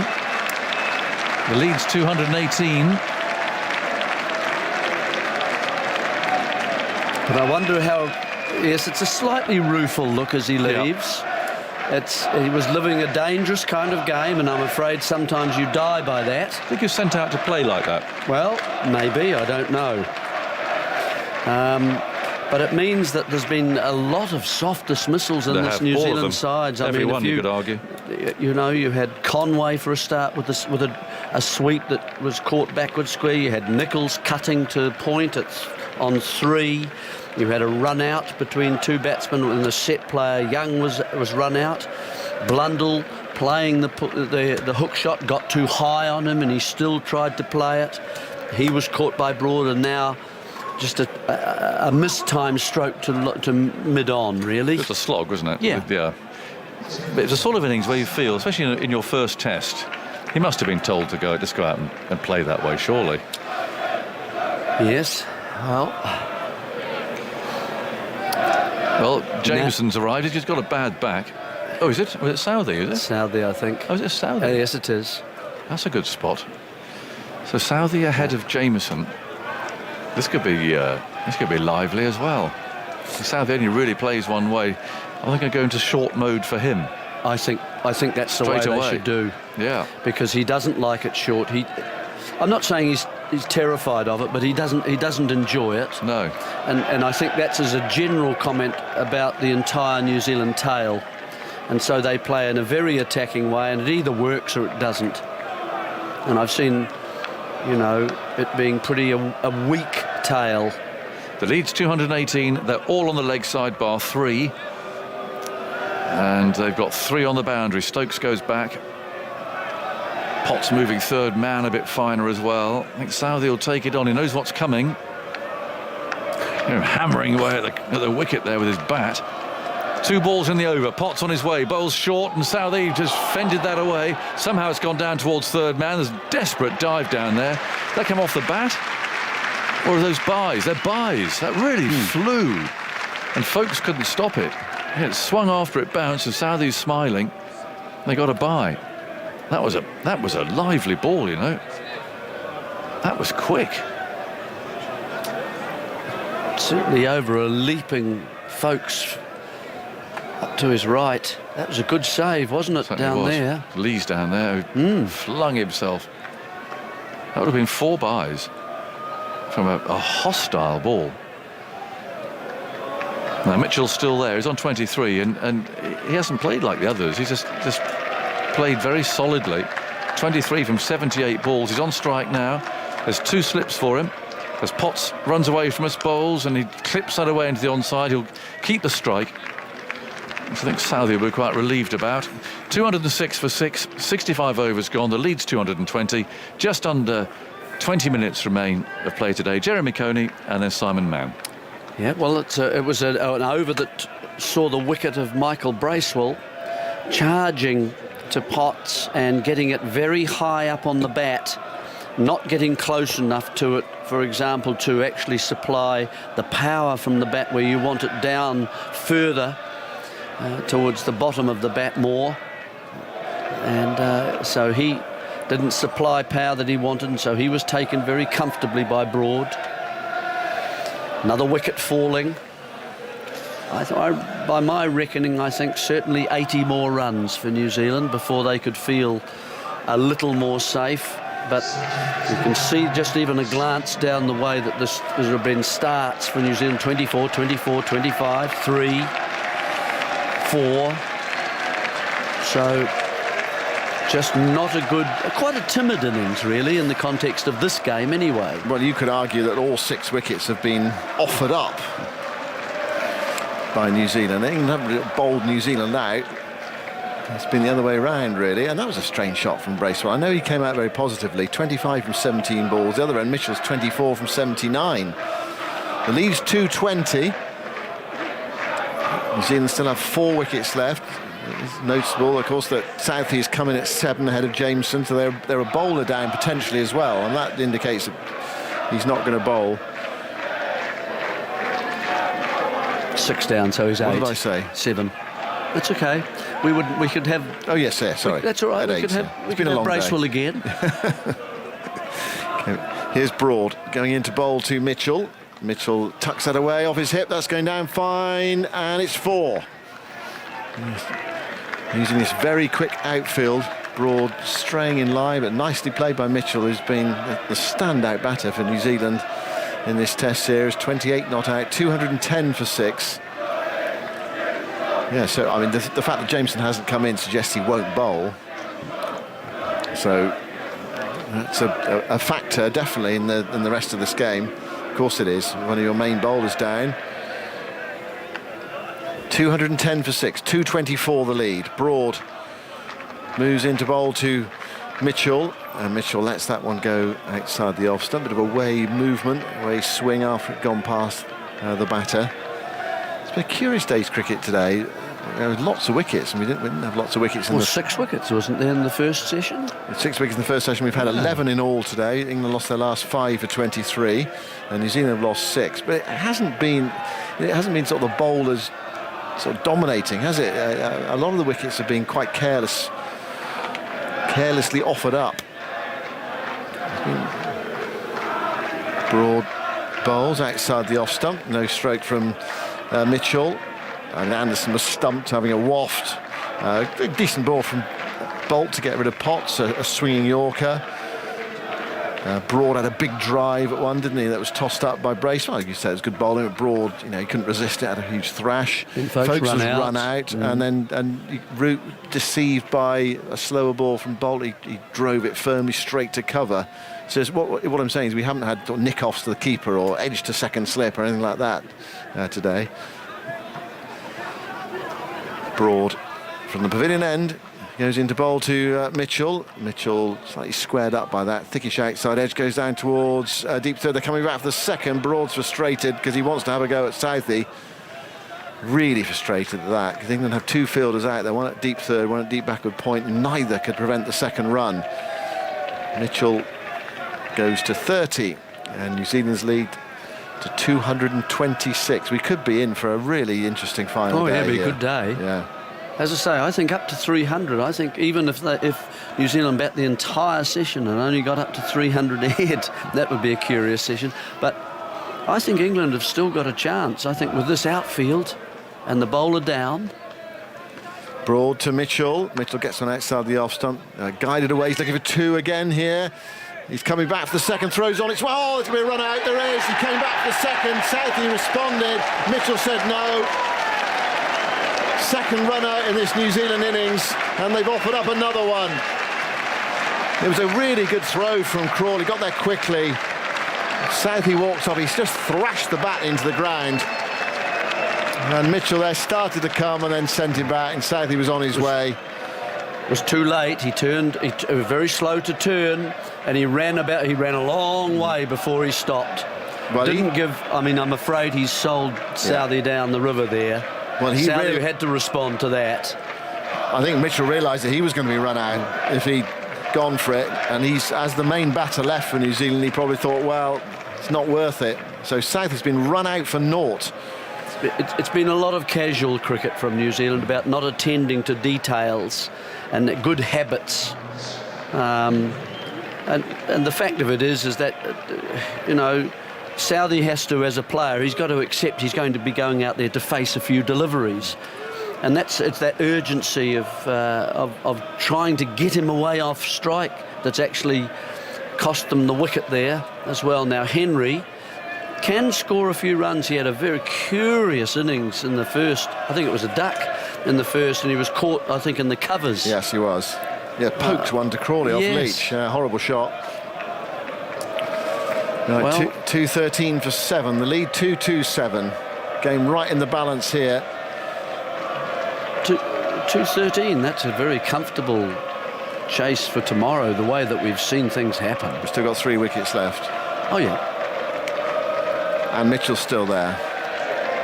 Yeah, I think Mitchell, he summed up the situation very quickly there. He started to come, realised he was going to be run out and said no, so sacrificed Southey. But why not just say no? Well, I think it was too late, wasn't he? He started to come and Southey responded. It was too late by the time he realised. Yeah, he could have said, yeah, I'm just going to take one. He just wanted the strike. Yeah, poor judgment, but... Well, they'd already taken a 2, hadn't they? Yeah. Broad bowls, and Henry gets a short ball, which he plays rather awkwardly, evading it, goes down the leg side, taken by Folkes. And that was the last ball of the over as well, so it meant that Southey only had to face 1 ball. I mean, he's a pretty experienced international cricketer, Tim Southey, and you'd expect him to better support Mitchell. It was a good throw. Really good throw too. Yeah, flat and accurate. And my point about that's the second set of 2. Really, I mean, the 2 men who were down there, they knew that Broad was displeased after the first one. They were going to run very hard to that and attack it and get the throw and underway and not hold it too long. So it's been casual cricket by New Zealand. They've only got themselves to blame. It's not as if they've been got out all the time at all. See, even the running here, he's turned the wrong way for a start. Yes, he's turned blind. Yeah. So that's taken him longer to make the decision. There's some, as I say, the habits have been casual. They're from 104 for 1, they've lost 6 for 109 in 32.2 overs. But well done, England. They haven't put any catches down today, have they?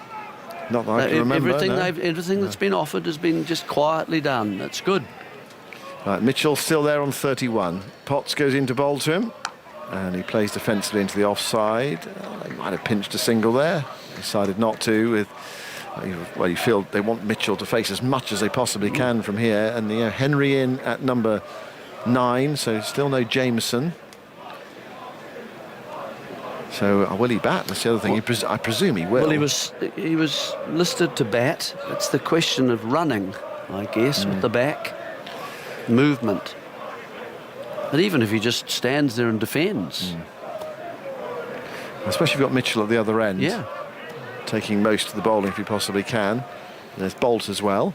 We've reached the phase now of the game when here's a 1 for you, Darryl. Yeah, the field's back. Potts bowls to Mitchell, wide of off stump. Mitchell lets it go through. Goes on the second bounce to Folkes. What do you think about this from England as a tactic? Time's not an issue just at the moment, is it? I suppose they can just set the field back and have a go at Henry, but also sometimes if you bring the field up, Mitchell perhaps will play a shot or two and you can get caught in the ring. Absolutely. So I'm not always convinced this is the best way to go, just setting the field back. It actually makes the cricket quite dull as well. It does. Yeah. You have 1 slip in, just about everybody else back. Mitchell gets a ball on his pads and actually he's prepared to take the single there. I think a leg by, goes out square with the wicket, so England won't mind that if Mitchell's prepared to say, well, we'll take every run on offer. Well, if he's prepared to do that, then actually having the field back is probably not such a bad tactic, because what you want is to get through the over and take a single off the 4th ball, and you perhaps might get 2 at Henry. But England, they're going to get 4 here, aren't they? 3. 3, are they? Yes, that's right. Sorry. And they're having a long chat, the 2 batters in the middle of the pitch. This is our tactic. 2:14 for 7. Who have we got there? We're just peering inside the dressing room. The camera's homing in inside the dressing room. It looks as though James has got his pads on, does it or not? Can you tell? I couldn't tell. Couldn't tell, right. Looking through a dark window, trying to... Well, everyone's hungry for information, aren't they? Is he going to bat? Now, here is Henry round the wicket to bowl to Potts. Very full. Oh, taken by a Root at first slip. That's a very good piece of fielding. It was so wide that it's been called wide by the umpire. He slung that down from round the wicket across Henry, and Folkes could get across, and Root scooped it up with his right hand. That's a very good piece of fielding from Root, because it bounced just in front of him as well. And England do have a fine third, so it might have gone to him. So it might only have been 1, but of course they would have got Henry off strike, New Zealand. 2:15 for 7. Still 3 balls left in the over. Henry yet to score. Faces Potts, who bowls a short ball, and Henry plays that well. It's right underneath that, and it's through to Folkes. Remind us of Henry's pedigree as a batter. Statistically, Zoltz. He got a 58, I think, not out against South Africa. So he can... Swiping or... Yes, hitting. Yeah, hitting. Hitting. Yep. Overall, in his 17th test, 294 runs, average 18, strike rate 73. So tends to go quite fast, but get out quite often. Average 18. That's not too bad for a lower order player. One against Australia, one against South Africa. Yeah, unconvincing in the first innings, but contribution needed in the second. Potts bowls to him very full. He drives and he gets it through extra cover for 4. Hits the rope now. No chance of stopping that. It was a very full delivery. He could not resist that, and why not as well? Just outside the off stump, hammer it for 4. 2:19 for 7. And that for Henry breaks a run of 3 consecutive ducks. A first bowler in the first innings at Christchurch against South Africa, a 23-ball duck in the second innings, and a first bowler in the first innings here. Since he made 58 in the first innings of the first Christchurch test in February. 2:33 the lead. 3 wickets left. 1 day to go after this one. Potts into bowl to Henry, and Henry gets the bat down on that one, plays it to short leg. It's stopped by Pope, and that is the end of the over. We've got just over 5 minutes play left in the day. England will be hoping for 2 more overs if they possibly can, and they will be hoping for 1 more wicket, I think, before the close of play. But they have done enough damage today, or New Zealand have done enough damage to their own calls to give us optimism for an exciting finish tomorrow. I've just seen highest successful run chases at Trent Bridge, 2004. I think Graham Thorpe to the 4 in that test match. England chasing 284 to win, and 247 for 2 against South Africa in 1998. Was that the Alan Donald, Mike Atherton test match? I think it was. And Athers was caught but stayed there, and he was given not out, and Alan Donald steamed in and peppered him. Thrilling cricket. So that 2:19 for 7. To 2:34 England would need from here if New Zealand were to lose their last 3 wickets for nothing. Broad goes in to bowl to Mitchell, and Mitchell plays it one outside the off stump. I think trying to work something there, lured into the stroke, missed it. He didn't have to play it one that wide. Taken by Folkes. And it is free entry tomorrow, and there is the prospect of a really interesting day's cricket.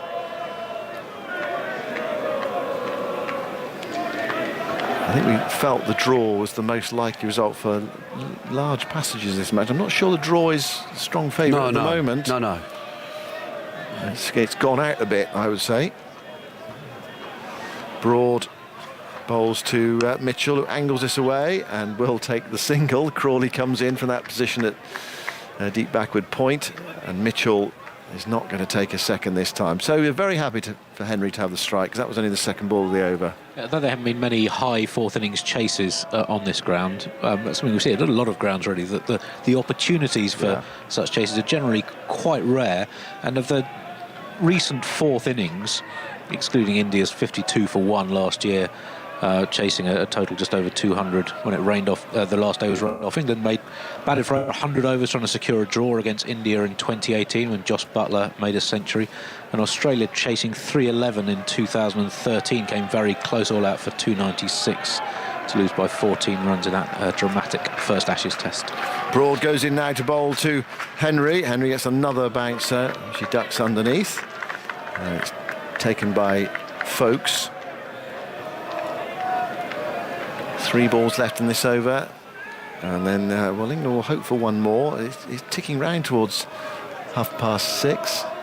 Again, we're trying to pry inside the New Zealand dressing room. Yes, his pads on. He has got his pads on. Jameson with his pads on. Yes, he does. Yeah. And he would come in next ahead of Bolt, I would think. Broad bowls to Henry, and Henry gets a snorter. Short ball at the throat, and he plays it, I think, with both feet off the ground there, head rocking back. That's all right. That should show Henry, while he'll feel a little bit of discomfort about that, being close like that, he's jumping. But you see, the head rocks out of the way. The head will always generally get out of the way. If you can see it, if you're watching the ball, it's when you don't watch it and you turn your head, that's when you run into risks, I think. But you see, that's turned quite comfortably out of the way.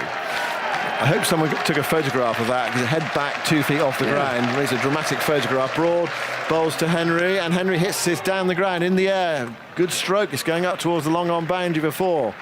Well, there we go. Unorthodox in a way from Henry, but no one at home at mid-on, and it's up it's there. a short set for short pitched bowling, hasn't it, the field? Yeah. And so no mid-on, no mid-off. No, and so Broad pitched it up a bit more. In fact, so far up is a low full toss. And Henry seized on his opportunity. Useful runs for New Zealand, 238 the lead. Now lots has happened today in this test match. Highlights at 7 o'clock today at the test, BBC iPlayer and BBC Two. Broad goes in to complete the over, bowls to Henry, and Henry ends up on his backside. There's an appeal for a catch as he evades that short ball, but nothing particularly convincing. And the clue there, Stuart Broad didn't appeal. So that's the end of the over. 2:24 for 7, the lead 238. And then tonight on 5 Live, Cricket Special, 9 o'clock. Phil Tufnott, Alex Hartley and Mark Wood. Join them then for that. And we'll, of course, be back tomorrow morning at 10:45 after one more over and our roundup of the day's play.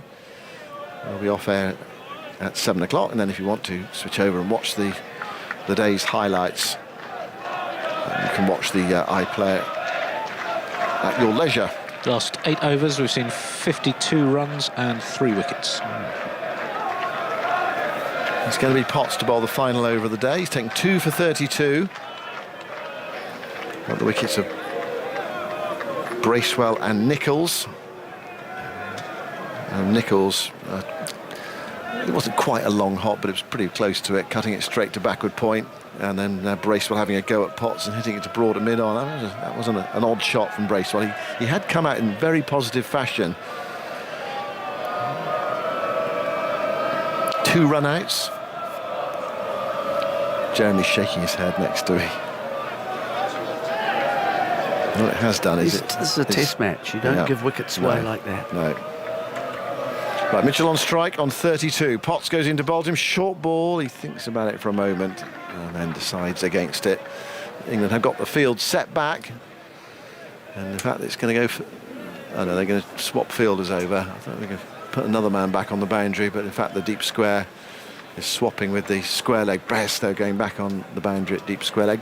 Stokes is almost half the way back at back of square leg. There's a forward square leg, there's a fine leg, a mid-wicket quite deep, just outside the circle in one-day terms, and mid-on quite deep as well. Potts bowls to Mitchell, another short ball. He ducks underneath that one as well. It looks as if Mitchell is not going to be tempted here. Not going to take on the short ball, just going to get out the way of it. Well, that really would put the top on New Zealand's batting effort if Mitchell were to hole out in the last over. Yeah, it would. It's important to their chances tomorrow while he's still there. And well, 300 is still a chance while he's still there. Yeah. The ball, how many holes? 68, so 68, 69 overs. Yeah. Potts bowls to Mitchell outside the off stump. Mitchell defends. He could get the single, decides not to take it. And so about an hour before that second new ball. Yeah, a chance to, well, perhaps get away in the morning a bit, play a few shots. Actually, tactics that New Zealand have got to consider how they play against the old ball before the new one comes along in that first 40 minutes tomorrow, 45 minutes.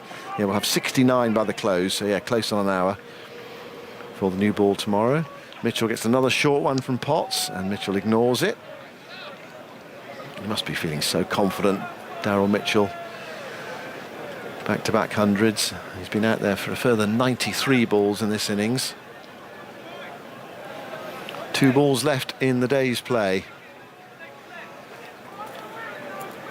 New Zealand looking to the close, obviously, now, and England just hoping they can conjure something in the last couple of deliveries of the day. Mitchell looks pretty secure. Potts testing out the middle of the pitch. Well, Mitchell there has had a quick look over his shot. I wonder if he wants to take a single off the last ball. Here's Potts bowling, and Mitchell's in behind that defending. And there's no run, so that Henry's not on strike first up tomorrow. You think they're going to change the field here? No. Oh no, hold on, they are now, I think. Yeah, Stokes has realised. I think he's thinking ahead, saying, hold on a second. Let's see if we can have Henry on strike for the first ball tomorrow morning. So the field is coming up on the leg side. Do they need a mid-off? They probably do, don't they? There's a lot of debate about the field here. Looks like a short leg is going in. Stokes has gone from backwards square leg to leg slip. I don't know whether you need a... Well, it's probably going to be short, isn't it? If it's short, you don't need a long it's going to be short, yeah. And he's going to bowl round the wicket as well. So does he take it on to try to get a single off the last ball of the over? Potts bowls and Mitchell defends into the onside, and it's stopped at short leg, and that's it. Well, we've had 12 wickets in the day, and the game has really advanced today, and it's set up perfectly for tomorrow. New Zealand lead by 238 with 3 wickets left. And all 4 results are still possible in this test match, which if you get to the last day is not a bad way to have it, really. It's been a test match of attacking, batting. Today, it's all about wickets, isn't it? Yeah, today, it's been all about wickets, yeah. 12 wickets for 290 today. And both sides in with a chance of winning. And New Zealand will feel that they've not batted that well. They've offered up their wickets today, a bit 2 run-outs, as I mentioned. And the pitch is still good, so you feel you could chase a few on the final day, but then you've got that 4th innings pressure on the chase. But what a day in prospect tomorrow. It's been a fascinating test match so far. And as the players make their way off up the pavilion steps at the far end of the ground, we've got more to come tomorrow. We're not done yet in this game. And, you can come along tomorrow. It is free, as long as you get a ticket. Let me give you the brief sum up of the day's play. So England lost their last 5 wickets for 23. Root making 176, folks 56. 5-3-9 all out. It's unusual to have a day in a test match with 3 run-outs. Doesn't happen very often, does it? Folkes was run out in the England innings. Bolt took 5. And then New Zealand 14 ahead, lost Latham in the first over. Bowled by Anderson playing no shot. Young and Conway made half centuries. New Zealand were 104 for 1. And then the frittering of wickets started or continued. It was 114 for 2 at tea, so England taken 5 wickets in that final session of 2.5 hours to give themselves a chance at the close of play. But New Zealand are not out of this yet. They've still got 3 wickets left. They've still got Daryl Mitchell there, and they've got 238 runs in the bank, which actually it would be, you feel 238 worth a bit more on other surfaces, but on this one it's probably worth a bit less. Yes, absolutely. I mean? Yeah. Absolutely. And England, as far as that's concerned, they have had Pope. Well, he'll be probably a little more confident after his first innings century. You've got Root and Sublime in form. You've got the dangerous Stokes, who can suddenly blast a quick 50, something like that. And could go further. Who knows? Could go less, of course. But there's a potential danger there. Things would have to go his way, but it's not a large ground. So, and New Zealand, as I say, without that other bowler, where do they go if one or 2 get hit? Yeah. That's the issue too. And I'm not sure they can hit the pitch as hard as the English bowlers did. They're more along the wicket because they are swing bowlers. They bowl a fuller length than the Potts. I think at the moment England deservedly ahead. Anderson only bowling 8 overs today, 1 for 18. Broad 1 for 53 from 16. Potts 2 for 32 from 15. Leach 1 for 78 from 20. And Stokes no wicket for 30 from 10. But 2 run-outs as well have given England some hope tomorrow of winning this fascinating exciting Test match. It really has been a really exciting 4 days here at Trent Bridge, with the prospect of more to come tomorrow. We're on air until 7 o'clock, and Jonathan Agnew and Michael Vaughan are moving in to do their review of the day's play, and we'll get some reaction from the far side of the ground as well. So all yours, Jonathan. Yes, thank you, Simon. What a fascinating day, and certainly lots to look forward to tomorrow, not least free access too to come, which is a really good effort by the local authorities here. Get some people in, encourage people into the ground, maybe for the first time too. And what can they expect to see? Well, we shall find out. Close of play on the 4th day of this second Test match between England and New Zealand at Trent Bridge sees the game fascinatingly poised. New Zealand are 224 for 7. So they lead by 238. Darren Mitchell, who's got 200s behind him, of course, is still at the crease and seemingly in no mood to give his wicket away, unlike his colleagues who have batted somewhat eccentrically, I think you have to say, today. He's 32 not out for 95 balls. Latham was bowled for 4, playing no shot. Conway swept a catch out to deep square leg for 52. Nichols was carved a catch to backward point for 3. Young was run out for 56. Blundell got a short ball from Broad. It was all part of a ploy, and he hooked this straight to Stokes, a backward square leg for 24. Bracewell came in, made 25 off 17 balls. It was quite an attack, but then mistimed a slog and was caught at mid-on. And then Southey, the second man, to run out for naught. He's had a great game so far. That was 213 for 7. Henry has supported Mitchell, but the close of play 224 for 7.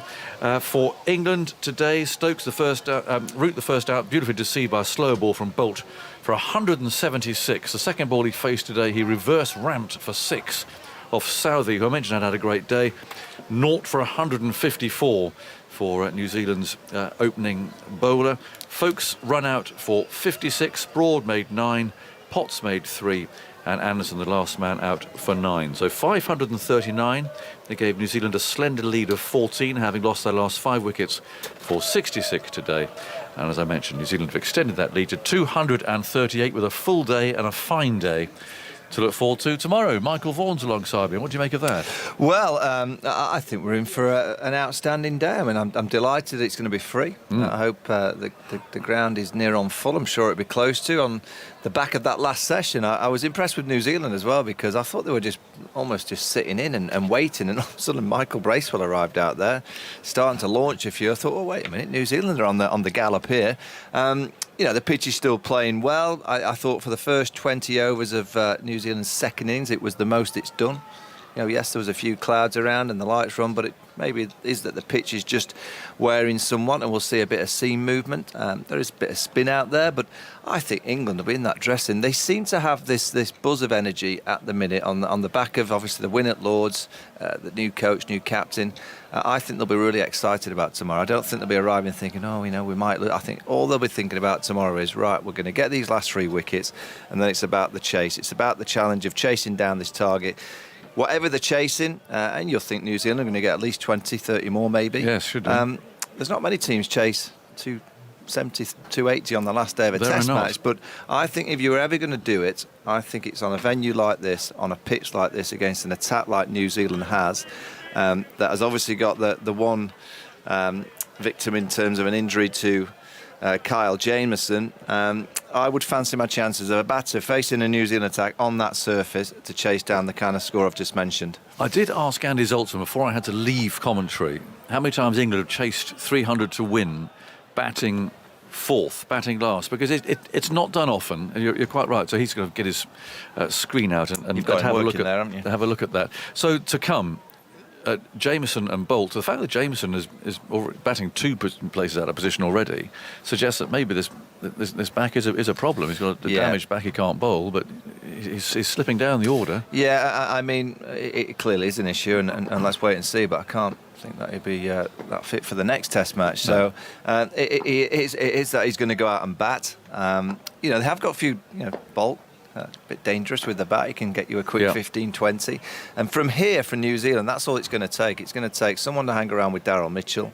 If Daryl Mitchell gets another 15 or 20 himself and he gets a partner to do exactly the same, they may get up to around that 300. If they get to 300, England will be chasing that in around 75 overs.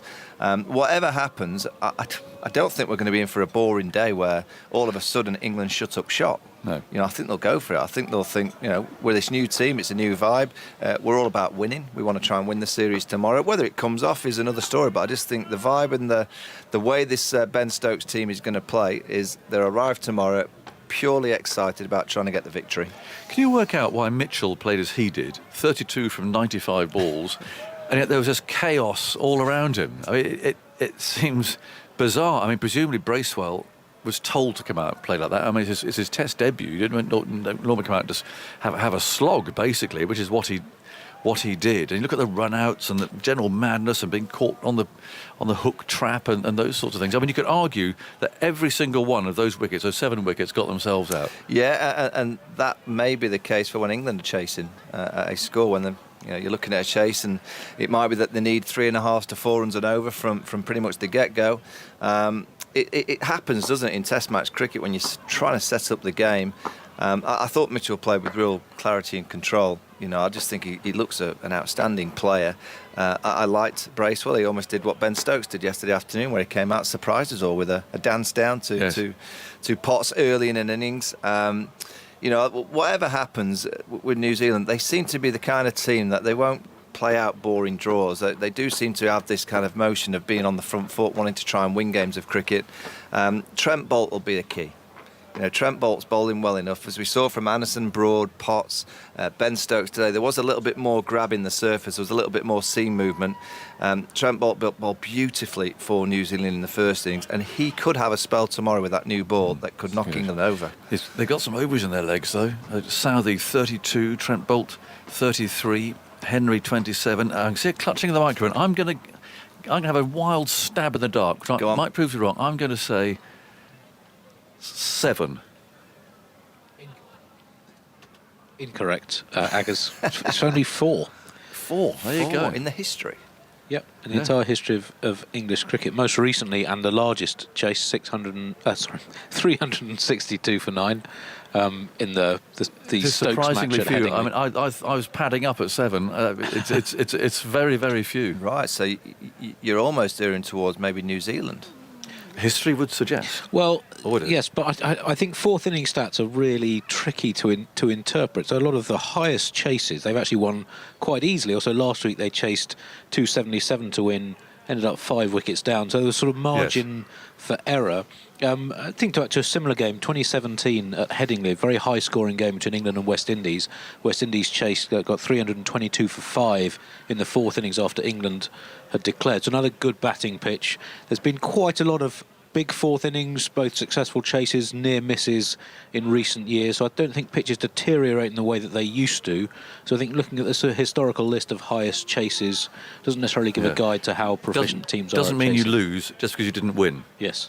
It's kind of the point of it. Yeah, but to score that number of runs, you're saying, though, is challenging. Yeah, it is. But it shouldn't affect this England team. That's all in the past. Yeah. Whatever's happened last week, a year ago, 10 years ago, it's irrelevant. It's 100 years ago. Yeah, it goes back a long way. But this England side will come out and have a good go. Yeah. I mean, I look at players like Zach Crawley. He got a good one in the first inning. It's the kind of chase that he should be excited about. He needs a score.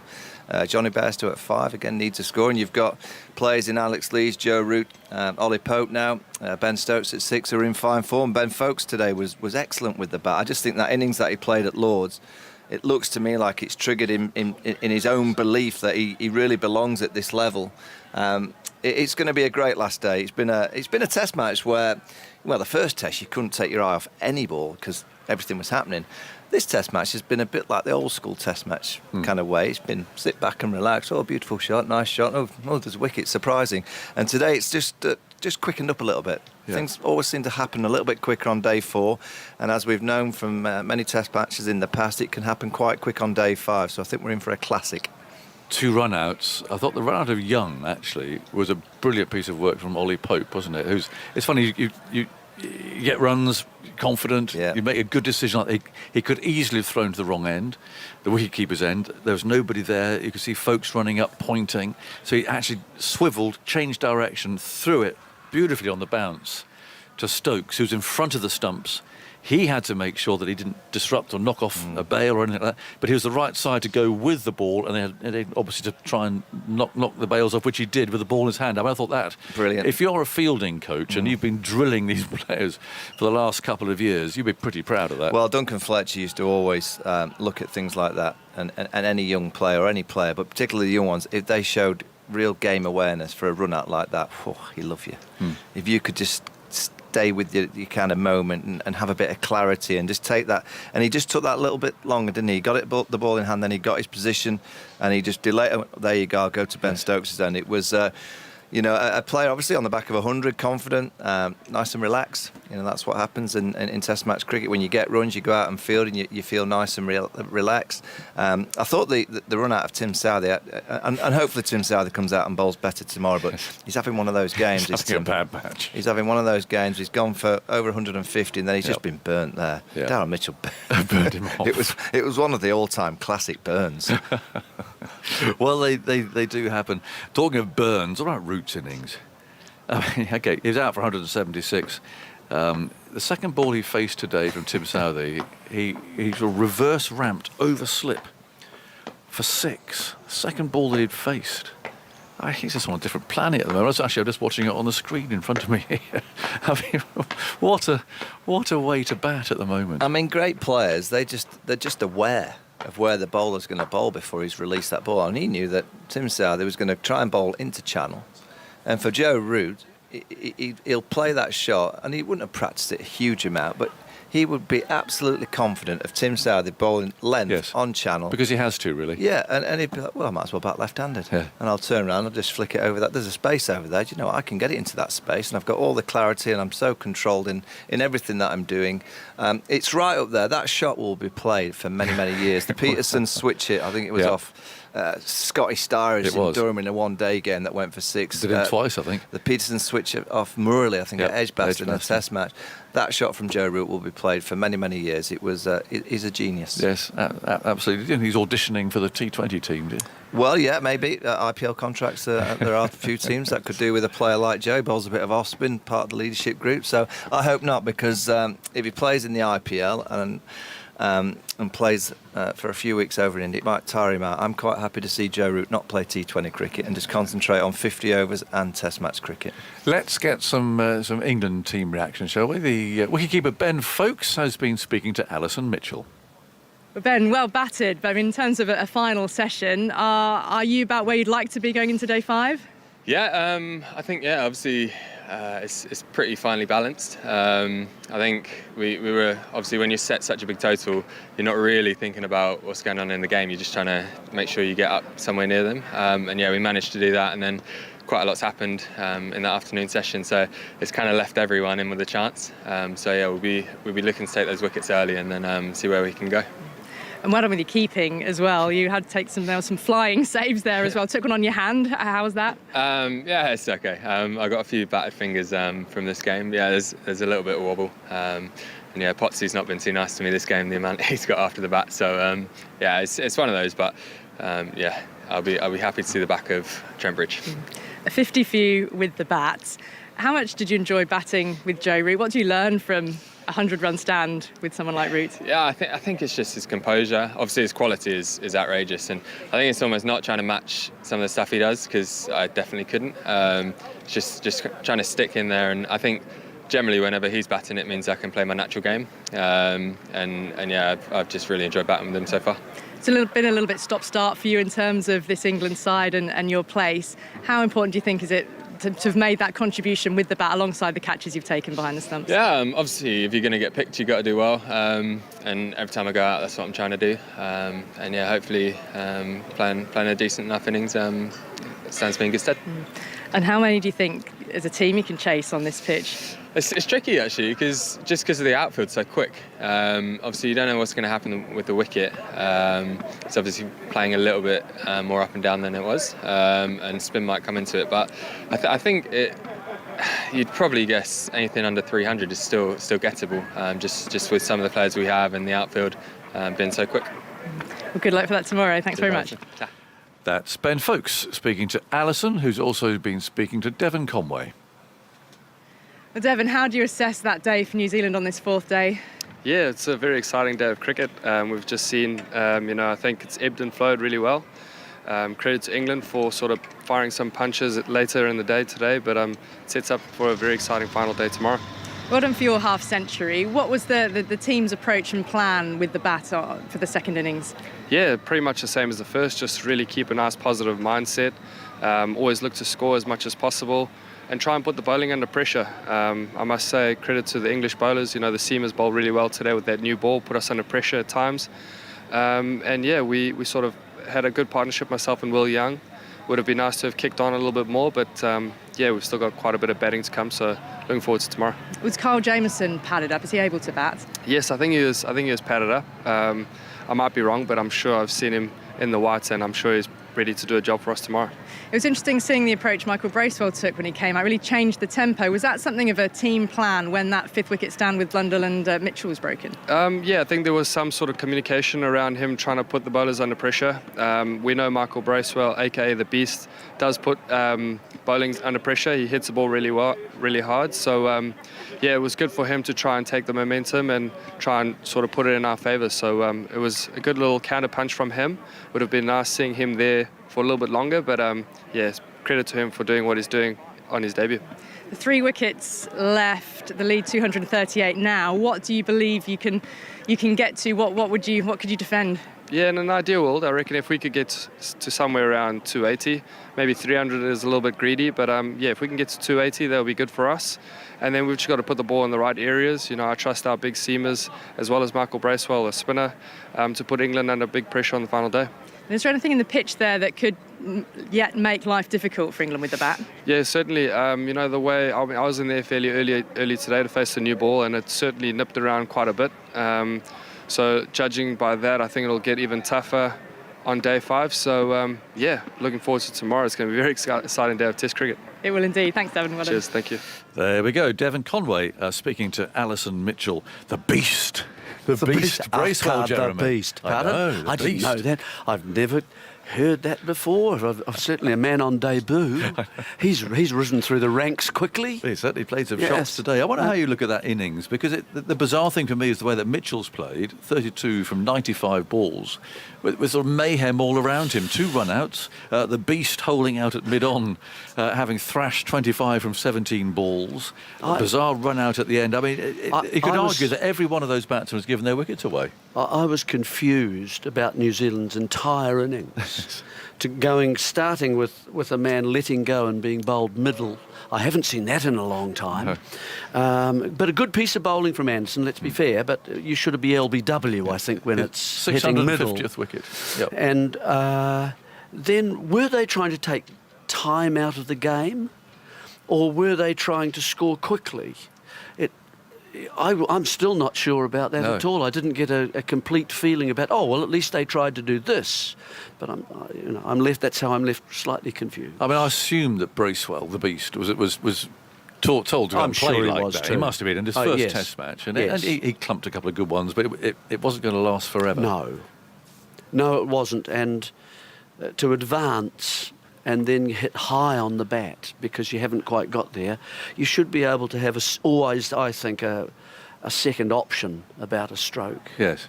And he didn't. He just carried through with it. What do you think about a target then? I mean, what do you think New Zealand need? We've really worked out that England have only scored 300 to win a Test match batting last 4 times ever. At Trent Bridge, it's a different. I think you've got to acknowledge, Eggers, it's not just the total. It's out here is a little bit different, and if it's say 280, it feels more like 230, and because of the ground, so fast. Yes, short boundary. Yes, yeah. If you find a gap, even if it's a defensive stroke, it can sometimes go for 4. Yes. And resources. I mean, I was looking at the overs already in the legs. Well, they bowled a lot at Lords, of course, and they didn't have much respite between. But Southey's bowled 32 overs. He's not having a great game, Tim. I mean, he got run out for naught, and he took naught for 154 in that innings from 32 overs. I mean, he's better than that. He's obviously a very fine bowler. Bolt's bowled 33 overs to take 5 wickets, but he's got some heavy legs. Matt Henry. 27 overs. So there's a lot of hard work already in the legs of those quick bowlers. And they're going to be under pressure. 70 overs or so. They're going to be under pressure, and you've got Pope, who's going to be more confident. You've got Root, who's playing in really good form. You've got Stokes, who could throw in. You know, it could be anything from Ben Stokes, couldn't it? He could be up the order a bit if things haven't gone quite so well for England.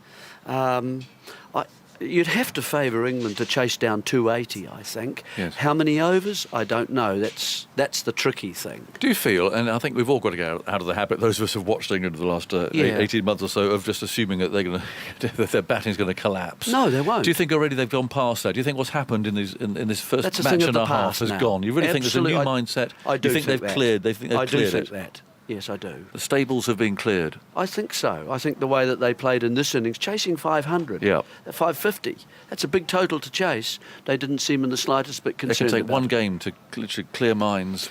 Well, I'm just saying on what I've seen so far from England. That they certainly perhaps fell in the first innings at Lord's, but then in the second innings that seemed to clear quite nicely. And the key of it is Root. See you tomorrow, Jeremy. Thanks. I'm looking forward to it. Good day. I can smell a barbecue coming up through a So can window. I. I'm not sure if it is or not. You can watch highlights on Today at the Test. It does smell nice. On the BBC iPlayer and on BBC Two, there's more reaction. You can hear my chat with Matt Root, Joe's father, in the TMS podcast. That's available shortly on BBC Sounds. Phil Tufnell, Alex Hartley and Mark Wood have a 5 Live cricket special tonight from 9. I know Tuffers is looking forward to that. That'll be a podcast later. We're back on air tomorrow from 10:15 with our highlights, and we're live at 10:45 with Longwave joining us then. It could be a thriller. There's free entry, of course, if you want to come. We'll see you tomorrow. Goodbye from us all here in Nottingham.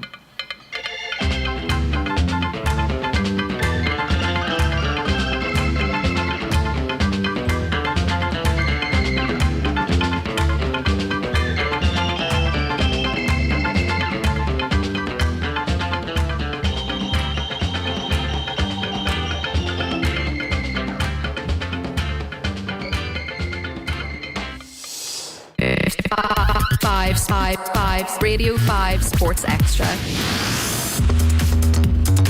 You're listening to BBC Radio 5 Sports Extra. More live sport. Pure live sport. As Radio 5 Live brings you one event, Radio 5 Sports Extra brings you another. Live and uninterrupted. Listen using BBC Sounds, both app and online, smart speaker, digital radio and smart TV.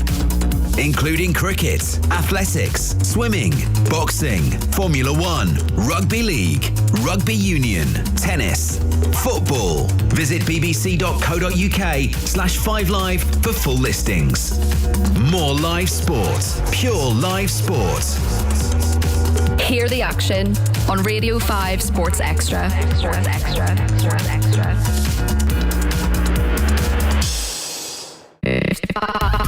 5 Radio 5 Sports Extra.